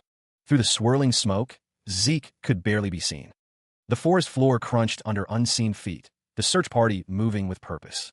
A sudden gust of wind rustled the leaves, carrying with it the scent of damp earth and something else, something wild. The unknown lord issued his orders, his voice cutting through the relative quiet. "Everyone, guard your stations, and if you spot any suspicious movements, search for his shadow." The wind picked up, swirling leaves and dust into miniature cyclones. The search continued, the soldiers fanning out through the dense undergrowth. One of the soldiers paused, his brow furrowed. "I can't sense any trace of him." Another soldier pondered, his gaze distant. Did he think that we would retreat if he blocked our sight? Or did that sound from the horn earlier have some other dash? The wind howled, carrying the distant sound of a horn. The ground trembled slightly, a low rumble echoing through the trees. The soldier's eyes widened, a bead of sweat trickling down his temple. "That's insane." A shout rang out, filled with alarm. "Barbarians!" The unknown lord's expression hardened, his gaze fixed on the approaching horde. "What's going on here? I'm sure we didn't do anything to provoke the barbarians." Despite the blood splattered across his face, a grim confidence settled over the soldier. He was sure they could handle a few of the invaders. But a roar ripped through the air, a barbarian bellowing his confusion. Why were they attacking en masse? The unknown lord, sword glowing with ethereal energy, his voice laced with fury, challenged the invaders. How dare these uncivilized brutes intrude here? A hulking barbarian, muscles straining, swung a crude weapon towards the unknown lord, the air whistling with the force of the blow. The hooded figure, eyes wide with disbelief, could only stammer, How is. Another barbarian pressed the attack, his weapon crashing down with brutal force, sending sprays of blood into the air. Amidst the carnage, a grim realization settled in. There was no choice. One of the barbarians, observing the unfolding chaos, remarked that it was the first time he'd seen them so enraged. The situation was dire. Their current forces were in danger. A gloved hand tightened around a white, cylindrical object, its purpose yet unknown. Arcane energies crackled across the landscape, the air shimmering with unseen forces. The order came down. They were withdrawing the absolute snare. The barbarians surged forward, a tide of muscle and fury. Retreat. The cry echoed through the ranks as the soldiers turned and fled, the glowing sword of the unknown lured a beacon in the chaos. The forest floor blurred beneath pounding feet, a desperate retreat echoing through the trees. Further down the path, a small, seemingly insignificant object lay abandoned. The unknown lord, battered and bruised, paused to catch his breath. His hands, planted firmly on the damp earth, trembled slightly with exhaustion. Zeke Draker, observing the aftermath, mused to himself that the barbarian horn had proven far more effective than anticipated. The barbarian's horn, a crude instrument of war, held a power beyond its simple construction. It was created for efficient communication amidst the chaos of battle. A barbarian tool of war, capable of turning the tide with a single, resonating blast. Zeke recalled, in his past life, he had somehow managed to develop a friendly relationship with a Mohawken tribe. They taught him how to make and use the horn. The signal he had just sent using the horn was a declaration that outsiders were intruding upon their sacred motherland, a message that they are considered simplistic and uncivilized savages. But they have clear cultures and traditions and live in their indigenous civilizations. He examines the broken string in his hand, a faint wisp of smoke rising from the frayed ends. The northern phantom sighs, concluding that the shoddy replica was only good for a single use. The forest path ahead is dappled with sunlight, the air thick with the scent of pine and damp earth. He continues onward, deeper into the ancient woods. Elsewhere, jagged peaks pierce the sky, their rocky faces scarred by time and weather. A silent sentinel overlooking the forgotten lands. The forest looms, its ancient trees casting long shadows. The air grows heavy with anticipation. It was time to find the real ruins. Meanwhile, the path leads to a vast, cracked stone floor, hinting at a civilization lost to time. The silence is broken only by the echo of unseen winds. Zeke ascends the worn stone steps, each footfall echoing in the oppressive silence. He mutters to himself, remarking that it was just one thing after another. Ahead, a monstrous, multi-headed serpent coils in the shadows, its scales shimmering with an unnatural luminescence. The air crackles with an unseen energy. A system notification flickers into existence, revealing the discovery of a fallen dragonborn, corrupted by contaminated energy. The very air seems to vibrate with the weight of this revelation. Zeke draws his sword, its polished surface reflecting the eerie glow of the chamber. He wonders aloud just what a fallen dragonborn even is. Consulting his mini-map, Zeke determines that the door he seeks lies further ahead, deeper within the ruins. The path ahead remains uncertain. The monstrous serpent's head looms closer, its eyes glowing with malevolent intent. A low hiss echoes through the chamber, promising danger. Zeke addresses the system, requesting permission to open the door. A moment later, the system confirms his request, initiating connection to the control system. A mechanical hum fills the air. The ancient structure groaned, stone dust raining down from unseen heights. A colossal eye, glowing with an eerie green light, regarded the intruder with silent scrutiny. A multi-headed serpent, a grotesque guardian of this forgotten place, hissed its displeasure. More debris cascaded down, the sound echoing through the vast chamber. Sword blazing with blue energy, he charged forward, ready to meet whatever lurked in the darkness. Zeke muttered to himself, realizing that avoidance was no longer an option. Meanwhile, the unknown lord grinned, preparing to unleash a forbidden technique. He stood before the monstrous hydra, the air thick with the stench of decay and the promise of battle. The ground trembled as something massive crashed nearby. The hydra, a creature of shadow and gale, prepared to strike. Zeke braced himself, ready to face the hydra's onslaught. The plan takes shape, interfere with its view using shadowless steps, and get into the entrance quickly. Just a bit further, he thinks, reaching out. Debris rains down as he moves. He executes the shadowless steps, a blur of motion and intent. The air crackles with energy. The technique takes hold. A surge of power emanates. The dragon head looms, a formidable obstacle. Gathering power in his hands, Zeke prepares the dragon-slaying arts. Dragon-slaying arts, Chapter 7, Verse 1. Zeke unleashes the dragon head severance. Severance. A viscous, crimson fluid drips from a gloved hand, splattering against the cold stone floor. The air crackles with an unseen energy, hinting at the liquid's volatile nature. He looks up, the strange liquid coating his clothes and skin. A burning sensation spreads across his exposed flesh. Its blood acidic? Zeke wonders, his voice laced with concern. His eyes flash with an emerald light as the class skill, healing factor, activates, fighting back against the corrosive assault. A surge of energy courses through him, a desperate defense against the unknown poison. A voice echoes in his mind, a warning from the past. Even his master in his past life barely subjugated it. And 9 heads. The words hang heavy in the air. The 9-headed dragon, Hydra.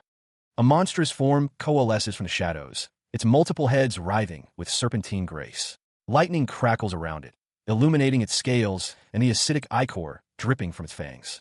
This is a monster with acidic blood. Zeke faces the Hydra, his expression grim but resolute. Let's give it a try, he mutters, steeling himself for the battle ahead. The air grows thick with the stench of ozone and decay. His hand tightens around the hilt, preparing to strike. He lunges forward, a blur of motion against the stone. The monstrous form looms, seemingly unfazed by the attack. Another strike lands, sending debris flying. Damn it, how is this dragon slaying? In this age where dragons are extinct, dragonborn monsters are said to be the most similar to dragons. The monster remains untouched. His attacks aren't working on it at all. No matter how much he cuts it down, it heals immediately. How frustrating. It's about 30 meters to the door. A mechanical voice echoes, simply stating, "System."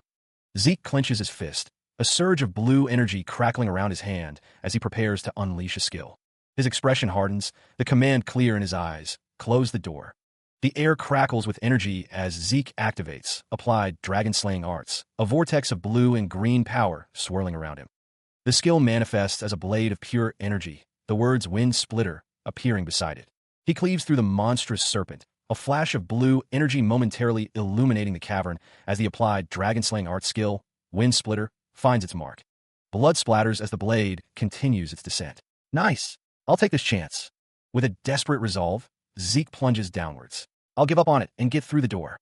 The world blurs into streaks of gray and black as he plummets. The reptilian eye of the Hydra looms, a silent, emerald threat.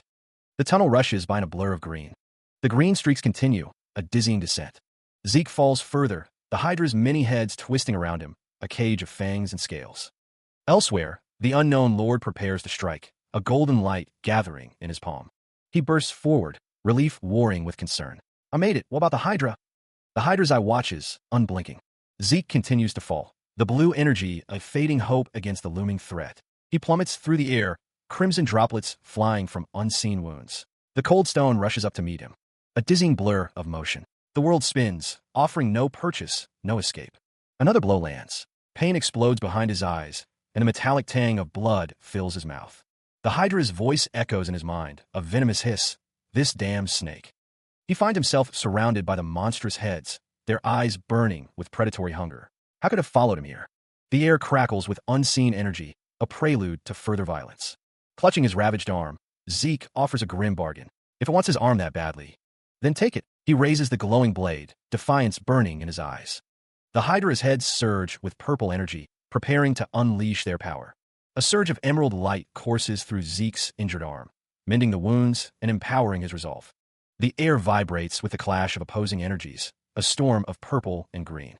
The Hydra's gaze intensifies, its glowing eyes fixed on Zeke, ready for the final confrontation.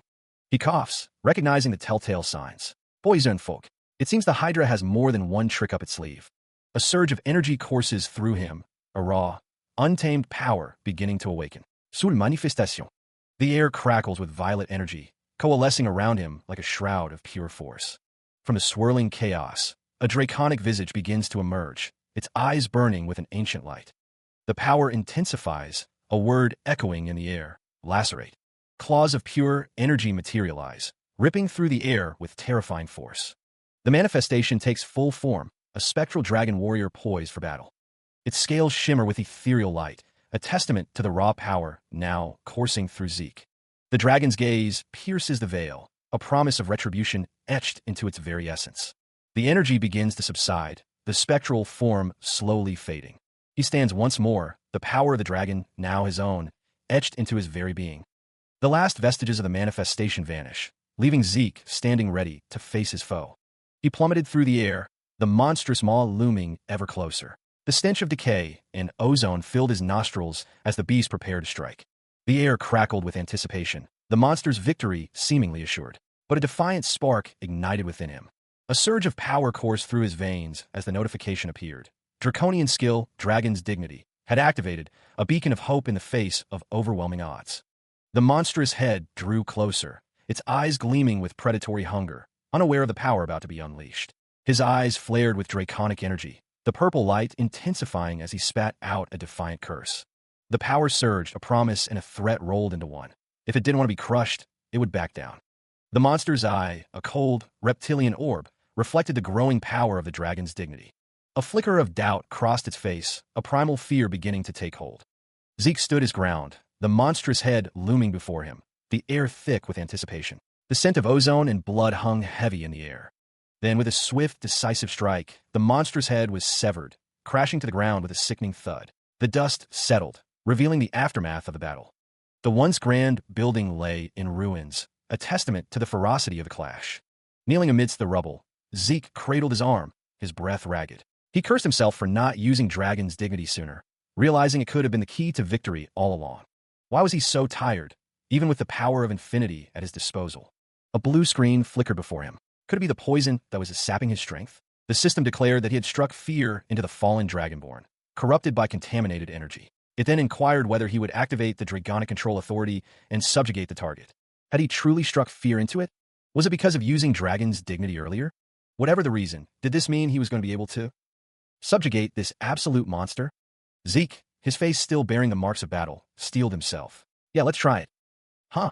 The system pinged back, informing him that he lacked the required administrator authority to subjugate the target Dragonborn. He had failed.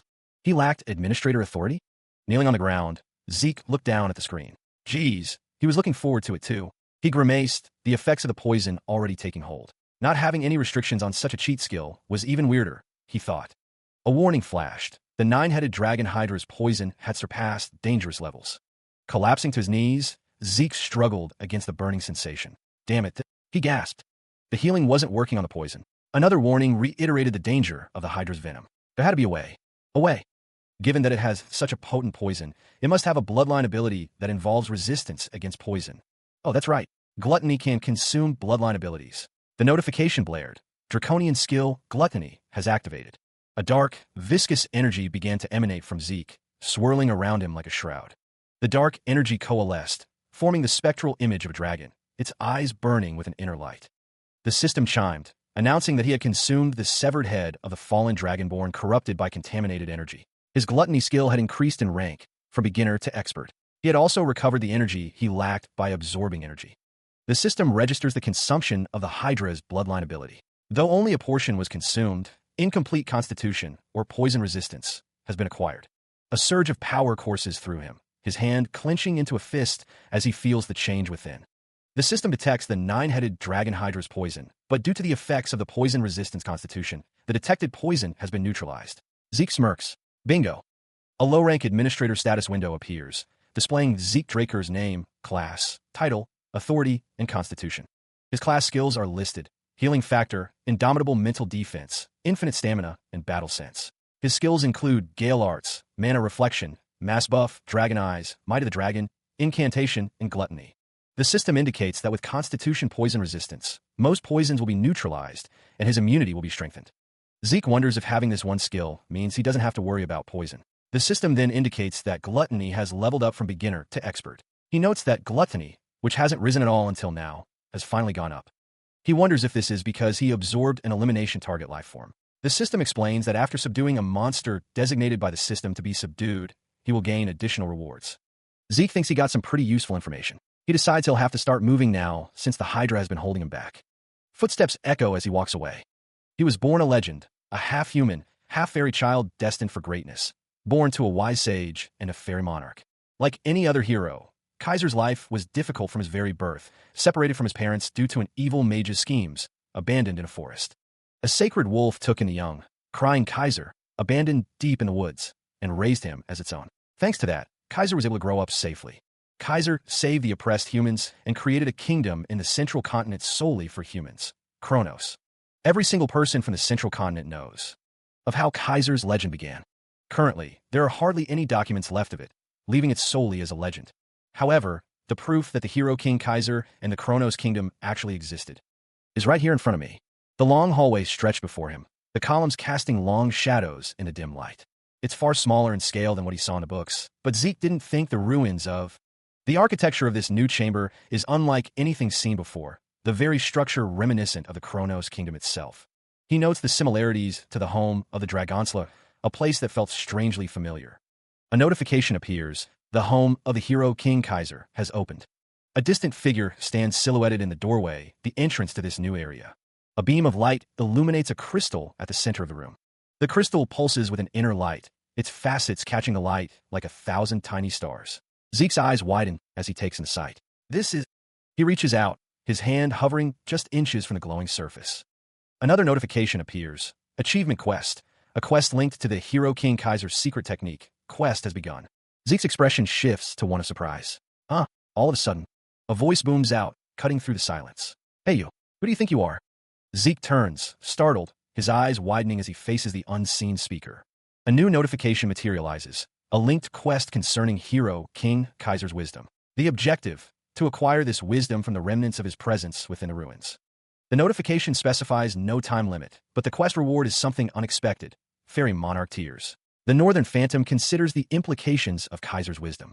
Is the reward truly the Fairy Monarch Tears? The question hangs in the air, unanswered, as an image of a serene, ethereal figure appears. The figure is identified as Hero King Kaiser's mother, an existence said to grant the wishes of men. Zeke's eyes widen slightly. The reward is that of the Fairy Monarch's tears. The implications of such a reward are not lost on him. Even if he didn't know how to use it, Zeke mused, it was still a cheat-level treasure. He wondered how he could obtain this wisdom. The administrator's request had been confirmed, the system announced, and data extraction from the magic video recording device began.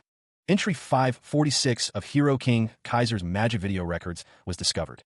The system indicated that the entry corresponded to the administrator's request.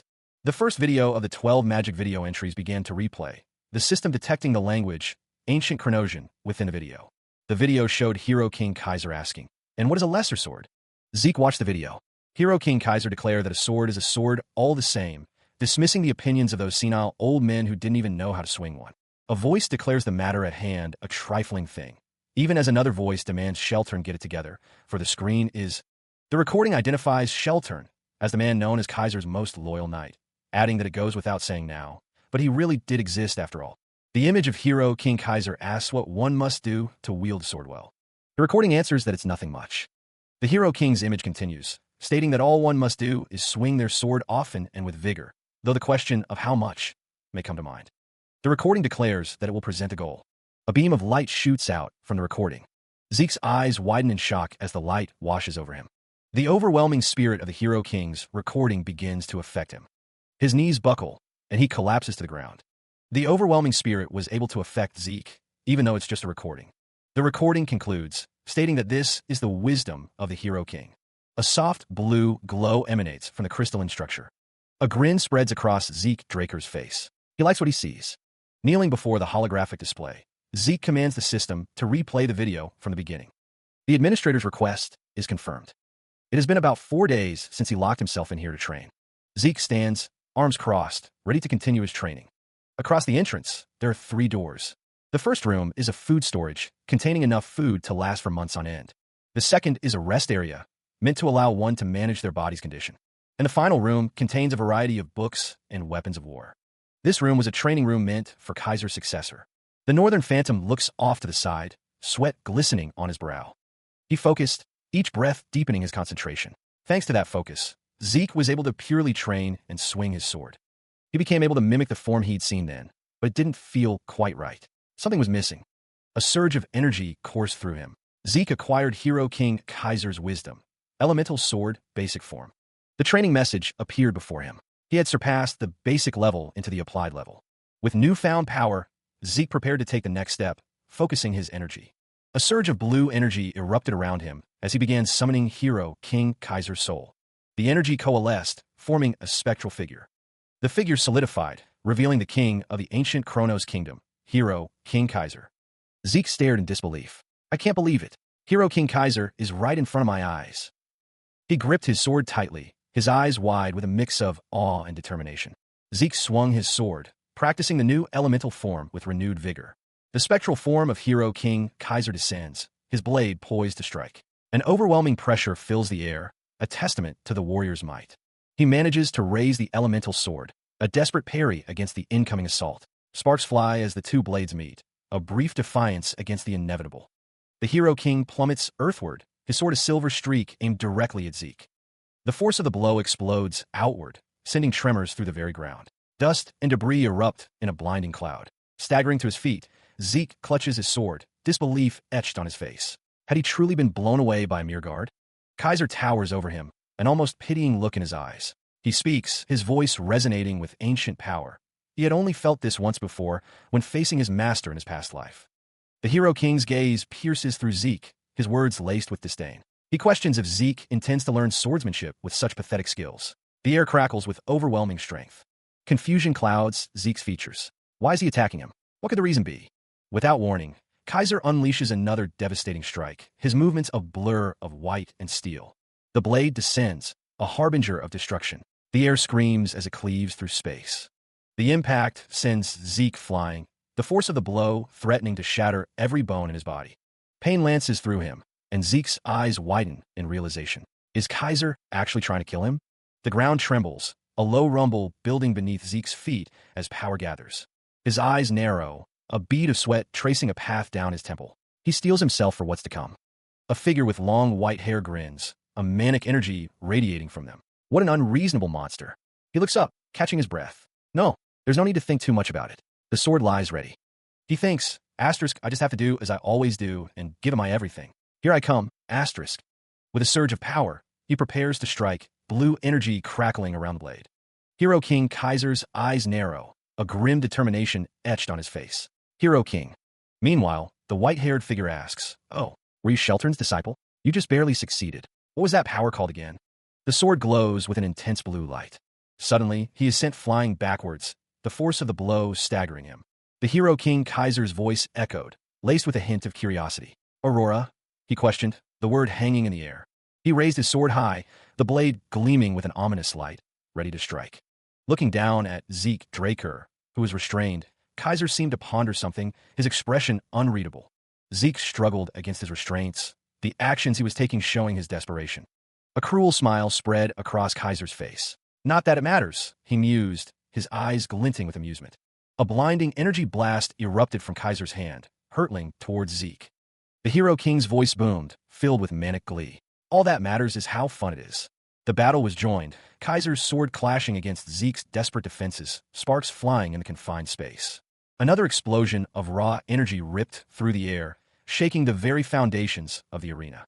The fight intensified, a chaotic dance of light and shadow as Kaiser unleashed a barrage of attacks, each one more devastating than the last.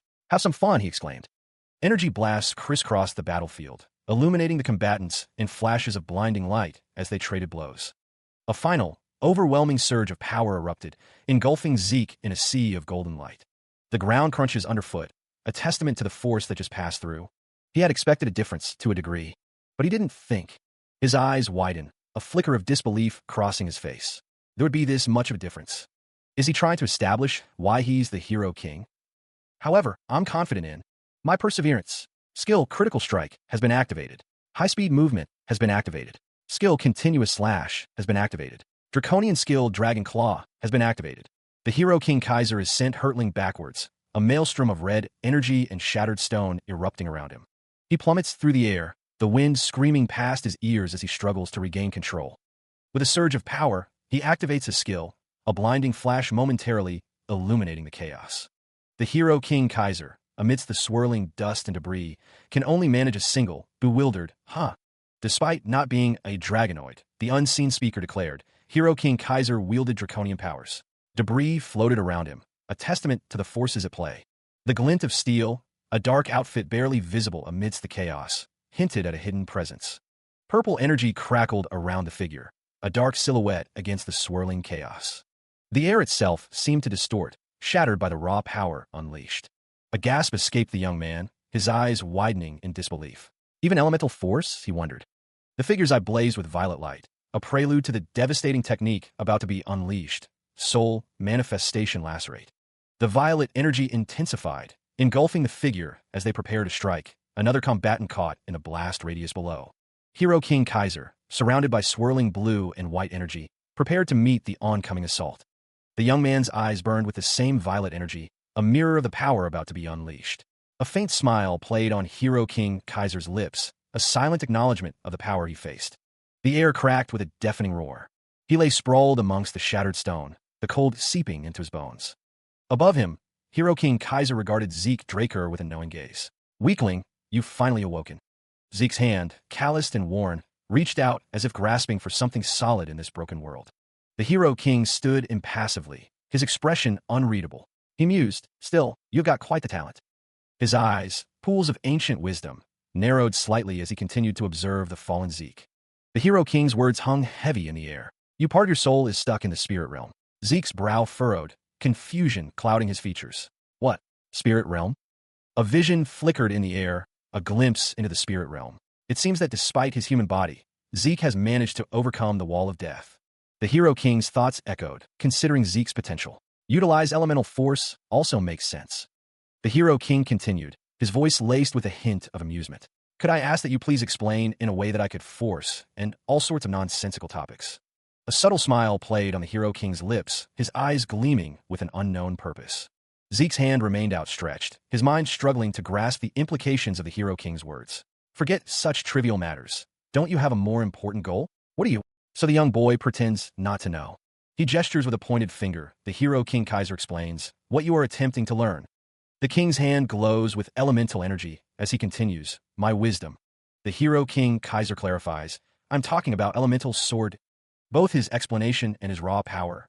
The nature of the elemental sword is revealed. Its techniques are closer to magic than swordsmanship.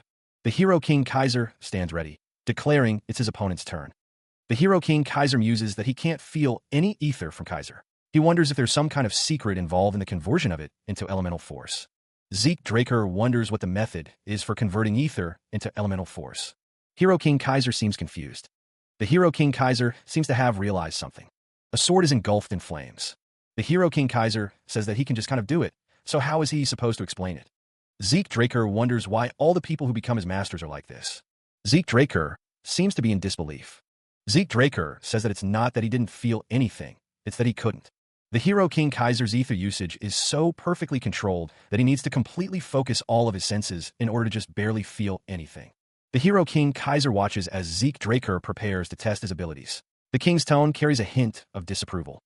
A voice echoes, a warning against losing oneself in the pursuit of power. Zeke wonders if this power is truly elemental force. The realization hits Zeke. Kaiser had indeed referred to his soul manifestation as elemental force. If that were the case, Zeke realizes that his soul manifestation is a power that utilizes elemental force. He focuses, channeling the energy. The Hero King Kaiser watches with a stern expression. The energy swirls, taking shape. The power manifests as soul manifestation gale. Zeke's face contorts in a grimace of effort. Kaiser demands that he use elemental force, questioning the incantation. Zeke, taken aback, questions the term incantation. The Hero King Kaiser, his expression stern, declares that incantation is the exclusive domain of dragons. Zeke, shrouded in shadow, is reminded that whenever he uses that power, he ends up pushing himself past his limits. His brow furrowed, Zeke listens intently to Kaiser's words. Kaiser explains that there is a marked difference in the very size of humans' and dragons' souls, implying that Zeke may only be able to imitate the power. The image of a glowing figure appears, representing the power that Zeke can never use to the same effect as a dragon. Kaiser scoffs, stating that he doesn't know who developed this, but it's pathetic. The text reveals that it's a low-grade knockoff of incantation. Kaiser challenges Zeke to try again, his tone laced with a hint of mockery. A memory stirs within Zeke, a faint recollection of the word incantation. Zeke recalls absorbing Bahamut's heart within the home of the Dragon Slayer. He remembers seeing words stating that incantation had been acquired but was not able to be used. The text reveals that the draconian skill incantation is locked because the administrator currently lacks experience. He considered the implications. If soul manifestation was a technique based on incantation, then when he grew stronger, would he also be able to freely use soul manifestation? He had gained yet another reason to grow stronger as fast as he could. Hero King Kaiser stood over Zeke, his voice booming. Did he need another blow to get it together? He urged him to hurry and get up. Naturally, application training took much longer than basic training. Through the effects of Divine Body, Kaiser's demonstrations, and countless spars, Zeke came to an understanding about elemental swords' fundamental principles. Just like how magic is activated using mana as its driving force, elemental sword is founded on the principle of utilizing ether to drive the power of the spirit's elemental force. Since he understood the fundamental principles and the method of using it, the act of using elemental sword itself wasn't very difficult. The elemental power swirled. The ether crackled with energy. Zeke looked up at Kaiser. He could finally bear to look at him. He understood, instructor. The Northern Phantom, recovering from his training, seeks to understand more about his abilities. He asks if he may pose a few questions while he rests. Kaiser nods, a slight smile playing on his lips. He encourages Zeke to proceed. The young warrior notes how much he has learned from the Hero King, even observing the way he floats. The explanation hangs in the air. The technique uses elemental force. Zeke recalls Kaiser's initial assessment of him. Why did he refer to him as Sheltern's disciple upon seeing him use aura? The question lingers in Zeke's mind. What did that mean? He remembers the term aura and recalls that's what it was called. Kaiser explains that Sheltern said humans couldn't use elemental sword, so he created the technique that Zeke now uses. Kaiser reflects, unable to believe Sheltern Draker ignored his techniques and only passed down his own. He curses the man. Zeke repeats the name, a question in his voice. Draker? The young warrior wonders if Sheltern was the founder of aura usage. Zeke continues to press, asking if Sheltern was also a Draker.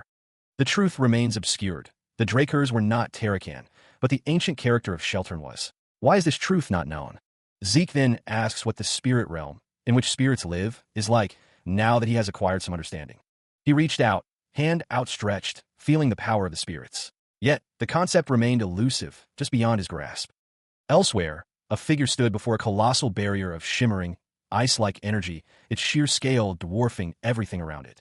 The wall surface was a chaotic tapestry of jagged edges and sharp points, a testament to the raw power it contained.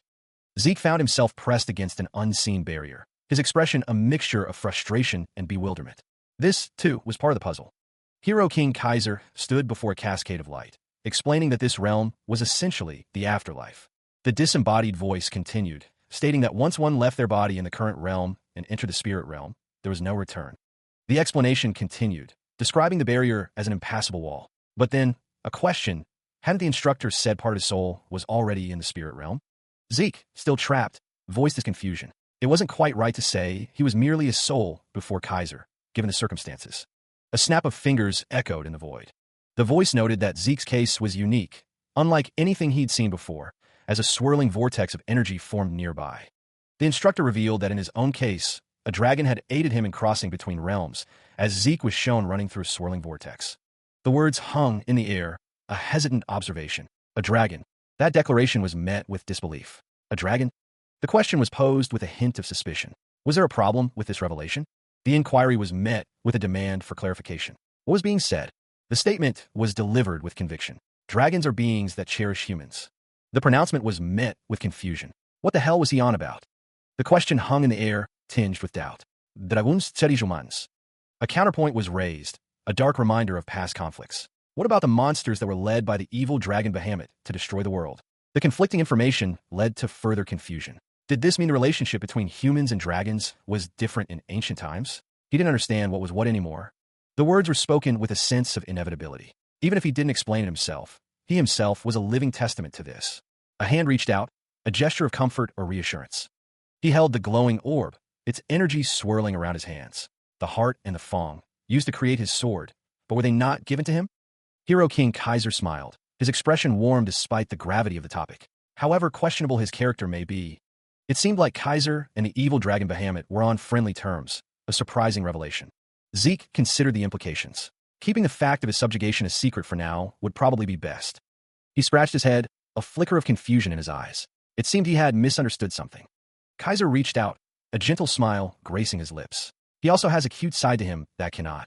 Ahaha. So he still takes great care of those under his wing, as always. His temper. He fought many times with Kronos because of that fiery temper of his. Zeke's eyes widened slightly, a question forming in his mind. Is Kronos the name of another dragon? By Kronos, you mean the kingdoms. I've heard much about Kronos from Lord Bahamut. Was the kingdom's name taken from Lord Kronos? That's right. Hero King Kaiser was his contractor. While someone was racking his brain over the name of the kingdom, Kaiser was leisurely drinking tea. So I named the kingdom after him. Dragons drink tea?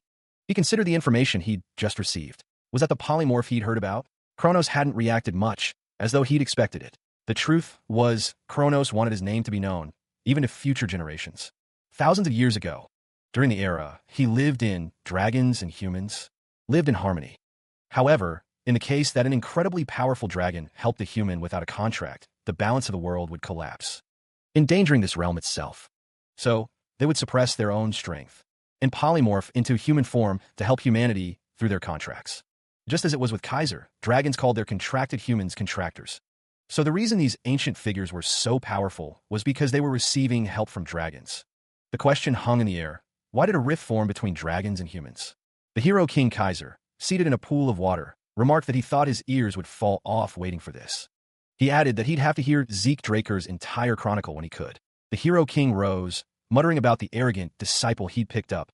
He continued, stating that they would see how much longer Zeke could keep that attitude up. A duel against him was declared. The hero king stood, his sword gleaming. However, Zeke's expression shifted, the atmosphere around him changing. The hero king announced that they were going to add a rule. Eating and sleeping would be forbidden from now on, the hero king declared. Zeke was sent flying. The hero king stated that the duel would continue until he said they could stop. The hero king Kaiser declared a new condition for their duel, his voice echoing in the arena. Only elemental swords of the same element as his own would be permitted. Flames began to dance around Zeke, his eyes burning with a fierce intensity as he considered the king's words. Elemental sword. Flame field. The air crackled with heat. Dance of flames. The power surged, ready to be unleashed. Zeke, engulfed in a vortex of fire, gripped the newly formed blade. Break the rules, you say? The hero king watched, his expression unreadable. If you have more than one life. Zeke's eyes narrowed, the fire reflecting in their depths. He was ready. The elemental sword is split into 4 fields, each corresponding to an element. Flames erupt, consuming the space. First is that which is founded on the element of fire. The flames dance and flicker, casting an orange glow. The flame field ignites. The heat intensifies, the air shimmering with its power. It spreads a great amount of heat and flames and boasts an overwhelming destructive power. The flames roar, a testament to their destructive potential. Is that which is founded on the element of earth, steel field. A solid foundation, unyielding and strong. The air crackles with unseen energy as the ground begins to tremble. A low hum vibrates through the very foundations of the chamber. The text explains that this field specializes in subduing and defending, using the power to freely control solidity and mass. Zeke Draker's eyes burn with a fierce determination, the power of the earth element coursing through him. Then, a cloud of dust erupts as the northern phantom deflects an unseen blow, the earth itself rising to meet the threat. Zeke's expression is grim, knowing that more attacks are coming. That which is founded on the element of wind. The wind field shimmers into existence, a lattice of blue energy crackling with barely contained power. Zeke Draker moves with blinding speed, the wind field amplifying his agility to superhuman levels. The air itself seems to bend around him. Compared to the flame field, it lacks power. But it's useful for its attack speed, high-speed movement, sword aura, and more. The final elemental field is revealed, the water field, founded on the element of water itself. The essence of the water field swirls, a torrent of power waiting to be unleashed. The water field is described as being used for both attack and defense, a versatile tool in any situation. Zeke Draker is enveloped by the water field, the power of the element flowing around him. Beyond mere offense and protection, the water field also offers suppression and support. The water field cascades down, a wave of potential energy. It is as variable as water itself, possessing a versatile and well-balanced strength. The sound of power echoes. He channels the water field, preparing to unleash its power. Water droplets hang in the air, charged with energy. Zeke's face contorts in frustration. Damn it, just what is this? A figure watches, equally frustrated. Both my power and range should be greater, but he stood before the torrent, the raw power of the water field crashing against him. What was this gap between them?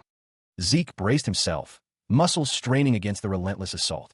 The water exploded outward, a roaring wave of pure force. Zeke gasped, the impact stealing his breath. Again, the water field surged, slamming into him with brutal intensity. The hero King Kaiser's voice boomed, laced with impatience. What was that for, instructor? Zeke was sent flying once more. Kaiser stood firm, his expression hardening. You fool, that was the power of a waterfall, not of water. The hero King's voice echoed with ancient wisdom. With the other fields, you need only manifest the right attribute and wield it with all your force for its power to come alive. Zeke, battered and bruised, struggled to his feet. But just how many times do I have to tell you that the water field is all about fluidity? Kaiser's paciencia war sin. Now again, Zeke cursed under his breath. The hero King Kaiser's frustration was palpable. What kind of bullshit are you spouting? How does fluidity win against strength? Elsewhere, a figure watched from afar, their face etched with a similar frustration. He had submitted, the memory a bitter taste on his tongue. It was because he lacked the strength to fight back, a weakness he vowed to overcome. He lost what was precious, the pain still sharp. Again, the reason was the same. He lacked the strength to protect it.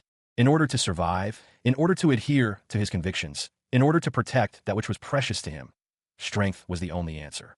He sought nothing but strength his entire life. It was the only thing that mattered, the only thing that could prevent such failures. Now, he was being told that fluidity would win over strength. There was no way Zeke Draker could understand such a concept. Water erupted around him, a display of the very fluidity he struggled to grasp. The power was evident, but the understanding remained elusive. His eyes narrowed, a flicker of frustration crossing his face. He would master this, even if he didn't understand it.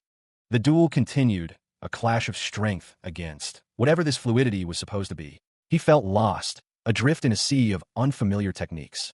Had he just nodded off during their duel? The thought was almost comical, a brief escape from the overwhelming frustration.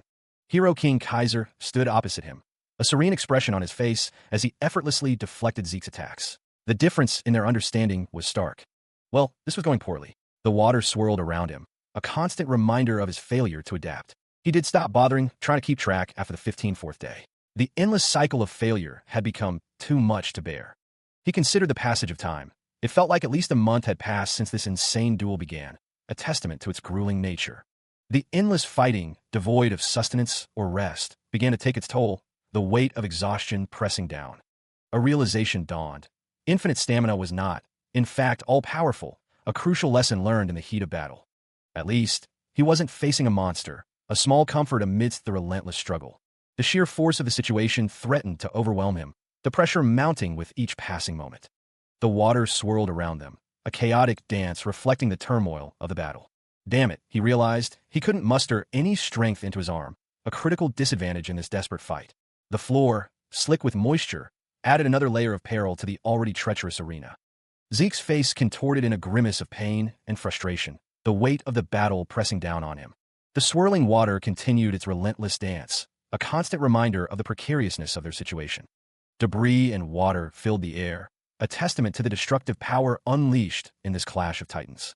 Surrounded by the swirling chaos, Kaiser and Zeke remained locked in their deadly dance, neither willing to yield.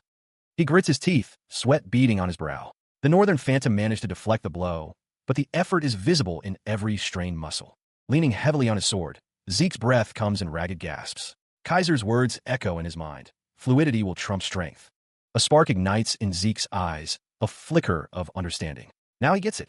The strength to grip one's sword, the strength to remain standing, it's not just about brute force. After casting it all aside, the old methods, the rigid forms, Zeke finally begins to truly understand Kaiser's words, the weight of their meaning settling in his heart.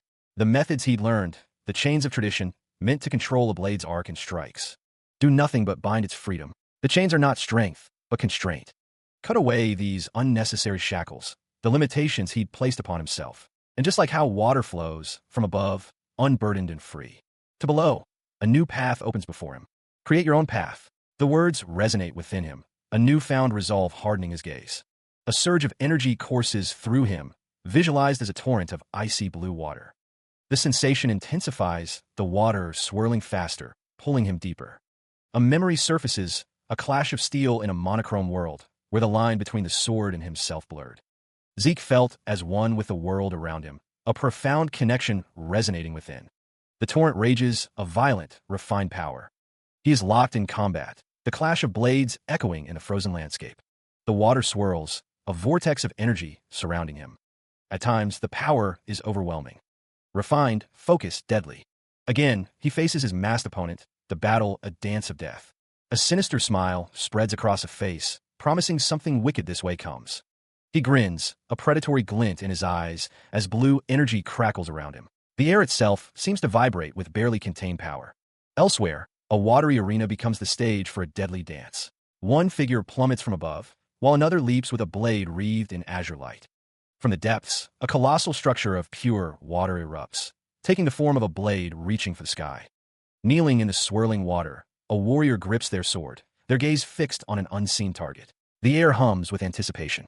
Bathed in ethereal light, a figure in white and gold raises their sword, channeling the raw power of the water around them. A fragment of a wall, hinting at the scale of the arena, remains as a silent witness. The sinister smile returns, juxtaposed with the words elemental sword, a promise of power and destruction. The words water field materialize against a dark gradient, defining the boundaries of this watery domain. Elsewhere, a cosmic expanse unfolds, where intersecting beams of light dance across a canvas of stars.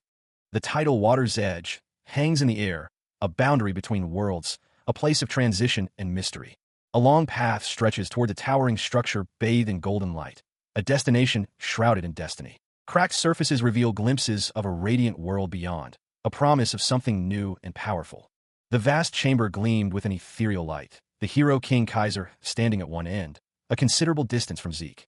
The hero King Kaiser, adorned in a pristine white robe trimmed with fur, gazed down with an air of solemn authority.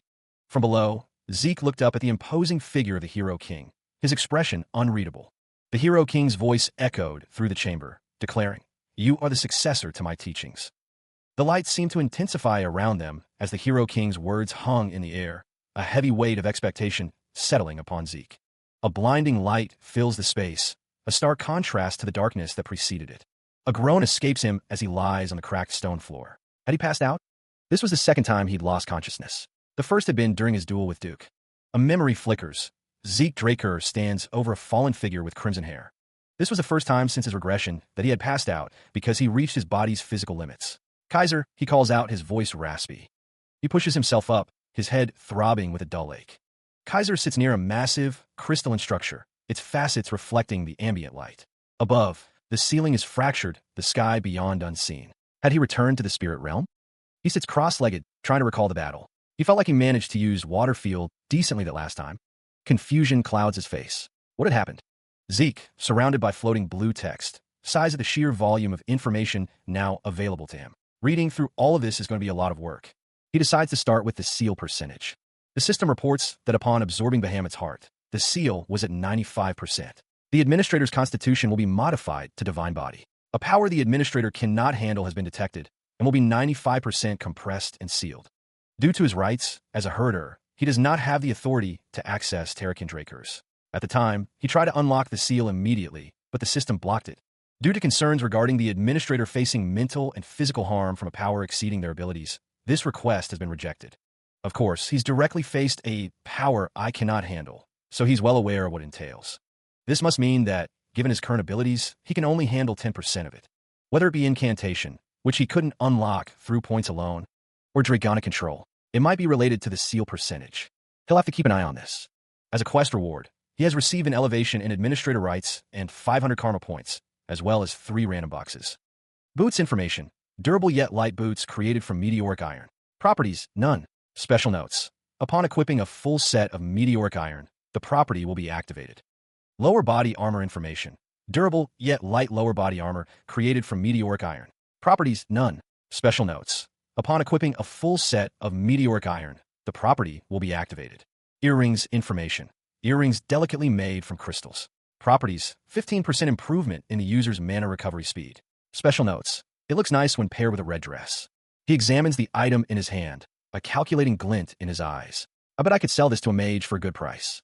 On top of the trinket, Zeke managed to acquire boots and lower body armor. They match the gauntlets perfectly. It won't be long until he has a full set. And the random skill cards. Zeke's eyes gleam with anticipation as he gazes upon the skill cards. I guess, judging by the name, it contains a skill. The text reads, opening the random skill cards. A burst of light erupts as the cards are opened, revealing their contents. Static Discharge, rank C, has been registered as a skill. Skill, Static Discharge. Generate electricity to give a target an electric shock through touch. Flashbang, rank C, has been registered as a skill. Skill, Flashbang. Shoots condensed energy, which then explodes. Generates a bright light that disables vision. Dissonance, rank C, has been registered as a skill. Skill, Dissonance. Generate an unpleasant sound to interfere with the target's hearing. His face falls slightly. They're all rank C. He thinks, well, if I can get high-rank skills for free, then there'd be no point to all the hard work I've put in so far. Activating skill Static Discharge. He examines the crackling energy, wondering if this is truly only a rank C skill. The power feels alright considering its rank, he muses. Zeke grins, realizing he can use it in several ways. He considers combining flashbang and dissonance together. Then he's sure he'll be able to produce something that surpasses the effect of the artifact he used during the grade advancement exam. Also, Zeke is sure he unlocked more system functions by raising his administrator level. Item hotkey slots. Use items in the slot just like skill. Like a skill, huh? He's sure it'll come in handy in an emergency. But since he has healing factor and infinite stamina, Zeke wouldn't need any healing potions. What should he put in it? He found it. No, wait. The skills that he thought would be all-powerful each had their own disadvantages. Despite the unlikelihood, there's no guarantee that he won't encounter another skilled opponent like Hero King Kaiser, one that can't be managed with infinite stamina. Although overwhelming, he hasn't been able to confirm the limits of his healing factor either. Murphy's Law is a thing, after all. The system confirms the purchase of the top-grade healing potion, Salvation. His current karma points are updated, and the potion is registered in an item hotkey slot. Salvation, the masterpiece of Javer Even Hassan, is a top-grade healing potion that will instantly recover mortal wounds and stamina. It was an unexpected expense, but it has to be this good, or it wouldn't work as a replacement for infinite stamina or a healing factor. Finally, the most important reward. The Fairy Monarch's Tears. Fairy Monarch's Tears. These are the tears said to be spilled after falling to the grief of losing the Hero King Kaiser to an evil mage's conspiracy. It can be used exactly once as a medium to summon the Fairy Monarch from the spirit realm. Zeke wonders if it can summon the Fairy Monarch.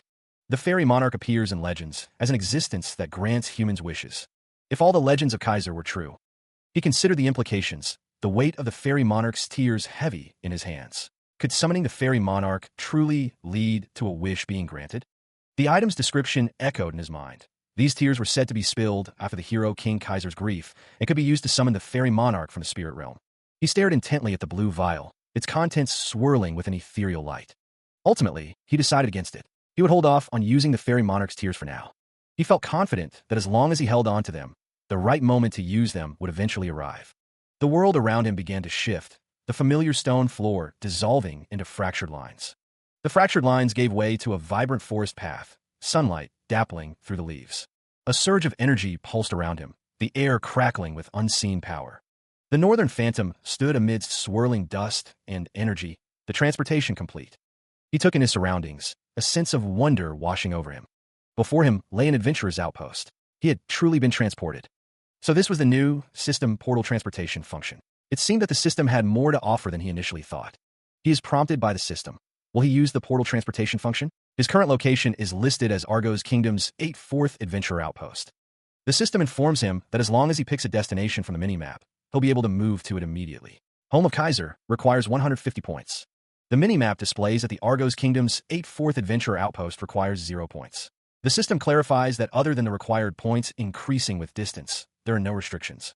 Looking at the minimap, Zeke considers the system's capabilities. As long as he has the points, he can travel freely within the continent, making travel easy.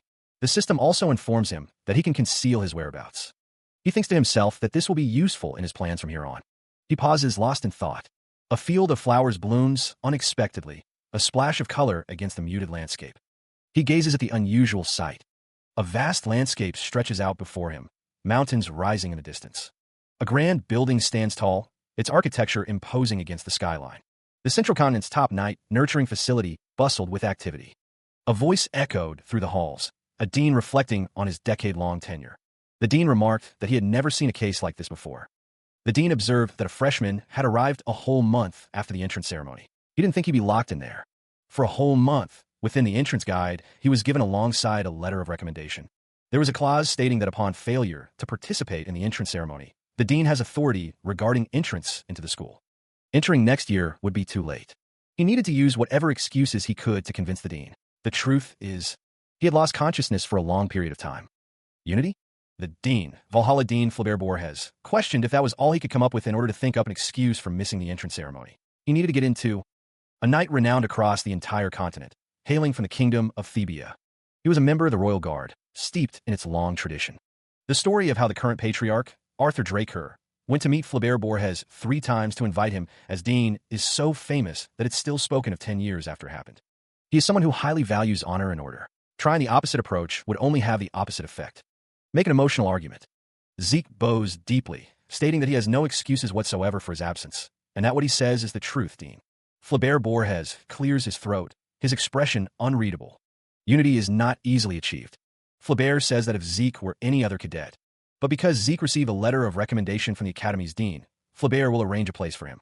If Zeke's month-long training is determined to have been worth more than a month he stands in a grand room, sunlight streaming through the windows. The figure declares that enrollment will be permitted, here in Valhalla. From the shadows, a voice expresses annoyance that things worked out due to Howard. Dean is thanked for his efforts. The figure, cloaked in darkness, reminds himself that beggars can't be choosers. A hand presses a large, ornate button, the sound echoing through the halls. Dean confirms the reservation of an empty training room, ordering that the full professors of each department be informed of an extra entrance exam. The unseen figure commands that they must gather immediately, the order acknowledged with a simple understood. Meanwhile, a vast training area stretches out, dwarfing the figures within. The sign declares this to be the Valhalla Cadet Individual Training Room. The figure muses that perhaps it's because it's Valhalla. The professors are revealed to be renowned knights, figures often seen in the continent's news. Another figure announces that since everyone is here, the proceedings can begin. The man's hands were clasped together, his gaze intense. He spoke, the words carrying the weight of expectation, show the fruits of the training claimed. Within the grand hall, the assembled figures awaited a demonstration. Dean considered his options. What should he reveal to them? Far below, a lone figure trained, oblivious to the scrutiny above. It wasn't as if he could simply show them the elemental sword. The weight of expectation settled on Dean's shoulders. An intense pressure began to build. These were the people training the greatest knights on the continent, so they wouldn't even blink an eye at a simple trick. Then, Dean decided he'd have to show them just a bit of what he was really capable of. Power began to surge around him. A torrent of blue energy erupted, a mere taste of his true potential. He channeled his aura into the blade, the energy coalescing into a vibrant, electric blue. Flaubert Borges watched, his eyes widening at the sheer intensity of the display. The knights murmured amongst themselves, recognizing the technique. "That's aura blade, isn't it?" one exclaimed. The blue aura crackled around Dean, illuminating the chamber with an ethereal glow. The knights continued to whisper, comparing Dean's rapid progress to historical benchmarks. He's reached the level of a blue knight at the age of 15. Wasn't the previous youngest record Sir Abel at the age of 19? From the shadows, a pair of eyes watched intently, considering the implications. He could be a golden awakener. A voice, laced with frustration, echoed in the darkness. "Damn it, how you should think of aura. It's a petty trick used by the weak." The elf, his expression unreadable, muttered to himself, after facing only Kaiser for so many months. Dean, oblivious to the stir he was causing, realized he'd lost control. "I completely forgotten how to hold back my aura." The knights seemed relieved that Dean's display was coming to an end. Still, it's a relief that... A knight with a knowing smirk watched Dean, thinking to himself, "They only think of me as being at the level of a blue knight. Before meeting Kaiser, my aura was at the level of a blue knight. The aura manifests and maintains a certain form. However, by learning elemental sword techniques, including the water field, one can advance further. The aura also breaks through to a whole new level, and one manages to reach the next level of Red Knight. Aura Blade is a technique that wraps your sword in a thin and sharp layer of aura to optimize deadliness. A Blue Knight would only be capable of manifesting and maintaining it. A Red Knight, however, will be capable of changing its form freely while maintaining its deadliness. Dean had stopped at merely using Aura Blade. Things could have gotten much more annoying otherwise. Incredible. The display leaves Dean's observer startled. Flaubert Borges remarks, "You've shown results that are incomparable to spending a month at Valhalla, if it was for the sake of such a precious awakening." Flaubert Borges continues, "It would have been fine to be late several more years." He seems to be acting unlike himself. Dean offers an apology, regretting his absence from the entrance ceremony, citing his own incompetence. Dean bows his head, reiterating his apology for missing the entrance ceremony due to his own failings. The assembled figures consider the situation. Flaubert Borges asks what everyone thinks, inquiring if anyone opposes Zeke Draker's entrance. The speaker muses that he is unbelievably indulgent towards talented students. The council members seated at the table agree with the sentiment. Flaubert Borges states that they don't need to see anything else, adding that it is, as they say, a close-up of a young man's face, with congratulations on his enrollment.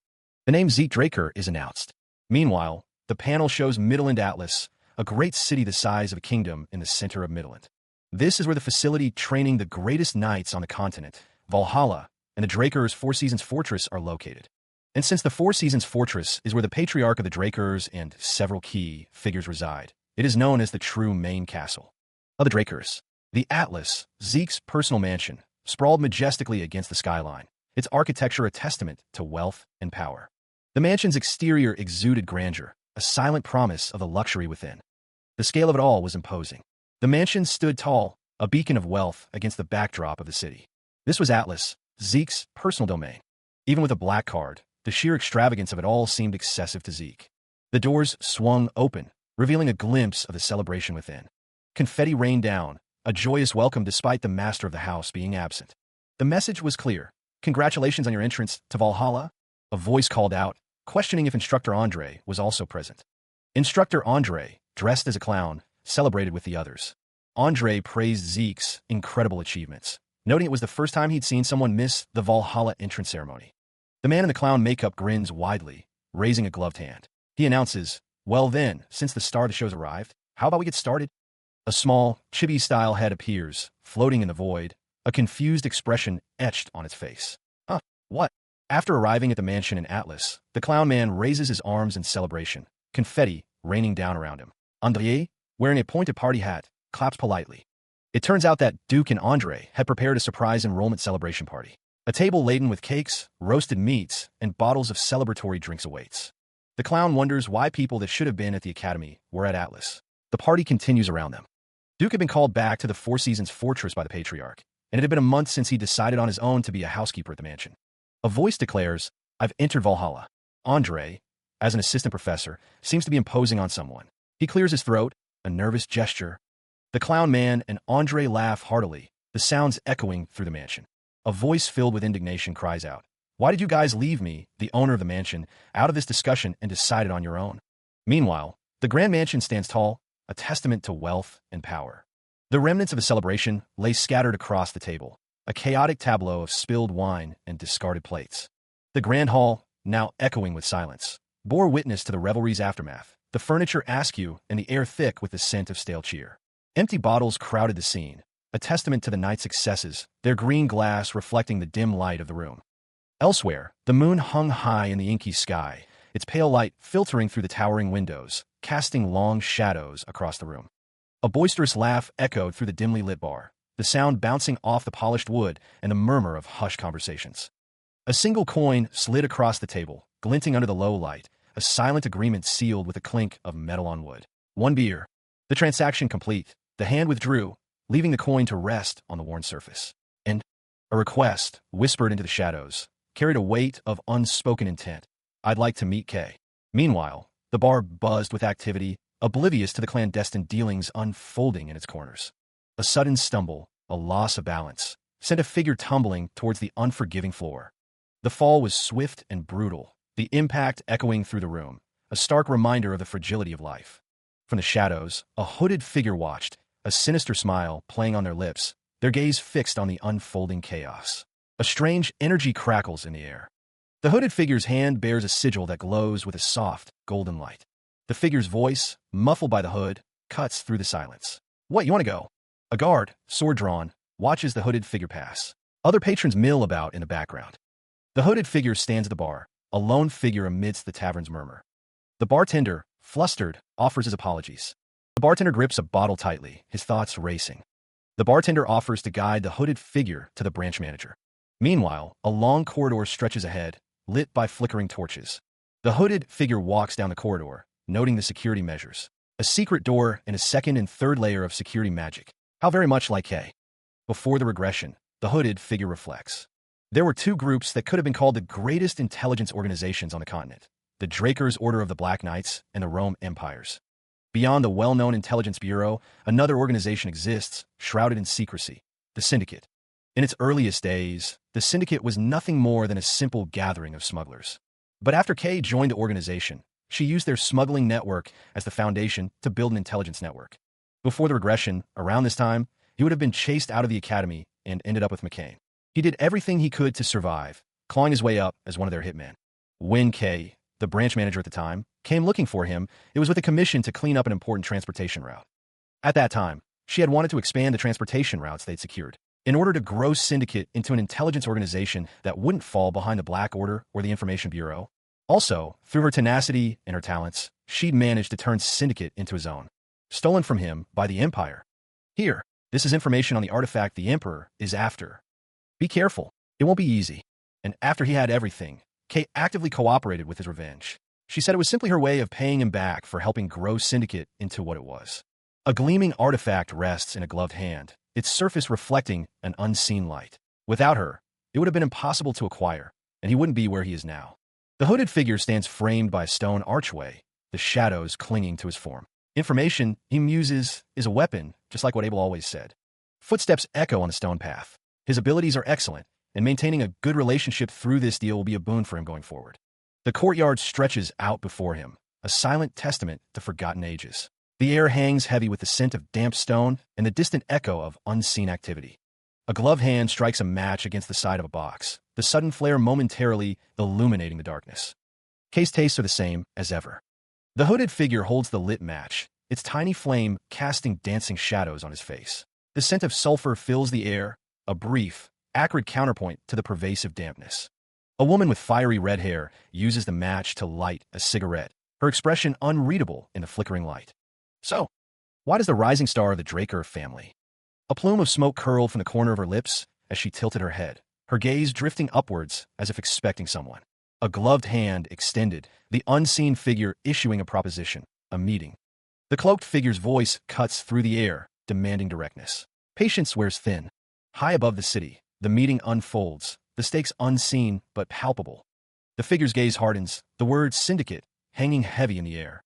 Across the table, the woman with red hair considers him, a subtle hum escaping her lips as she weighs her next move. Her thoughts drift to the prodigy who reached the level of blue at 15 and the Draker family. She wonders if she needs to make a deal with a criminal organization like the Syndicate. The hooded man's eyes narrow, already aware of what happened in Valhalla. He finds her evasiveness unimpressive, noting that she seems distracted by games. The figure remains impassive, his expression unreadable beneath the cowl. The woman leans forward, suggesting he make a decision after seeing what she has to offer. A gloved hand presents a pair of ornate emerald earrings. The offer hangs in the air, distilled into a single, questioning word. The woman, cigarette dangling from her lips, explains that they are more than mere adornments. She urges Zeke Draker to try them on, hinting at a hidden potential. A surge of power. The woman's eyes widen as she registers the artifact's potency, a hooded figure silently observing from shadows. A flicker of disappointment crosses her face. She mutters that such common artifacts are unfortunate. The cigarette burns, a silent witness to the unfolding drama.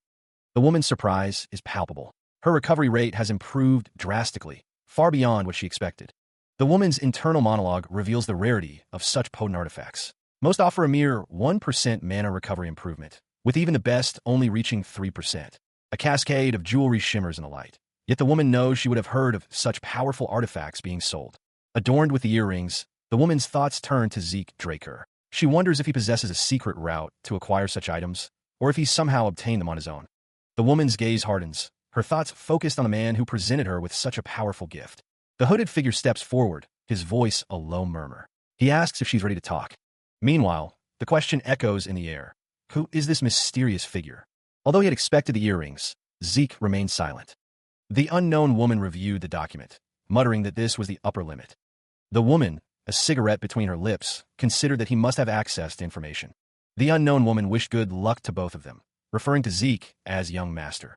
The woman stated that they were going to need it, adding that she had one question she wanted to ask. He inquired, his gaze intense, if her ghost ship was okay. The question hung in the air, unanswered. The woman's gaze drifted, lost in thought as the weight of recent revelations settled upon her. Elsewhere, a city stretched beneath a twilight sky, figures soaring through the air like dark birds against the fading light. The disembodied voice echoed, demanding to know where the information had originated. The hooded figure, arms outstretched, reveled in the tension, his laughter a chilling counterpoint to the unspoken threat. A voice, laced with a dangerous confidence, declared it was acceptable to threaten them, but questioned if the other party could handle the consequences. Eyes blazing with an unnatural light, the man's expression was a mask of fierce intensity. A surge of raw power erupted, the air crackling with unseen energy. Bathed in the golden light, the woman's face was a study in determination, her eyes narrowed with focus. The energy pulsed again, a silent promise of power unleashed. Her expression hardened, a flicker of doubt quickly suppressed. Shadows clung to the figures gathered in the dimly lit space, their purpose shrouded in secrecy. Damn it, she cursed under her breath, realizing she lacked crucial information. Zeke Draker, the youngest Blue Knight? The implications swirled in her mind.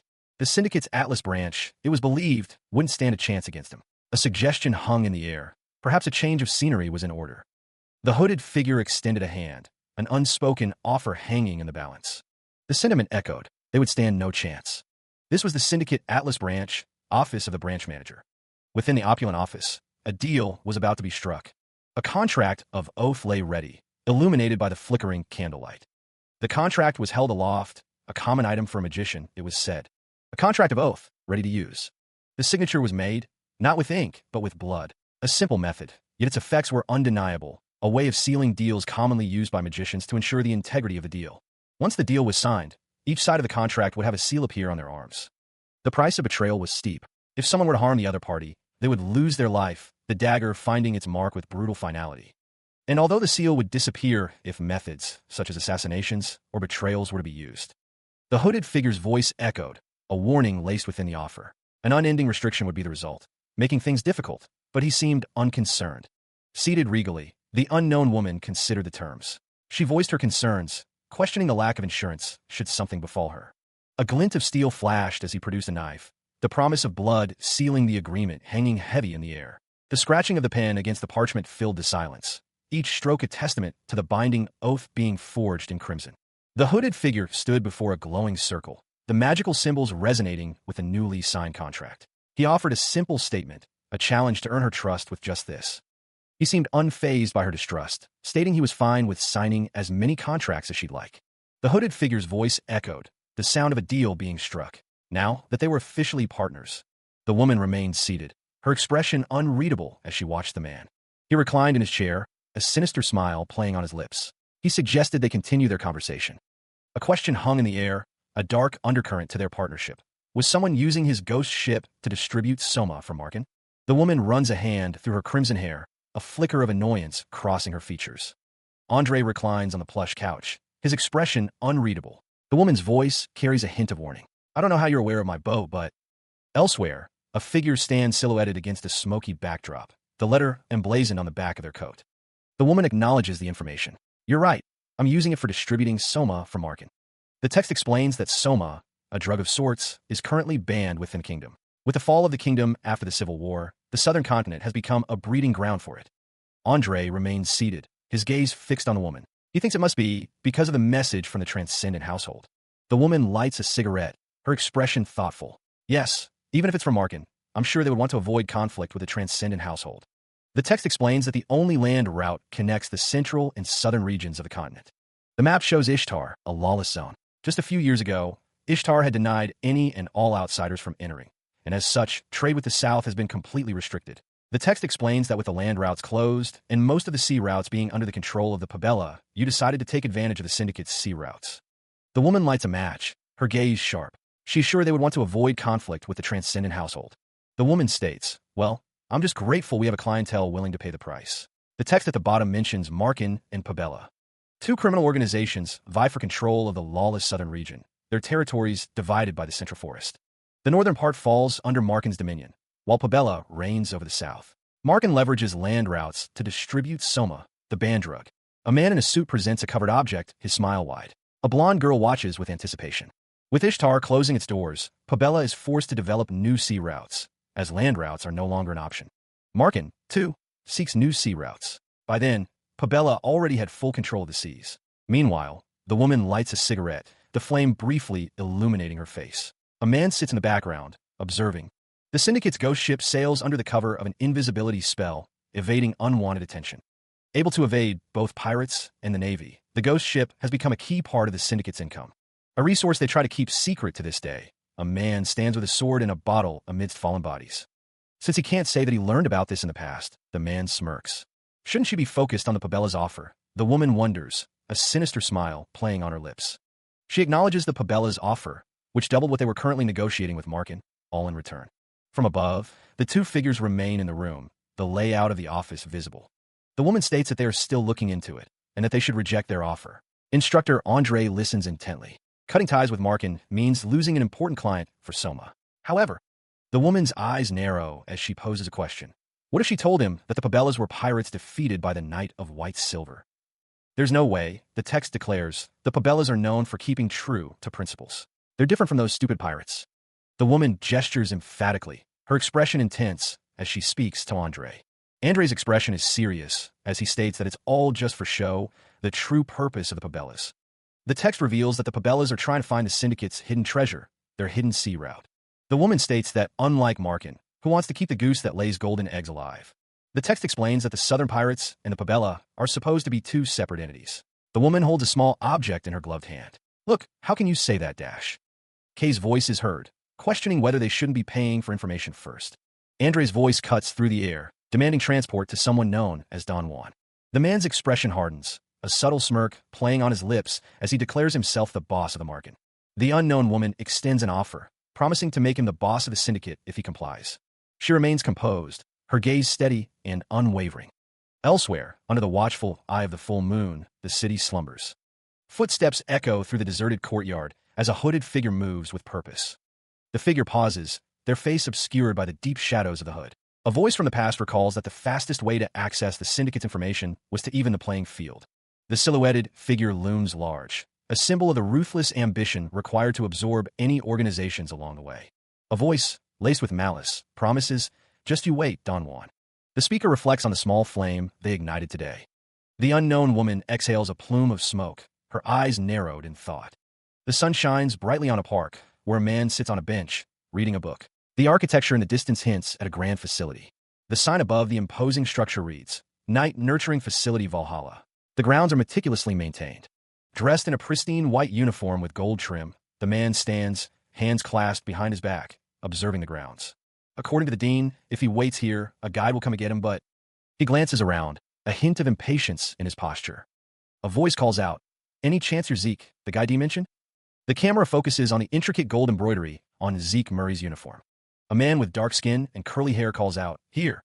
Two chibi figures, one looking annoyed and the other gesturing, appear with a question mark. Don Juan is Mux. Hey, guess you've got a long way to go for that Academy blood to get out of your system, bro. Zeke Murray, his expression unreadable, asks, "Are you the guy that the dean sent?" Don Juan responds, "Are you the guy that the dean sent?" He leans in, a wide grin spreading across his face. The man's jovial demeanor seems almost too enthusiastic. "Hey, what's with the tone, man?" he asks, his voice booming. Don Juan explains, gesturing expansively, that he's the guide personally assigned by the dean to show Zeke every nook and cranny of Valhalla.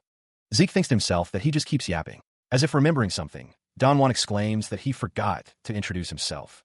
Zeke's eyes narrow, a hint of suspicion flickering within them. Bathed in neon light, Diego Villa declares himself an evangelist of New Age fusion music, blending Southern traditional percussion with central melodies. Diego Villa, grinning widely, urges Zeke to get along with him. Zeke replies, a hint of reluctance in his voice, that he will get along with Diego. A close-up reveals the intricate details of Diego Villa's uniform, hinting at a deeper significance. As they walk, Diego Villa notes that Zeke seems to be warming up to him. Zeke responds that it depends on his mood. Zeke thinks to himself that Diego Villa is the meter knight, and he didn't think he'd get to meet a man destined to be known as one of the 5 divine knights. Meanwhile, the 5 divine knights, the 5 knights that played key roles in the Continental War, were given that title. Silhouetted figures stand in the darkness, identified as Bishop Kastek, the Silent Knight, Geoffrey Salma, the Haze Knight, and Asta Eladolf, the Illusory Knight. Reyna Draker, the Lightning Knight, stands ready, her sword gleaming. Diego Villa, the Meter Knight, is shown with a gloved hand gripping a weapon. The man wonders aloud if the 5 divine knights were all Valhalla alumni. Someone thinks that if all goes well, they'll be able to strengthen their influence quickly, now that they are a little hungry. The group walks, and one suggests some Southern cuisine. Another replies that they don't have any good memories of it. The first speaker insists that's because they haven't had any proper Southern food and knows a place. A close-up of a taco is shown. Someone says that this is good. Another replies, "Of course it is, bro." Someone acknowledges that this Valhalla-only shark dragon food is something even they, a Southern native, acknowledge. Someone says that it's great, better than what you can find in the South. The instructor inquired if Don Juan had been to the South, to which he replied that he had only heard a bit about it. A strange symbol floats between them. Andre wondered how a Southern native like Don Juan ended up coming to Valhalla. Don Juan explained that it was a long story, but his parents were the rulers of a small kingdom in the South. Andre mused if the meteor knight was southern royalty. A map appeared, detailing the southern continent as a coalition of smaller kingdoms, with the Cuzco Kingdom at the center. The majority of residents immigrated to the central continent when the Cuzco Kingdom collapsed after a civil war. Don Juan declared that he was simply a prince, a real somebody. Andre thought that, honestly, that didn't really matter at this point, but he couldn't believe royalty, this undignified, existed. Don Juan recalled that because he was such a prodigy with the twin swords, he ended up getting sent to Valhalla. The prince stated that he didn't care about swordsmanship and was going to pursue music. Don Juan wondered what the people expecting great things of him would think, and then asked why Andre didn't join the Southern Fusion New Age Music Research Club too. Andre simply replied, "No way." The lecture hall buzzed with anticipation. Rows of seats stretched toward the front, filled with students eager for the day's special lecture. Whispers rippled through the crowd. Was it really okay to enter the upperclassmen lectures like this? Valhalla was all about freedom, after all, where anything and everything was allowed for the sake of learning. One student leaned in, sharing rumors that something huge had been prepared for this special lecture. It wasn't just any old lesson, he insisted. Someone wondered if he ever got tired of flapping his lips. A hush fell over the crowd. Whispers identified Zeke Draker as the youngest to ever enroll in Valhalla. He was a direct descendant, a prodigy who had even beaten an instructor. The student from before exclaimed, surprised, "Bro, you're a Draker." Another simply asked, "What?" Zeke Draker held up a gloved hand, asking what they thought this was then. The other student, eyes wide, identified them as pure-blood gloves, the mark of a pure-blood Draker awakener. He couldn't believe that Zeke hadn't even taken them off while eating, thinking he was a real badass for sticking to his guns. The student was shocked, exclaiming that there was no way those were the pure-blood gloves, and that he had no clue. Zeke Draker had come all the way to Valhalla without knowing about the pure-blood gloves. He seems to be in disbelief, his fingers steepled as he stares ahead, eyes wide. Another student remarks that things will finally quiet down, now that Zeke's status is known. He admits he was wondering why Zeke was such a hard ass, but now it all makes sense. The student's expression shifts to one of mild annoyance, muttering, "This guy." The other student jokes that Zeke should have paid for their meal if he was a Draker, then laughs, saying he's just kidding. Two other students observe Zeke. One comments that he's not quieting down, and in fact, he's become even rowdier. The scene shifts to a wider view of the lecture hall, showing a large crowd of people. A man with a stern expression observes the crowd. The view shifts back to Zeke, who is still in the lecture hall. The student who commented on Zeke's behavior earlier is still observing him, wondering why. Zeke looks thoughtful, realizing that this special lecture is being held by the dean. A voice booms, noting how many students are present and how much they were all looking forward to this lecture. Zeke's companion asks him to think about the lyrics he's writing, questioning if the rhyme scheme is crazy. An unseen student remarks that they should at least pretend to listen to the lecture. The announcement declares that it is time for the main event, noting the difficulty in bringing this person over. The announcement booms, declaring the arrival of a black knight of Draker, returning from a field. A man watches with a smirk, wondering if the knight's return to the Four Seasons Fortress means he'll begin international activities. The announcer declares, "It's Sir Duke Draker." The figure strides forward, his cape billowing behind him. Whispers spread among the students. It's Duke Draker, the Glay Knight, the Black Knight that suddenly disappeared. Rumors have been circulating about sightings near the Four Seasons Fortress, and it seems they were true. Duke Draker speaks, noting that he is remembered even after stepping back from the front lines. A student thinks that it is an honor. The speaker asks that all engrave this lecture into their heart and soul, as Duke Draker became a Black Knight after being in the normal class of the academy. Students murmur amongst themselves. Several students lay slumped over their desks, seemingly exhausted or bored. Others sit upright, though their expressions suggest a similar lack of engagement. He continues, seemingly oblivious to the students' disinterest. He's been bragging nonstop for the past 2 hours now. Instructor Andre stands beside Duke Draker, a hint of exasperation in his voice. "And I told him to think again. That's when, yes, I'm sure this is a shame to all of you students listening intently, but we're out of time now. Nice job, Dean." Andre continues. "The second speaker is someone that all of you no doubt know, so I don't believe any introductions are necessary." A hand gestures emphatically from behind the podium. A student listens intently, absorbing the information.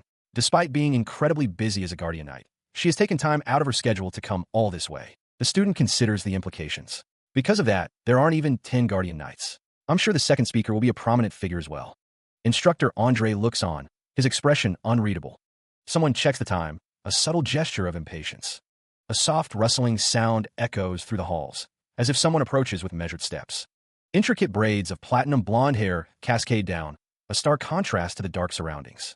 A pristine white boot, trimmed with gold, strikes the stone floor with quiet authority. The man's eyes widen, a bead of sweat trickling down his temple as realization dawns. Platinum blonde hair and white, full plate armor, a description that resonates with power and prestige. It makes her stand out, but the man can't quite place who she is. He can't believe he's getting to see the white silver knight in person, a figure of legend. The man's expression hardens, a serious glint in his eyes. The man gasps, the realization hitting him with full force. Then that person is. A gauntlet hand, clad in gleaming white armor, rests against a golden pauldron. The first of the Draker's direct descendants. The armored figure stands revealed, the text proclaiming her identity, Carly Draker. The port town of Isen stands as a vital hub for sea travel within the central continent. Currently, it is a city with excellent geographical value due to how it can secure trade routes, not only for the Delta Republic and the southern continent, but the eastern continent as well. However, the situation was completely different just a few decades ago. At that time, southern pirates had occupied Isen, and it was a lawless land where all kinds of felonies were committed. It is here that, after she became a proper knight of the Draker family, Carly Draker began cleaning up the pirates. 5 years after embarking on this endeavor, no more pirates could be found within Isen. After this, under the Draker's protection, Isen became the greatest port city. The surviving pirates hid themselves in the deathly water to the south of the Delta Republic. Carly Draker's achievement of securing trade routes in Isen was acknowledged, and she became the youngest guardian knight. This was a feat that even Don Juan, before my regression, who had everything in his hands, was never able to achieve. He had believed this figure would be important. Never, though, had Don Juan imagined it would be his eldest sister. Carly Draker, clad in full armor, stands before the assembly, her presence commanding attention. It was only natural that he hadn't recognized her face. Before his regression, Carly Draker had already. Her expression is stern, her gaze unwavering. A gauntlet clenches, a subtle display of the power she holds. Silence descends upon the hall, absolute and heavy. The assembly is a blur of faces, all turned towards the armored figure. Fear etches itself onto the faces of those present. They tremble, wondering what else they are to do when a guardian knight yells at them like that. Carly Draker continues, her words sharp and unforgiving. Their attitude and behavior in not keeping silent when a speaker has presented themselves is very different from the disciplined Valhalla in which she graduated from. Their forefathers would click their tongues upon seeing them all as they are now. The assembly's reaction was immediate and varied, a ripple of shock passing through the ranks. One cadet, however, found a twisted amusement in Carly's words. Is this how it is? He thought, a manic laugh bubbling up from his throat. Carly Draker, standing tall, seemed unfazed by the reactions. It is only through rigorous training and strict adherence to rules that one can grow a healthy mindset as a knight and become a true knight. From the shadows, a voice dripped with sarcasm. She's a young boomer. Another cadet, face contorted in distaste, thought, whoa, that was awful. That's what I'm saying. I want to go back to listening to Sir Duke's speech. The cadets, a sea of white and gold, seemed unmoved by Carly's grand pronouncements. It was rather meaningful advice, but it doesn't seem like it had any effect on these young cadets. Elsewhere, Don Juan mused, well, that's that, but this man Diego. Don Juan, surrounded by a halo of flowers, declared, sorry, bro. Those 5 hours of composition lit a fire in my soul. I've about finished the Valhalla tour, so I'll be off now. Another cadet considered his options. No, actually, isn't this for the better? I'll be busy hunting for talents and living my life at Valhalla, so searching for Tarakan's secret library during downtime like this would be good. Meanwhile, Carly Draker, seemingly unaffected by the mixed reactions, strode purposefully away. Now then, I'll head off to look. He glances back, the name Draker still hanging in the air. The sound of flowing hair. Carly Draker extends a hand. Could you spare me some time? Zeke Draker turns to face her, his expression unreadable. Elsewhere, within the Valhalla public training room, a sword rests. Light glints off its polished blade. A faint blue aura emanates from the weapon. Zeke's eyes narrow, a flicker of recognition in their depths. A voice echoes, questioning if it is the mithril sword presented by the Holy Kingdom. The text explains that the Holy Kingdom, originally bordering Isen, gifted the sword due to the benefits they gained from the pirates being cleared out. The text continues, stating that as a show of goodwill, the Holy Kingdom gifted Carly Draker a 100% purity mithril sword and armor. The text explains that she earned the alias White Silver Knight due to her appearance in this gear. A disembodied voice wishes for her to show her abilities without hiding anything. The White Silver Knight stands silently, his expression unreadable. He raises a hand, a gesture that seems to accept the challenge. He muses that it seems she has heard the rumors about him, interpreting the request as an invitation to a duel. The text reveals that reaching the level of the Blue Knight is tied to demonstrating the usage of Aura Blade. The camera focuses on his legs and the ornate sword strapped to his back, hinting at the power he possesses. His gloved hand tightens around the hilt of the sword, a silent promise of action. The disembodied voice repeats the request, to show his abilities without holding back. A close-up reveals the blade of the sword, glowing with a faint blue light, perhaps the aura blade mentioned earlier. The White Silver Knight declares that he will do so, but then adds, with a hint of regret, that unfortunately he cannot. He thinks that she is not the only one who's curious about his abilities. The White Silver Knight contemplates the extent of his abilities, questioning why he would put himself at such a disadvantage. The text reveals that the founding principle of the Draker family is the law of the jungle. Bound tightly by glowing red chains, he was surrounded by a silent circle of blades. Reaching the level of a Blue Knight was already an unprecedented display of growth, but if word of his abilities reaching the level of a Red Knight got out, that Simon family, embroiled in a battle for succession, would use any means to eliminate him. And the Patriarch, he knew, would do whatever he could to place him under his control. Showing all his cards was something he could only do after surpassing the Patriarch himself. What he needed now was the background of being from a transcendent family. Meanwhile, the armored figure stood firm, cape billowing slightly in the wind. She had no intention whatsoever of doing, as the family said. Steel glinted as the instructor faced off against Carly Draker, both drawing their blades. The air crackled with anticipation. The clash of steel echoed through the training grounds as the two swords met, a shower of sparks erupting from the point of impact. Locked in a deadly embrace, the blades strained against each other, each warrior seeking an opening. The intensity of the duel was etched on their faces, sweat beading on their foreheads as they fought for dominance. The administrator's request had been confirmed. The passive usage of the healing factor would be paused temporarily. Andre knew his opponent was a Guardian Knight, and there was a good chance she would notice his healing factor. His eyes narrowed, the instructor demanding to know how she had managed to recover in an instant. In the darkness, he vows not to repeat the mistakes of the past. The air crackles with energy as the battle intensifies.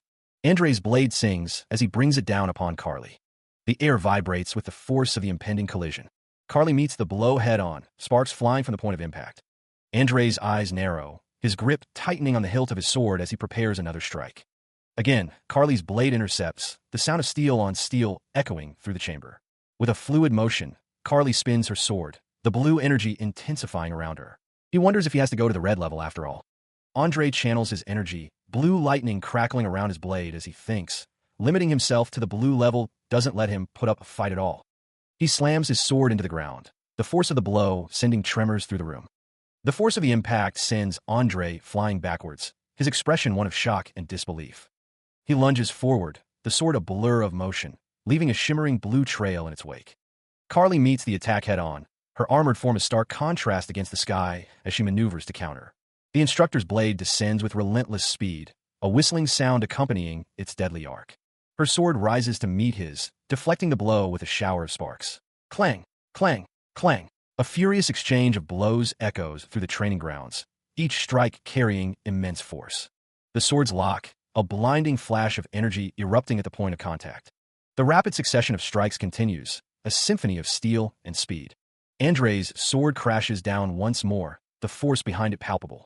The impact sends a shockwave rippling outwards, dust and debris exploding from the point of contact. A voice echoes, a testament to the sword's resilience. Most blades would have shattered by now. Carly's sword glows intensely, resisting the overwhelming pressure with crackling energy. The White Silver Knight stood tall, her blue sword radiating power. Before her, a figure knelt, acknowledging the weapon's quality. That is an excellent sword, the figure stated. Blue energy swirled around Carly Draker as she prepared to swing her blade, the air crackling with anticipation. Instructor Andre grinned, his eyes gleaming with a dangerous light as he raised his own sword, ready to meet her attack. The air shimmered, the residue of immense power clashing against itself. Cracks spiderwebbed across the ground, the earth itself groaning under the strain of their battle. Andre thought to himself, I knew it a full-on battle against a red while limiting my aura to blue levels is. A confident smirk played on Andre's lips, his dark eyes narrowed with focus. Zeke Draker watched from a distance, a question hanging in the air. Are you letting your guard down just because you created this much distance between us? Zeke's eyes widened, a sudden realization dawning on him. I'd completely forgotten. Before she was known as the White Silver Knight, Carly Draker bore another title. Because the aura blade she swung around resembled that of a giant's sword, she was called the Giant's Blade. Carly Draker swung her sword, the blue energy intensifying as she moved to strike Andre. The glowing blue blade cut through the air, a testament to its power and sharpness. Streaks of violet energy cut through the air, a testament to the raw power unleashed. A grimace contorts a face, blood trickling from the corner of the mouth. The force of the attack is undeniable. The world explodes in a blinding flash of blue and white. Stone shatters, and the air crackles with residual energy. A figure plummets through the chaos, engulfed in a swirling aura of azure light. Dust and debris settle, revealing a landscape scarred by the devastating impact. A lone sword stands defiant amidst the ruin, its dark metal gleaming faintly. More fragments rain down, a final echo of the cataclysmic event. The White Silver Knight's expression hardens. Damn, I didn't hold back and dash. His eyes widen, a flicker of surprise or perhaps regret. The dust settles further, revealing the extent of the damage. A lone figure stands amidst the destruction, their silhouette stark against the ravaged landscape. The knight's gaze hardens, a cold calculation in his eyes. With this, I think I've managed to put on a convincing act. A sinister smile plays across his lips. The White Silver Knight awaits a response. How was it? Did you like it? The White Silver Knight is met with praise. You're incredible, Zeke. The knight stands tall, his armor gleaming. Instructor Andre stands amidst the rubble, acknowledging Zeke's skill. I can't believe you blocked my strike. You've exceeded my expectations. The White Silver Knight lowers his gaze. Zeke Draker hears that the instructor has some business with him. The knight is sent flying. Zeke is sent crashing through the air. A voice calls out, asking if he is okay. Andre catches Zeke, concern etched on his face. Damn it, A disembodied voice wonders if too much aura was used. The White Silver Knight stands silently. A gloved hand uncorks a vial. He slowly drinks the family's highest-tier recovery potion, the liquid slick on his chin. Andre closes his eyes, a slight smile playing on his lips. Andre wonders if he will get caught with this much. It's all an act, he thinks, including how he's reactivating the healing factor he'd paused. He reflects that it's a given he's attempting to hide his strength as much as possible by disguising himself as barely having reached the level of a blue knight. The moment the giant's blade approached him, Andre received it with a bare minimum defense to allow himself to be hit by it. He doesn't know why, but the smallest of openings appeared right before the attack hit him, so everything else went smoothly after that. He felt the familiar surge of blue energy around his arm, a power he instinctively resisted. The reason for this resistance was simple. Andre's constitution simply wasn't built to handle the use of aura. Yet, Carly firmly believed he was capable. Dame Carly's belief, however, was based on a misconception. A pained groan escaped Andre's lips as he lay prone. Carly looked down, concern etched on her face. Are you feeling better now? She asked. A weak smile touched Andre's lips. Yes, thanks to you. Thank you very much, Dame Carly. Carly's expression softened, though a hint of worry still lingered in her eyes. Feel free to call me sister. Zeke, Carly offered gently, her gaze unwavering. Elsewhere, a horse-drawn carriage made its way through an empty alleyway on the outskirts of Atlas. A message appeared, explaining that tea had been prepared, shipped by air from the eastern continent, in the hopes that Andre would enjoy it. Andre sat at a table, a cup of tea before him. Ah yes, thank you very much, he said, looking up at Carly. The Duke sips his tea, a thoughtful expression on his face. The words of the patriarch echo in his mind, adding weight to the unfolding situation. Just how far does this tale extend? Elsewhere, a distant view of the city unfolds, its towers reaching towards the sky. The bustling metropolis seems oblivious to the brewing storm. The carriage rolls along, its occupants unaware of the secrets it carries. It's hard to believe they are inside such a mundane vehicle. The camouflage magic hides the fact that it's a guardian knight's carriage, which would otherwise attract too much attention. Andre sits across from a woman, listening intently. He thinks to himself, first she drags me to a training room. Next she takes me to the city's outskirts by carriage. Is this subject something that would cause trouble should other people hear about it? Andre takes a sip of his tea, contemplating the information he's receiving. The butchering knight, he thinks. A voice echoes, filled with determination. I require more power in order to stop Abel Draker. A man with fiery red hair stares intently, his blue eyes filled with a burning resolve. A woman with long, flowing silver hair sits at a table, a cup of tea in her hand. Her expression is unreadable. The Duke sits across from the silver-haired woman, listening to her explanation. She says, I don't say this lightly. I'll explain from the beginning. Andre sips his tea, absorbing the gravity of the situation. Currently, despite one of our family's tenets being the oath of neutrality, Abel has broken this creed to not get involved in national disputes. He is currently siding with the Rome Empire against Alencia in their dispute. Does this mean that Abel was making his move from such an early point in time? A gloved hand holds a delicate teacup, the question hanging in the air. Is the Four Seasons fortress unaware of this brewing storm? No, they're overlooking it, a voice seems to imply, as the tea swirls within the cup, reflecting a distorted image. The situation is explained. The Four Seasons fortress is currently divided. Supporters of the Empire have appeared in the Elders' Assembly, providing support to Abel. Carly Draker turns, her expression thoughtful. Does this mean all the elders are on the Empire's side? Instructor Andre sits across from her. Some of them are still maintaining neutrality, but he can't believe that the stuck-up assembly of elders is merely being neutral instead of showing any dissent. It's only a matter of time before they all go over. It would be appropriate to view the current situation that way. Although he's looking into what method to use, Andre can't just wait for Abel to get caught. If they leave Abel be, it's clear that things will devolve into a great war. Andre's expression hardens. Carly's predictions are correct. It's already been 3 years since he's regressed. 7 years from now, the Drakers and the Rome Empire under his command would launch a continental war. Innumerable people would die or be injured. The skies would go dark and the land would be drenched in blood. Carly's gaze hardens. That's why she's resolved herself. She must acquire enough power to stop Abel. The hands clasped tightly betray a moment of intense contemplation. Abel, surrounded by his inner circle, believes he controls the Drakers' higher-ups, confident that those below are the ones truly following him. However, the words echo. A true knight does not submit to authority, but instead adheres to justice and righteousness. As such, Carly Draker remains true to her beliefs. The intention is clear, to rally the normal knights in the vicinity of the Four Seasons fortress. Duke Draker, however, does not intend to force her to support him, acknowledging that she is still young, and her future is guaranteed. He thinks he understands what kind of person Carly Draker is. Although Carly possesses an iron will, if it's for the sake of justice, she is readily willing to act as flexibly as needed, for she is righteous and pure. The reason an opening appeared in her giant's blade. Although she appears as steadfast and strong as a Draker, she is also a gentle soul. A gentle smile graces her face. She was warned that in the worst case, she could be branded as a traitor, and so she was told to think it over carefully. A pause stepped forward. However, Carly Draker had already made her decision. Carly sat at her chair. Although she was still inexperienced, Carly wished to join Zeke on his path of chivalry. Zeke was thanked. Zeke stood in front of the Valhalla research facility. In his past life, he was able to acquire up-to-date information about the family through Kay, but he couldn't believe the corruption ran this deep even before the Continental War. The reason he intended to leave the Draker family early was because he wanted to avoid risks regarding Abel's counteractions in his attempts to gather enough forces to prepare for the Continental War. However, if there is someone sharing the same goals, then it wouldn't be necessary to leave the family, Carly Draker thought. The situation, from Zeke's perspective, was actually ideal. Remaining within the family would allow him to keep a close watch on Abel's actions. Furthermore, with Carly at the forefront, he wouldn't have to bear the brunt of any retaliation. For that reason, a major prerequisite would be officially becoming a knight and swaying public opinion to Carly's side. Even though Carly is the firstborn and a guardian knight, she was pushed back because she is neither a pure-blood awakener nor from one of the great families. Abel's forces had failed to grasp the Draker family in her hands in her past life. However, if Zeke, a pure-blood awakener, becomes an official knight and gives Carly his support, then the scales would be balanced, albeit just barely. As a result, Zeke ended up playing the part of knight, even though it doesn't suit him in the slightest. TSK. Anyway, he was almost there.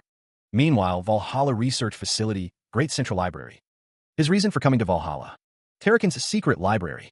Sunlight streams through the high, arched windows, illuminating the intricate architecture of the library's upper levels. The camera pans down, revealing the vast, open space of a library, filled with rows upon rows of bookshelves. He arrives at his destination. A system notification flashes. You have arrived at your destination. But the Northern Phantom can't help but wonder, this is the secret library? Zeke's expression shifts to disappointment. This isn't what I expected at all. He thinks, a flicker of unease crossing his features. His gloved hand brushes against the spines of ancient tomes. There isn't anything special or meaningful here at all, he muses. Given that it's somewhere the system guided him, Zeke wonders what could the reason be. He thought there would be something on the level of Bahamut's heart or Fong hidden here. Damn it all, did he end up coming here in vain? Zeke's expression is one of disappointment and frustration. Suddenly, a system notification appears. You've detected the data restoration point. A faint, ethereal glow emanates from a specific location within the library, hinting at the presence of something significant. Zeke's eyes widen in surprise. He exclaims, his disappointment momentarily forgotten. He stares at the glowing data restoration point, a question forming in his mind. What is this? He stares ahead, a bead of sweat trickling down his brow as he takes in the scene before him. Suddenly, a notification appears, announcing the detection of the secret library of another administrator, Tarakan Draker, and initiating a connection. The notification sparks a thought. Another administrator? Does this mean Tarakan, like him, was another user of the same system? Zeke considers the implications. It's only natural that it hasn't been discovered until now. Another notification confirms that the information within Tarakan Draker's secret library has been linked and updated in Zeke Draker's system. From this point on, he will always be able to access it, with categories provided for easier access. The library's contents are displayed before him. Organization management manuals, dragon slaying manuals, reference materials, and collections of proverbs. He muses, considering what to explore first. Judging by the titles, it doesn't seem like anything special. Anything difficult can wait for later. The administrator's request has been confirmed, and a book matching the request has been found. He spots something of interest. Oh, is it that? The book's title catches his eye, Secret Technique of the True Dragon's Swordplay. Zeke holds the book, a look of intrigue on his face. He's never heard of such a technique. He flips open the cover, ready to see who the author is. He scanned the text, the words echoing in the silent chamber. Close advisor to the hero King Kaiser. From the shadows, the hooded figure spoke, the question hanging heavy in the air. Shelter Draker? Instructor Andre's face contorted in a sudden, stark expression of shock, a bead of sweat trickling down his temple. Begin I pass on the true dragons. Swordplay. Sheltorn Draker will elaborate on why he felt the need to create it in the first place. The relationship between dragons and humans began with the great hero king. It is because of him that even mere humans are able to form contracts with supreme beings known as dragons. However, dragons cannot help humans without any special reasons to do so. They simply took pity on us weak humans, because we lack the special traits that other races possess. After this, the number of contractors increased greatly, and they spread across the continent to create civilizations. However, it is because of this incredibly fast rate of development that worries sprouted in my heart. I fear the dragons. If such transcendent beings acted to help us, mere humans driven by feelings as shallow as pity, then they could also turn on us just as easily. If this single concern of mine were to ever come true, magic, however, was the very first gift that dragons granted to humans. Then humanity would find itself completely annihilated over the course of a single day, without being able to resist in the slightest. As a result, I'm left searching for a way to combat dragons. The first thing that came to mind was magic. It was mana on its own that we became able to cast magic. It is because dragons inscribed circles into our hearts, incapable of generating mana. Attempting to combat dragons with magic would be a fool's errand. My next thought was the elemental sword wielded by the hero king that even the dragons feared. However, that is a power granted only to he who has inherited the blood of the fairy monarch. As such, I immerse myself in research in order to discover a new power which only humans could wield. The primitive swordsmanship of the north, the mysterious powers of the east, there is not a single thing I have not tried in order to transcend the limits of my own humanity. It was at this time that, ironically enough, the one who aided me in my research so enthusiastically was the hero king's contracted dragon, Kronos. Kronos claimed to help me because he found it enjoyable, but I felt a strange determination from him. It was too strong to simply accept his given answer as truth. I continued my research in Kronos, and I happened to stumble upon Aura. It was a power unlike any other, neither elemental force nor mana, but something uniquely human. Having finally discovered a clue left by the hero king in the spirit world, the research on Aura continued, and it wasn't long before it bore fruit. The theory and application of Aura were worked out, as well as a style of swordsmanship utilizing it. The True Dragon Swordplay was written and distributed. However, in a world where one could quickly and easily grow powerful through the use of dragon-made artifacts, the True Dragon Swordplay, which required one to put in effort in order to grow their abilities, was cast aside and neglected. But Duke Draker believes that the day when this swordsmanship will be necessary will come eventually. If you have found this book, then I hope and request that you will understand my will and work to learn the techniques therein. An achievement quest appeared, Successor of Sheltern. Learn the secret technique of the swordsman Sheltern Draker, the True Dragon Swordplay. Time limit, 3 months. It showed up right away, huh? The Kronos Kingdom's treasury. He held the book aloft, a hopeful glint in his eyes. The secret library, he mused, was surely filled to the brim with incomparably powerful artifacts. But a nagging doubt lingered. Would mastering the True Dragon's swordplay prove even more challenging than learning elemental sword techniques? With a sigh, he conceded that Sheltern had been right all along. The path forward was clear, even if difficult. A vision flickered in his mind, as seen from a distant past. He couldn't know how long after the era of the Hero King it was, but the image was vivid. The vision continued, showing the dragon's betrayal of mankind and the subsequent liberation war that erupted as a result. Turning back to the system interface, he inquired if there was any more useful information to be gleaned from the secret library. A notification appeared. A journal, for example. The administrator's request had been confirmed, and a matching record had been found. The system announced that a magic video record of Tarakin's journal would be played. His eyes widened, a sense of unease creeping in. Something was happening.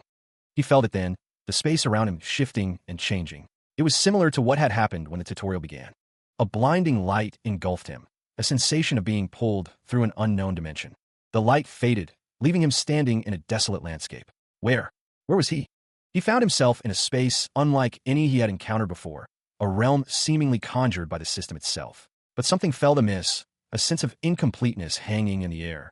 A surge of energy crackled around him, the air shimmering with an otherworldly light. His feet shifted on the strange ground as a familiar sensation washed over him. A skill was activating.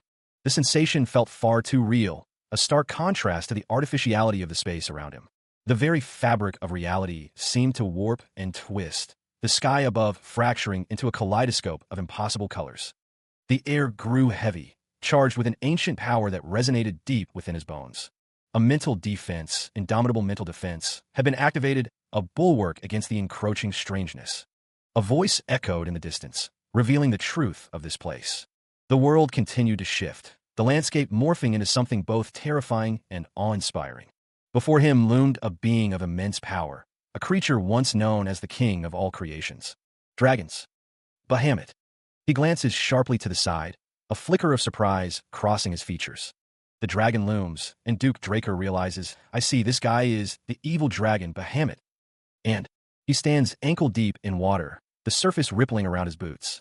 His eyes narrow, a dawning comprehension in their depths. He is. A distorted image of himself flickers before him, a monster in a different sense from Bahamut. The vision shimmers, the edges blurring as the truth begins to dawn. Duke Draker realizes he passed right through me. The realization hits him like a physical blow. The dragon looms behind him, as Duke Draker thinks, this means I'm currently inside the recording, literally? The scene solidifies, the text declaring, the decisive battle between Bahamut and Tarakin Draker from the legend of the Dragon Slayer, and this scenario recorded in Tarakin's journal. Could it be? Bahamut's massive claws flex. The dragon's claws loom closer. His scales shimmered with an otherworldly light, the ancient dragon a being of immense power. Duke Draker's face contorted into a sinister grin. It's starting. This is the battle that was passed down only through legends. The air crackled with unseen energy. A figure in a red cloak walked away, leaving a trail of dust in their wake. Duke Draker's eyes narrowed, his expression unreadable. From a dragon's scales, a voice echoed. Why do you hesitate, Tarakan? The figure in the red cloak remained silent. The dragon's voice boomed. You disappoint me, contractor of mine. Duke Draker's eyes widened in shock. A wave of disbelief washed over him. What? The revelation struck like a thunderbolt. Tarakan was Bahamut's contractor. He recoils, a wave of disorientation washing over him. The world seems to flicker, and a chilling thought claws at the edge of his mind. Is this like what happened with Kaiser and Kronos? His thoughts race, grasping at fragments of forgotten lore. If that's the case, what about the legend of the Dragon Slayer, and how Tarakan was said to have subjugated Bahamut? His eyes widen, pupils dilating as the unsettling feeling intensifies. What is going on? The air crackles with an unseen energy, the very fabric of reality seeming to fray at the edges. Colors bleed into one another, forming grotesque, shifting patterns. The distortions intensify, the world around him dissolving into a chaotic mess of light and shadow. A cacophony of unintelligible whispers fills the air, pressing in on him from all sides.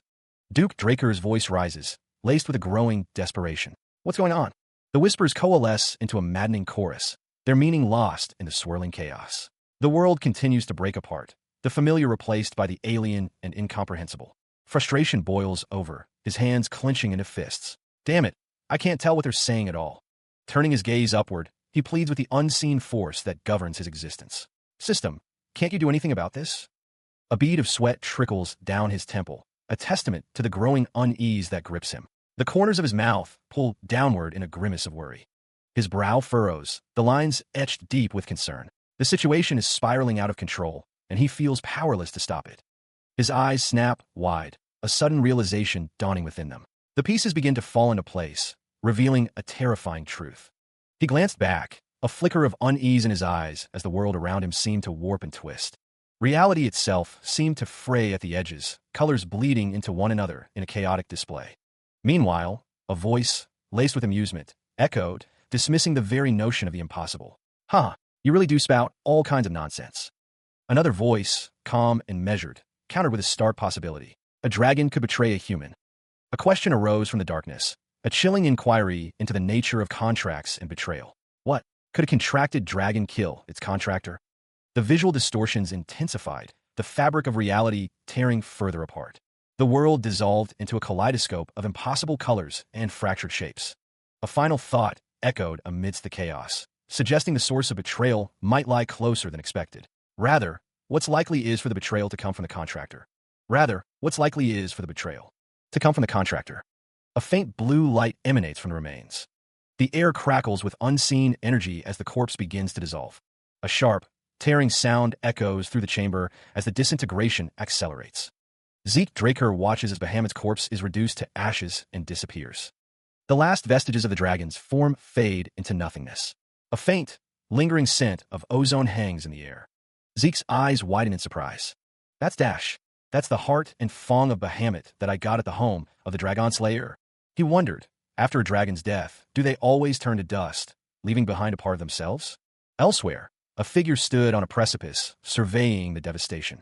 The thought occurred to someone that considering the pureblood gloves are made with dragon's leather. Duke Draker mused that it might be that Bahamut. It was a special case. Duke Draker's gaze fell. Zeke wondered if the video ended here. He sighed. Zeke suggested that they go back for now. He immediately attempted to replay Tarakan's diary. But, as expected, there was too much noise in that same part, so he wasn't able to hear the final exchange between the two of them. Of course, it's not as though he didn't gain anything from it. Thanks to him consistently looking through the records in the secret library, there was something new that he managed to learn. It was the fact that the true dragon swordplay was the origin of the dragon-slaying arts. Tarakan simplified the complex true dragon swordplay and refined it to create the dragon-slaying arts. And because its strength fell as much as it got easier. However, by applying once innate traits, it would be possible to land a telling blow, so while it dropped in raw power, Tarakan had succeeded in improving the technique's practicality. However, what bothers him more than anything is the big difference between the legend of the Dragon Slayer known across the world and the contents of Tarakan's diary. Unlike its name implies, it became a technique that was unable to deal a fatal blow to even a dragonborn. Tarakan slayed Bahamut and ushered in a golden era of prosperity, not much different from any other story of a hero so commonly told across the ages. Although the big picture doesn't differ much from Tarakan's diary, the very fact that the two were contracted is not recorded anywhere. It wasn't merely left out. Zeke holds a document, the sound of rustling paper filling the air. It's been a while, partner. I don't know why you suddenly gained an interest in folk tales, but I investigated every variation of the legend of the Dragon Slayer across the continent, just like you wanted. Even including versions that weren't translated into the common tongue, of course.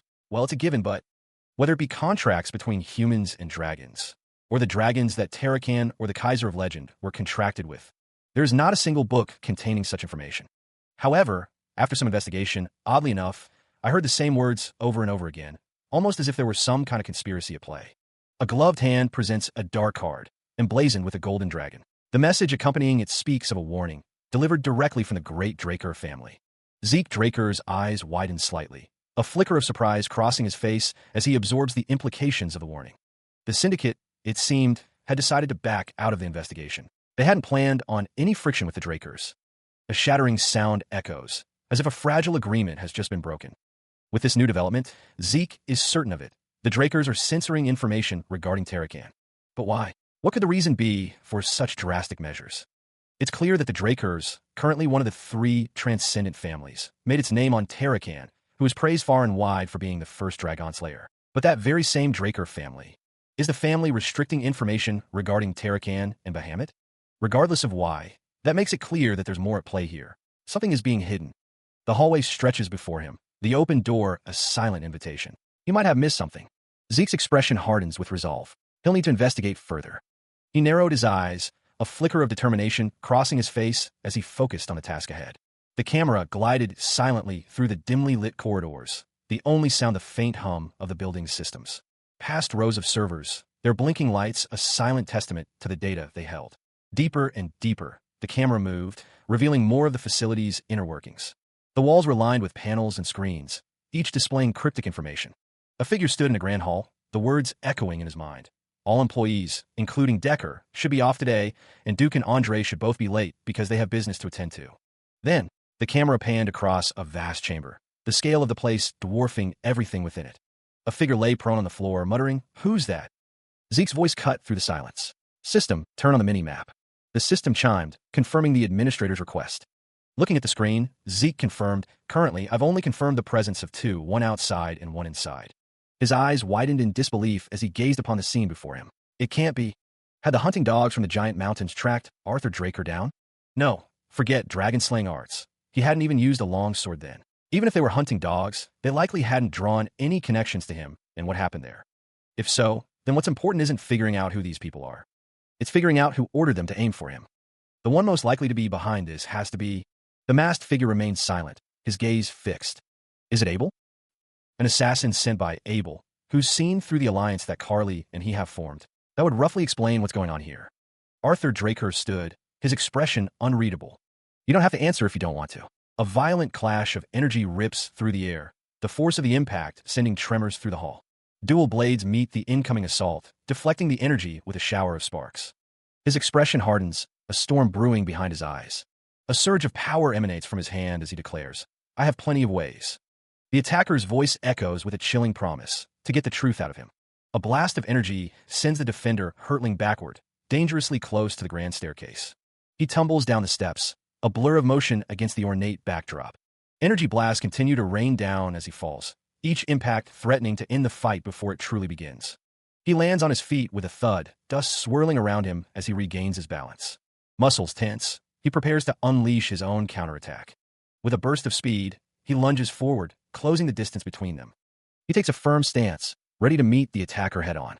He took a moment to catch his breath, the clash of steel still echoing in his ears. After crossing blades, Zeke Draker felt he had a rough idea of his opponent's identity. Even masking one's appearance, it was difficult to hide a swordsmanship style in the midst of battle. This was a style of knifemanship from the Gorka Kingdom, located in the northern regions of the continent. The Gorka Kingdom's rangers were known to be the strongest of rangers, the northern continent's guardians. They wielded a kukri, a dagger which bore a distinct shape. Thanks to their outstanding skill, they were highly valued in the central continent and used as special forces assigned important missions. Anyway, if it was a Gorkan ranger, then it couldn't be Abel's doing. Also, the kukri gleamed, its curved blade reflecting the dim light of the hall. For a ranger, he was acting far too defensively. Despite purposefully showing openings during battle, he didn't show any intentions of exploiting them. The masked figure stood amidst a swirl of light, his stance defensive, yet something felt off. The opponent's gaze burned with an intensity that belied his actions. His expression was hidden, but the tension in his shoulders spoke volumes. Despite the fact that he's definitely skilled enough to be able to react to them, he didn't intend to pressure me at all. The masked man remained poised, a silent sentinel, his purpose still unclear. Not to eliminate me, but to secure me. Zeke's eyes narrowed, a flicker of understanding crossing his face. The pieces were beginning to fall into place. A sphere of energy hurtled toward him, a silent promise of incapacitation rather than destruction. That means that their goal. Zeke's mind raced, connecting the dots. The opponent's restraint, the lack of aggression. That means this must be a sedative meant to neutralize me. The energy washed over Zeke, a wave of drowsiness threatening to pull him under. I knew it. This is the characteristic earthy scent of mandragora. The familiar aroma confirmed his suspicions, a potent sedative, expertly deployed. Cough. Zeke coughed, the air thick with the soporific scent. His vision swam, the edges of his awareness blurring. The masked figure drew his weapon, a glint of steel in the dim light. His purpose was clear, capture, not kill. Two daggers hang suspended in the air, glinting in the dim light. A voice echoes, laced with a hint of anticipation. Well, let's give it a try. The blades meet with a sharp ting, sparks flying as the metal clashes. The sound reverberates through the chamber, a prelude to what's to come. A digital notification flickers into existence. Compounds from the mandragora's rootlets have been detected. A second message follows, skill, poison resistance has activated. Despite the activation of his poison resistance, Zeke plummets to the floor, his body betraying him. Abel stands over him, a silent victor in the dimly lit room. Sweat beads on his brow, his face contorted in a grimace of pain and frustration. The poison courses through his veins, weakening him despite his best efforts. Abel pauses in a doorway, the cool night air washing over him. The sky is a canvas of deep blues and purples, a stark contrast to the events unfolding within. With a grunt of effort, Abel hoists Zeke's limp body over his shoulder, carrying him away from the scene of their encounter. Zeke's head lolls, his eyes half closed and unfocused. The world swims around him, a blurry kaleidoscope of light and shadow as the poison takes its toll. Elsewhere, The quiet stillness of the night is broken only by the gentle rustling of leaves and the distant hoot of an owl. The village slumbers, unaware of the drama unfolding elsewhere. A man with dark sunglasses sits alone, his expression unreadable. He muses to himself, his voice a low murmur. But it would be good to resolve myself. Elsewhere, the farmland surrounding Atlas stretched out under a vast sky, the promise of harvest hanging heavy in the air. Chains rattled, the sound echoing in the confined space. The captive could only manage a frustrated, "Geez." A voice, laced with surprise, cut through the silence. It seemed his captor hadn't expected him. "I didn't think it would be you, an outsider." Zeke Draker sat bound to a chair, the heavy chains digging into his wrists. Cloaked figures stood silently in the background, their faces obscured by shadow. Meanwhile, elsewhere, Cliff Lionheart, leader of the Reinhardt Merchant Group, sat at a table, his expression unreadable behind his eye patch. The voice continued, a hint of veiled threat beneath the words. "If you know who I am, then this talk will go much smoother. I was also acquainted with this man in my past life."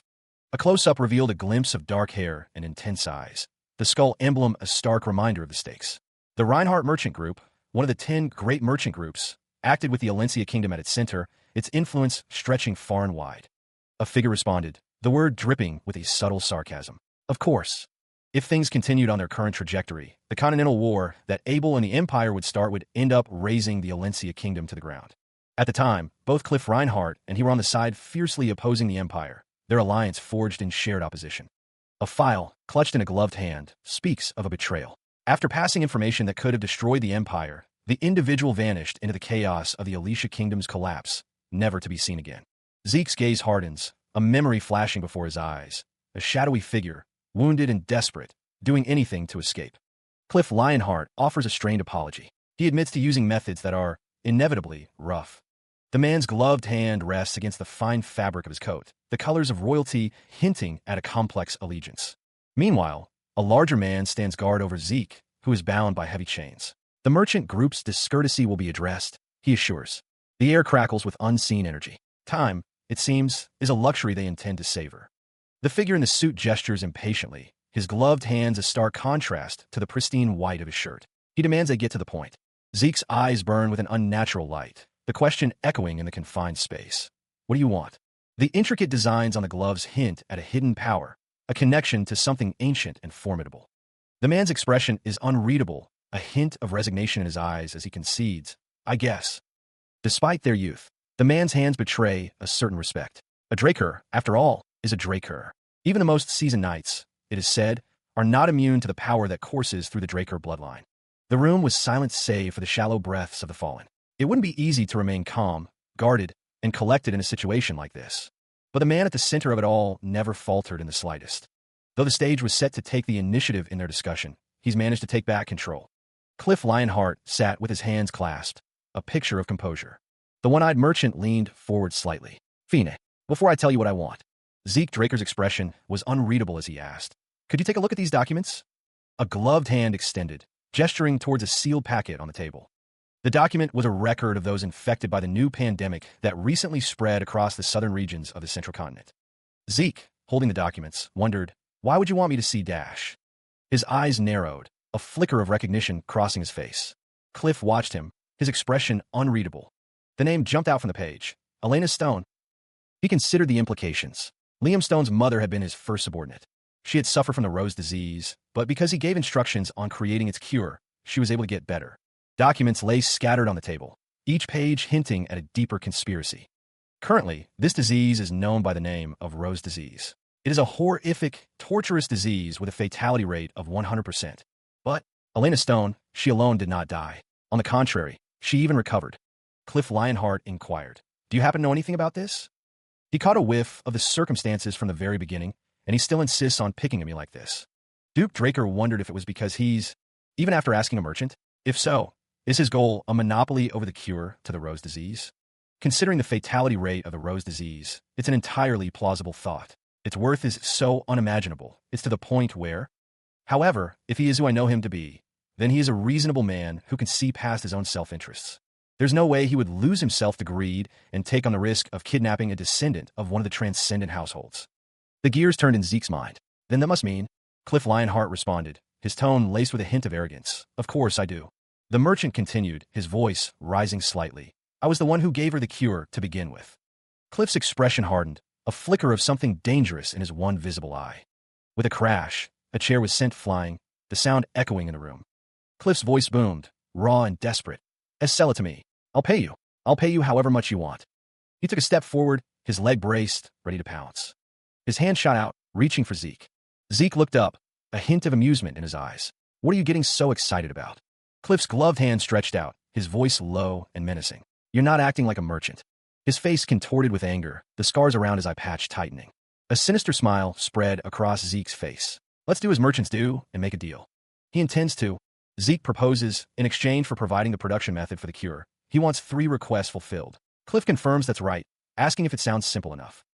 Zeke asks if Cliff could tell him exactly what his requests are. He responds that he doesn't know yet, and he'll call on those favors once he needs them. Cliff assures him that he won't ask for anything a merchant group can't handle, so he shouldn't worry too much. If they could come to terms on. Zeke's expression hardens, a predatory smile playing on his lips. Cliff sits at the table, pen in hand, ready to sign. Here, you just have to follow these instructions to make it. Zeke hands Cliff a document. Cliff exclaims, oh, so this is... Zeke adds that before that. There is something he's personally... A gloved hand carefully slits open the envelope, its contents promising to be of great interest. Zeke looks up, a question forming on his lips. Who could be sending such a message? The gloved hand gently places the open letter on Cliff Lionheart's chest, the message now his to bear. The question hangs in the air. Who is the intended recipient of this vital medicine? Cliff Lionheart smiles, stating his intention to acquire a product of immense value, as any good merchant would. The letter accuses someone of not only orchestrating the kidnapping of a member of a transcendent family via the Northern Rangers, but also of losing their composure in the process. Elsewhere, a person in a red coat walks down a long hallway, their purpose unknown. The message implies that this behavior is unbecoming of the great Reinhardt merchant group. The camera focuses on the lower half of Cliff, his boots planted firmly on the ground. A close-up reveals the details of his attire, the belt cinched tight around his waist.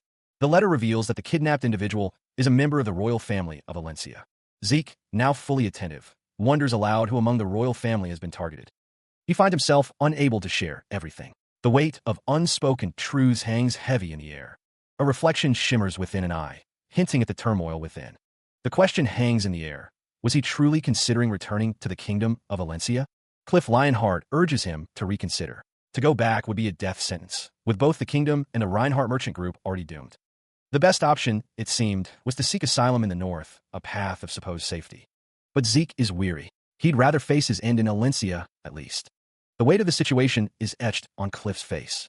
A simple apology hangs in the air, a testament to the limitations of his knowledge. Cliff's expression is a mix of regret and determination. Zeke can offer no further explanation, the boundaries of his knowledge reached. Cliff notices a change in Zeke's eyes, a flicker of something he hadn't seen before. Could it be someone precious to him? Regardless of personal feelings, the kingdom of Valencia stands defiant against the empire, a beacon of resistance in a world of shadows. The discussion centered on the shifting allegiances, specifically that Valencia was currently siding with the Rome Empire in their ongoing dispute. The map highlighted the delicate balance of power, showing the proximity of the Valencia kingdom, the Rome Empire, and the various races' ghettos, all contributing to a difficult situation due to the royal family's weakened state and internal power struggles. There was still time before the Continental War broke out, so making connections with a Lynchian royalty now would surely pay off in the future.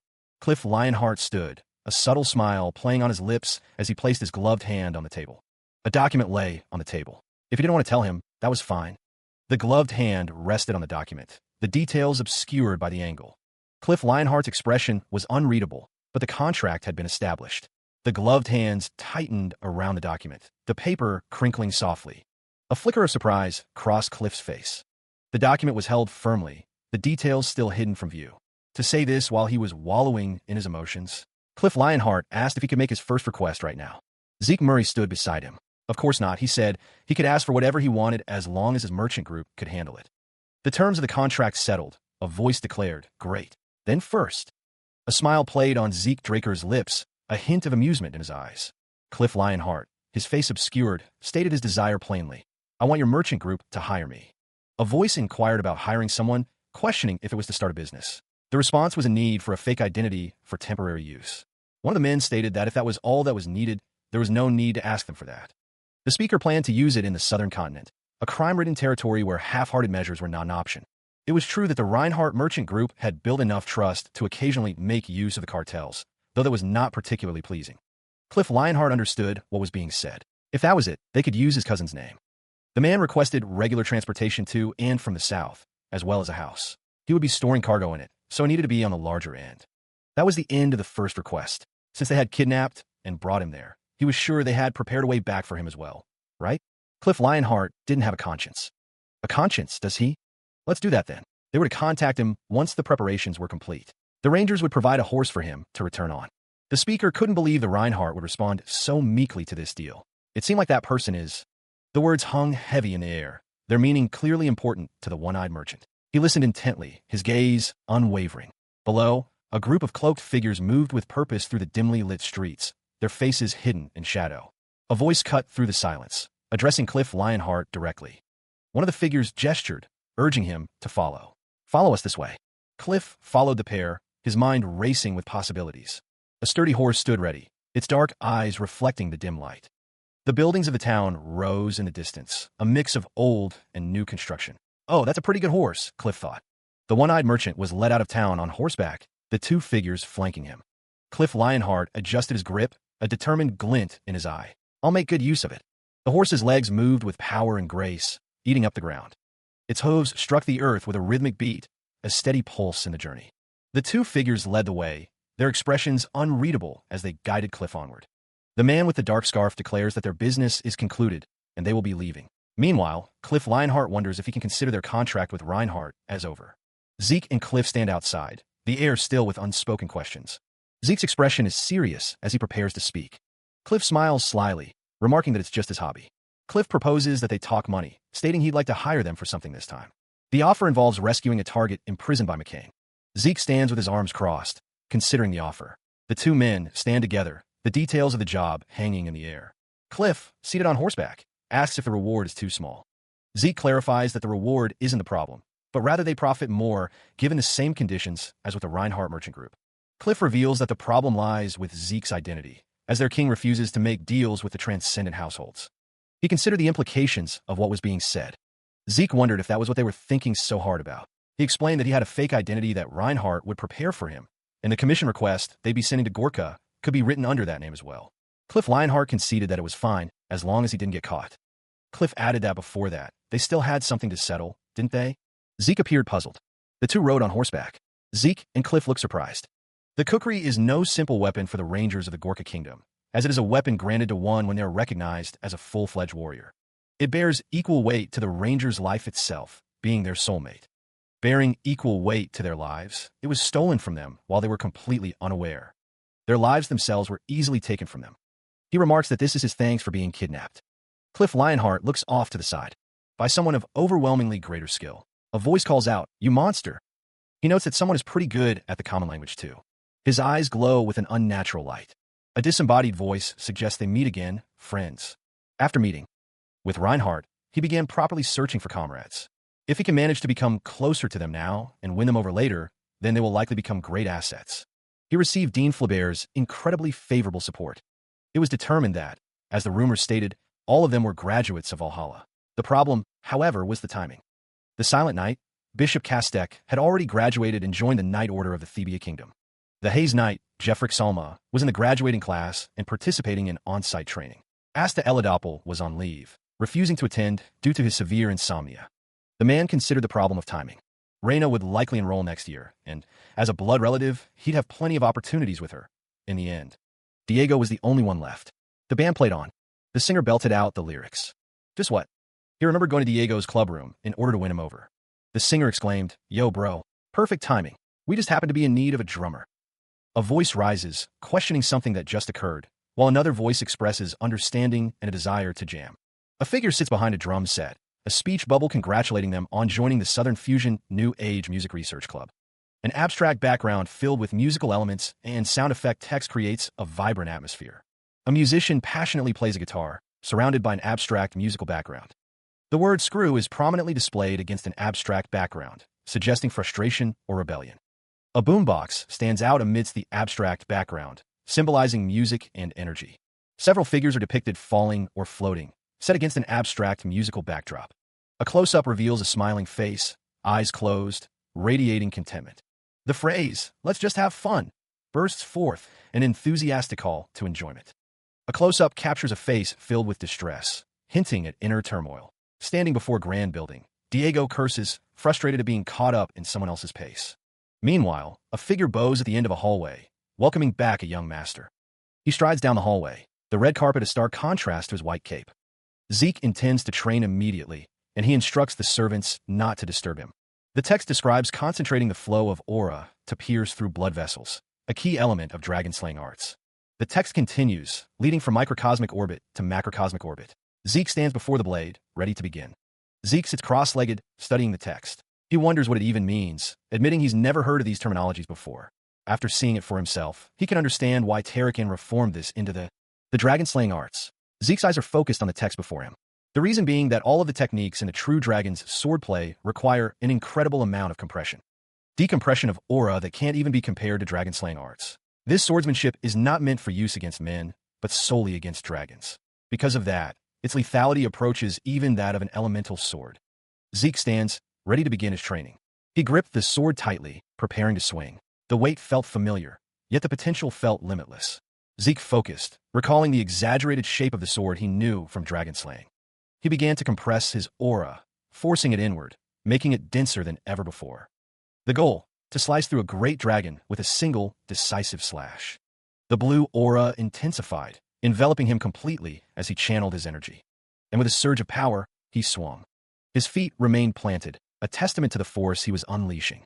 Meanwhile, Duke Draker observed the training, his expression unreadable. The swing unleashed a torrent of energy, a visible shockwave tearing through the air. The force of the blow distorted the very space around him. The air itself seemed to split apart, a testament to the power behind the strike. Zeke felt the surge of power coursing through him, a divine strength he was only beginning to understand. Body really is something. It felt as though a map unfolded before him, revealing the optimal, completed form of the technique, guiding him on where to go. A surge of blue energy coursed through him, illuminating the path.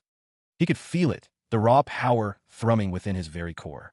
The energy swirled around him, a vortex of potential waiting to be unleashed. The faster he could learn them, the stronger he would become. His gaze intensified, focused on the task at hand. A beam of pure energy descended, a conduit of power.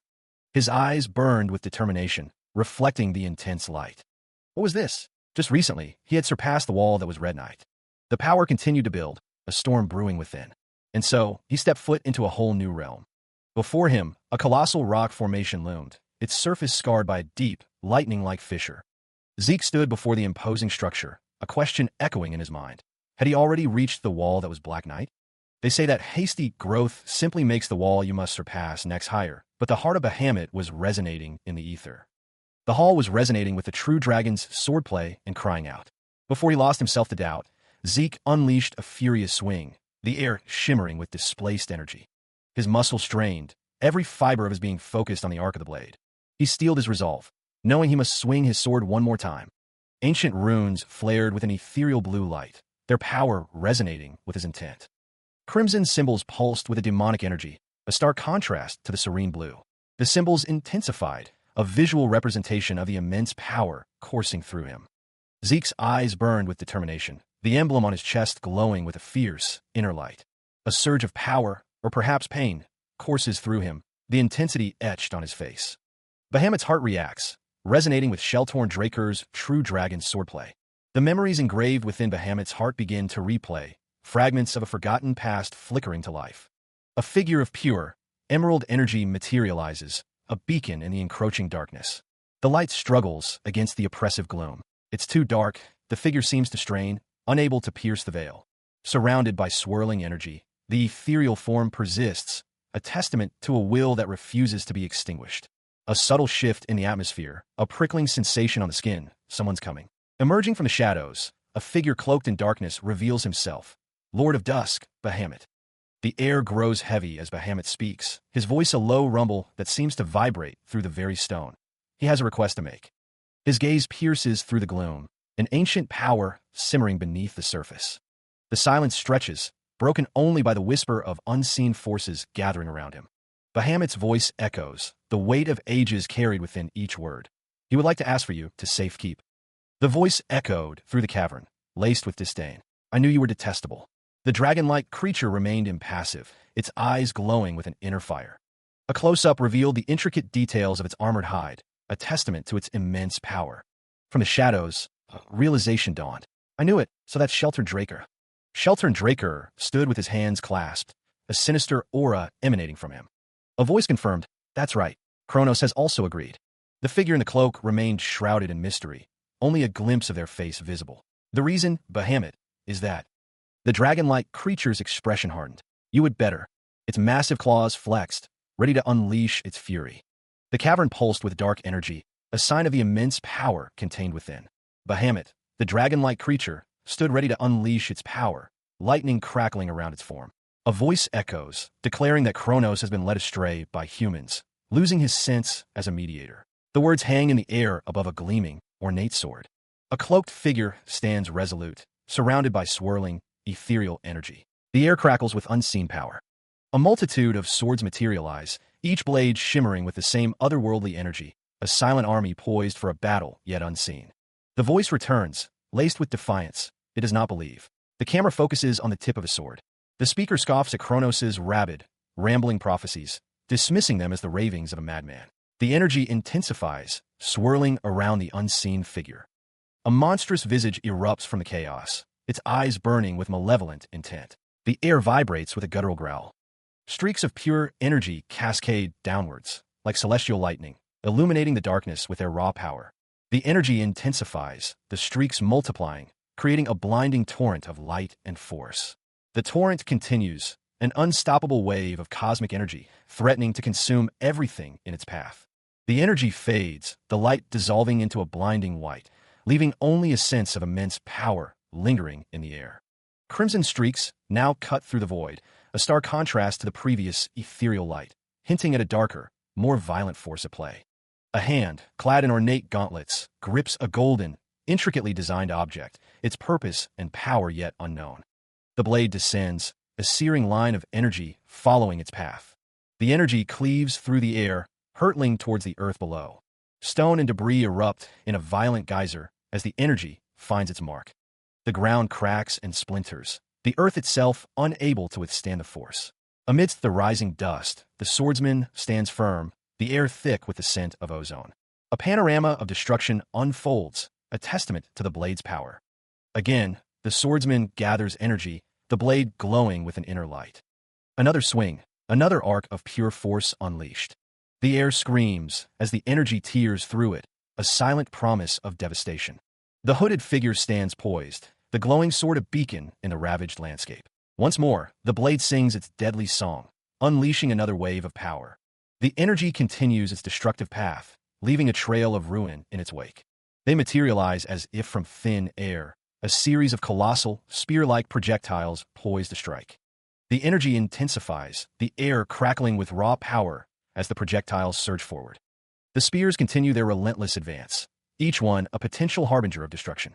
A voice echoes, marveling at the display. So this is the pinnacle of all creation, draconic magic. The speaker continues, the sheer force of it is unbelievable, musing that even they could barely manage to knock down one or two. The voice acknowledges the impossible feat, but taking all of that head-on, this man Sheltern, a figure silhouetted against the swirling energy, flies through the air, seemingly unaffected by the onslaught. The voice concludes, marveling at Sheltern Draker's power. He is a monster all on his own. Meanwhile, a furious voice booms, "Get the hell out of my lair, Shelter Draker!" The voice continues, warning that if they don't, then my next attack will be directed at the Kronos. The flying figure responds, questioning if that is really okay with you, warning that if you do that, then you, too, will be subject to the karmic sanctions. Elsewhere, a hooded figure scoffs, dismissing the threat. The karmic sanctions? What a joke. He is shrouded in shadow, a vortex of dark energy swirling around him. The shadowy figure's voice booms, laced with disdain. What is a human like you know to blabber on like this? Eyes burning with malevolent light, the dragon-like figure continues. No matter how many of you maggots I crush underfoot, such sanctions would never be applied to me. A voice echoes from the distance, stating with certainty. In the end, it all played out like Kronos predicted. The hooded figure clutches a golden pocket watch, its ticking a stark contrast to the ominous pronouncements. A single, all-seeing eye glows with ancient power. The air crackles with unseen energy. Dark tendrils writhe and twist, a visual manifestation of impending doom. The dragon-like creature stands poised, a massive sword held ready. The hooded figure retorts, his voice dripping with scorn. Do you think you can do anything to me just because you wield Kronos' power? Power surges, a prelude to chaos. The very air vibrates with anticipation. A colossal blade of shadow descends, poised to cleave through reality itself. A complex, clockwork-like sigil flares to life, its golden light pushing back against the encroaching darkness. The intricate workings of the magical circle spin faster, the air crackling with arcane energy. Standing within the radiant circle, a figure prepares to meet the descending darkness head-on. A surge of emerald energy erupts around Sheltern Draker, his eyes widening in disbelief. The impossible thought echoes. Had it stopped Bahamut's attack? The hooded figure remains resolute, the descending blade looming ever closer. A realization dawns, cutting through the initial shock. A draconic entity of pure gold materializes, wreathed in arcane symbols. The golden dragon-like figure stands defiant, its eyes burning with ancient power. The truth becomes clear. Sheltern's magic is not stopping Bahamut, but restraining it. Sheltern's eyes dart nervously, a bead of sweat trickling down his face as he witnesses the true nature of the power he's facing. He manipulates the ornate clock, arcane energies swirling around it. The air crackles with an unseen power, a force that seems to defy comprehension. It seems like this unbelievable magic. From the shadows, a monstrous voice echoes, laced with both curiosity and defiance. Is that clock's power? Do you think you could do anything to me just because you wield Kronos' power? Also, considering Bahamut's reaction earlier, a realization begins to dawn. The implications of the clock's true nature become clearer. That clock must be an artifact containing Kronos' power. The realization hits like a physical blow, the weight of its significance settling heavily. The magic intensifies, golden light erupting from the clock's face. The air shimmers, distorting reality itself as the artifact's influence spreads. Bathed in emerald light, he seems to become one with the artifact, his form radiating raw power. The very air around him vibrates with untapped potential. Did he break the spell? A desperate question hangs in the air, tinged with both hope and fear. The outcome remains uncertain, shrouded in magical energy. A sharp crack echoes through the cavern, the sound of something shattering, something giving way under immense pressure. The tension is palpable. The air vibrates violently as a surge of energy is released. The ground trembles, threatening to collapse under the strain. The clock's influence reaches out, ensnaring Bahamut's claw in its grasp. The monstrous appendage is momentarily frozen, caught in the artifact's temporal web. The immense claw, a symbol of Bahamut's raw power, remains poised, a testament to the creature's overwhelming strength. The air is thick with anticipation. Sheltern Drake, the name echoes, a declaration of intent, a challenge thrown down in the face of overwhelming power. The massive dragon-like figure looms, its golden eyes gleaming amidst the swirling dust and debris. A voice echoes, questioning if this was the vision seen. A realization dawns. This was shown to him. The confirmation arrives, declaring it Kronos' prophecy. The hooded figure stands cloaked in shadow, one hand clenched. The air crackles with unseen energy. Damn it all, he thinks, lamenting the very concept of dragons forming contracts with humans, deeming it wrong from the start. A voice agrees, resolute in the belief that humans should rise up through their own power. The dragon's maw gapes open, rows of razor-sharp teeth glinting in the dim light. A silent roar echoes in the mind. The hooded figure demands the technique to kill dragons, the true dragon's swordplay, insisting it be handed over. A structure pulses with raw energy, lightning crackling around its intricate design. A card shimmers with arcane symbols, its surface glowing with an otherworldly light. The dragon's eye narrows, a glint of satisfaction within its golden depths. It acknowledges that someone did quite a good job on this. The hooded figure stands before the glowing card, declaring it was all in order to protect the world. The dragon's golden eye narrowed, its gaze fixed on the hooded figure. The dragon found it laughable that he desired to protect mankind, not the world itself. Regardless, the dragon declared, it would be taking care of this. The hooded figure, standing in a cavern lit by a mysterious blue light, countered that as long as that prophecy didn't come true, the dragon would never see the light of day. It didn't matter, he continued. Even if it didn't, humans would eventually learn to use aura. The dragon's massive form shifted, scales glinting in the dim light. The dragon scoffed, declaring that if that came to pass, it would personally exterminate all humans. A smirk played on the hooded figure's lips. It was not a power such insignificant beings could control, he stated. The hooded figure admitted that he may have created the true dragon's swordplay out of his fear of dragons, but funnily enough, he trusted both the dragon and Kronos. The dragon's claw rested on the ground, the hooded figure looking up at it. Kronos always said it, The hooded figure recalled that eventually he would find someone he could open his heart to. The dragons, I narrowed once more. It would find a contractor. The dragon's scales shimmered, reflecting the light of the cavern. The cavern air hangs heavy, the silence amplifying the dragon's contemplation. The dragon muses, wondering if there is a contractor to whom it can truly open its heart. The thought lingers, a fleeting hope amidst the ancient cynicism. But the dragon finds the notion laughable. Such a thing, it believes, will never come to pass. Elsewhere, a grand building stands, its architecture a testament to wealth and power. Zeke Draker looks up, his brow furrowed in thought. Even though he didn't understand a single thing they talked about, one thing Zeke is sure of is that, meanwhile, the dragon, Bahamut, is incredibly distrustful of human beings. After having taken in Bahamut's heart, the dragon can empathize with him. Elsewhere, despite that, Zeke continues to ponder. Zeke wonders what changed for him to contract with Tarakan. He doesn't. He had seen Bahamut's memories. To sate his curiosity, he continued looking into it. All history regarding Tarakan being manipulated by the Drakers was a given. And in this current era, where Tarakan's contracted dragon, Bahamut, is known as an evil dragon, there being any useful documents is entirely out of the question. While spending his time searching for clues and training in the true dragon swordplay, he received contact from Reinhardt that the preparations for his first request were completed, an identity that would allow him to completely avoid suspicion. But Zeke didn't think he would end up being the deputy manager of the Reinhardt Merchant Group's southern branch. Isn't this a little too grandiose? He did request it. The deputy manager stands near the window, a smirk playing on his lips as he holds a thin object between his fingers. Elsewhere, a pigeon perches on a wooden surface, a small satchel strapped to its body. The disembodied voice notes that Kay seems to have resolved herself as well. The Syndicate's Atlas Branch jurisdiction houses the secret Garden Hotel, a beacon of luxury amidst the city shadows. An ornate door, etched with intricate designs, stands as a gateway to the hotel's inner sanctum. Glowing symbols adorn the entrance, hinting at the power and secrets held within. Bathed in the warm glow of the setting sun, Zeke Draker is greeted with a cordial welcome.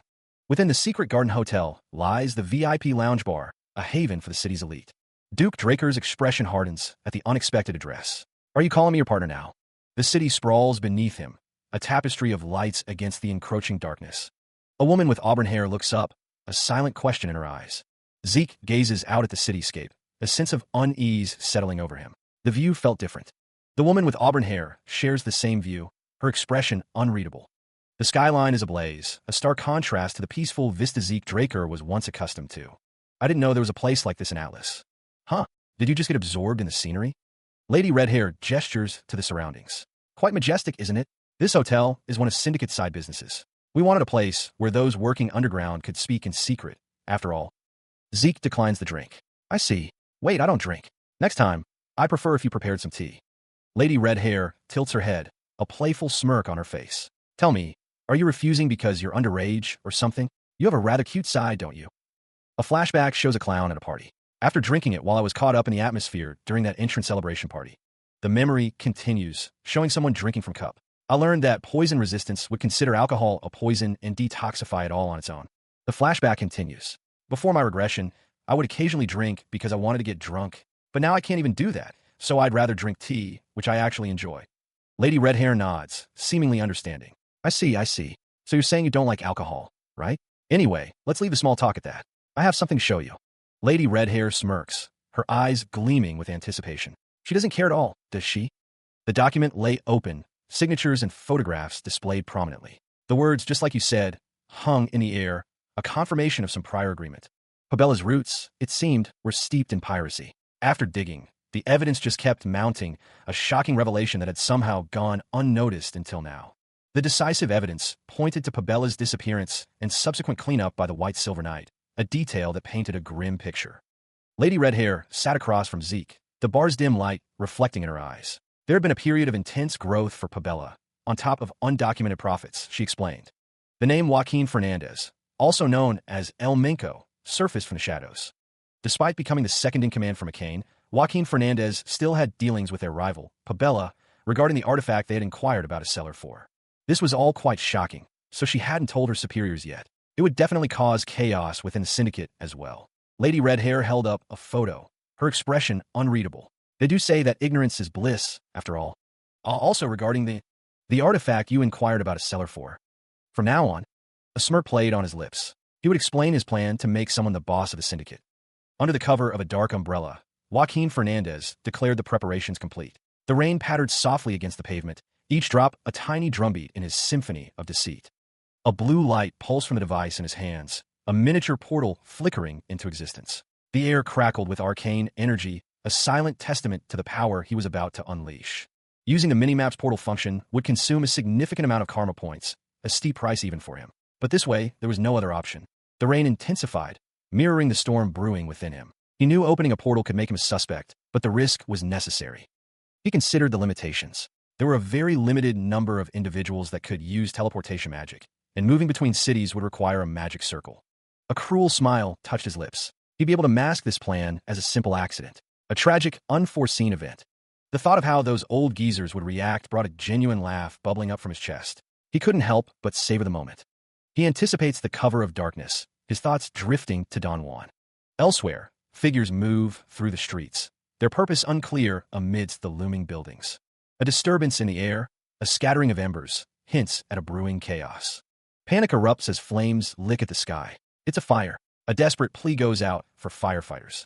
The inferno roars, consuming everything in its path. A desperate cry echoes. Mages. The crowd watches in horror, realizing the fire's relentless advance. The question hangs in the air. Has the building's owner been contacted? Frustration mounts as the blaze intensifies. When will the mages arrive? The remnants of a careless habit lie discarded, a silent testament to the unfolding disaster. A woman with red hair exhales smoke, her gaze narrowed, muttering a single, dismissive phrase. That brat. He reflects on someone's audacity, acknowledging their Draker lineage, yet sensing something more. The flames dance higher, mirroring the growing realization. He's far more than just bold. Meanwhile, the fire rages, consuming the building in a terrifying display of destruction. The woman with red hair exhales a stream of smoke, her expression one of cold calculation. She thinks he's completely insane. A single word echoes in the air. What? Lady Red Hair stands over Don Juan, revealing the scope of her plan. She intends to set fire to all of the Soma warehouses belonging to McCain within the Central Continent. Don Juan, Sitid, licensing intently. He understands that she wants him to tell her their locations.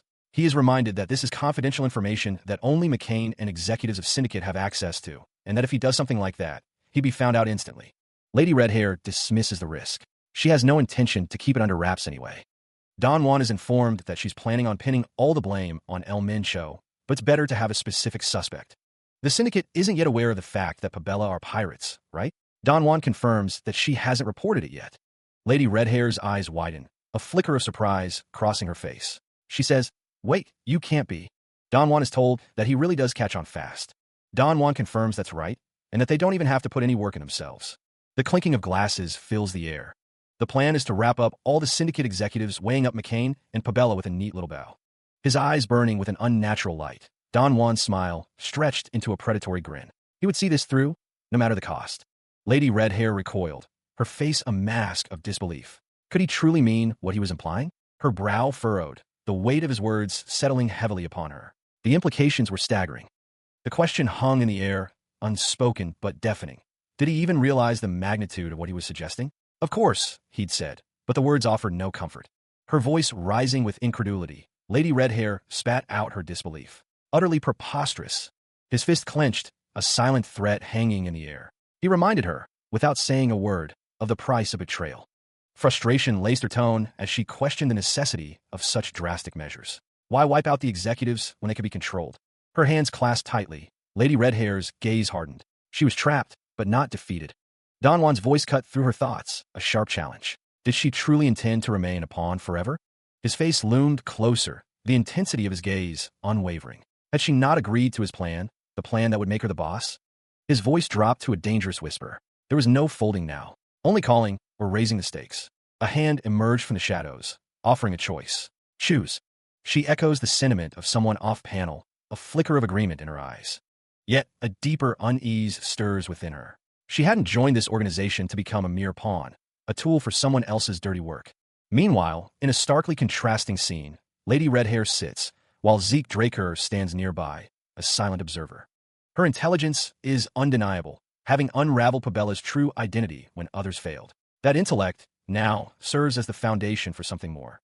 Elsewhere, ancient ruins, still undiscovered by most, hold secrets of a forgotten age. And from those ruins, countless high-quality artifacts have been skillfully recovered. Witnessing such abilities inspires a fierce determination to ride or die with him. But how could she? Lady Redhair wonders if she might get scared and back out after hearing his plans.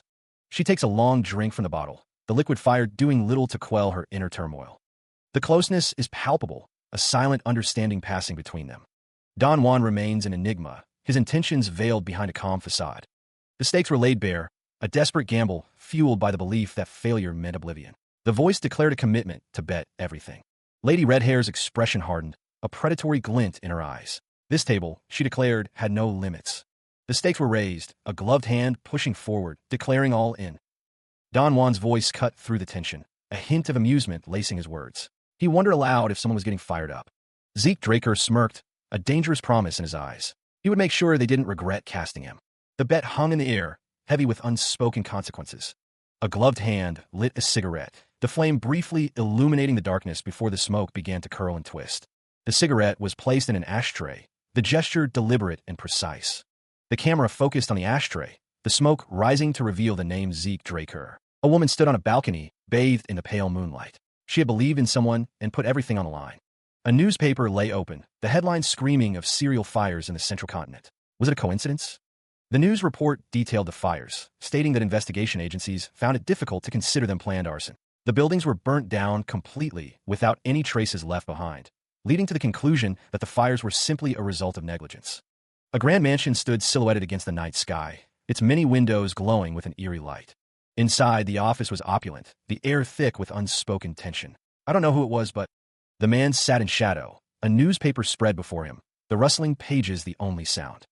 The unseen speaker's voice dripped with malice. I'll make you suffer a painful death. The threat came from Don Juan, head of the McCain cartel, a glass of amber liquid swirling in his hand.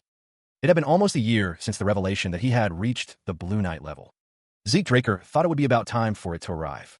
The promotion celebration banquet invitation was here, and it made him nervous. The promotion celebration banquet. It was where young Drakers that had crossed the barrier from Yellow Swordsman to the level of Knight were celebrated. Even Drakers normally only reached the level of Purple or Blue Knight around the age of 20, and so was known as a Draker-style debutante. It had been almost 3 years since Zeke Draker. It'd be nice if things go by peacefully.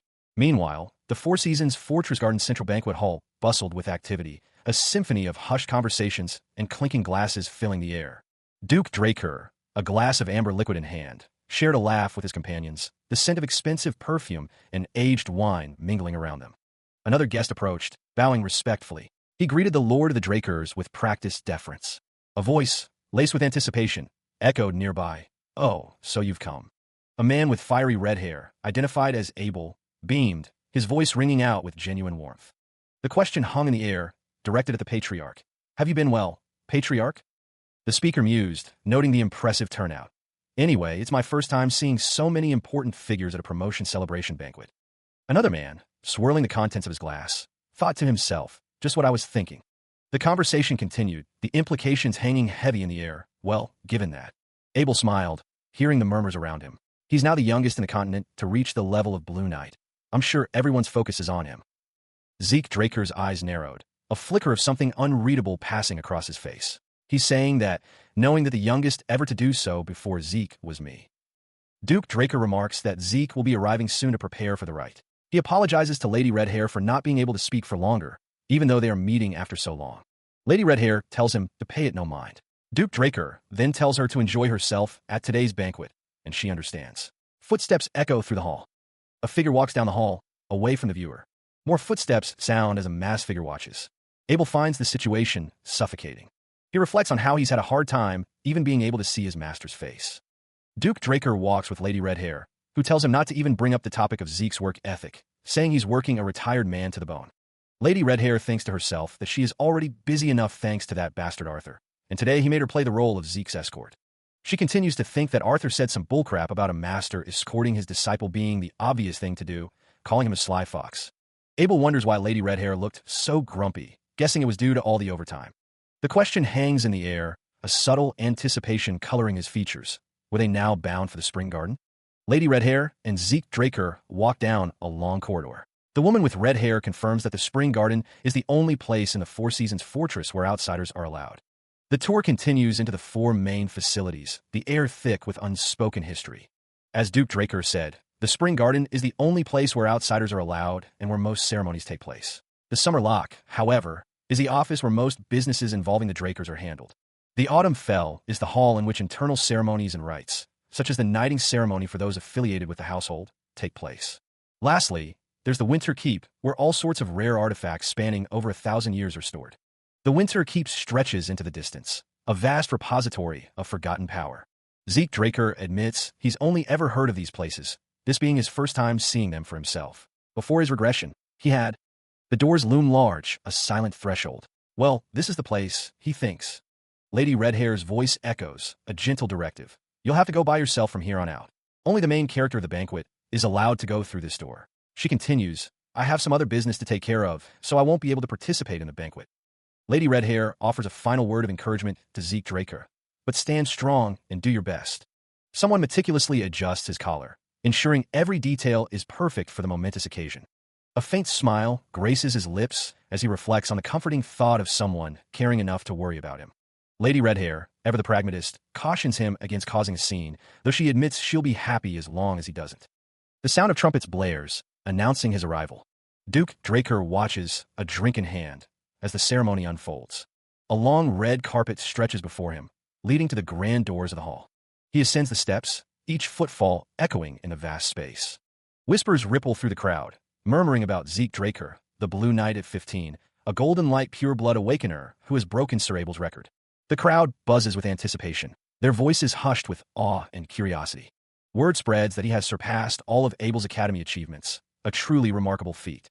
The declaration rings out. Arthur Draker, the leader of all Dragon Slayers, hereby declares Zeke Draker's first step. Arthur Draker bestows the honor, knighting Zeke before the assembled court.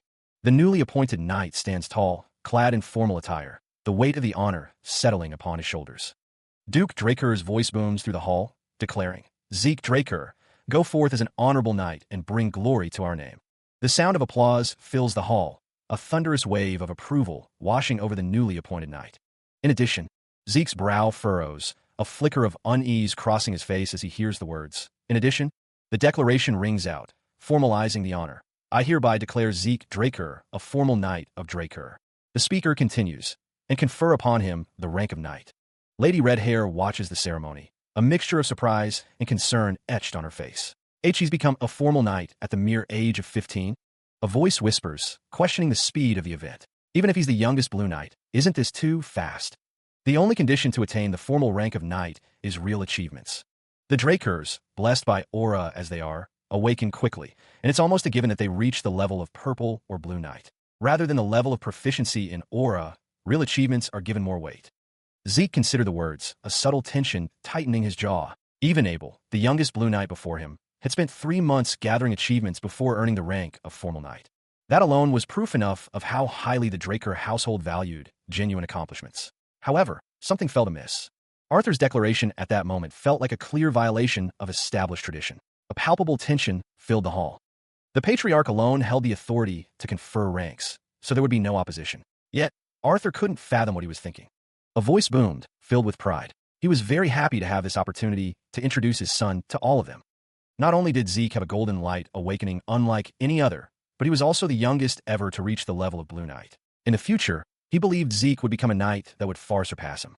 Since he didn't want to come off as a coddling parent, he'd leave the bragging at that. A glass clinked, the sound echoing through the hall. Now then, with this, the congratulation rite was over. May this talented young man's future be blessed. Prayers were offered toward the continent's peace and welfare as glasses were raised. Duke Draker raised his glass, his voice resonating with authority. All for the Drakers. The toast was echoed by the assembled crowd, glasses raised high in unison. All for the Drakers.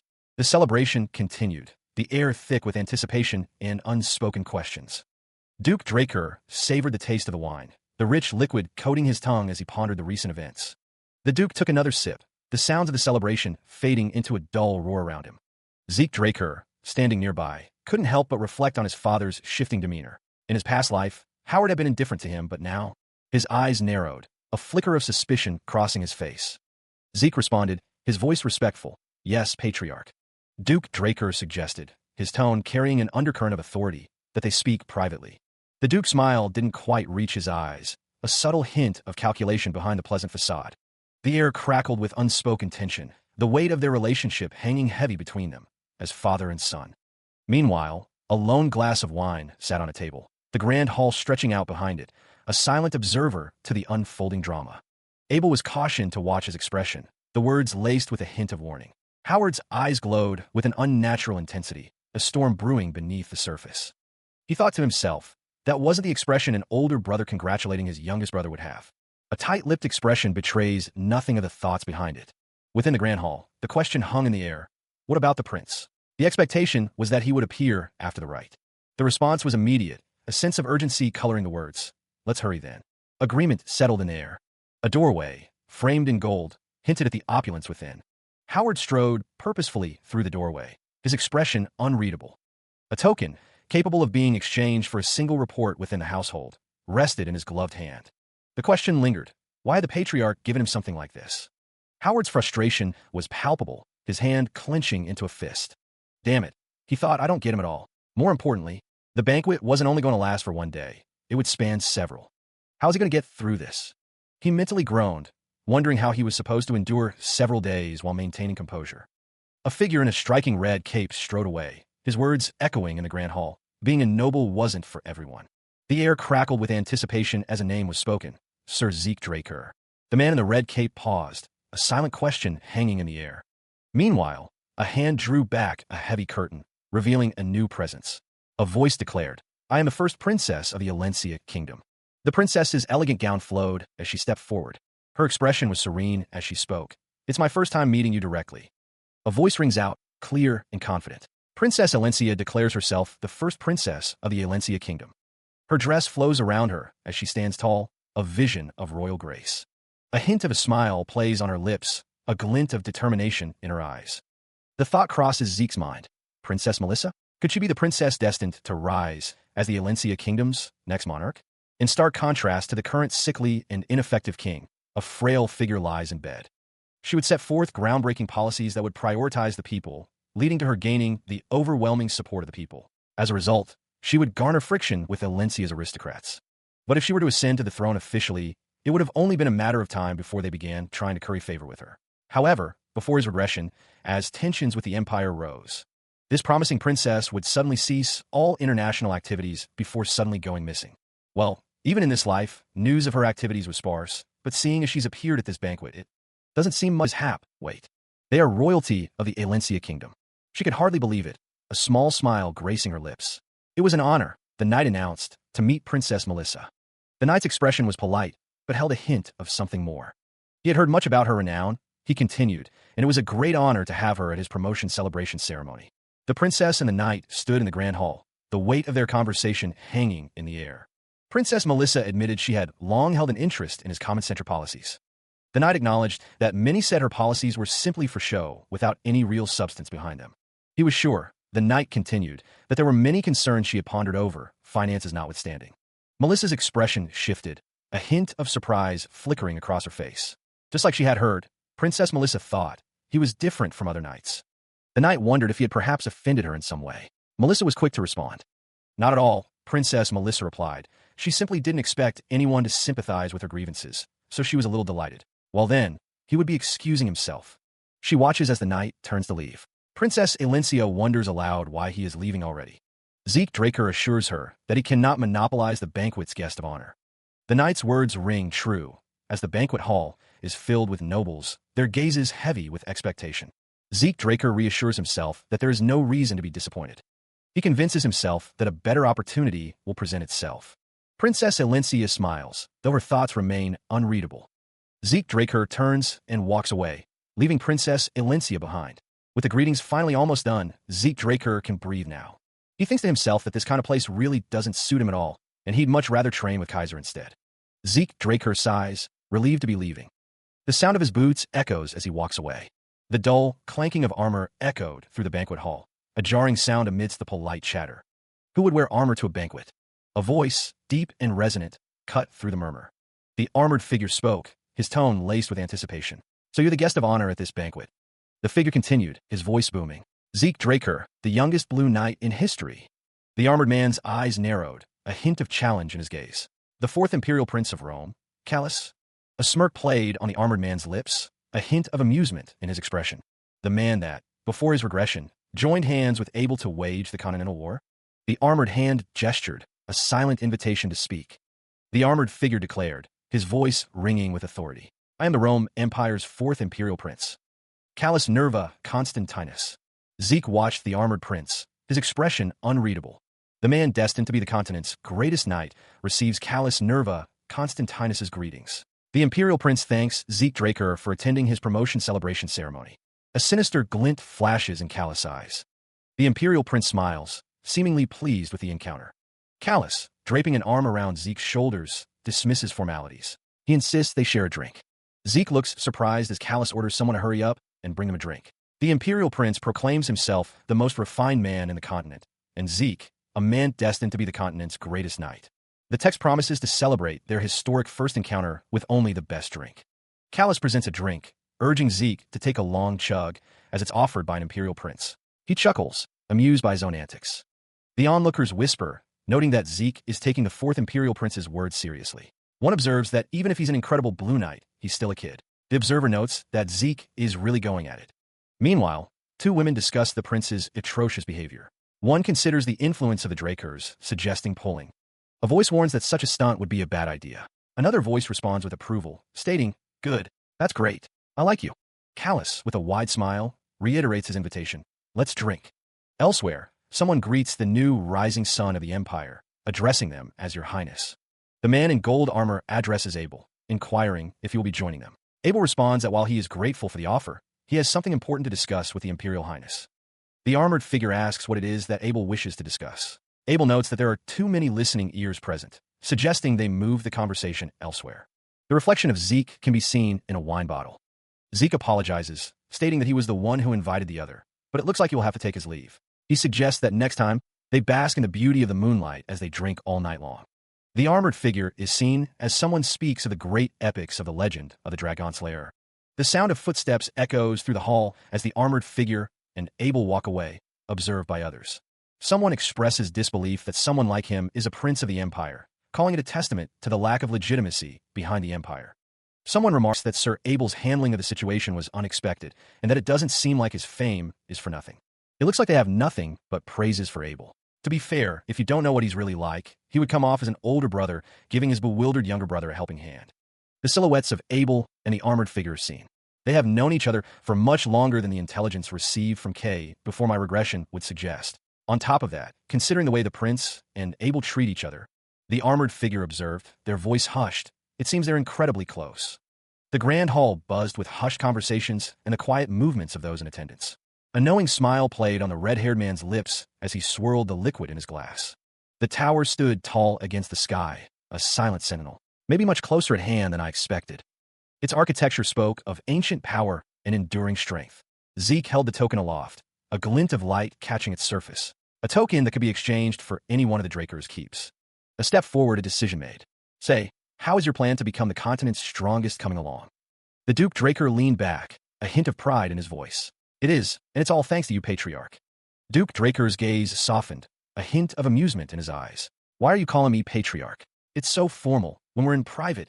Zeke lowered his gaze, the Duke's words echoing in his mind. Those words just now. Feel. Duke Draker extended a hand, his expression gentle.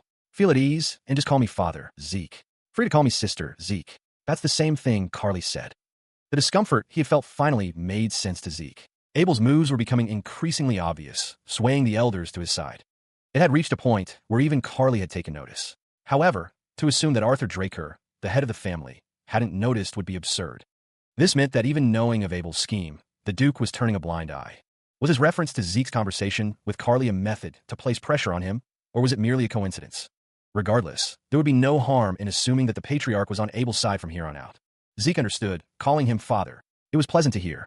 Arthur Draker said he would be giving Zeke a gift to motivate him to continue marching on toward his goal. Zeke wondered what it could be. At the Winter Keep, the Draker's treasury. It was a place known across the continent to be packed to the brim with incredibly rare, one-of-a-kind artifacts. Zeke held the token. But Arthur Draker told him to keep this in mind. It was a token that could be exchanged for treasure stored there. Although there truly were invaluable treasures stored there, there was also utter garbage that merely glitters. The words echoed in his mind, a promise made. a step forward into the unknown. He couldn't decipher his father's intentions in granting him access to this place. Zeke approached the entrance to the Four Seasons Fortress, Winter Keep, treasury of the Dragon Slayers. Zeke smirked, resolving to make the most of the opportunity. The message on the wall made it clear they were expecting Zeke. A woman in a stark black and white suit stood waiting. She gestured for Zeke to follow, explaining that she would provide a brief overview of the storage facility. The woman continued, explaining that tokens could be exchanged, and that while there was no limit to how long one could spend inside, re-entry was forbidden. The pair continued deeper into the facility. Zeke noted the absence of guards, despite the presence of rare artifacts. The woman in the suit responded that guards were unnecessary, given the facility's other security measures. She added that the Draker treasury currently held roughly 17,000 rare artifacts. Zeke remained silent, considering the implications. The woman explained that the security magic cast here was equivalent to that cast on the Patriarch study, and that the relics in storage were tracked with magic. Zeke mused that appearances could be deceiving. The woman instructed Zeke to place the token he'd received into the slot. The treasury's interior sprawls far beyond what its exterior suggested. The woman in the suit declares that she will now take her leave. Zeke couldn't help but chuckle, the scale of the place truly sinking in. Rows upon rows of relics stretched into the distance, each locked away behind bars. The sheer number of artifacts was staggering. Each relic seemed to hum with its own unique energy. The Draker treasury was indeed much larger on the inside than it appeared from the outside, a fact that amused Zeke. He mused that it would take him ages to identify each relic's function. He then asked the system if it was able to organize the relics. The system confirmed the administrator's request and linked the relevant functionality to Dragon Eyes, prompting Zeke to select a target item. He considered his options, the words floating in his mind. Select using Dragon Eyes? A realization dawned on Zeke. He understood. I get it now. Zeke prepared himself. Time to get warmed up. The system displayed information regarding the detected object according to the administrator's requests. The ability began to activate a cascade of blue energy. The energy intensified, the words Gale Arch Shadowless appearing amidst the light. Zeke focused, the power of Dragon Eyes surging through him. The energy swirled, solidifying the connection. The light intensified as Zeke channeled the draconian skill. He planted his foot, the energy crackling around him. This should be enough, right? The system confirmed that the selected items would be displayed on the mini-map. He examines the screen, noting the sheer number of selected items. There's way more than expected, Zeke mutters, his brow furrowing slightly. The screen displays a message. The selected items will be sorted according to the administrator's request. He sighs, deciding to narrow the selection. There's still way too many. Exclude all swords inferior to the Stygian blade as well. The list of items shimmers on the screen, ready for his command. A notification appears. All swords have been excluded. The Stygian blade remains supreme, even when compared to all these artifacts. A faint smile plays on Zeke's lips. But then, a flicker of confusion crosses his face. He touches the screen, his gloved hand selecting an item. What's going on? Zeke wonders, his voice laced with concern. Why isn't this item's information being displayed? He walks through the storage area, the blue light of the screen illuminating his path. It should be around here. He arrived at the specified coordinates, the air thick with anticipation. His gaze fell upon a simple, green bracelet resting on a pedestal. A bracelet? Despite the fact that its information wasn't being displayed, it looked deceptively normal. He picked it up, turning it over in his gloved hand, examining it closely. A faint tingling sensation ran up his arm as he held the bracelet. His eyes widened, a flicker of surprise crossing his face. The given item had reacted to the title, Heir to Tarakan Draker. The fact that it responded to the heir title. What could the reason be? It must mean that it once belonged to Tarakan. The bracelet pulsed with a faint, inner light. He gasped, a sudden realization dawning on him. Sacred Guardian Stone. A bracelet with a Guardian Stone embedded in it that can call forth a summon. Properties. Call forth a summon suitable to the user's soul. Special notes. The Guardian Stone bears the Fairy Monarch's blessing. The system's message appeared, declaring that the Sacred Guardian Stone had entered his possession. It further stated that he could now call forth a summon suitable to his soul. He stopped short, his eyes widening. Wait a second, his possession? Who was making these decisions? His gaze fell to the bracelet on his wrist. Could he even remove it from his possession if he wanted to? Another system message confirmed the administrator's request. The given item had indeed entered his possession. The system clarified that the item had entered his possession due to its relation to the heir to Tarakan Draker title. Therefore, it could not be removed. Zeke's expression darkened. All his plans would go awry at this rate. He tried to think positively. If it was Tarakan's legacy, then it must be better than most artifacts. Zeke closed his eyes, taking a deep breath to center himself. He spoke to the system, requesting it to activate the bracelet's properties. The administrator's request was confirmed once more. The system responded, activating the sacred guardian stone and searching for a summon suitable for his soul. A faint blue glow emanated from the bracelet on his hand. The glow intensified, the intricate patterns on the bracelet becoming more defined. He stood poised on the precipice of power, the air crackling with anticipation as the summoning began. Beneath him, a complex matrix of arcane symbols blazed to life, a summoning circle of immense power. Zeke's brow furrowed in concentration, his eyes reflecting the swirling energies as he focused his will. A resonant chime echoed in his mind, a system message confirming the success. A suitable holy beast had been found, ready to answer his call. The air thrummed with anticipation, the very fabric of reality seeming to stretch and thin as the summoning of the holy beast commenced. Arcs of pure energy surged around Zeke, bathing him in an ethereal glow as the ritual reached its crescendo. His stance remained firm, a testament to his resolve as the power of the summoning coursed through him. Bolts of lightning ripped through the sky, the heavens themselves responding to the call. The air crackled with raw power, the sound of the lightning strikes echoing like the roar of a celestial beast. The energy intensified, coalescing into a blinding vortex of light and power. The vortex compressed, the very air vibrating with the force of the impending arrival. From the heart of the storm, a magnificent holy beast emerged, its form wreathed in celestial energy, ready to serve. A surge of power emanates from the guardian stone, bathing the area in an ethereal blue light. The holy beast, draconic steed, has been summoned. He stares up at the towering form now behind him. Is this truly a holy beast? Its presence is overwhelming. Zeke smiles, thinking of Bahamut's heart and fawn. Now, he possesses an artifact that can summon a holy beast. The holy beast looms over him, its eyes glowing with an ancient power. Just how many things like this did Tarakin possess? The beast's massive form towers behind Zeke, its presence a palpable weight in the air. A sudden jolt runs through him. Despite meeting, it feels like reuniting with an old friend as he reaches out to touch the holy beast. For the first time, it feels like he's reuniting with an old friend. A voice echoes in his mind. Yeah, I like you too. He can feel a sense of familiarity. He is taken aback. Huh? By granting the holy beast a name, you'll be able to summon it using the guardian stone at any time. He considered a name for the draconic steed, leaning closer as he spoke. What about Bucephalus? Zeke smiled, seeing the holy beast's reaction. He was glad it seemed to like it. Bucephalus, a draconic steed with a holy presence. Properties. Its two horns can call forth the power of thunder. Special notes. High-rank holy beast, king of the draconic steeds. Zeke's expression turned serious as he gazed at Bucephalus. Even if it says king of the draconic steeds, it's my first time seeing one, so I'm not sure what this implies. He reached out, his hand gently touching the holy beast's face. Bucephalus nuzzled him in return. With a burst of energy, Zeke jumped onto Bucephalus's back. Hey, Bucephalus, what's with? He was taken by surprise. Zeke, now seated comfortably on the holy beast, asked, "You're going to give me a ride?" It really is a holy beast. He understood the beast's intent. Bucephalus had sensed his desire to test its abilities and, without a word, offered its back. With a surge of blue energy, Bucephalus declared, "All right." Zeke found himself seated firmly atop the holy beast, ready for whatever came next. Bucephalus roared, "Run like the wind." The world dissolved into a blur of motion and raw power. The sensation of speed intensified, pushing the boundaries of reality. Faster and faster they flew, the wind screaming past them. The landscape warped and twisted, a vortex of pure velocity. Despite the impossible speed, Zeke realized he couldn't hear Bucephalus's hooves striking the ground. His eyes widened, a dawning realization washing over him. He was on something completely insane. The world continued to streak by, an incomprehensible torrent of light and shadow. A manic laugh echoed through the air as Bucephalus reveled in the sheer exhilaration of their speed. They raced onward, blue energy swirling around Bucephalus and Zeke. The rider's appreciation was clear. "Bucephalus, you're the best." Elsewhere, a horse-drawn carriage clattered through a town, the sound echoing off the buildings.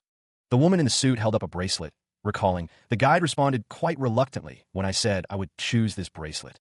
Inside a different carriage, a man sat quietly, the rhythmic clatter of the wheels the only sound.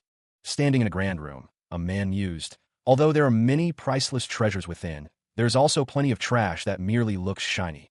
The disembodied voice continued, "That would mean this bracelet is one of the trash items that Arthur was referring to." Fair enough, given that until it responded to the title, the system didn't even show any information regarding it. The bracelet glowed faintly. It's reasonable to think that they hadn't realized the bracelet's true value.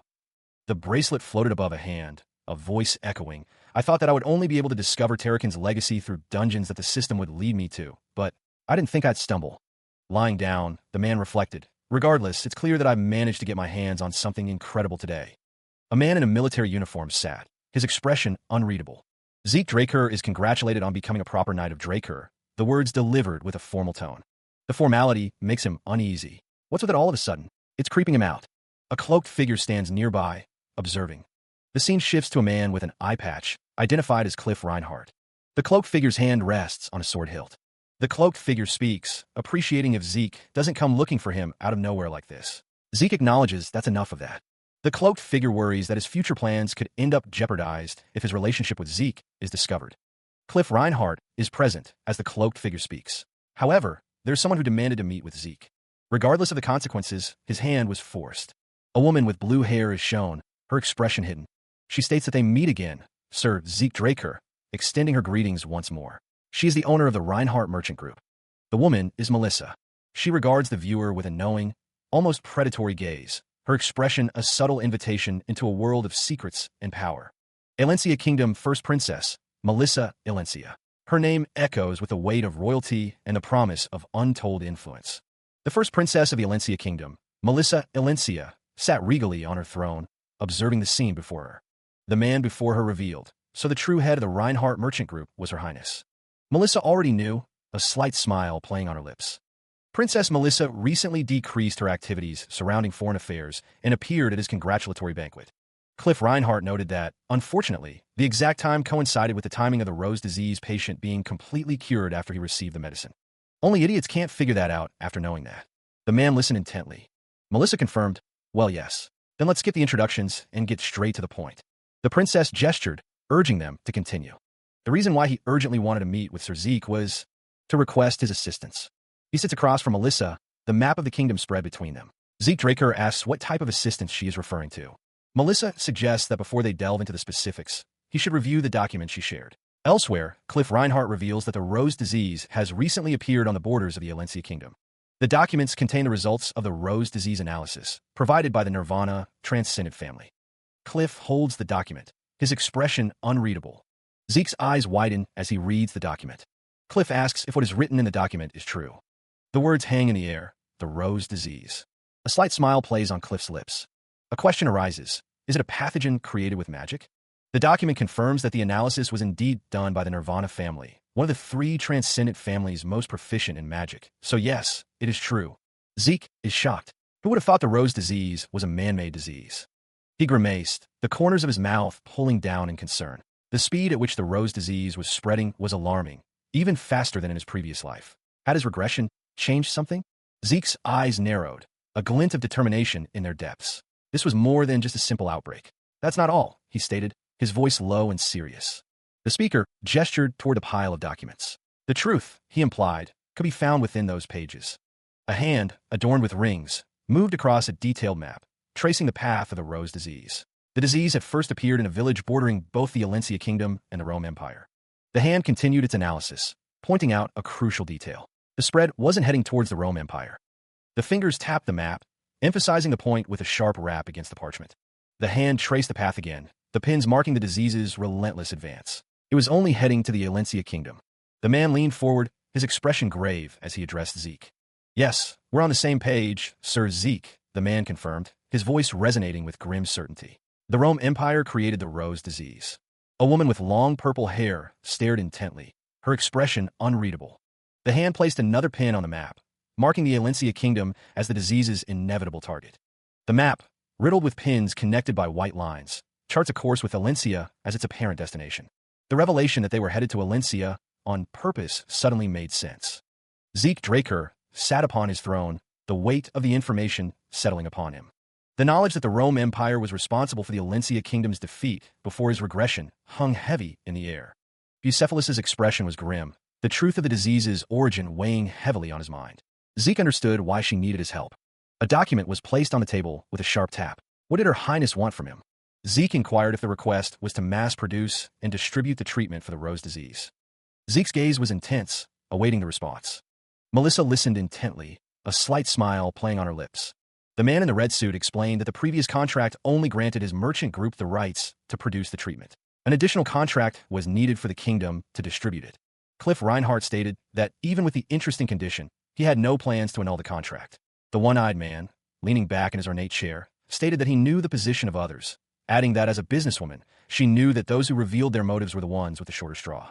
Melissa watched the exchange, her expression unreadable.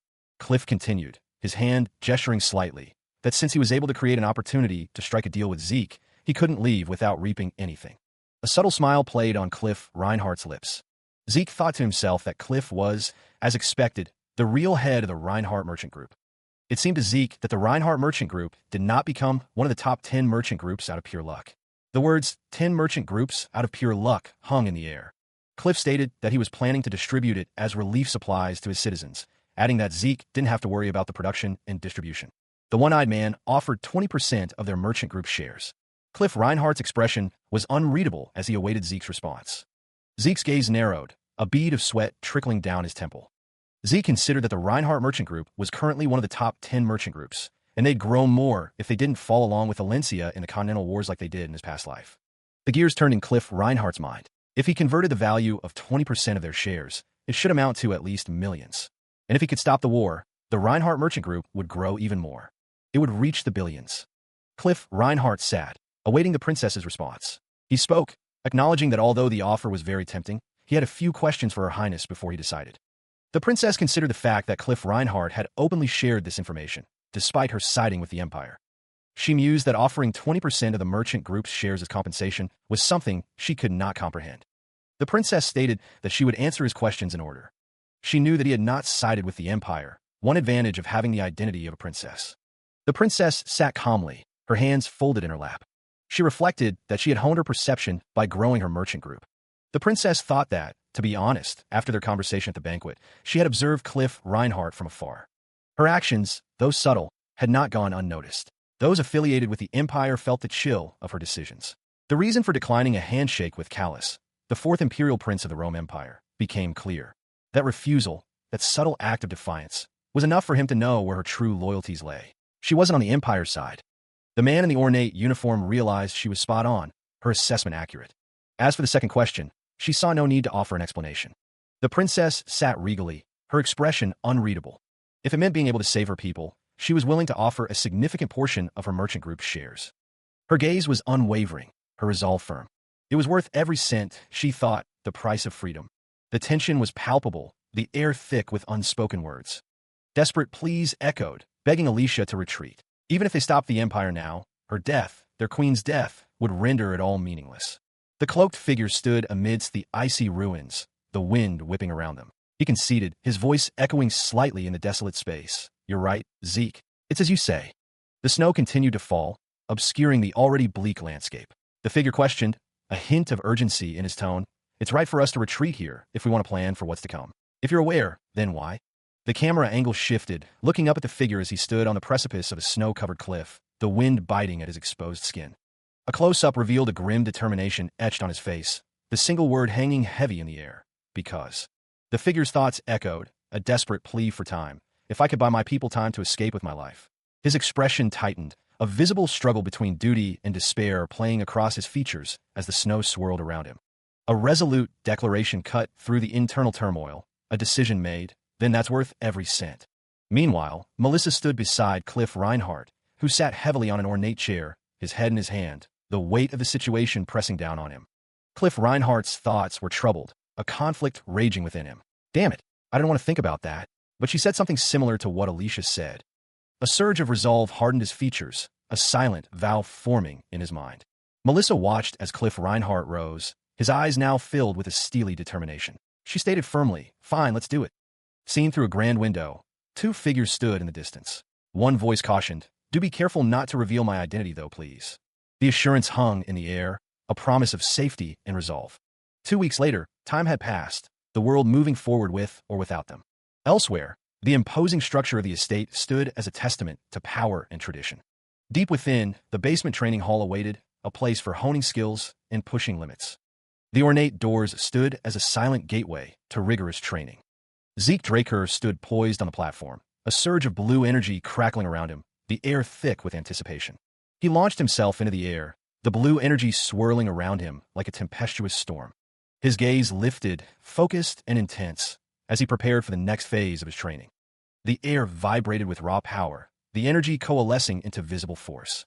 With a steady grip, Zeke Draker brandished his sword, the blue energy intensifying around the blade. The energy surged, ready to be unleashed in a devastating strike. The sword descended, a blur of steel and blue light, cutting through the air with lethal precision. A surge of blue energy coalesces, swirling with an almost sentient force. The vortex intensifies, drawing in motes of light and shadow alike. The energy continues to spiral, a mesmerizing display of raw power. He stands, the newly acquired blade humming with power in his grasp, its blue light reflecting in his eyes. Zeke gazes at the translucent blue screen that materializes before him. He sighs, muttering to himself, "I'm finally done. Did that take a month?" Another notification appears. His gaze drifts down to the sword, then back to the notification. Oh, 2 random boxes? I can make up the points that I used to burn down McCain's storeroom. He decides, I'm going to check out. He held the sphere aloft, the arcane symbols swirling within its depths like captured starlight. The system chimed, confirming the administrator's request. The priority, the Chronos Kingdom's report radar. Zeke frowned, the corresponding coordinates on the screen before him unreadable. Something was amiss. The system prompted him to find the seal that could activate the coordinates, explaining that the radar could only be activated after locating the scattered seals. The locations of the seals were linked and visible on the minimap. The minimap revealed their positions, 2 in the middle, and 1 each in the south and north. A while later, Zeke studied the information on the screen, his brow furrowed in thought. A flicker of understanding crossed his face. A smirk played on his lips. He had been wondering why this wasn't popping up. The linked quest, the treasure from the legendary kingdom, tasked him with finding the scattered seals of the Chronos Kingdom and restoring them to their original state. The screen casts a blue glow across Zeke Draker's face as he studies the information displayed. He seems less than impressed. Are you serious? The only reward is a title? The linked quest details the treasure from the legendary kingdom, tasking him to find the scattered seals of the Chronos Kingdom and restore them to their original state. The quest reward, the title of Chronos Kingdom's successor. Zeke wonders if counting any treasures he finds within the treasury after restoring the seals counts as a reward. A hand, clad in dark material, holds a ring aloft. He muses that since he's seen for himself that artifacts can respond to titles, could it be that this title has some kind of special function? Zeke grips the object in his hand, a determined look on his face. The bracelet on his wrist seems to glow faintly. It's on hold for now. The ring pulses with blue energy. Zeke walks away, his footsteps echoing in the hall. I just got word back from K2. A sinister grin plays across his face, eyes glinting with an unknown intent. It had been too long since he last saw those junkies from the south. Elsewhere, the port town sprawls beneath a clear sky, ships dotting the turquoise waters. This was Port Galfa, a town on the southern continent. The sharp scent of blood mixed with the smell of the sea, yet the air in the south really didn't change. It was an honor to have the vice branch manager of the southern branch of the Reinhardt Merchant Group with them. The men stood on the deck of a ship, the vast ocean stretching behind them. One of the men encouraged the others to work hard. They would await the day that they were graced by his presence once again. The man with brown hair thought that the similarities between before his regression and now were striking. The sky stretched above them, a silent witness to their dealings. Meanwhile, the bustling harbor of Port Galfa teems with activity, a hive of commerce and shadowy dealings.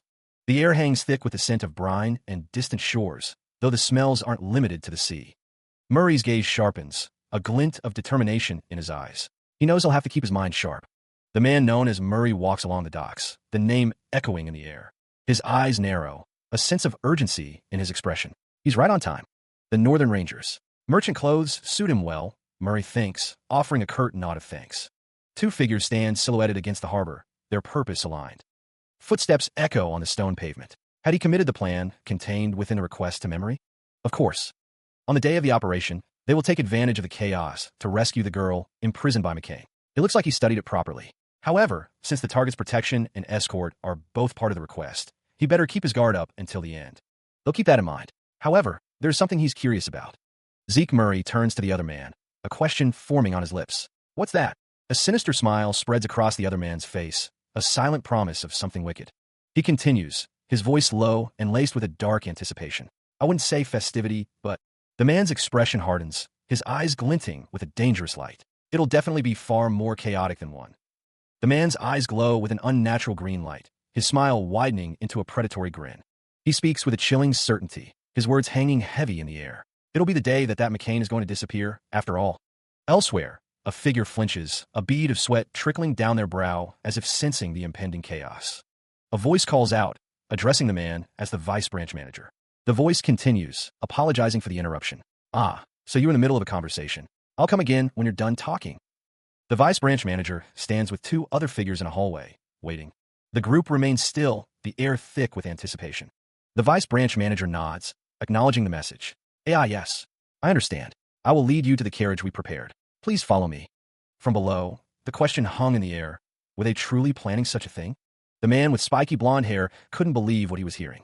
To go to war with McCain? The thought was simply impossible. The pair continued their walk, the implications of the question still lingering. He couldn't take anything said as just a joke. The other man agreed, his expression mirroring the sentiment. Of course, although it appeared worn on the outside, it had plenty of storage, and they'd maintained the interior to the same degree as their hotels. That's a relief, he thought, as the carriage rolled along the path. While also being a day of celebration, it was also the day on which all the executives would gather for business. As a result, the center of the deal, Kay, and her supporter, Zeke Murray, would also attend this meeting, correct? How many briefings are they going to have? This is already the fifth one. Even a Soma addict would have memorized it by now. The woman with red hair points a finger, her expression stern. Partner, I don't have nerves of steel like you do. She continues, raising her voice.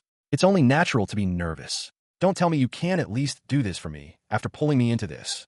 The man with blonde hair leans back, a thoughtful expression on his face. Asterisk, I thought she was acting differently from normal. So it was because of that. Asterisk. A disembodied voice speaks of potential consequences. What do we do if they find out we were behind the Soma warehouse burnings? McCain paralyzes traders and then leaves them for dead at a shock dragon swamp. The woman with red hair looks panicked. Wait, I don't have nerves of steel like you do. Are we really going to get caught after all the cover-ups? Kay thinks to himself, I kind of want to tease her a bit. He speaks aloud, Kay, since you're a mage, you'll be handled a little differently, so don't worry. The woman with red hair puts her hands on her head, looking stressed. In the South, there's a widespread belief that keeping Kay smiles reassuringly. She's acting so panicked that mage's cadaver with you helps to block curses. The sound of panic fills the air. The woman with red hair is in a state of extreme panic. He stared at his hands, turning them over as if seeing them for the first time. They weren't just finger-shaped, they were actual fingers. A disturbing thought crossed his mind. How much could he sell them for? He paused, a realization dawning on him. How did he even know something like that? How could he not? Nobody could possibly know the South better than him, given that he raised McCain into prosperity and dragged it down into ruin as a hitman. It all started after he was chased out of the academy and captured by a slave trader. He was eventually dispatched on the battlefield as a human shield. But he managed to be the sole survivor several times over. He didn't question anything, being relieved by the very fact of his survival. Anyway, after returning alive 6 times as a human shield, Don Juan decided to turn him into a hitman. Maybe one had a good eye for people, because he was perfectly suited to being a hitman. He could easily take down a purple knight by making them drop their guard and then using poison on them. However, blue knights were a different story. Even with his presence concealed, they always detected him. No matter how stealthy he was, they would spot him all the same. A poison-laden blade was his weapon of choice. They could manipulate their internal aura to burn or expel the poison, but it was rarely enough. However, even a blue knight was only human. Vulnerable, mortal. He had mastered the art of exploiting the smallest openings, inevitably presented by a person. So, he was able to kill even a blue knight. When he had killed over a dozen blue knights, he was able to solidify his position as a hitman in the McCain cartel. After that, he would claim great achievements against the Pabella cartel and its eventual ruin, and he would grow his position. In the end, he would become Don Juan's foster child and even secure a position as his rightful heir. However, on the day that all the cartel's top executives were gathered in order to reveal the successor, he killed every single person there, including Don Juan. The aftermath was a scene of carnage. And then he left the McCain cartel. Well, it's all in the past now. He reclines, the memories fading. A hand reaches out, the gesture sudden and accusatory. Zeke's eyes widen, startled by the abruptness. Look here, partner. The accusation hangs heavy in the air. You a McCain spy? The partner's gaze is intense, unwavering as she levels the accusation. Inside the carriage, the tension is palpable. The partner's expression remains stern, her suspicion unwavering. The sky stretches above, indifferent to the turmoil within the carriage. The partner demands an answer. Kay thinks to himself, right now is rather clumsy unlike before my regression, so it's fun to tease her. Meanwhile, the carriage travels through a misty landscape. The destination looms in the distance, Don Juan's mansion. The carriage proceeds down the long, ornate driveway leading to Don Juan's mansion. Inside the mansion, figures gather, awaiting their arrival. A maid diligently pours a drink, the clinking of glass against glass echoing softly in the room. The fine fabric of a suit shifts as its wearer moves, the subtle texture hinting at wealth and power. Meanwhile, a voice calls out from beyond a grand doorway. Don Juan announces himself as an official, addressing someone named K. Zeke Draker and his partner stand poised before the entrance, ready to face whatever awaits them. The man's thoughts drift to the allure of wealth, a silent acknowledgement of its pervasive influence. A gathering of men, their expressions unreadable, hints at the complex web of alliances and rivalries that define this world. The conversation turns to the McCain hitmen. The speaker notes that infamous outlaws and rangers are also on the run, suggesting a diverse and dangerous group has been assembled. Around a long, polished table, figures sit in anticipation, the air thick with unspoken expectations. The scene unfolds within the secret meeting room, hidden behind the mansion's banquet hall. A man holding a cigar expresses his surprise, admitting he had heard she was a mage, but didn't expect her to be a woman. The voice muses that a beautiful mage is rarer than a jewel, eagerly awaiting the woman's words. The man's face fills the frame as he commands, "Begin." The McCain cartel boss, cigar clenched firmly between his teeth, surveyed the room with a calculating gaze. Smoke curled around him, a silent testament to his power. Don Juan stood tall, her expression unreadable as she clasped her hands in front of her. A flicker of concern danced in her eyes, betraying her outward composure. A man with glasses, his face etched with worry, leaned forward, his voice cutting through the tense silence. "Do you remember the Soma warehouse fires from several months ago?" A voice, laced with a hint of impatience, responded. "Of course I do." The speaker's tone dripped with sarcasm, as if I could possibly forget. "So?" The McCain cartel boss's gaze hardened, his eyes narrowed, a storm brewing behind them. A question hung heavy in the air. "Why are you bringing them up?" Don Juan's brow furrowed, a bead of sweat trickling down her temple. The tension in the room was palpable. A hesitant voice broke the silence. "WL, it is because there is a traitor here." Around the long table, faces shifted, suspicion and unease rippling through the assembled figures. The accusation hung in the air, heavy with implication. That conspired with Pabella in order to set fire to those warehouses. The air in the room crackled with unspoken tension, a heavy silence broken only by the pronouncement. There was a traitor in their midst. At the head of the long table, neutral Lady Red Hair stood, her presence commanding attention. Around the table, the other members remained seated, their faces unreadable in the dim light. The accusation hung in the air, prompting a sharp, disbelieving response. "What did that crazy bitch just say?" Another voice erupted, filled with rage. "Drag that bitch out this instant." A fist slammed down with brutal force, the sound echoing through the room. The impact reverberated, a stark punctuation to the rising fury. The man's expression hardened, his eyes narrowed as he repeated, "What you just said." The atmosphere grew heavy, the question hanging in the air. "Are you able to hold yourself accountable for those words?" Neutral Lady Red Hair remained impassive, her gaze unwavering amidst the chaos. The vice branch manager gestured, the tension palpable as he declared, "Very well then, you may speak." The sudden appearance of Zeke Murray elicits a sharp intake of breath from Don Juan and a look of startled surprise from another man in the room. He reveals a gleaming blade, the light catching the polished steel as he leans in. Zeke announces, "My name is Zeke," as another speech bubble indicates. "An honor to meet you, Don Juan." With a disarming smile, Zeke Murray conceals the knife behind his back, his eyes betraying a hint of something far more sinister. From above, the scene unfolds. Don Juan sits at his desk, while Zeke Murray stands beside him, the implied threat hanging heavy in the air. A voice echoes, "Pleasure to meet you."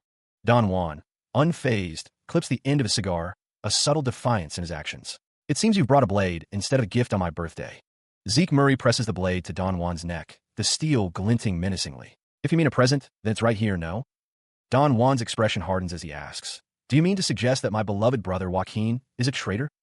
A sinister smile spreads across Zeke Murray's face. "You should be well aware of what's going on. Why don't you confess with your own tongue?" Don Juan's eyes widen, a flicker of fear crossing his face. How did he know? The men stood at attention, awaiting further instruction. Impatience laced the air as one of them spoke, questioning what they were being paid for. Their superior's voice boomed, laced with disdain. He called them ungrateful wretches, demanding they earn their keep. Zeke Murray's face contorted in anger, his eyes narrowed with suspicion. Cliff Reinhardt, ever pragmatic, stated that even if he said so, there was nothing they could do. Another man, standing beside Joaquin, observed that Don Juan was a pro, leaving no openings for their approach. He warned that even a ranged attack would be futile, as Joaquin would be used as a shield. The man concluded that Don Juan might be a spy sent by Pabella. Joaquin, his expression unreadable, mused that despite being the Pabella spy himself, They were suspecting him instead. Cliff Reinhardt accused him of spouting nonsense now that he'd been found out as a spy.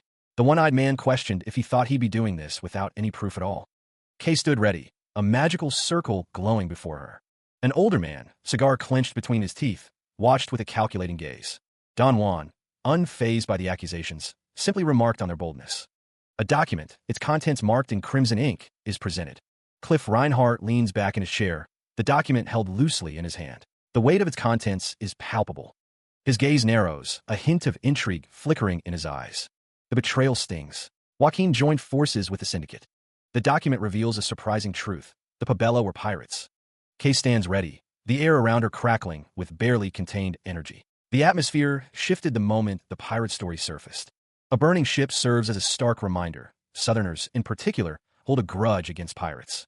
The region's proximity to pirate outposts has led to significant losses compared to other regions of the continent. Kay's eyes glow with an inner light, a silent promise of retribution. Cliff Reinhardt continues to read, the weight of the information settling upon him. Don Juan lost his family to pirates, fueling his deep resentment. Even Don Juan cannot ignore an incident that involves pirates. What'll he do? Damn it all. Don Juan's face contorts in a mask of fury, his past colliding with the present. The document in Cliff Reinhardt's hand seemed to ignite a silent storm within Don Juan. Cliff, ever observant, noted the shift in his demeanor. The question hung heavy in the air. Just how did he get that photo? The report detailed a connection, a web spun between Don Juan's deal with Pabella and the Soma warehouse fires from months prior. The implications were undeniable. Even the slow burn of a cigar couldn't mask the rising tension. In this situation, suspicions against him would grow, no matter what. Cliff Reinhardt offered a measured response. Thank you, Zeke Murray. However, I don't know about Syndicate, but did you think this? The damning report was placed on the table, a silent accusation. Don Juan's eyes narrowed, a storm brewing within. It would be enough for him to grow suspicious of Joaquin, who was like a brother to him. He knew it. It wasn't enough. He didn't want to use this method. A name echoed in the shadows of his mind. El Mincho. A sense of foreboding settled in the air, thick and heavy. The man's face hardened, his expression unforgiving. If this is all, then for the crime of insulting my brother Dash. The word hung in the air, a command and a threat. Boss. The man's gaze intensified, his words carrying the weight of truth. It's as Zeke Murray said. The revelation cut deep, a confession whispered from the shadows. I'm the traitor who joined hands with Pabella. The room felt heavy with unspoken accusations. Don Juan, seated, regarded the axes lining the wall, each a silent testament to past conflicts. He spoke, his voice laced with a hint of disappointment. I see. I didn't think you would betray me. Cliff Reinhardt stood opposite him, hands clasped calmly. I have nothing to say. He began to walk away, each step measured, deliberate. Since you've confessed, I will show you an adequate amount of respect. A sudden, sharp intake of breath. A single eye, wide with shock, registered the impossible. A swift, brutal descent. Blood splattered against the ornate walls, painting a grim tableau of betrayal's price. The glint of steel, slick with crimson, reflected the cold reality of the moment. The air hung thick with a metallic tang of blood. The force of the blow reverberated, a silent scream etched in the air. From above, the scene unfolded. A body sprawled amidst the opulent decor, and Cliff Reinhardt standing over him, the executioner's shadow. Cliff Reinhardt, now holding a long sword, glanced at the fallen figure. This is quite the way to go out for the second-in-command of McCain. Don Juan, his face obscured by shadow, spoke with a detached curiosity. Still, Southerners really are a fascinating bunch. The camera focused on Don Juan's face, still in shadow. El Mincho, admit that you were the traitor. The words hung in the air, heavy with accusation. Cliff Reinhardt wiped blood from his face, a grim smile playing on his lips. Believing that an oath on God is absolute. Well, not that I had any intentions of messing with his family to begin with. Cliff Reinhardt turned away, the scene now behind him. That's that. He really is the boss of a large criminal organization after all. The glint of steel catches the dim light, a silent promise of violence. It was unlikely that Don Juan punished El Mincho because he truly believed that El Mincho was the traitor. It was simply because he had no other choice. The culprit behind the Soma warehouse fires from several months ago, which resulted in massive losses for McCain, was a traitor who conspired from within. The Pabella spy, according to Kay's testimony, set fire to those warehouses, causing chaos. Moreover, Cliff Reinhardt secured El Mincho and declared him the traitor through his decisive actions. A faint smile plays on Don Juan's lips, a mask of composure amidst the turmoil, as well as the shocking revelation that the Pabella cartel were pirates. In such circumstances, Don Juan still maintained his composure and calmly attempted to analyze the situation. Cliff Reinhardt's expression is unreadable, his gaze fixed on some unseen point. The news hits hard, a wave of disbelief and fear washing over the subordinates. But the same couldn't be said for his subordinates. While all this was happening, El Mincho himself confessed to being the traitor. The traitor. Even if El Mincho weren't the traitor, by leaving him be, the axe, once a symbol of strength, now lies shattered. Its broken pieces scatter, mirroring the fate of something far greater. He understood then. The organization's discipline, the very foundation upon which they stood, was crumbling. He's as calculating as ever. A storm brewed behind his eyes, a silent reckoning taking place within. The axe drips, each drop a crimson testament to the bloodshed to come. Shadows danced, obscuring the faces of those who plotted in the darkness. The man in the suit stood amidst the swirling darkness, a silent observer of the impending chaos. Footsteps echoed in the abyss, each step a countdown to the inevitable confrontation. The voice cut through the tension. Since Joaquin truly was the traitor, as you said in your report, Kay, that must mean our dear folks from Syndicate are traitors as well. The revelation hung heavy in the air, suspicion and paranoia beginning to take root. The axe finds its mark, piercing the document. It was written that your first step to moving away from McCain. The accusation hung in the air. The burning of the Soma warehouses was traced back to Pabella. Cliff Reinhardt's eyes burned with an unnatural crimson light as he pressed his demand. Confession, as his brother Joaquin had done, was the only path forward.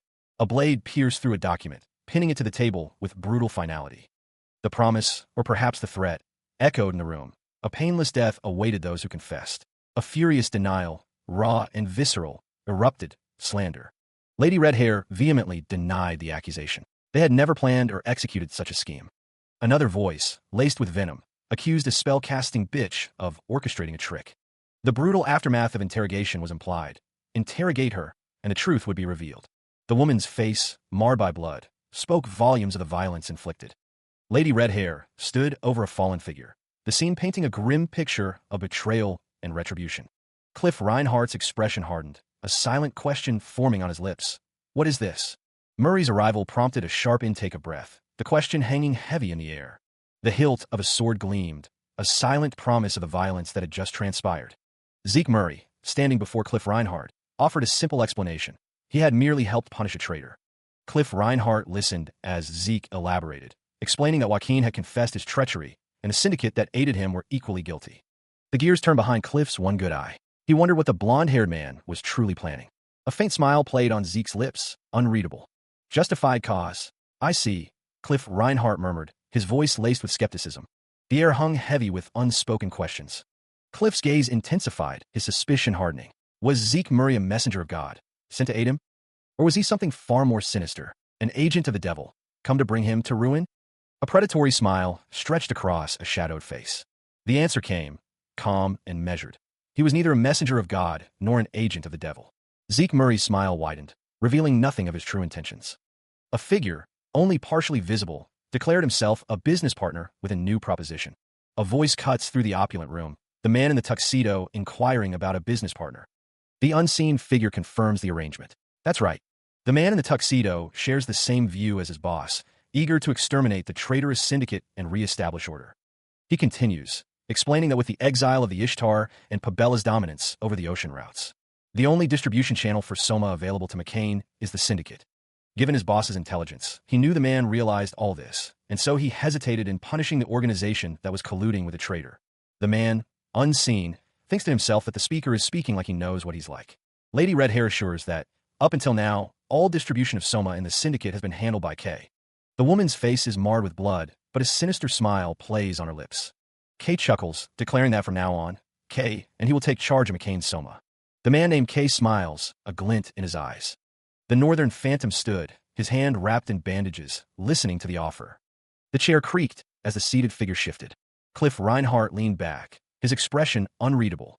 His polished shoes rested on the floor, betraying no hint of his thoughts. Cliff Reinhardt considered Zeke Murray's proposition. It is quite the alluring offer, Zeke Murray. His gaze narrowed, suspicion lacing his tone. If what you say is the truth, that is. An ornate axe lay embedded in a document, a silent threat. Cliff's voice dripped with skepticism. However, I have little of it, and since this is our first meeting, how could I possibly trust you with this? The axe gleamed ominously, reflecting the dim light of the room. Cliff paused, his gaze intense. That is a fair statement. With a sudden, violent motion, Cliff hurled the axe. Then, what do you think of this? The axe slammed into the table, scattering papers and silencing any doubt. A gloved hand tightens around the hilt of the sword, the steel gleaming ominously in the dim light. The air crackles with anticipation. With a swift, decisive motion, the blade plunges downward, tearing through a stack of documents. The sound echoes in the silent room. The name hangs in the air, a whispered threat, Paulo Santos. The sword is held aloft, now radiating a soft, ethereal glow, as if imbued with a dark purpose. The documents, now pierced and scattered, bear the weight of the attack, their secrets exposed. A voice, filled with cold fury, declares, "I will raze to the ground the lands under that coward's charge." Paulo Santos. The name is known, whispered in hushed tones, a figure of both fear and respect. A silhouette emerges from the shadows, eyes burning with an eerie red glow. He's called cowardly, for he always seeks to minimize risk, yet he remains a force to be reckoned with. Meanwhile, Cliff Reinhardt sits in his opulent study, his expression thoughtful. He is aware of something others might miss. A younger man stands, his face obscured by shadow, declaring that as long as someone is useful, nothing else matters. Whispers of trust and respect for courage fill the air, yet a sense of unease lingers beneath the surface. The warning is clear. It is far too dangerous to attack alone. The stakes are high, and the risks are even higher. The man in sunglasses is told that McCain's elite assassination troops will be assigned to assist him. The man with blonde hair questions if that means they will observe him instead. It is also mentioned that while he is busy proving his bravery, something else is happening. McCain will be responsible for guarding this lady. The man is told to leave her in his hands. The hand of the man is shown. The man with blonde hair thinks that it is a roundabout way of saying he is taking her hostage. Meanwhile, someone says that they understand and that they will leave her in his hands, boss. Elsewhere, the Pabella cartel, Paulo Santos's assigned territory, Soma production factory, is shown. A fist clenches. A figure is seen in the water. From above, a figure commands him a halt. The group remains still, awaiting further instruction. A voice admits to being surprised, even as a squad commander, to find himself waiting for another's command. The speaker is Assassination Squad Commander Manuel, his gaze intense behind a mask. Manuel surveys a distant complex, the objective clear in his mind. Another voice remarks that one would have to be a fool not to follow Manuel's orders after witnessing his skill. The group remains poised, ready to execute Manuel's plan. His movements are quick and precise, as if he has completely memorized the layout of the vast southern lands. A glimpse of the carnage he is capable of, a werewolf-like creature, defeated and bloody. He is more skilled in combat than beastmen, capable of easily taking down werewolves, one of the toughest matchups. Manuel's stamina is far beyond what other hitmen are capable of, leading one to whisper, "What a monster." The air crackles with anticipation, the mission about to begin. The commander surveyed the factory from their vantage point. He ordered the others to remain behind. A subordinate stammered a response, clearly displeased with the order. He felt used, only brought here to observe. Zeke, his green eyes gleaming, knew this was the only spot offering a complete view of the factory. A hand reached out, as someone called out, "Has Sir Murray?" Zeke remained silent, his expression unreadable behind the mask. Below, the subordinate questioned what they should do, awaiting the commander's orders. The masked man insisted they observe from afar, avoiding unnecessary risks. He instructed them to set up an outpost, focusing on camouflage to avoid detection.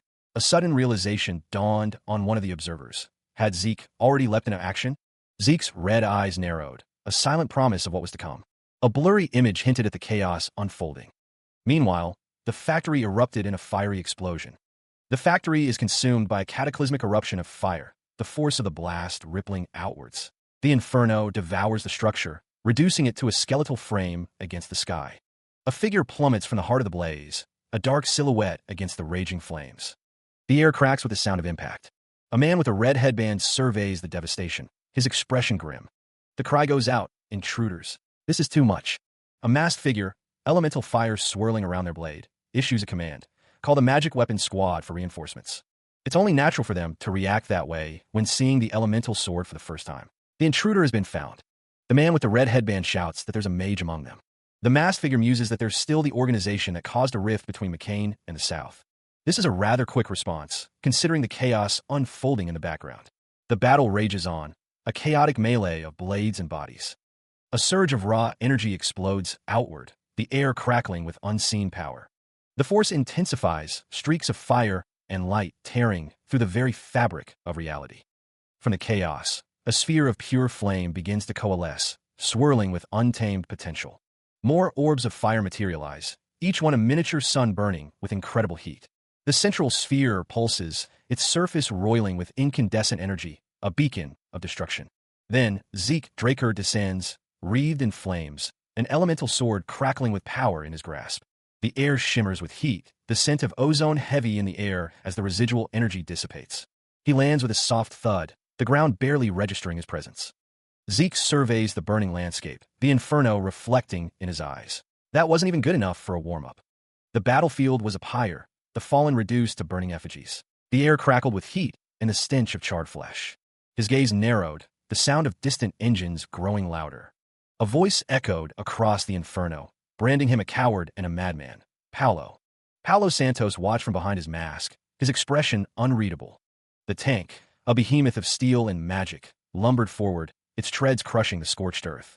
Debris flew as the armored vehicle advanced, a relentless force against the ravaged landscape. A mocking voice dripped with disdain, questioning the need for a magic tank. The tank pressed on, a symbol of wealth and power, as the voice sneered about rotting away in money. Inside the armored beast, three figures braced themselves for the coming onslaught. The world erupted in fire as the tank unleashed its devastating payload. The ground was scarred, the earth itself ablaze with unnatural fire. Even the air shimmered with heat, the aftermath of the tank's destructive power. He watched as the crimson energy descended, a harbinger of destruction. The impact cratered the earth, a testament to the raw power unleashed. Waves of concussive force rippled outwards, scattering debris like leaves in a storm. A nearby structure buckled and shattered under the assault, consumed by a fiery inferno. The air crackled with residual energy, a silent scream echoing through the devastation. At the heart of the destruction, a vortex of swirling energy pulsed with malevolent intent. Flames licked at the remains of the building, reducing it to ash and embers. A shadowy form flickered amidst the inferno, a silent observer of the carnage. The structure groaned its final death knell, collapsing into a heap of burning rubble. He watched the destruction unfold, his expression unreadable behind the mask. The words hung in the air, a veiled insult. A cartel wouldn't have bothered hiring you. Elemental power surges, a torrent of raw energy unleashed. The wind itself becomes a blade, a swirling vortex of cutting force. A tempest of energy engulfs everything, a lone figure at its heart. The sword, a conduit for the storm's fury, stands ready. The unleashed power explodes outward, a cataclysmic eruption. Fire consumes the remains, a landscape of destruction left in its wake. A voice echoes, a reflection on past cowardice. In his past life, he admits he would have fled at the mere sight of magic tanks. The city lies in ruins, a testament to the overwhelming force unleashed. Amidst the devastation, a hooded figure stands, seemingly untouched by the chaos. The figure declares, "Things are different now." The inferno rages on, a stark reminder of the power at play.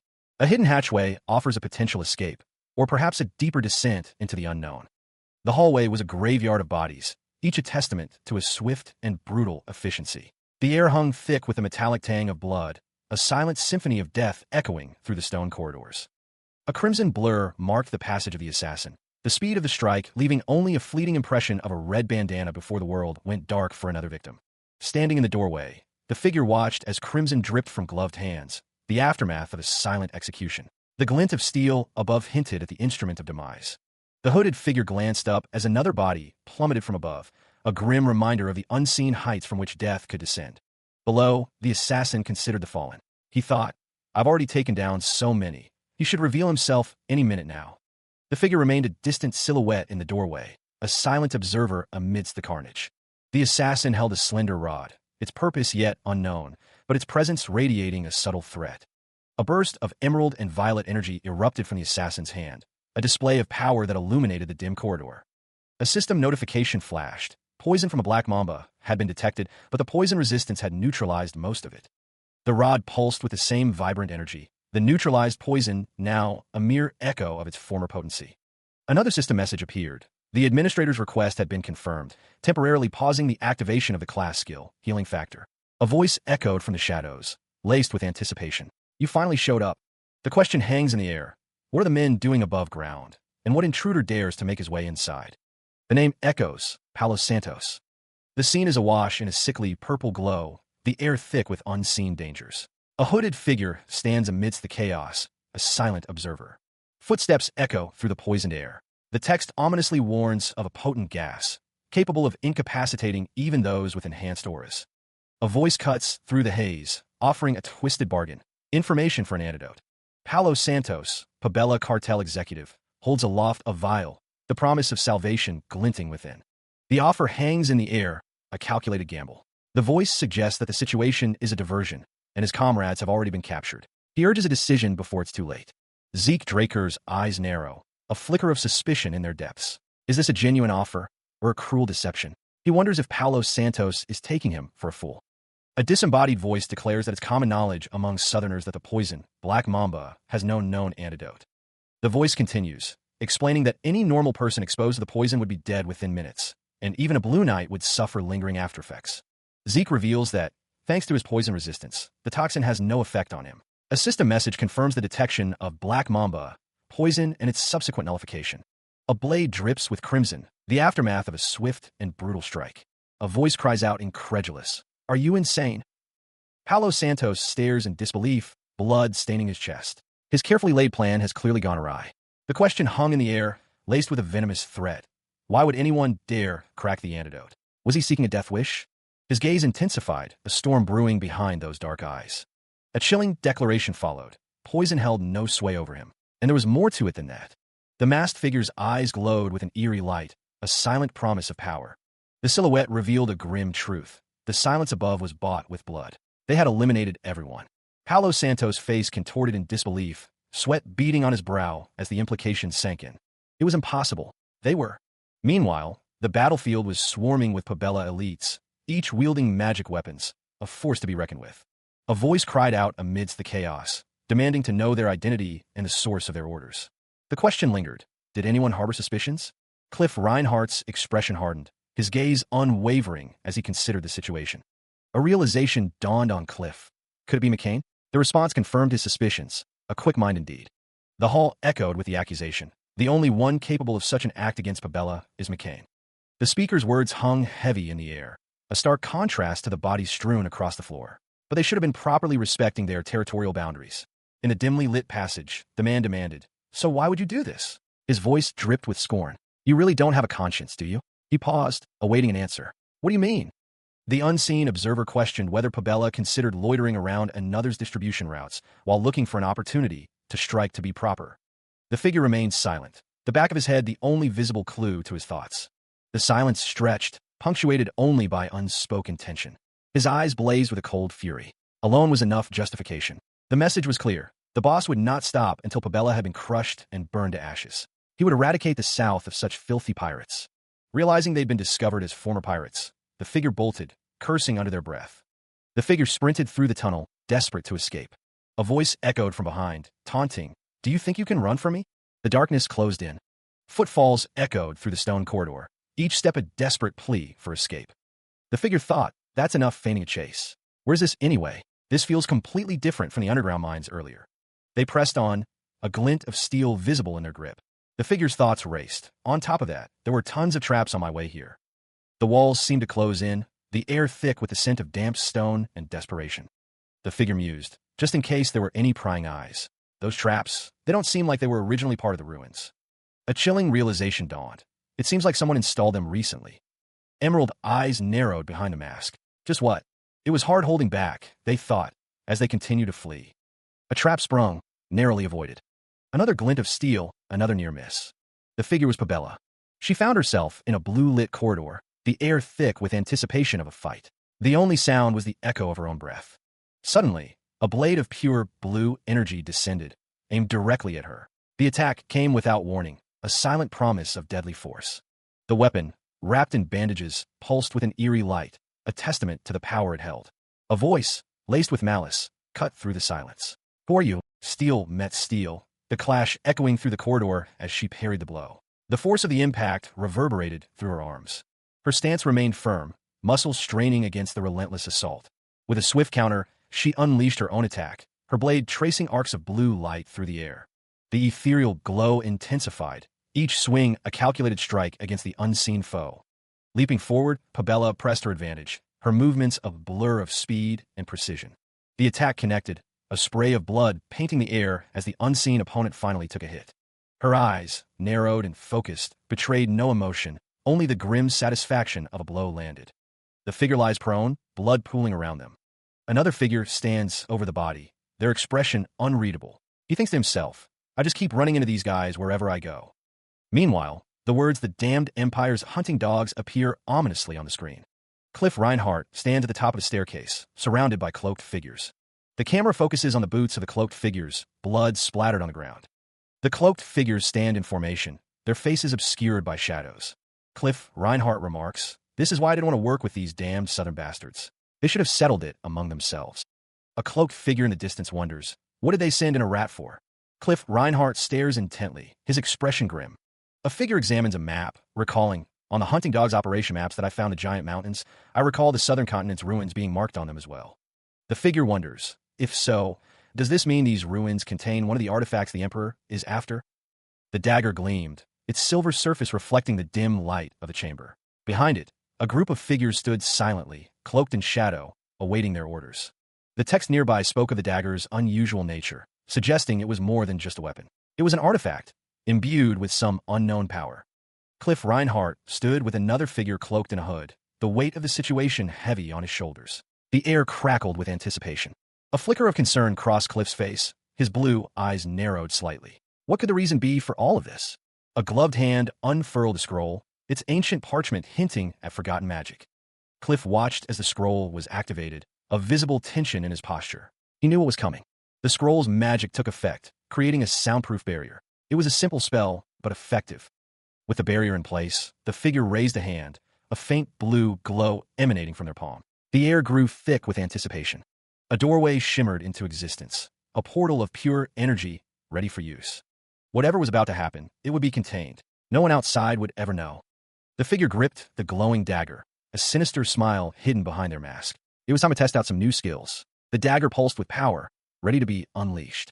He raises a hand, the air around it crackling with nascent energy. The faint scent of ozone fills the air as the power begins to coalesce. The energy intensifies, flowing around his arm like a visible current beneath his dark clothing. Cliff Reinhardt watches with a wary gaze. He wonders aloud, questioning the nature of the power he is witnessing. Cliff continues to muse, noting the progression of the warrior's abilities. His blue eyes narrow, studying the unfolding spectacle with intense focus. The energy condenses further, now a tangible force swirling between Zeke Draker's bandaged hands. A low hum vibrates in the air. A blade of pure, shimmering blue energy erupts into existence, its edges crackling with power. Zeke Draker holds the Aora blade aloft, the light reflecting in his masked eyes. The air crackles with anticipation. He brings the blade down, a streak of blue light cutting through the air. The energy blade cleaves through the stone floor, leaving a trail of fractured rock and dust in its wake. The scent of burnt stone hangs heavy. Cliff Reinhardt watches, a grim expression on his face as he witnesses the destructive power of the Aora blade. The air shimmers where the blade struck, the residual energy still visible as it dissipates. The world blurs into streaks of light and shadow, a dizzying descent into the unknown.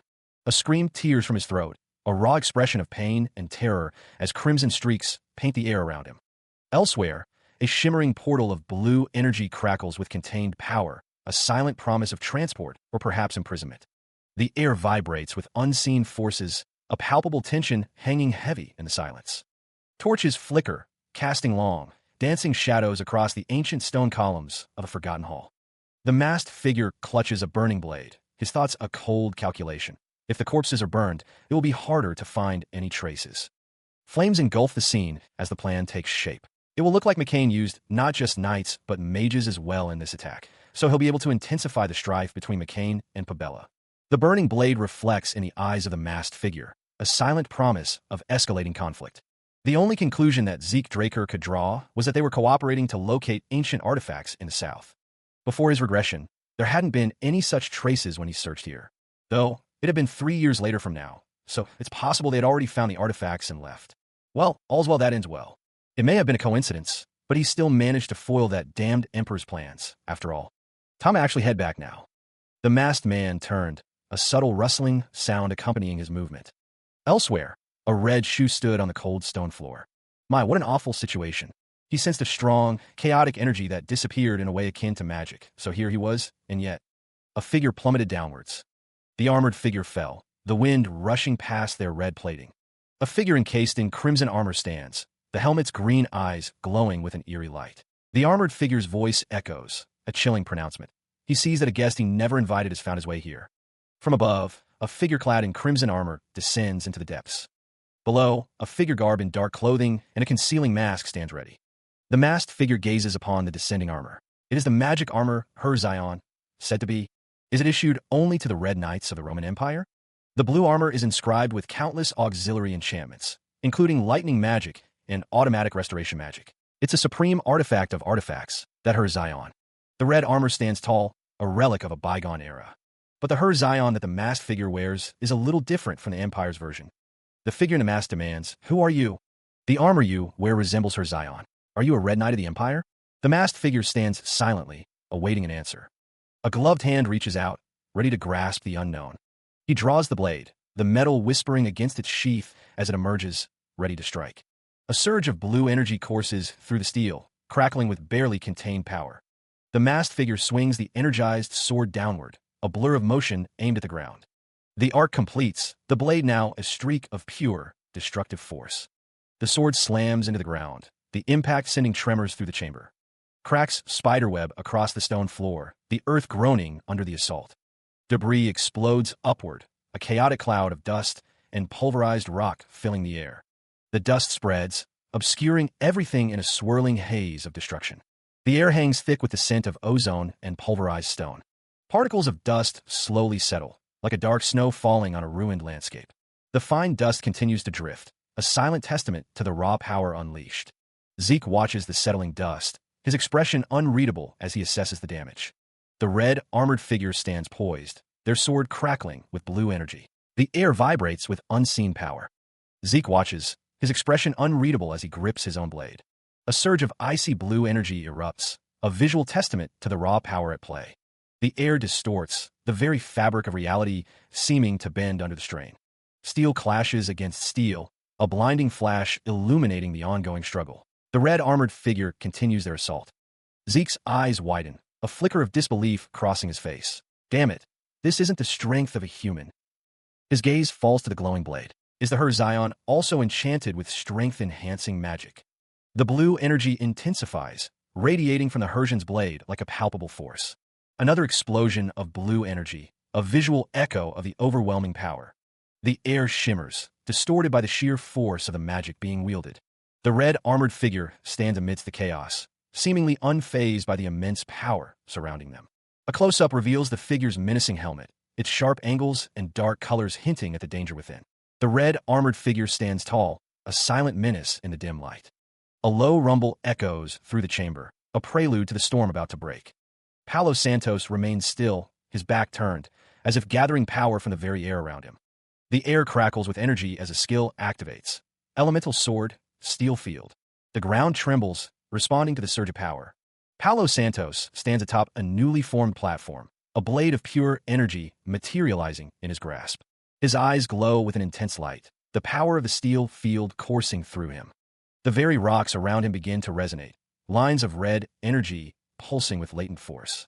The air vibrates, thick with anticipation. Paulo Santos is now at the center of a swirling vortex of stone and energy, the steel field taking shape around him.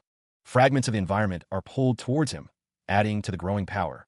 The red armored figure's gaze is intense, focused, ready to unleash the full force of the steel field.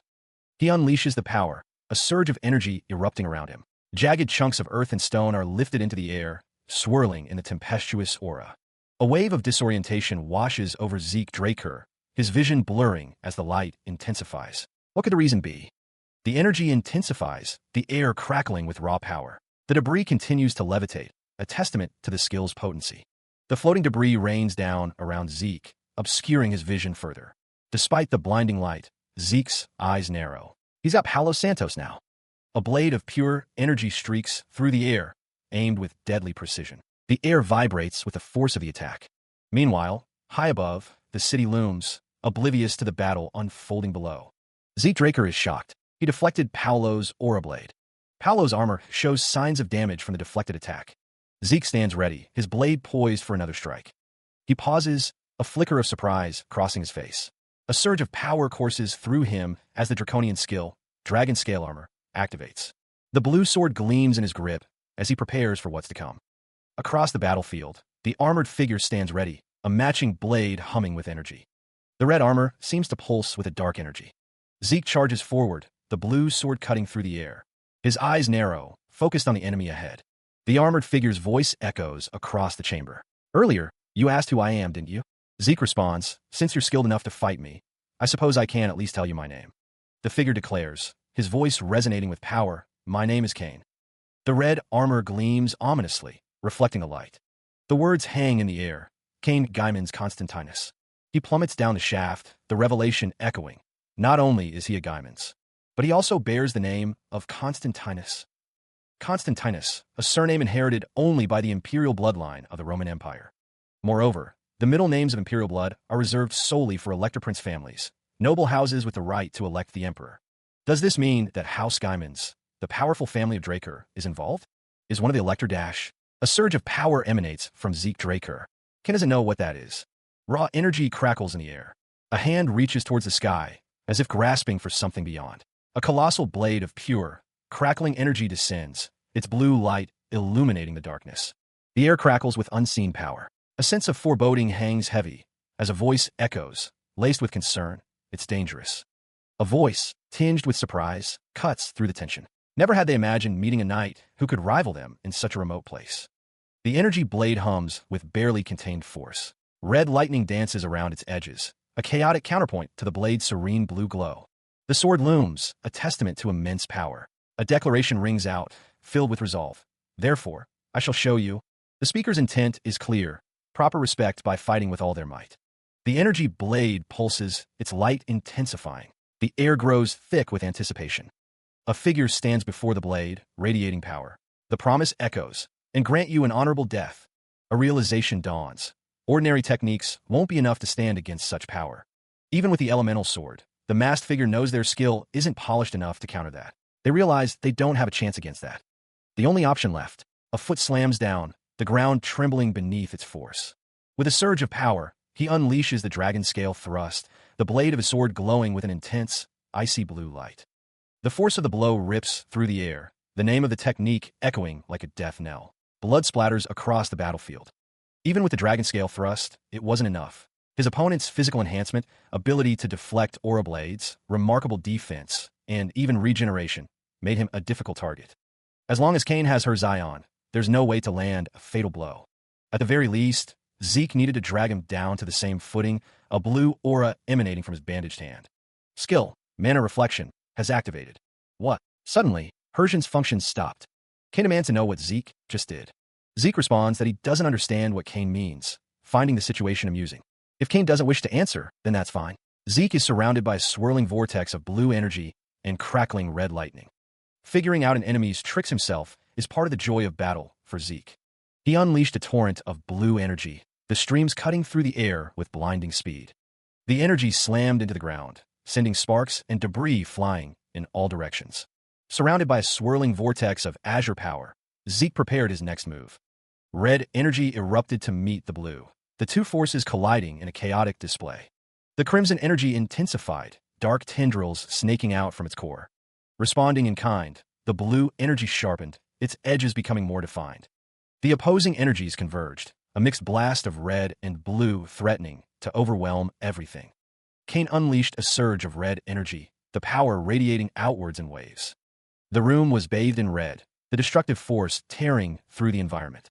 Sparks flew as the red energy continued to surge, the air crackling with raw power. Engulfed in the crimson light, Cain stood as a beacon of destructive energy. A final flash of light marked the climax of the attack, leaving a lingering sense of unease. The chamber above was fractured, light piercing through the shattered stone. Dust motes danced in the air, illuminated by the faint light filtering through the ruined pillars. Cain, his armor marred, spat out a curse. Red energy crackled around Zeke Draker, a visible sign of the encroaching danger. Above, a pair of legs dangled, limp and lifeless.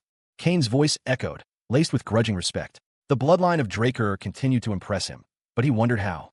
Cain's expression was a mask of dark contemplation. Zeke's eyes widened, a sudden realization dawning as he tasted blood. The technique, it resembled dragon-slaying arts. The knowledge was a cold certainty. True dragon swordplay was the origin of the dragon-slaying arts, explaining their similarity. He performed the dragon scale thrust, a technique that felt strangely familiar. But the text in his mind revealed a troubling truth. It appeared in the latter half of the dragon-slaying arts, a portion strictly forbidden to be revealed outside the family. The realization struck him. Those Gaiman's bastards must have already handed the dragon-slaying arts over to the Empire. Blood trickled down his face, a testament to the battle's brutal cost. He lay defeated, the crimson pool beneath him growing ever larger. Cain stood over him, his voice laced with a hint of pity. The corrosion has advanced quite a bit, hasn't it? Must be painful. He thought, me so bravely. His vision blurred, the taste of blood thick on his tongue. Elsewhere, light streamed through the shattered remains of the ancient hall, illuminating the dust motes dancing in the air.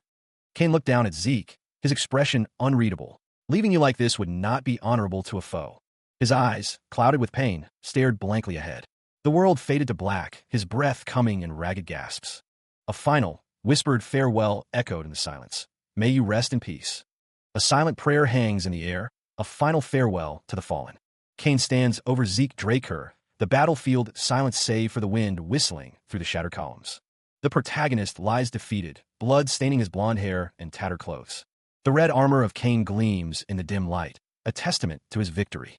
The armored figure speaks, acknowledging his fallen foe. Although you were an enemy, you were a worthy opponent I haven't seen in a long time. Cain turns to leave, the question of what comes next hanging heavy in the air. A flicker of something unreadable crosses Cain's face, hidden behind his helmet. The ruins stretch out, a desolate landscape of broken stone and shattered dreams. Even the ground is scarred, a testament to the ferocity of the battle. A soft glow emanates from Cain as he activates a healing potion, the red armor shimmering with renewed energy. He is sent reeling from the force of the previous attack, a red energy trail following his descent. Falling through the air, he struggles to regain his footing. A ragged cough escapes his lips, a testament to the damage he has sustained. He grimaces, the pain evident in his posture. If he hadn't placed the healing potion in the shortcut slot, he thinks, kneeling on the ground, the memory of the potion's effect fresh in his mind, he would have died immediately. But it couldn't recover the aura-inflicted internal injuries. A warning flashes before his eyes. Excessive skill use has surpassed its critical point. He grits his teeth, knowing he can't collapse in enemy territory, shutting down the administrator's consciousness for safety. Territory. He focused, his gaze intense as he considered his options. He knew he needed to recover more, and quickly. A potion lay nearby, a potential source of aid. His body ached, a testament to the recent battle. Somehow, he had to find a way. The dragons I seemed to watch him, a silent observer. He steeled himself, a dark determination hardening his features. A surge of power began to emanate from him, a guttural word escaping his lips, gluttony. Golden energy swirled around Cain, a visible manifestation of his will. The draconian skill, gluttony, activated, promising a path to recovery. He was consumed. A vortex of dark energy, laced with crimson and gold, spiraled around Cain, drawing him into its chaotic embrace. The energy intensified, its patterns becoming more defined, more menacing. A silent promise of power and destruction. A surge of energy flooded through him. He had consumed a miasma-corrupted, demonic human. Stamina, mental power, and mana surged back into his being. The dark energy coalesced, taking on a draconic form, its red orbs glowing with malevolent intent. The air crackled with anticipation. Bathed in the crimson and gold light, Cain felt the power coursing through his veins, reshaping him, remaking him. He was becoming something more. The absorption was complete. He had gained the demonic human's bloodline ability. Static discharge had evolved, transforming into lightning. He plummeted downwards, the swirling energy a shield and a weapon, a testament to his growing power. The world blurred around him, a vortex of raw energy and untamed potential. Meanwhile, Zeke's eyes widened, a silent scream building in his throat. The surge of power was palpable, terrifying. He sat back against the cold stone, his hand clutching his chest. Shit, I thought I was gonna die. The thought echoed in his mind. If he hadn't thought of gluttony. He looked up, confusion etched on his face. This. A crimson chest plate, glowing with inner light, hangs suspended in the air. Is this Cain's armor? A system message appears. You have obtained S armor. Another message overlays the scene. Would you like to register yourself as the user of this armor? The young man frowns. The name isn't popping up. A spectral hand reaches out, hovering over a glowing yes/no prompt. The system confirms. You have been registered as the user of this armor. The armor shifts, its form becoming more defined, more menacing. The armor's form can be decided according to the user's will. There are currently 3 magic circles that can be activated from the 28 great magic circles engraved in the armor. The armor fully materializes around Zeke. This is so light. To think the armor's functions would be this good. I think I'll get caught by the Imperial bastards if I wear this, so let's take it off for now. I'll be able to use it later when I change its form. Right now, he needs to leave. He pauses, a grimace twisting his features. This smell. Blood and corpses? He stood at the threshold of a grim discovery, the air thick with the metallic tang of blood and the faint hum of arcane energy. Red tendrils of power pulsed from the depths of the chamber, casting long, distorted shadows that danced across the cold stone walls. A disembodied voice echoed through the chamber, a clinical observation cutting through the oppressive atmosphere. This is a human. Another voice, laced with manic excitement, followed close behind. Experiment. Figures in dark robes hovered over a table, their forms obscured by the dim, sickly green light that bathed the scene. A body lay prone beneath their hands, a silent testament to their twisted work. A wave of pure, unadulterated rage emanated from the shadows, a guttural voice spitting out its contempt. These shitty imperial bastards. A shout pierced the air, laced with alarm. An intruder. Zeke's voice cut through the chaos, his tone a low, dangerous growl. You've been experimenting with people's lives. A magically formulated poison has been sensed, a silent alarm bell ringing in Zeke's mind. A magically formulated poison, one that surpasses all conventional resistance, has entered Zeke Draker's system. The effects are immediate and unavoidable. Paulo Santos, teeth gritted in pain, forces down an upper-class antidote. The liquid burns as it goes down, a desperate attempt to counteract the poison's effects. The air crackles with unspoken threat. A voice, laced with malice, echoes. So you must be prepared to give yours as well, right? A chaotic swirl of energy fills the space, a visual representation of the volatile forces at play. Amidst the inferno consuming the laboratory, Zeke stands firm, his gaze fixed on something just beyond his sight. The heat radiates against his back, the smell of burning chemicals thick in the air. A gloved hand clutches a document filled with arcane symbols and meticulous notes. The unspoken thought hangs heavy. I need to collect the... Zeke's expression hardens, a flicker of determination in his eyes. Lab's research materials. He thinks, the words barely audible above the crackling flames. Since it's in... His thoughts race, piecing together the puzzle. Imperial Lab. He muses, the name carrying a weight of significance. There might be things related to the Rose disease. The accusation hangs in the air, unspoken yet palpable. It's you. The flames dance and writhe, consuming everything in their path. The laboratory, once a place of scientific pursuit, is now a scene of utter devastation. Zeke, silhouetted against the raging fire, clutches the document tighter. The fate of the Rose disease, and perhaps much more, rests on what he can salvage from this inferno. A voice filled with rage and betrayal echoes through the burning ruins. The one who turned my lab into this mess. He raised his hand, a swirling vortex of energy coalescing into a radiant orb within his palm. The air crackled with unseen power, a silent promise of the magic to come. A blinding azure light erupted from the depths, bathing the chamber in an ethereal glow. The source remained unseen, yet its presence was undeniable.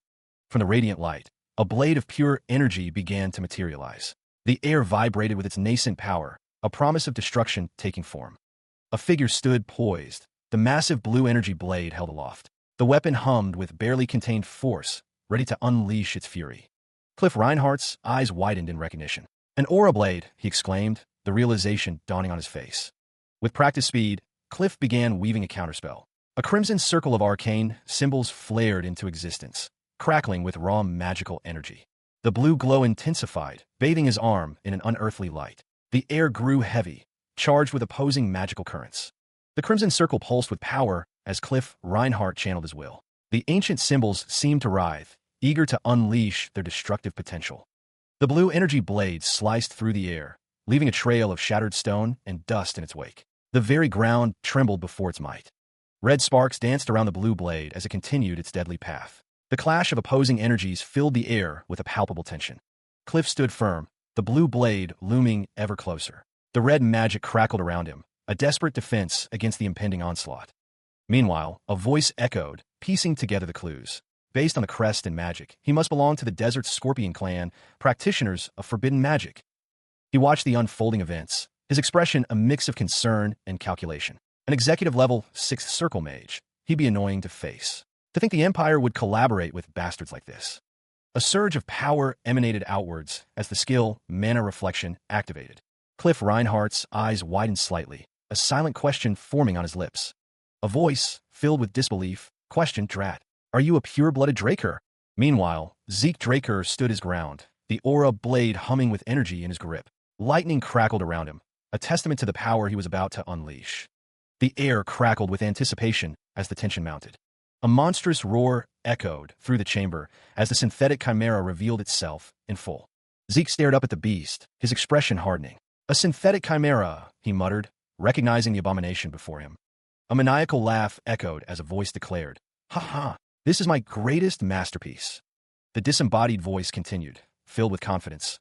Even a Draker wouldn't be able to defeat him. With terrifying speed, the chimera lunged, its massive claws outstretched toward Zeke. Zeke Draker met the attack head-on, his aura blade flashing as he parried the chimera strike. The force of the impact sent shockwaves through the chamber. He unleashed a torrent of blue energy, a shimmering blade of pure force cutting through the air. The energy intensified, erupting in a blinding flash of light and scattering sparks across the battlefield. Moving with impossible speed, the Northern Phantom left only afterimages in his wake, a testament to his agility. A devastating blow, enhanced by the raw power of his energy, crashed against Kane, sending debris flying. Zeke Draker's expression remained focused, his eyes narrowed in concentration as he prepared his next move.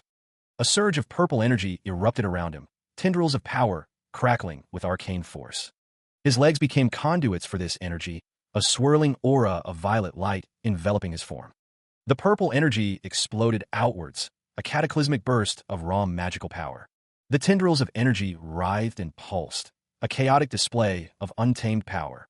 Gale Arts, a technique that harnessed the very essence of the storm. Zeke pressed his advantage, unleashing a flurry of blows, each strike imbued with the force of a gale. Shadowless Steps, a movement technique that allowed him to flow through the battlefield like a phantom. The blade descends, striking the monstrous form with brutal force. Zeke Draker swings his blade, a purple arc of energy erupting from the weapon as it cleaves through the air. He continues the assault, bringing the blade down upon the monster once more. Zeke's eyes narrow, his focus absolute. No blind spots. He takes a fighting stance, ready for the next attack. Looking down at the monster, Zeke thinks, "I didn't want to waste time here." The blade finds its mark again, striking the monster with precision. Surrounded by a swirling aura, Zeke stands firm, his blade glowing with power. An unseen presence declares that reinforcements will arrive soon. Zeke's expression hardens, his eyes filled with determination. A system message appears. Innate authority, Dragonic control, can be activated.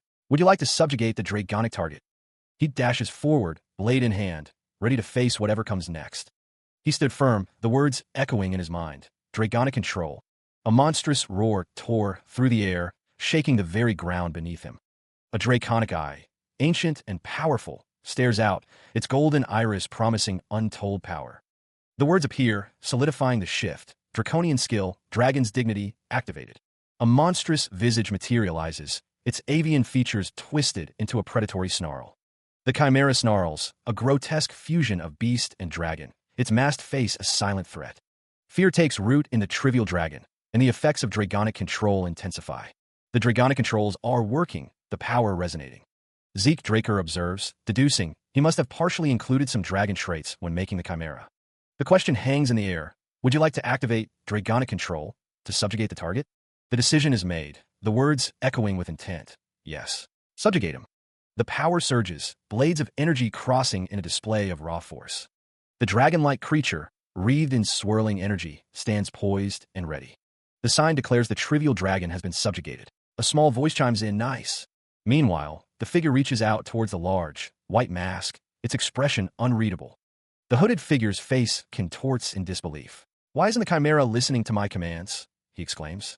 Elsewhere, a close-up reveals piercing green eyes, focused and intense.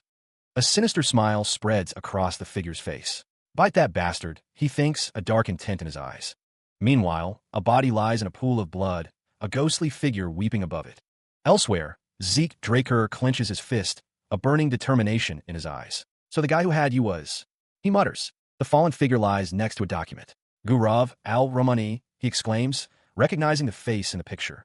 A hand reaches towards the document, its secrets waiting to be uncovered. Zeke Draker studies the document, realization dawning on him. "I thought that guy was the second in command of the Scorpion clan." Zeke's brow furrows, a silent question hanging in the air as he gazes at something unseen.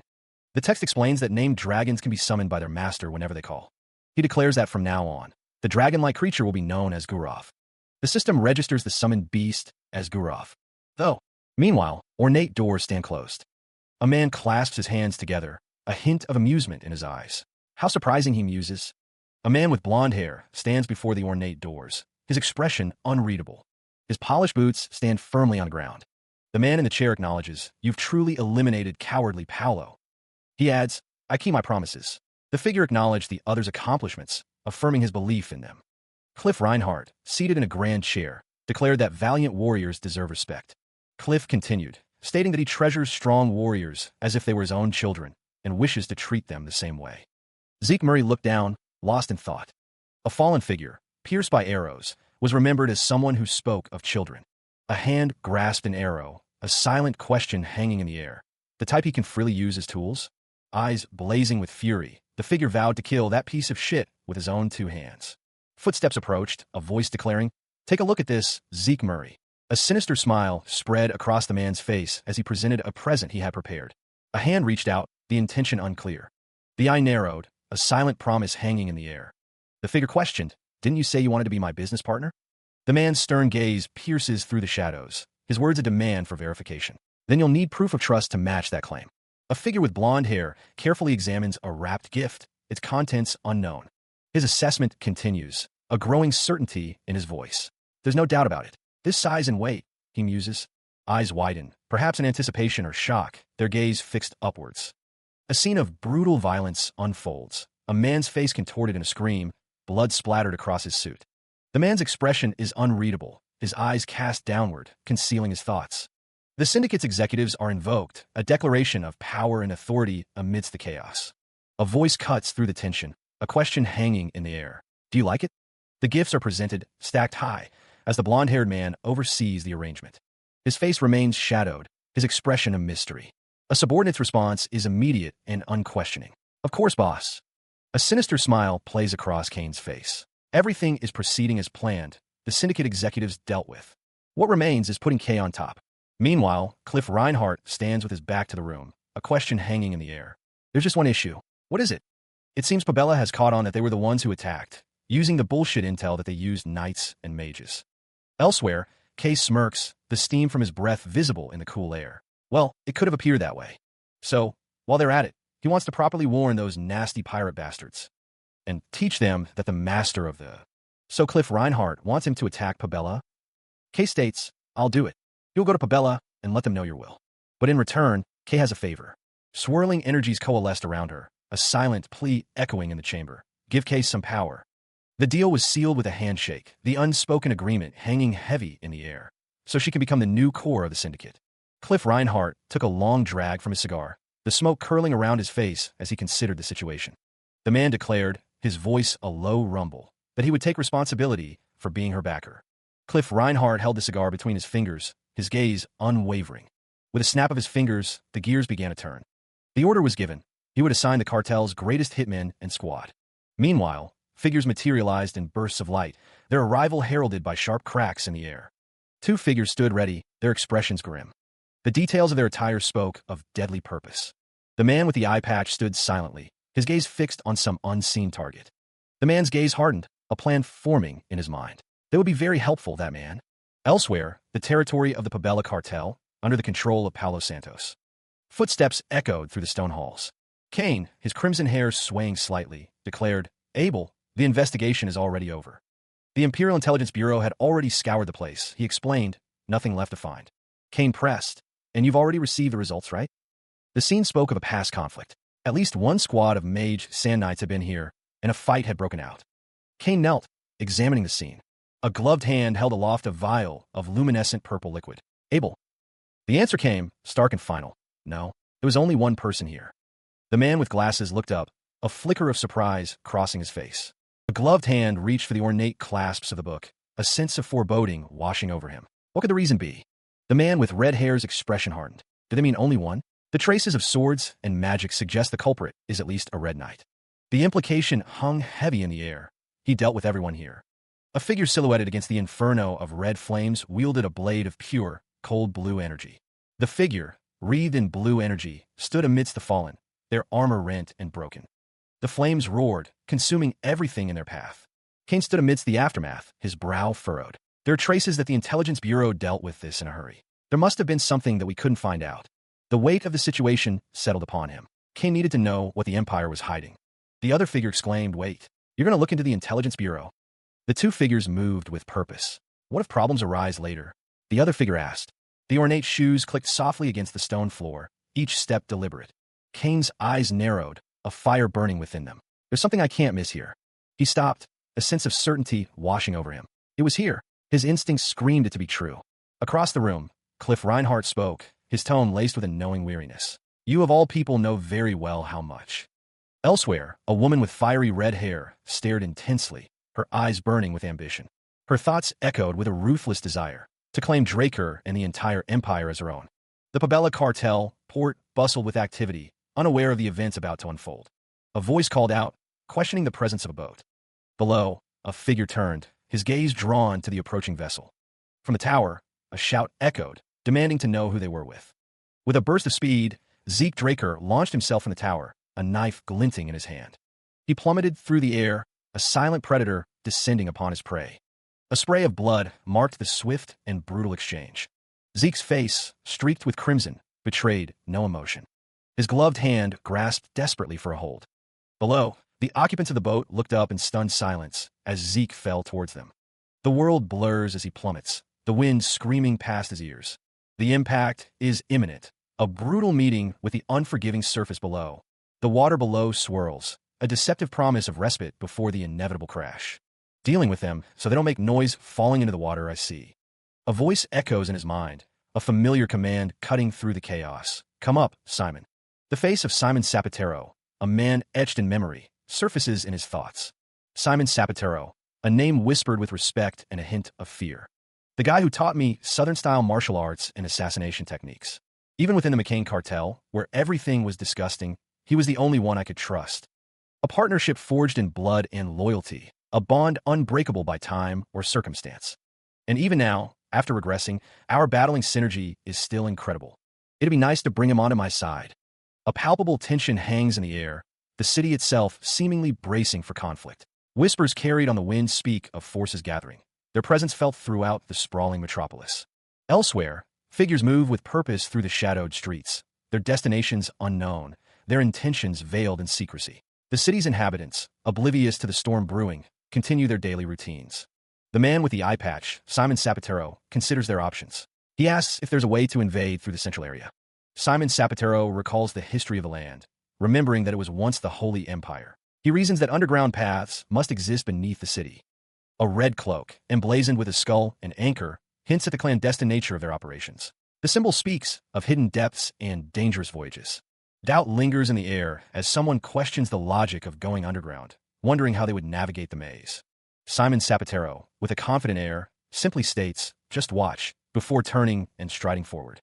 A sign points the way to the underground path leading to Mateo's room, a beacon in the darkness. Simon Sapatero activates a mini-map guide function, declaring that with this, a maze is no problem for him. The maze stretches before them, a labyrinth of glowing lines and hidden corners, a challenge to be overcome. Recognizing the presence of numerous forces ahead, Simon Sapatero decides to go around, choosing a path of caution over direct confrontation. He knew that the Red Knights and those above them were difficult to mark, requiring extra caution as he moved through the maze. That was the reason he had bumped into Kane last time. Simon noted that they were almost there and would be separating from this point forward. The plan was to set up bombs in as many places as possible, while he dealt with the second-in-command, Mateo. Got it. The sound of footsteps echoed as Simon moved deeper into maze. The air hung heavy with the scent of damp stone and something metallic. He surveyed the scene, a vast chamber filled with countless bags. Simon knew that if he killed Mateo, Pabella's boss would be furious. Then, McCain and Pabella would be at war.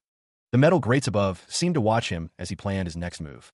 He continued his trek, the weight of his decision pressing down on him. Cliff Reinhardt considered the situation. Had Don Juan truly sent him, desiring this outcome? Was he merely a pawn in a larger game, expendable should the organization's disciple falter? The figure remained still, his purpose fulfilled, or perhaps betrayed. There was no way, he thought. If anything, Don Juan likely hoped that everyone he sent here would meet a similar fate. The fallen man would return only as a corpse. He likely used this ambush as a warning to Pabella. If so, he may consider a sacrifice of this scale as nothing. Simon continued his walk, the sound of his footsteps echoing in the empty corridor. Another considered Don Juan's plans. Things wouldn't go as he wished, since he was really going to kill Mateo. What the? Meanwhile, Simon was suddenly ambushed. A voice echoes, demanding to know the identity of the intruder. He drops from above, a silent descent into the unknown. The masked figure unleashes a flurry of energy slashes, cutting through the air with deadly precision. Red energy flares as he deflects an unseen attack, a whirlwind of motion and power. A strike lands, the force of it reverberating through the chamber. Kay's emerald eyes narrow. Something is amiss. She thought Pabella and the Empire were working together. The voices question the lack of Imperial soldiers and the absence of reactions on the minimap. He is bathed in a blinding light, power radiating from his very being. From above, he plummets towards the earth. A figure commands, "Capture that guy alive." Zeke Draker sprints through the corridor, pursued by armored figures. A hand reaches out, desperate. He lunges forward, a blur of motion against the cold stone floor, closing the distance between himself and the armored figure. The armored figure responds in kind, swinging its massive blade in a wide arc, the air whistling as it cuts through the space where Zeke had just been. With a burst of speed, Zeke ducks beneath the blow, the metallic tang of the blade filling his nostrils as it narrowly misses his head. The armor gleams, reflecting the dim light of the chamber, its surface marred by countless battles. He narrowly avoids another strike, the force of the blow shaking the very ground beneath his feet. A well-placed counter sends the armored figure stumbling backward, its heavy form crashing against the stone floor. Elsewhere, Kay raises her hands, arcane symbols swirling around her, the air crackling with raw magical power. Zeke activates a skill, a surge of energy coursing through his veins, the world around him seeming to slow as he prepares his next move. A legion of dark figures watches from the shadows, their eyes glowing with an eerie light. He grips the hilt of his sword, channeling the energy into the blade, the steel humming with power. The sword crackles with elemental energy, ready to unleash its devastating power. A wind field crackles with unseen energy, the air itself seeming to vibrate with anticipation. His gaze sharp, the man with brown hair spits out his contempt. These rascals, weak for imperial bastards, dare to challenge him. The unseen speaker's voice drips with scorn. How dare they act like they properly dispatch troops after sending guys like this? The accusation hangs heavy in the air, you bastards. Elsewhere, a figure stands in a long hallway, framed by two looming presences. The air is thick with unspoken tension. Golden energy flares around him as he offers a single chance. The skill, Dragon's Dignity, activates, a surge of power coursing through him. His eye burns with golden light, a stark warning offered. If you wish to live, you can leave now. The stylized eye glares, the threat echoing. If not, prepare to die, and come at me. A figure in a red hooded cloak stands among others, a sense of unease etched on their face. A body lies broken on the floor, blood pooling around it. The aftermath of a brutal encounter. He stands over the fallen form, his expression unreadable. Just what could be driving the Empire to extend its reach so far south? Zeke's gaze sharpens, a sense of unease settling over him. From the shadows, a voice echoes, dismissing Zeke as a mere obstacle. Zeke's eyes widen, surprised by the sudden presence. He hadn't sensed him at all. He demands to know the identity of the intruder.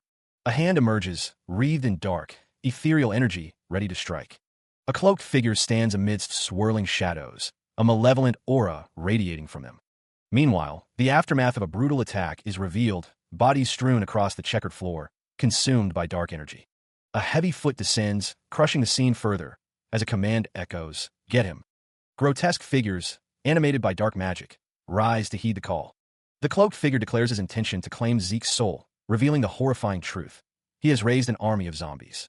The figure is assessed to be a high-level black mage. But the cloaked figure remains silent, their hands glowing with an unseen power as they stand in the ancient stone corridor. A question hangs in the air. Aren't most black mages on that level from Scorpion Clan? Elsewhere, the cloaked figure stands in a grand hall, the arches looming behind them.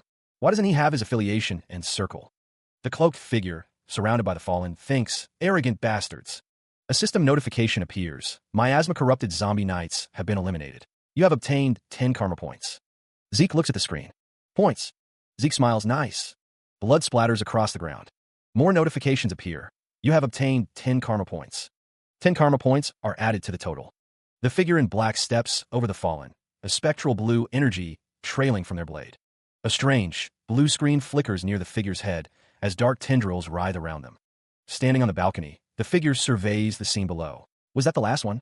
The figure's boots echo softly on the stone floor as they move on. In the hallway, shadows seem to cling to the figure, swirling around them like a shroud. What? He left. A low growl rumbles in their throat. They think, *TSK. I should turn that guy into points later on. Asterisk. The figure turns and walks away, their mission seemingly complete. In any case, I'm done here. The figure continues down the long hallway, their footsteps barely audible. If I go a bit more, A new objective forms in their mind. Reach Mateo's office. He'll arrive. Meanwhile, Mateo's gaze is intense, his green eyes narrowed with determination. A blue energy crackles around Mateo, a silent promise of power.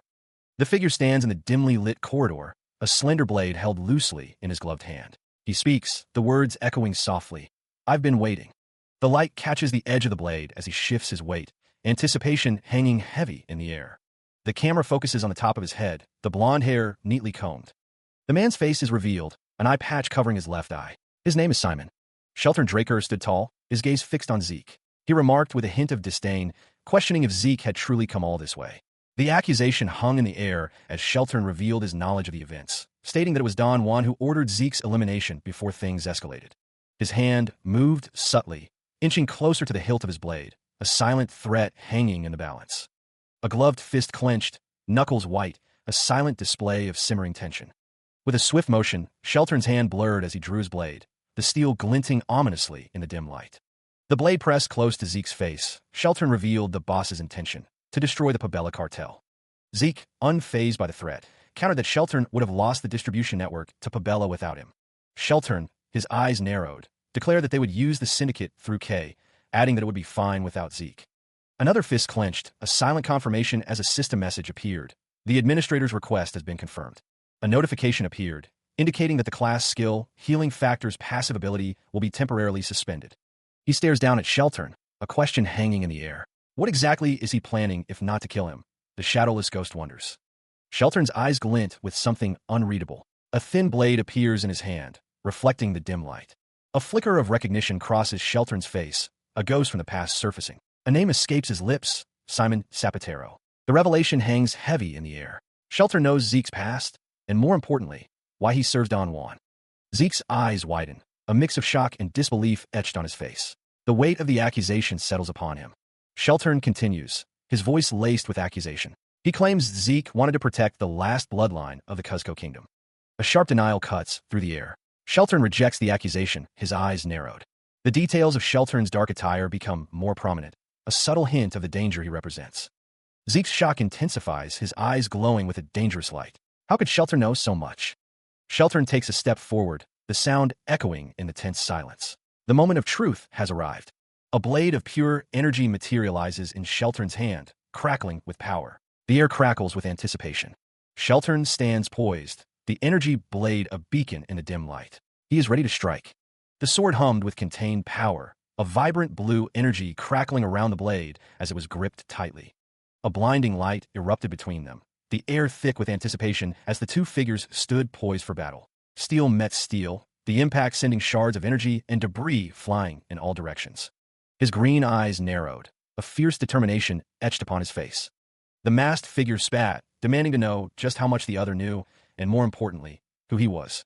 A moment of introspection flickered across the masked figure's eyes. He would reveal his identity, then. The blonde-haired man declared, his voice ringing with conviction, that he was a direct descendant of Draker. Draker. The name hung in the air, the masked figure's surprise evident in his drawn expression. Draker? His thoughts raced, a question forming on his lips. Are you perhaps? A figure kneels, the words hanging in the air, the rumored youngest Blue Knight. The implications of Draker's involvement weigh heavily. It could influence the entire southern continent. But the figure insists this is unrelated to his family, done of his own accord. Duke Draker stands before Zeke, assuring him that he doesn't need to worry about that. The question hangs in the air. Did he reveal his name? He could have hidden it till the end. Steel sings as a blade is drawn. The sword whistles through the air. A voice cries out, Simon. Zeke's eyes widen, a flicker of shock crossing his face. The declaration rings out. He will protect the bloodline of Cuzco, and even help with the reconstruction of the kingdom. Duke Draker's expression shifts, a hint of surprise etched on his face. What? It's hard to believe right now. Zeke looks down, the words hanging heavy in the air. But you must already know. The figure considered the implications. What would happen if they were killed here, following orders? And what would the approaching Pabella bastards do? Duke Draker, cane in hand, seemed lost in thought, his gaze fixed on some unseen point. A disembodied voice echoed, questioning whether Don Juan had ever sent reinforcements for him or his subordinates. That's...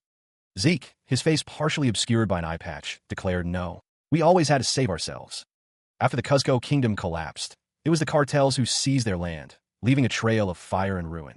That meant Don Juan wanted the previous royal knights to disappear, if anything, their legacy reduced to ashes.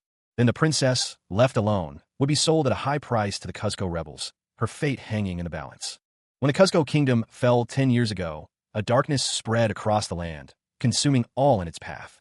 Simon took the newborn princess and sought refuge by the border, becoming an outlaw in order to be stronger, to protect what remained of the fallen kingdom. Since he would need to defeat the rebels and restore the princess to her rightful place one day, the path ahead was fraught with peril. That was the precise reason he became a hitman under Don Juan, a path forged in the fires of a past he could not escape. But Don Juan already knew of Simon's past, a history etched in blood and betrayal. In the end, he was disposed of in Simon's past life because of unstable factors, and the princess was also sold off to rebel forces, a tragic end to a noble lineage. He asked Simon to take care of the princess before he died, but by the time he found her, there was nothing left, only ashes and the ghosts of what once was. That's why he wants Simon to leave McCain. Duke Draker speaks, stating that they don't have much time, so he won't ask how Zeke Draker came to know this. McCain, who he thought would be stable forever, is shaking. Zeke Draker listens intently, his gaze unwavering. All because of Simon, from the boss's birthday to getting involved with Pabella, the situation is only becoming stranger. Zeke Draker stands tall, the question hanging in the air. What is your ultimate goal, Zeke Draker? Duke Draker replies, recalling that earlier, Zeke Draker said that there was no room for a mid-sized bastard like him. But, whatever.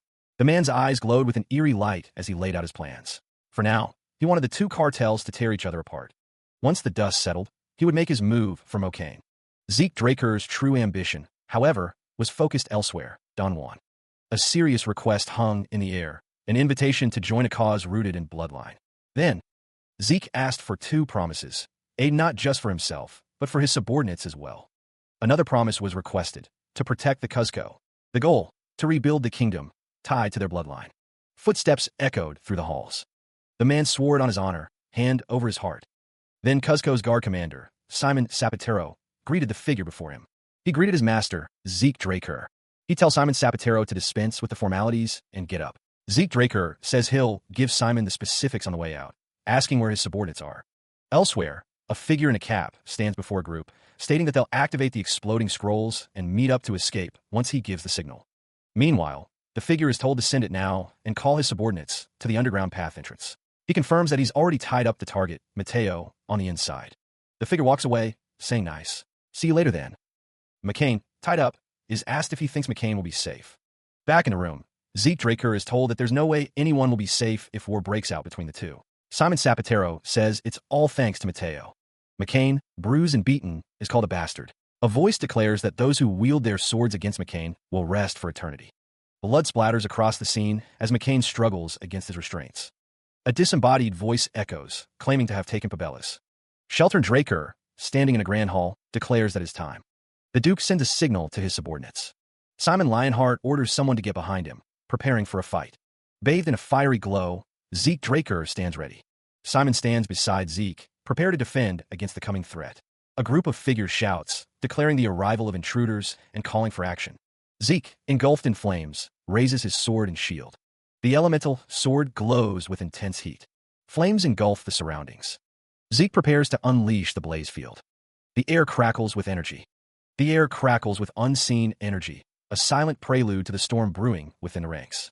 A voice booms out, commanding attention. All are ordered to greet their new boss. In unison, the assembled group bows, voices rising in a unified greeting to their new master. The man with brown hair, neutral Duke Draker, instructs the white-haired man to move, his tone brooking no argument. A chilling realization dawns. They'll be tracked soon. The figures break into a run, boots pounding against the cold stone floor as they flee.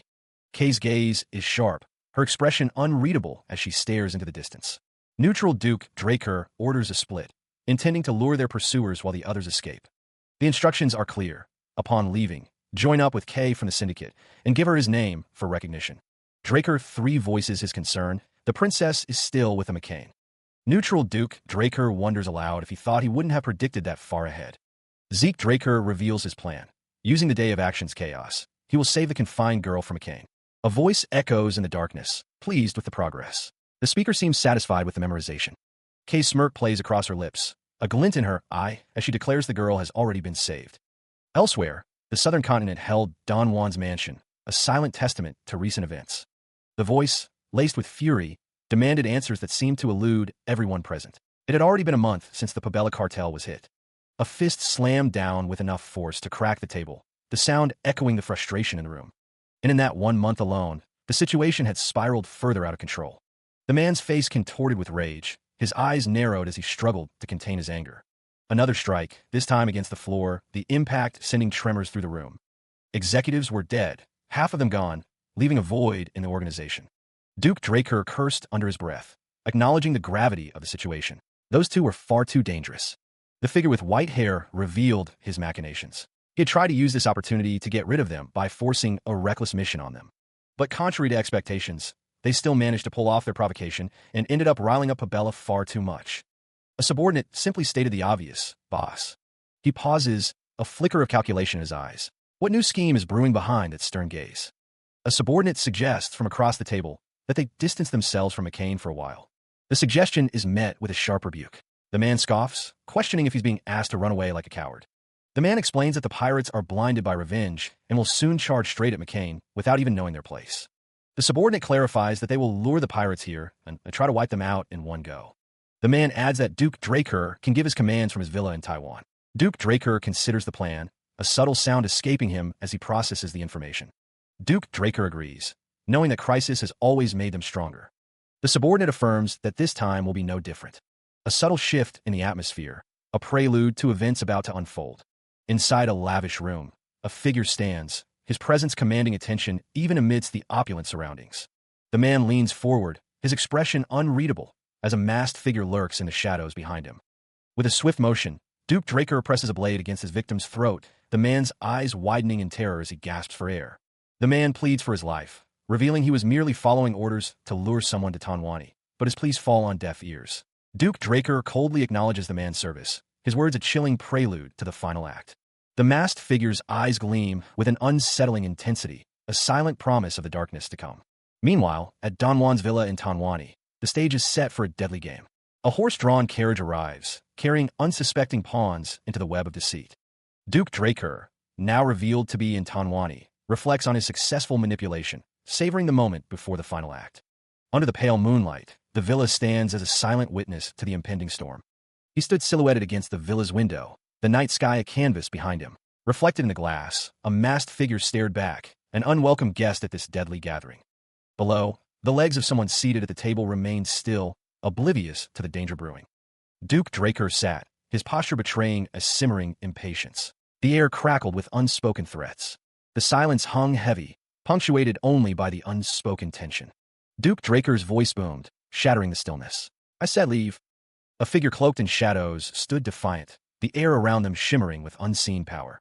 Duke Draker rose, his presence filling the room, a storm gathering in his eyes. The hooded figure spoke, their voice a low murmur. "Even though the situation has gotten quite ugly, Zeke Draker." Duke Draker's eyes narrowed, a flicker of recognition and something darker passing across his face.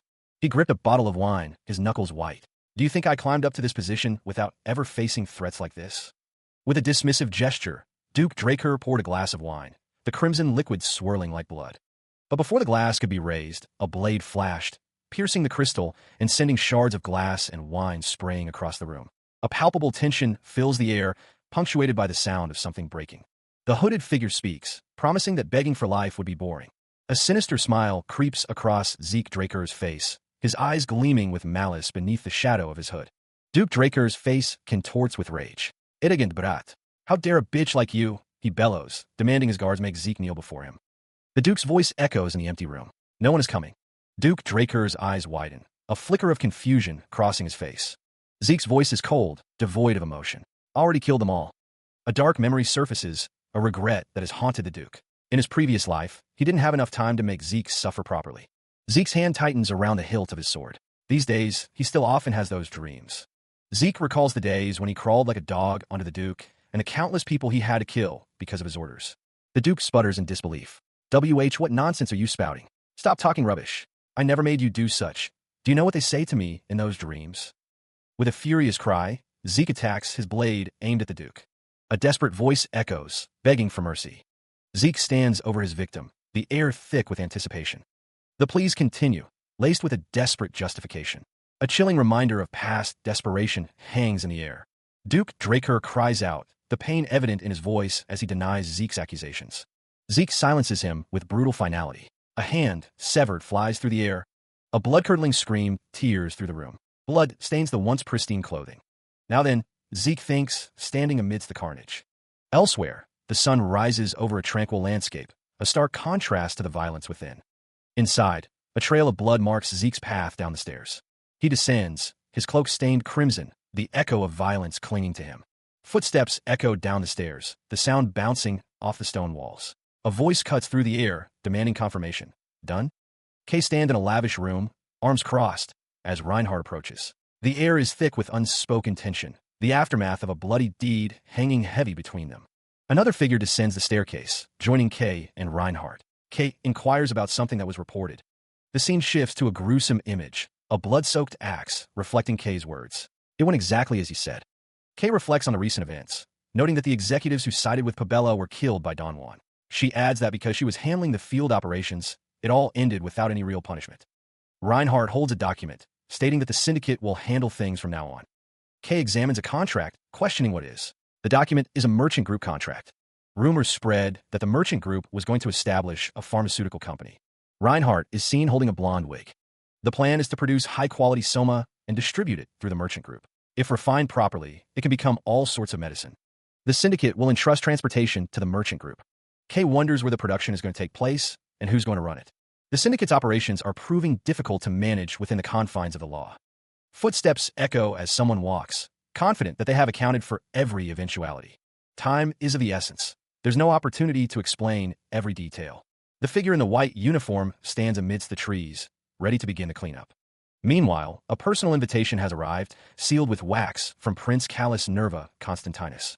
Decker had mentioned that the prince hadn't been seen since the banquet. The directive is to remain in Atlas, but the journey to the central continent presents a significant challenge. Duke Draker reads the document, realizing the journey will take at least a few days. Arriving late to meet the prince could raise suspicions among those close to him, and they'll conveniently start guessing.